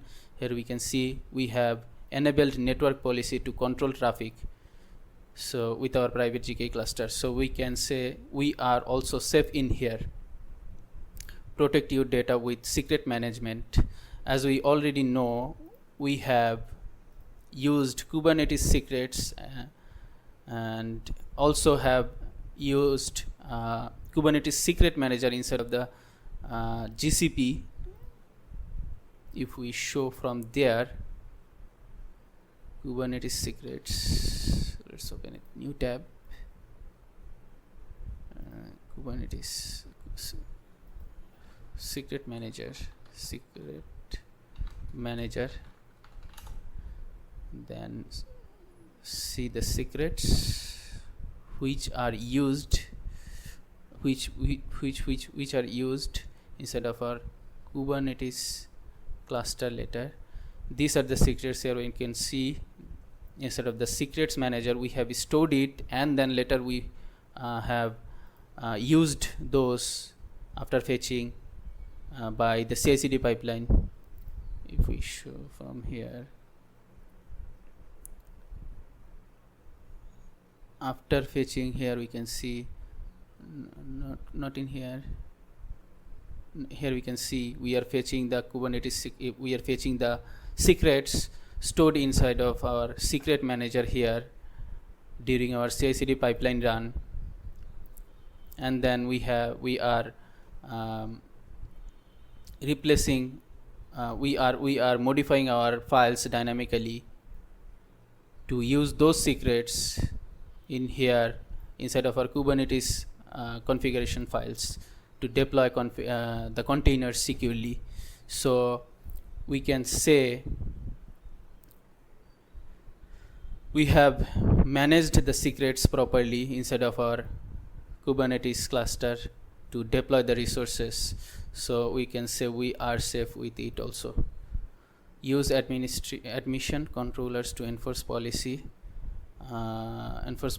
This will be automatically enforced with our private GKE cluster. Restrict the ability for workloads to self-modify. This will be automatically also be automatically restricted by our GKE cluster, private GKE cluster. Restrict the use of deprecated. This will also be restricted automatically by our private GKE cluster. Monitor your cluster configuration. Okay, for health check.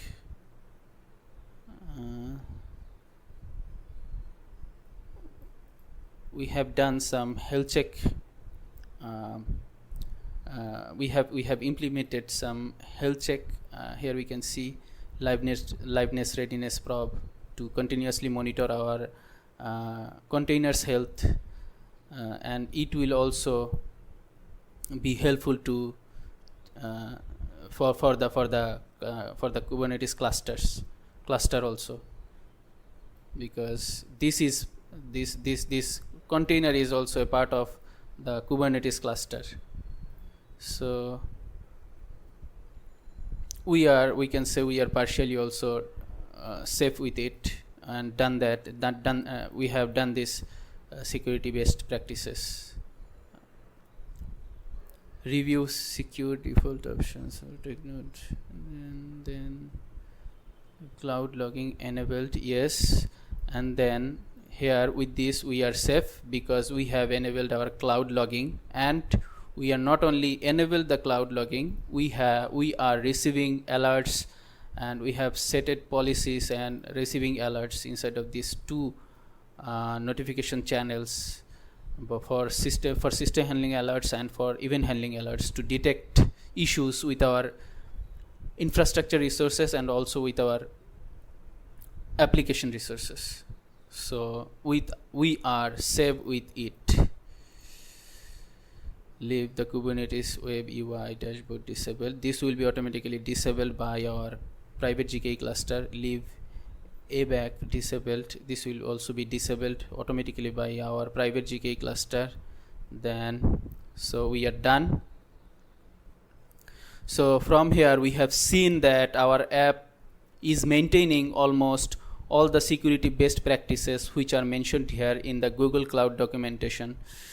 To check and validate further, we can describe, let's clear the terminal now, and then we can describe our cluster here in terminal by the command gcloud container clusters, then describe go our cluster name,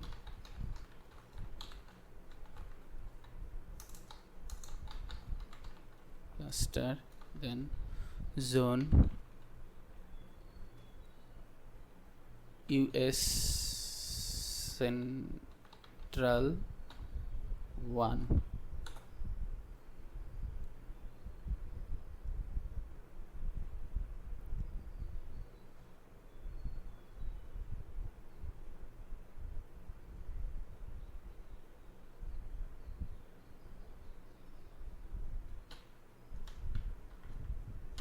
We'll have to put an equal there between the zone and our zone name. Now let's see.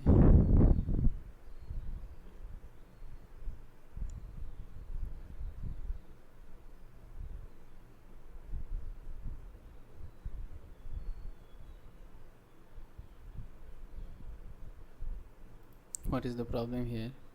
US, oh, there is typo here. You can see central 1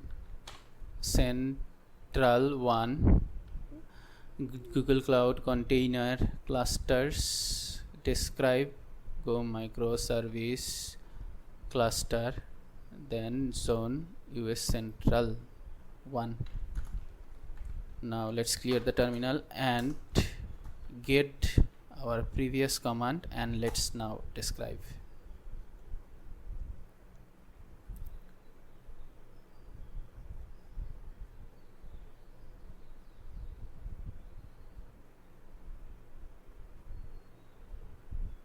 Nice. So we have described our cluster here instead of a terminal. As there's too much contents, let's take this. Let's take this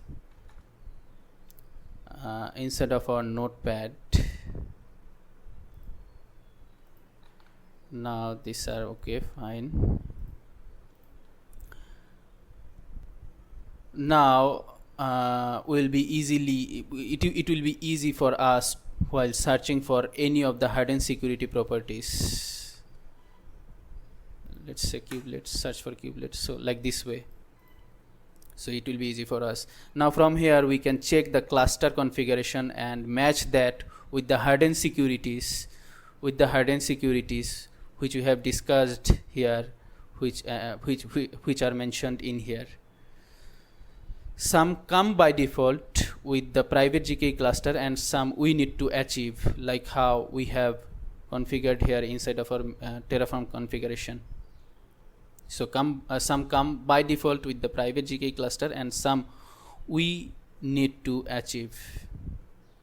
So this was about the cluster security, which needs to be considered to have a secure deployed application on the GCP cloud.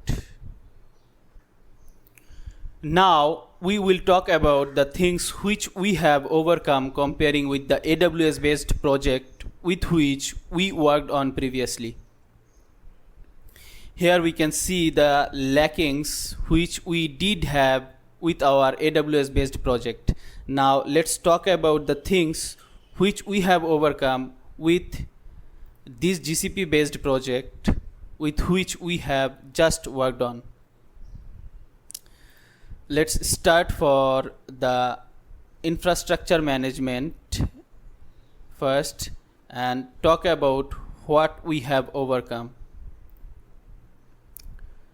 For this, we have shown how our app was scaling itself automatically by overcoming the manual scaling of our previous app, and this makes it fully scalable.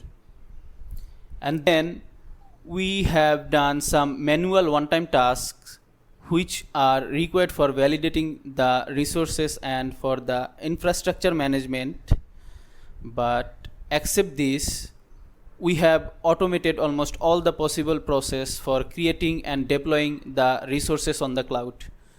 From now, the app will automatically build, scan, test, and finally will deploy the application automatically without any manual intervention. And this makes it fully automated. And for this, then we have used Google Cloud Native Container Registry to store and pull Docker images, which makes the application fully cloud native. So these were the things which we have overcome for the infrastructure management. Then for the security and compliance, for this, as our app contains sensitive information, we have used a private cluster to make the app deployment more secure. And for this, we haven't used any private access keys in our CI/CD variables, unlike our AWS based project. This was possible because we leveraged OIDC based workload identity federation, eliminating the need for static credentials and reducing exposure. And for this, we have implemented least privilege roles and permissions for service accounts, unlike in AWS, where the IAM user had full administrative access and permissions. And for this, we have created and used secrets in a secure manner inside of the Kubernetes configuration, unlike our AWS based project. So these were the things which we have overcome for the security and compliance. Now for CI/CD pipeline, for this, our pipeline doesn't lack automated scanning for vulnerabilities and testing to catch issues before deployment. Here we have all the stages of automated build, scanning, testing, and the deployment. So this was the thing which we have overcome for the CI/CD pipeline. Now for the monitoring and logging, for this, we saw that we have a full monitoring and logging stack to track and analyze the performance and also to detect real-time issues with our application. So this was the thing which we have overcome for the monitoring and logging.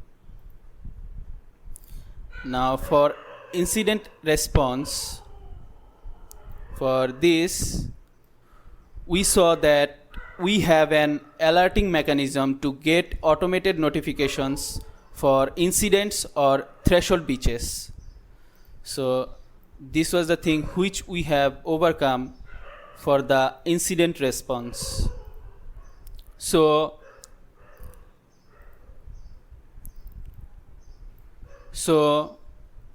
with this GCP based app, we have overcome all the lackings that we had with our AWS based app, which makes it a fully automated, DevOps driven, secure microservice application. So in conclusion, this kind of microservice based application ensures scalability, reliability and efficient development by enabling independent service deployment and seamless updates. This approach is widely used in real-world scenarios such as e-commerce, fintech, and healthcare platforms, where different services like payments, authentication, and data processing operate independently to enhance flexibility, resilience, and growth. Now that we have done with all the tasks here for describing our microservice application and the cloud infrastructure of it, it's time to delete all the resources from the GCP cloud so that we don't incur any unnecessary cost, as this was only for describing the things related to microservice, cloud, and DevOps. Here in GCP, we can delete all the associated resources by shutting down our project. We can shut down our project from the IAM and admin, and from here, from the manage resources. Here we can see our project. This is our project ID. Now we can shut down this project from this action menu, and if we click on delete, this project will shut down for pending deletion for a 30 days of period.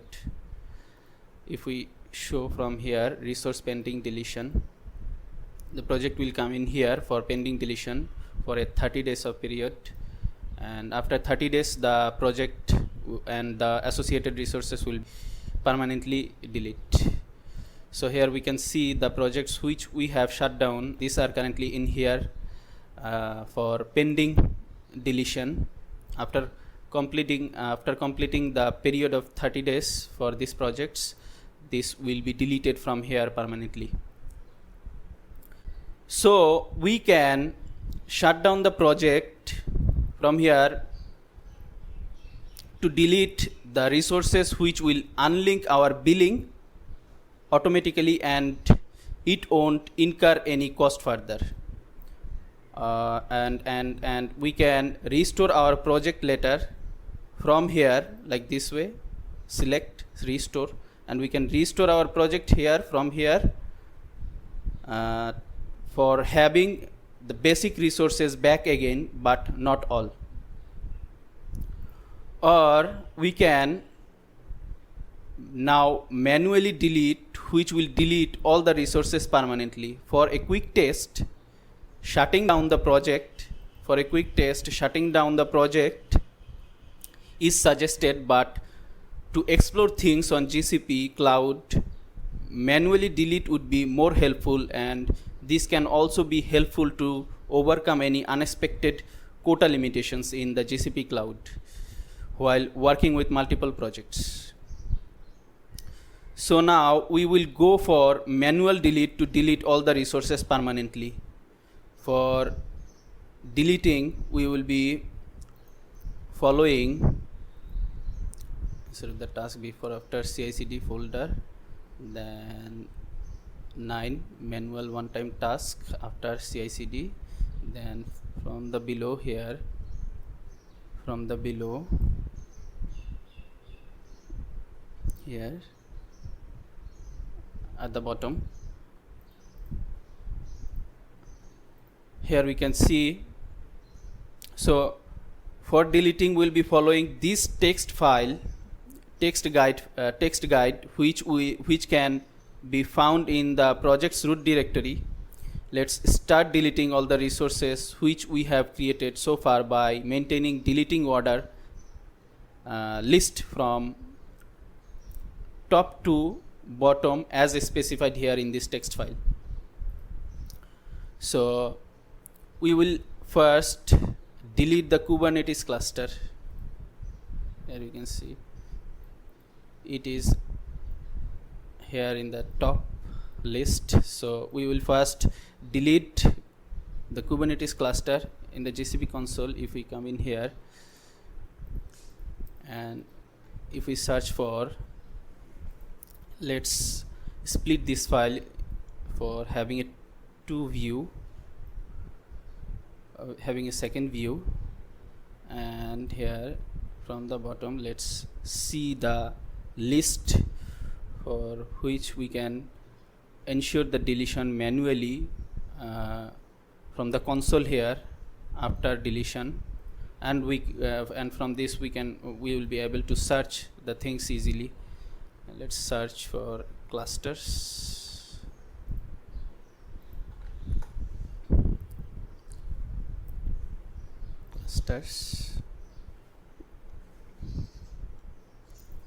Here we can see our cluster, Go Microservice cluster. Let's go inside of it. So our Go Microservice cluster, and then workloads. Here we can see workloads, then secrets and config maps.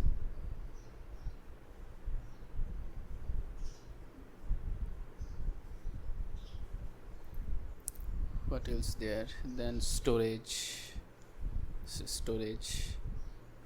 Here we can see monitoring Grafana, Postgres PVC. Two PVCs are there.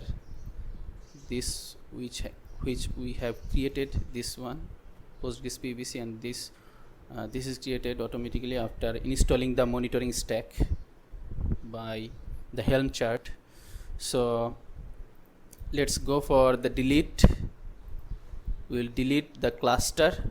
We can delete our cluster from here.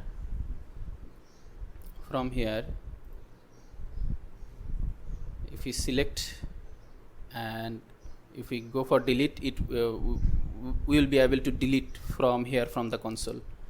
But we want to delete right now. We want to delete from using our terminal, WSL configure terminal. So let's go for it. We'll list the cluster from here also. Let me first show gcloud get config project. Let me have our project ID in here. Which project is selected in here inside of our terminal with the gcloud CLI. Let's see that.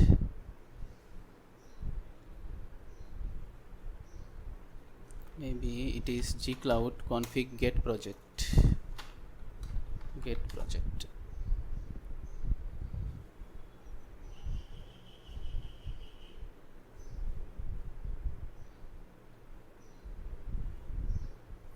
Here we can see this is our project ID, and if we 455110 Go Microservice app 455110.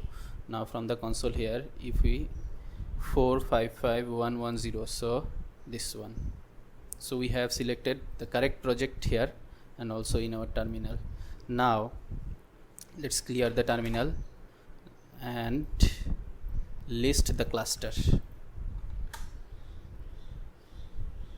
It will list this cluster, Go Microservice cluster, in here now, and after that we will delete using this command.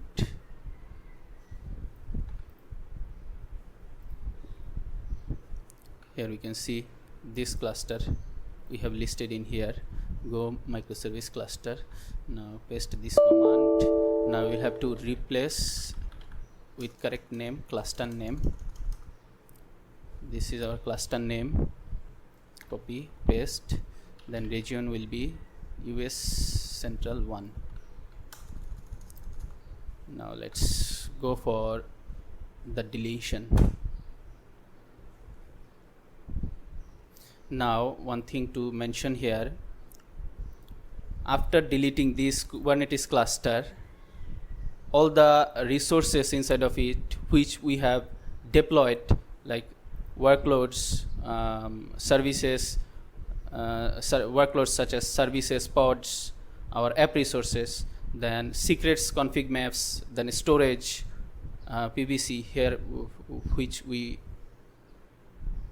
have seen earlier, workloads, then secrets and config maps, then storage. So after deleting this cluster, these resources, workloads, then secrets and config maps, then storage, PVCs, will be automatically deleted along with the Kubernetes cluster. So we'll be validating that from the console here after the deletion, after completing the deletion. Yes, I want to continue deleting cluster. It will take some moments. Let's wait until it finishes.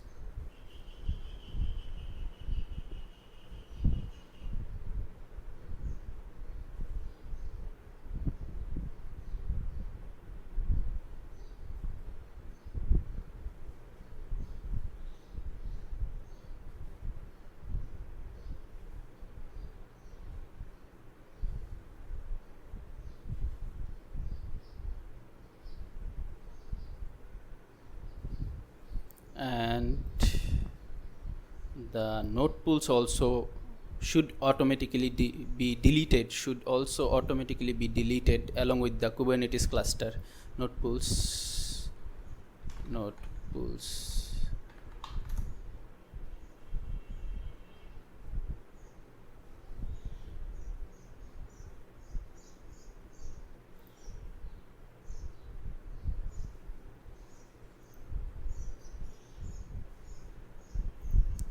are here probably instead of the Kubernetes cluster. Here we can see nodes. This is our node pool. So this will also be deleted along with the Kubernetes cluster. Everything will be deleted from here.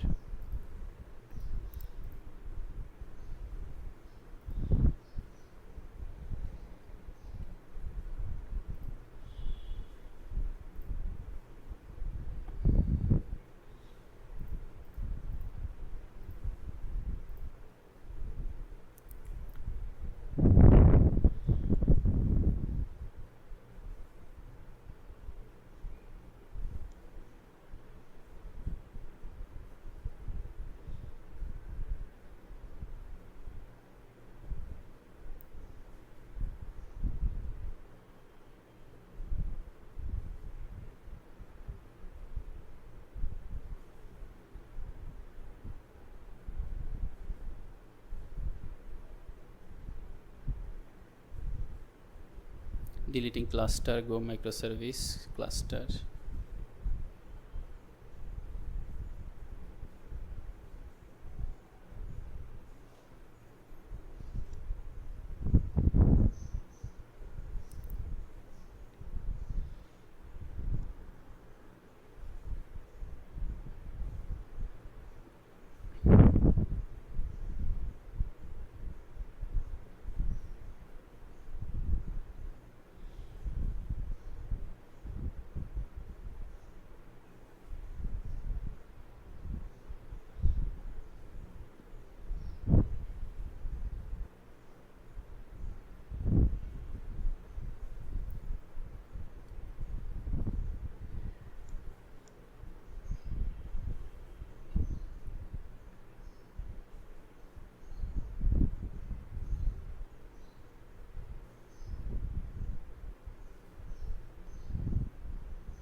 So our cluster has been deleted successfully. Here we can see deleting Go microservice cluster done.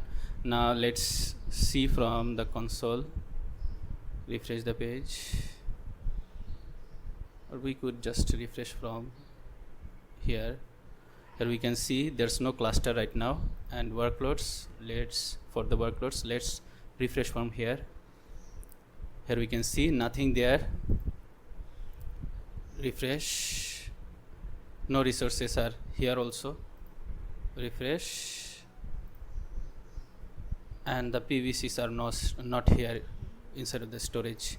So everything has been deleted from here for the Kubernetes cluster and its resources.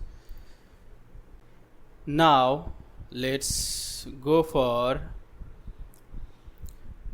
Kubernetes cluster and VM instances are deleted. Now let's go for deleting the compute disk. Let's list the compute disk,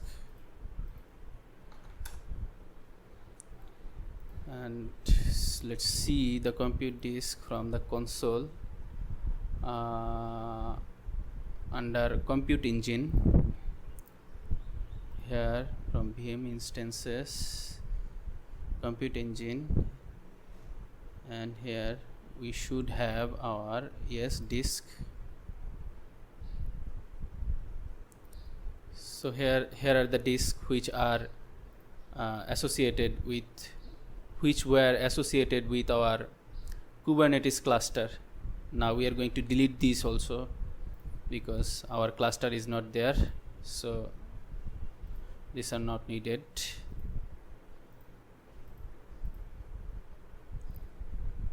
Here we can see the disk here. These are the disks which we have listed in here. Now let's delete by the command, which we can do from here also. Select all and delete, but we are going to do it by the command inside of our terminal.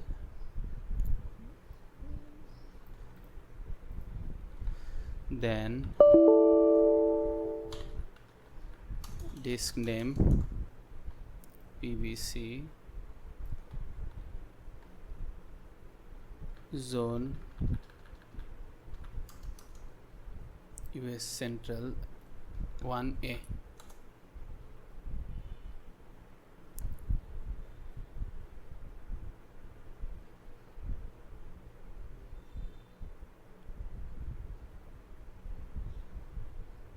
Yes, I do want to continue.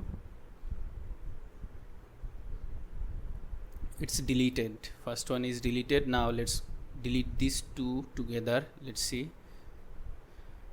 Get the previous command. Now the location zone is B, and let's copy this one, second one, and remove the first one from here. It's deleted, and space, one space, then the third one. List the third one in here. Then we have set it the correct zone. Now let's delete these two together.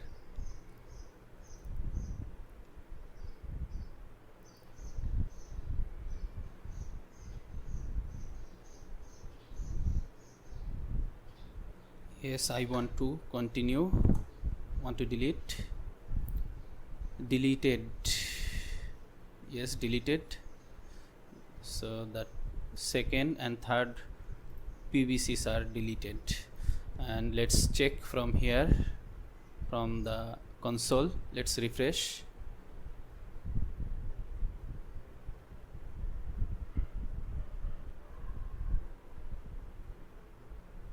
Nice. So we have deleted the compute disk also. So let's move forward. Don't need this. Let's close this and keep one tab for the Google Cloud Console. Now compute disk are deleted. Now manually delete VPC firewall rules from network security. Let's search for the firewall policies from the console first and see, and we'll have to delete the firewall rules manually from the console. Let's delete those. Here we can see all the firewall rules, VPC firewall rules. Let's refresh, let's delete these from here. After selecting, we'll have an option delete. Let's delete. Are you sure you want to delete 14 firewall rules? Yes, I am sure. Delete. Deleting firewall rules.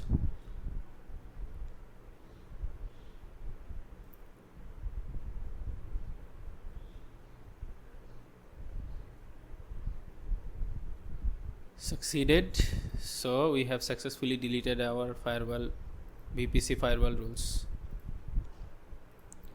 Now after firewall rules or policies, we'll have to delete cloud router and cloud net. So let's first see the cloud net and cloud router from our console here. Let's search for cloud router. Let's see where, from network connectivity, cloud router. Let's go from here. Let's see network connectivity. If we find here, you can see. Let's go for network connectivity. Then here the cloud router. Here's our cloud router. Now let's open a new tab for CloudNet.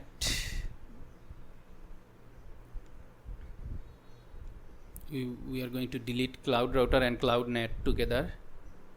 Now CloudNet will be network services. Inside of network services, CloudNet. Let's go from the menu. Network services. Where's network services? Network services.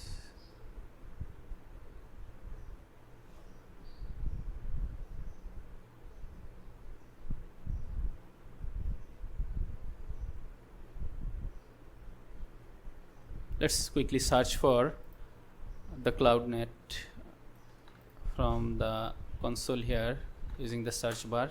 CloudNet, network services under network services, CloudNet. So this is our cloud router, this is our CloudNet.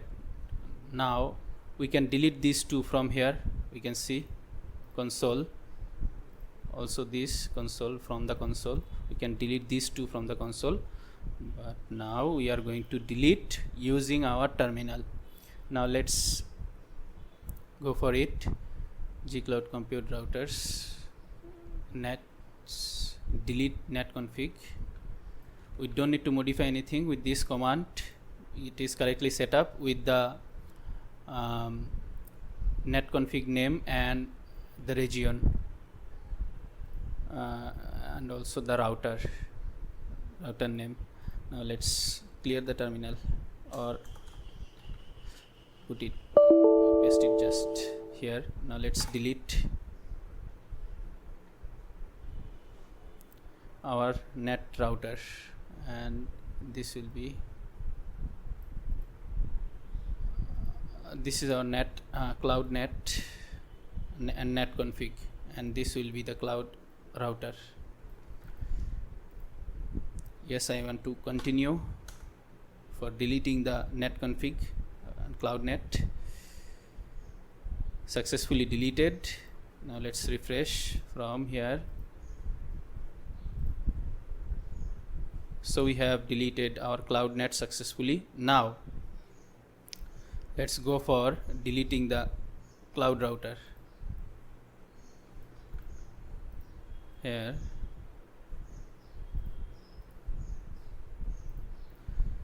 let's go for cloud router, and we don't need to modify anything with this command.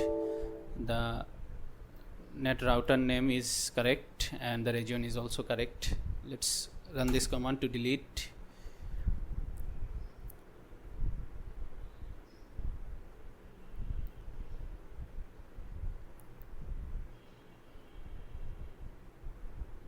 Yes, I want to delete. So successfully deleted the cloud router also. Let's refresh from here, from the console. So the cloud router has been deleted. Now after CloudNet and cloud router, we'll go for deleting the VPC. So where the VPC?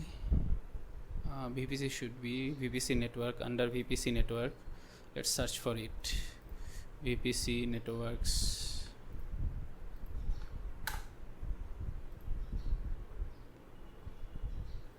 VPC networks, and here we can see the VPC2 VPC networks. This is default one which comes by default with our project after creating the project, and this one, the custom VPC network, which we have created for our project, for our cloud, for our project to deploy our app resources. And if we go inside of the VPC, our custom VPC, we'll be able to see the subnet, custom subnet, which we created for our VPC. So we're going to delete these two, and also the subnets also. Also the default subnets and default VPC network also. So let's go inside of the default VPC network, and here we will be able to see the subnets which are connected to the default VPC network. These are the subnets. Most probably there's 32. Okay, so let's go for it. First we'll list the VPC networks. List compute networks or VPC networks.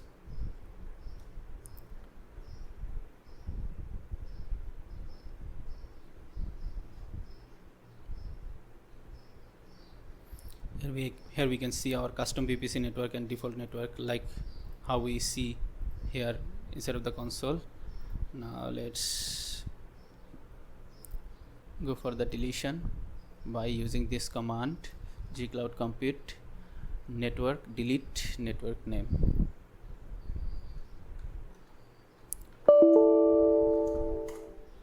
Network name. First we will delete the custom VPC network. Let's go for delete.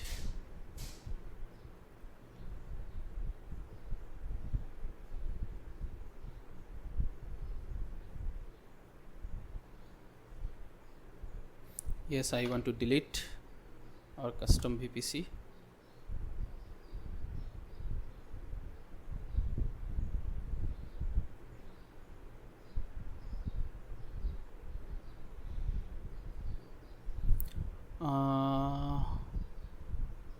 Okay, subnets are connected.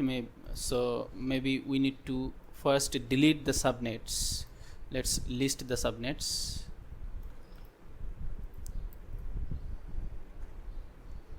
List the subnets, and here we can delete the custom subnet from here. We'll find delete option, delete VPC. Here, from here we can delete from console here, which I forgot to say. So we can delete the custom VPC network and also the subnetworks, and also the default network and subnetwork from the console here. Here we can see, we will find the delete option from here.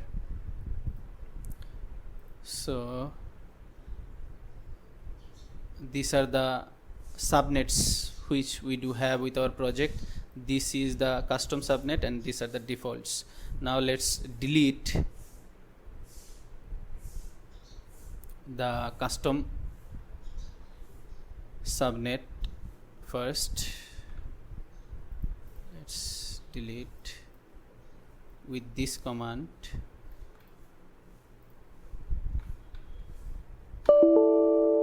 Subnet name first.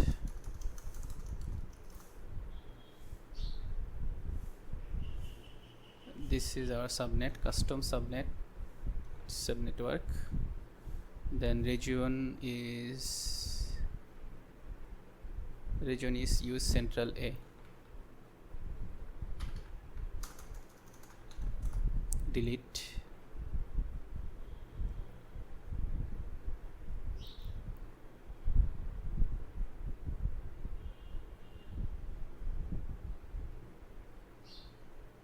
Yes, I want to delete.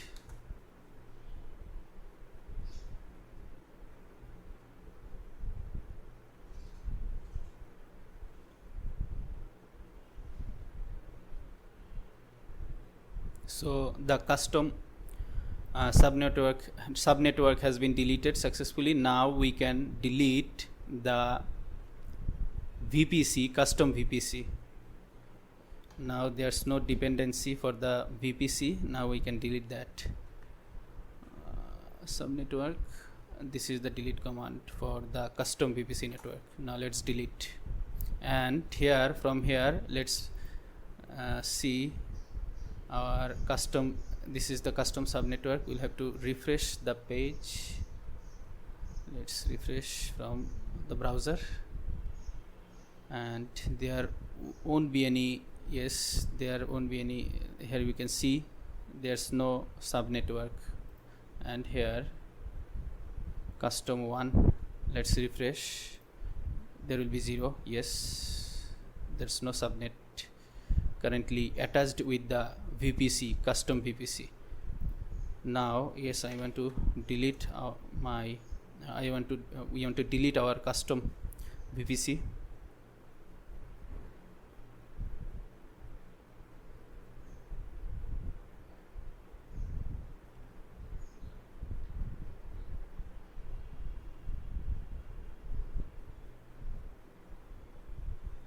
Deleted. The custom VPC network has been deleted successfully.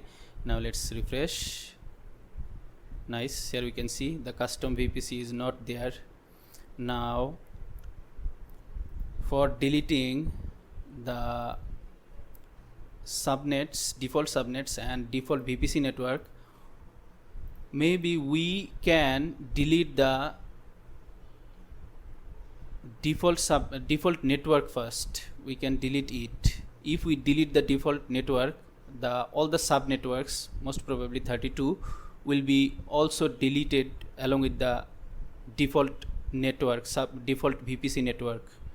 So we will not need to delete the sub networks separately. So let's check that. First, try to delete the default VPC network. Delete VPC default. Copy the default VPC, then paste it in here. Now let's go for delete. Let's see. I believe we will be able to delete, which I can remember. Yes.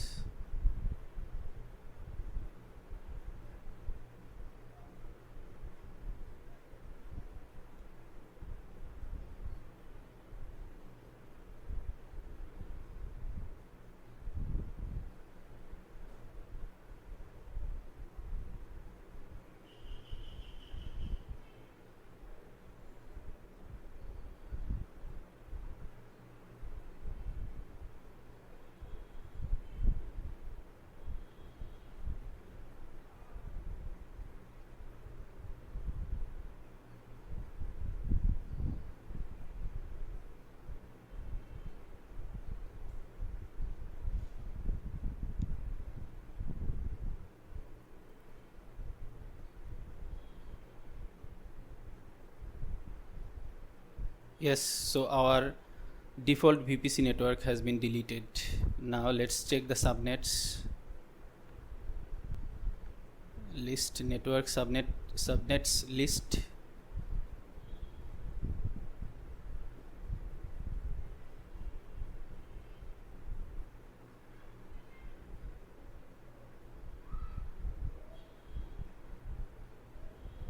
So there's nothing listed, 0 items. We have deleted the custom subnetwork and also the default subnetworks.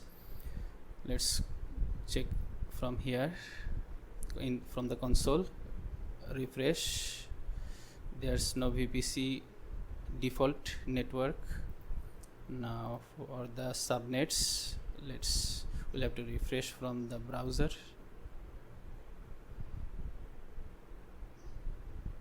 Nice, so there's nothing.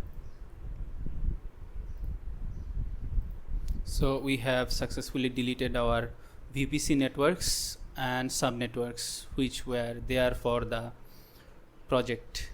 Now let's go for deleting the load balancer components which has been created, which are created for our ingress setup for the external access, to provide the external access. Let's see the load balancers, load balancing from the console.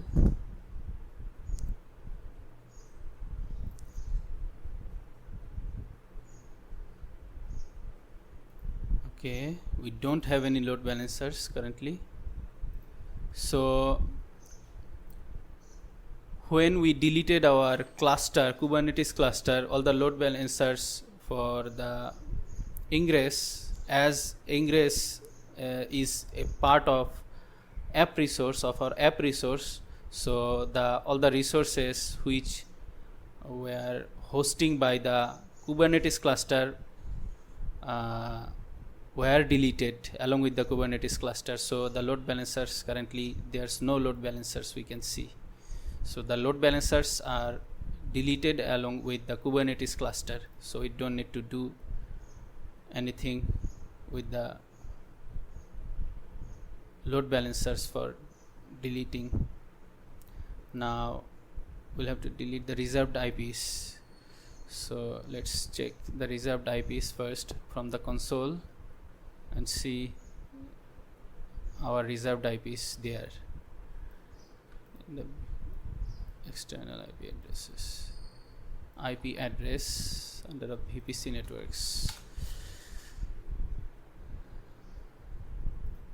The reserved IP should be there, yes, the global 2 IPs and all other internal IPs which were there for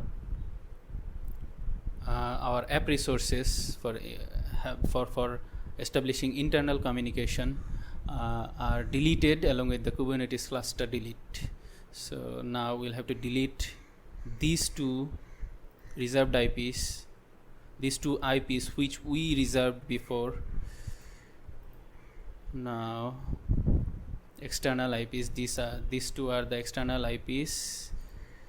Now we can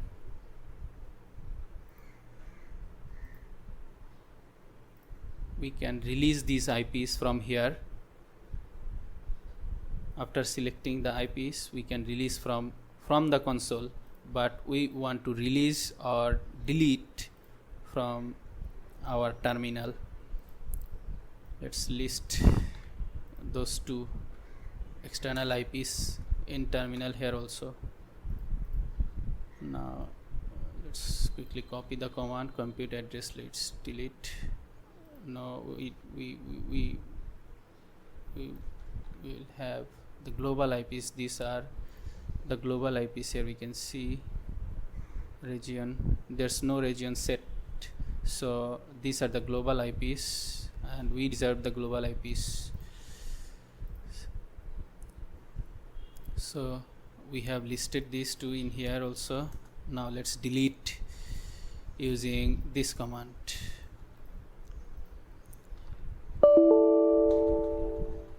Global and address name, we'll put to address name along with a space.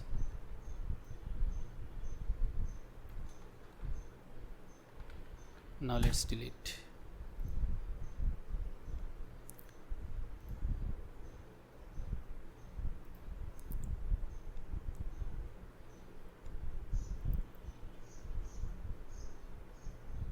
Yes, I want to delete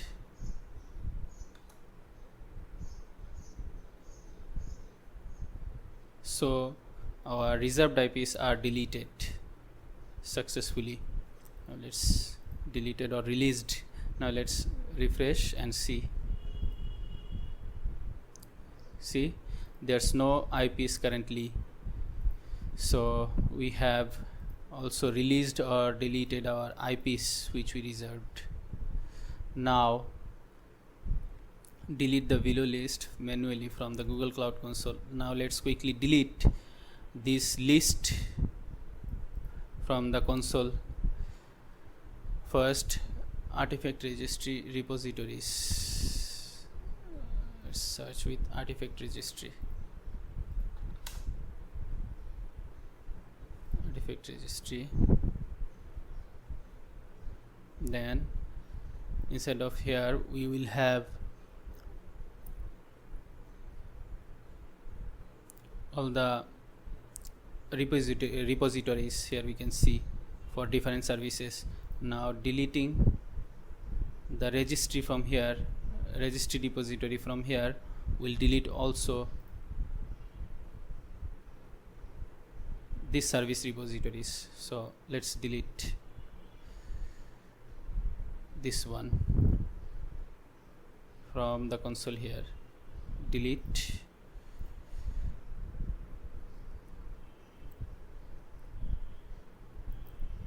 So we have deleted successfully. Refresh. So we have deleted successfully our artifact registry repository. Now security, secret manager, all the created secrets. So let's go for deleting the secrets from the secret manager. Secret manager, under of security. Here we can see our secrets, all the secrets. Now we'll be deleting these secrets from here, from the console. We will go for more actions, then delete. Let's see, after selecting, can we delete? No, we'll have to delete by this way. After more actions, then delete. Then we'll have to type the name. Delete secret. Mailer password secret has been deleted. Now delete mailer username.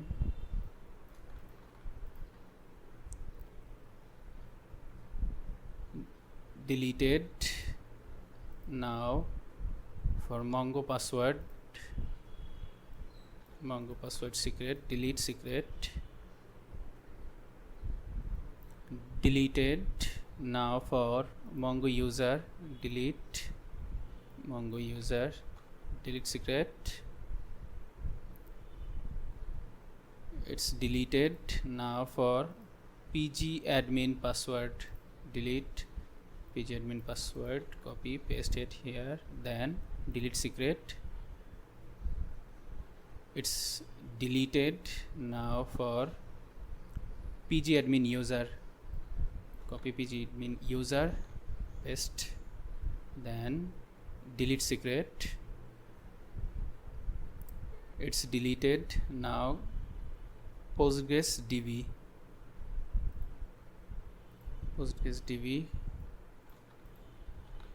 delete secret. It's deleted. Now for Postgres password, delete Postgres password, delete secret. It's deleted. Now for PG admin Postgres user, delete secret.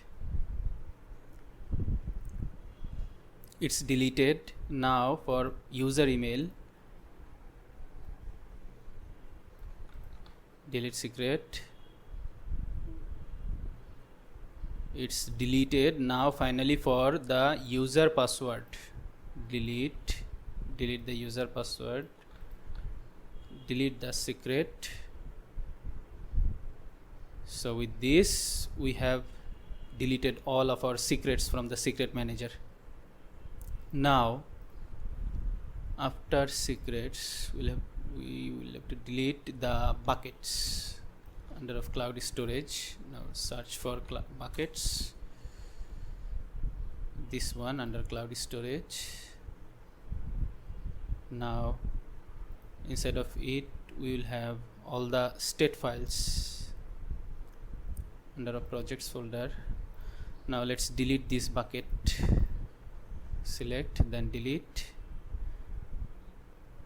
and copy the name of the bucket, paste it in here. No, not this. We'll have to type delete. Let's copy delete and paste it in here. Now let's delete. So we have successfully deleted the bucket also. Now IAM admin service accounts. Let's go to service accounts from the IAM and admin from the menu.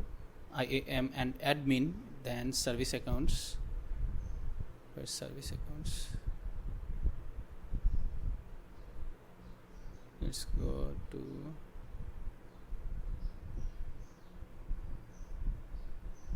IAM, go for this here, service accounts. Let's delete the service accounts. Can we? Yes, delete one by one.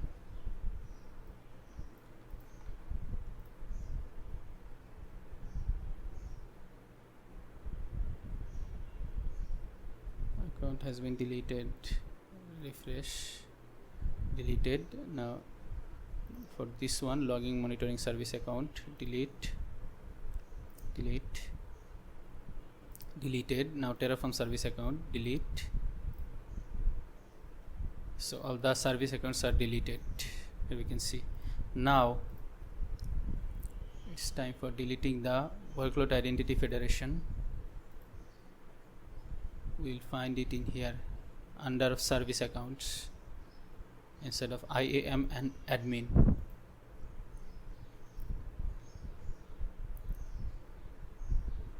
And then from here we will delete the pool and the provider. Let's delete one by one, or maybe if we delete the pool, maybe the provider will also be deleted. Let's delete pool and see. So we have successfully deleted the pool and provider. Refresh.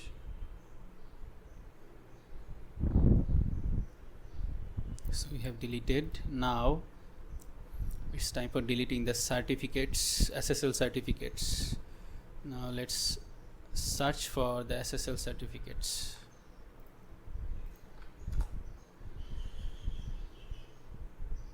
SSL certificates, go for it.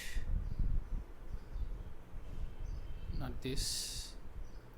See, under of certificate manager, security. Let's go to security first. Security. Then from the security we will find secret manager, certificate manager.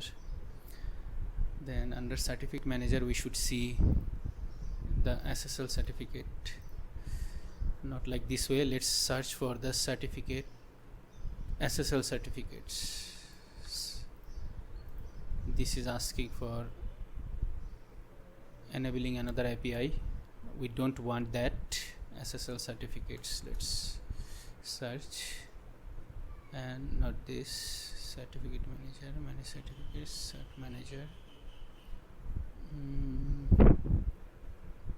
Let's see what is inside of it. It is asking for something else. SSL certificate.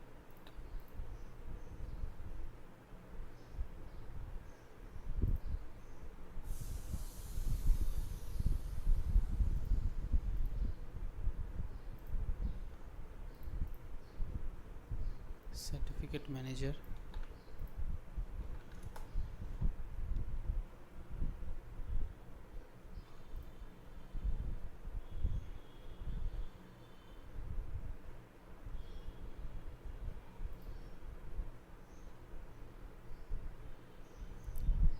Let's enable the API. Let's see. Enable.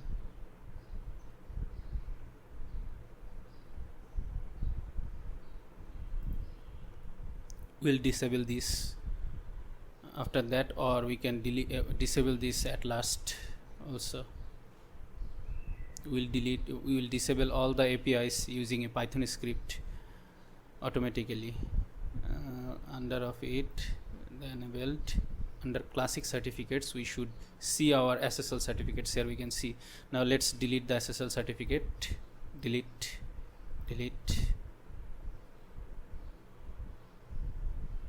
So our certificates, SSL certificates are deleted. 2 certificates are deleted for our app and monitoring stack. Now we can disable the API from here, or we can keep enable it, because we are going to disable all the APIs. Now let's list the APIs in the terminal here, and as well as from here enabled APIs. If we can go from here, APIs, enable APIs and services.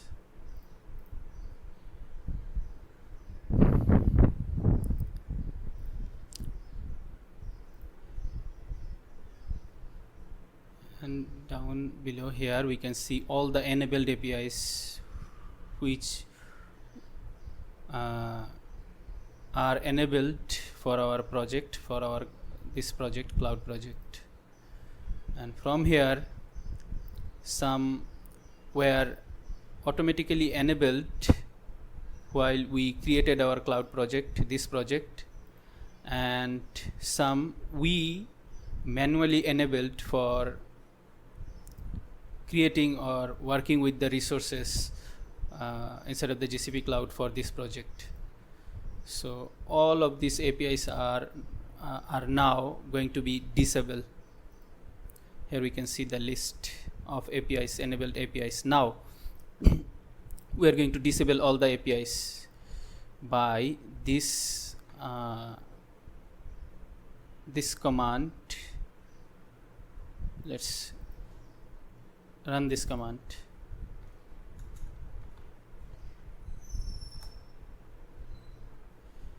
And it will automatically disable all the APIs.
So we have successfully disabled all of our enabled APIs. Let's list the enabled APIs.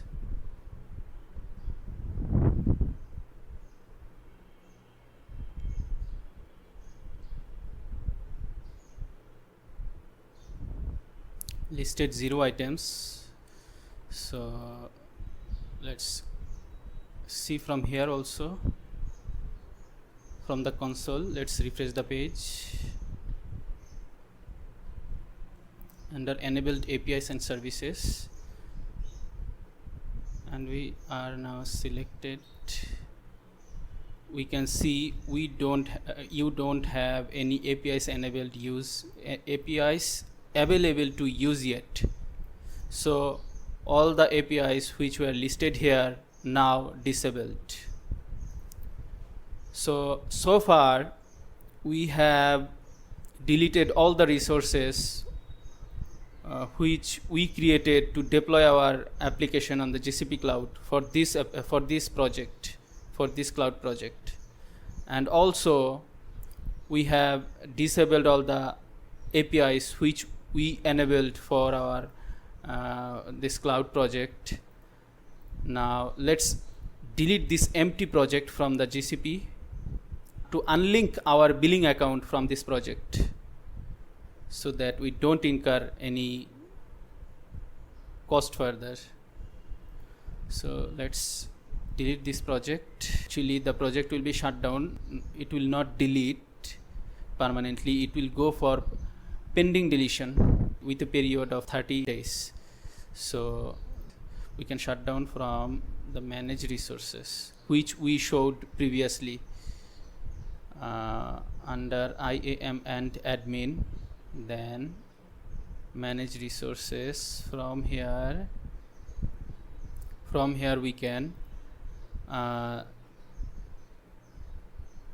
shut down our project with the delete button, and it will go for pending deletion in here for a 30 days of period. Now let's we want to shut down our project from here, from the console. Let's do that from the console. Let's get the ID.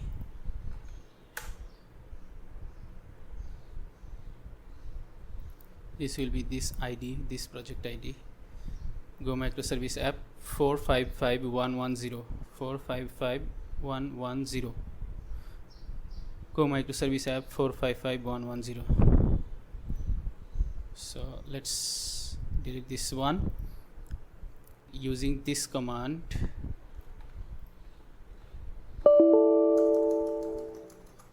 Project ID, delete,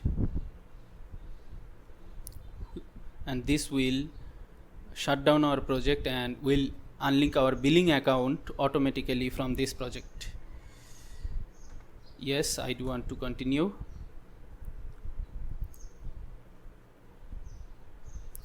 So the project has been successfully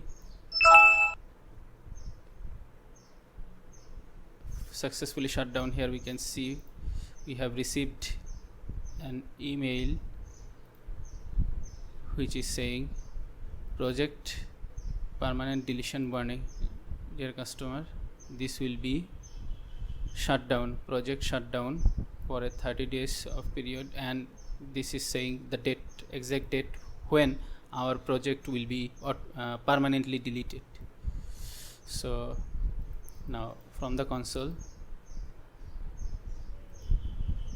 our project should be in here for pending deletion. Here we can see 455, this one 455110, 455110. So now it is now inside of, it is now for the pending deletion, this project. We can restore it from here. Inside of the project we don't have anything, so we can restore it in here, and then we can link our billing account again to this project, and then we can again start working by enabling the necessary APIs and then by creating the resources for deploying any microservice application. So finally, we have also deleted our project from the GCP cloud.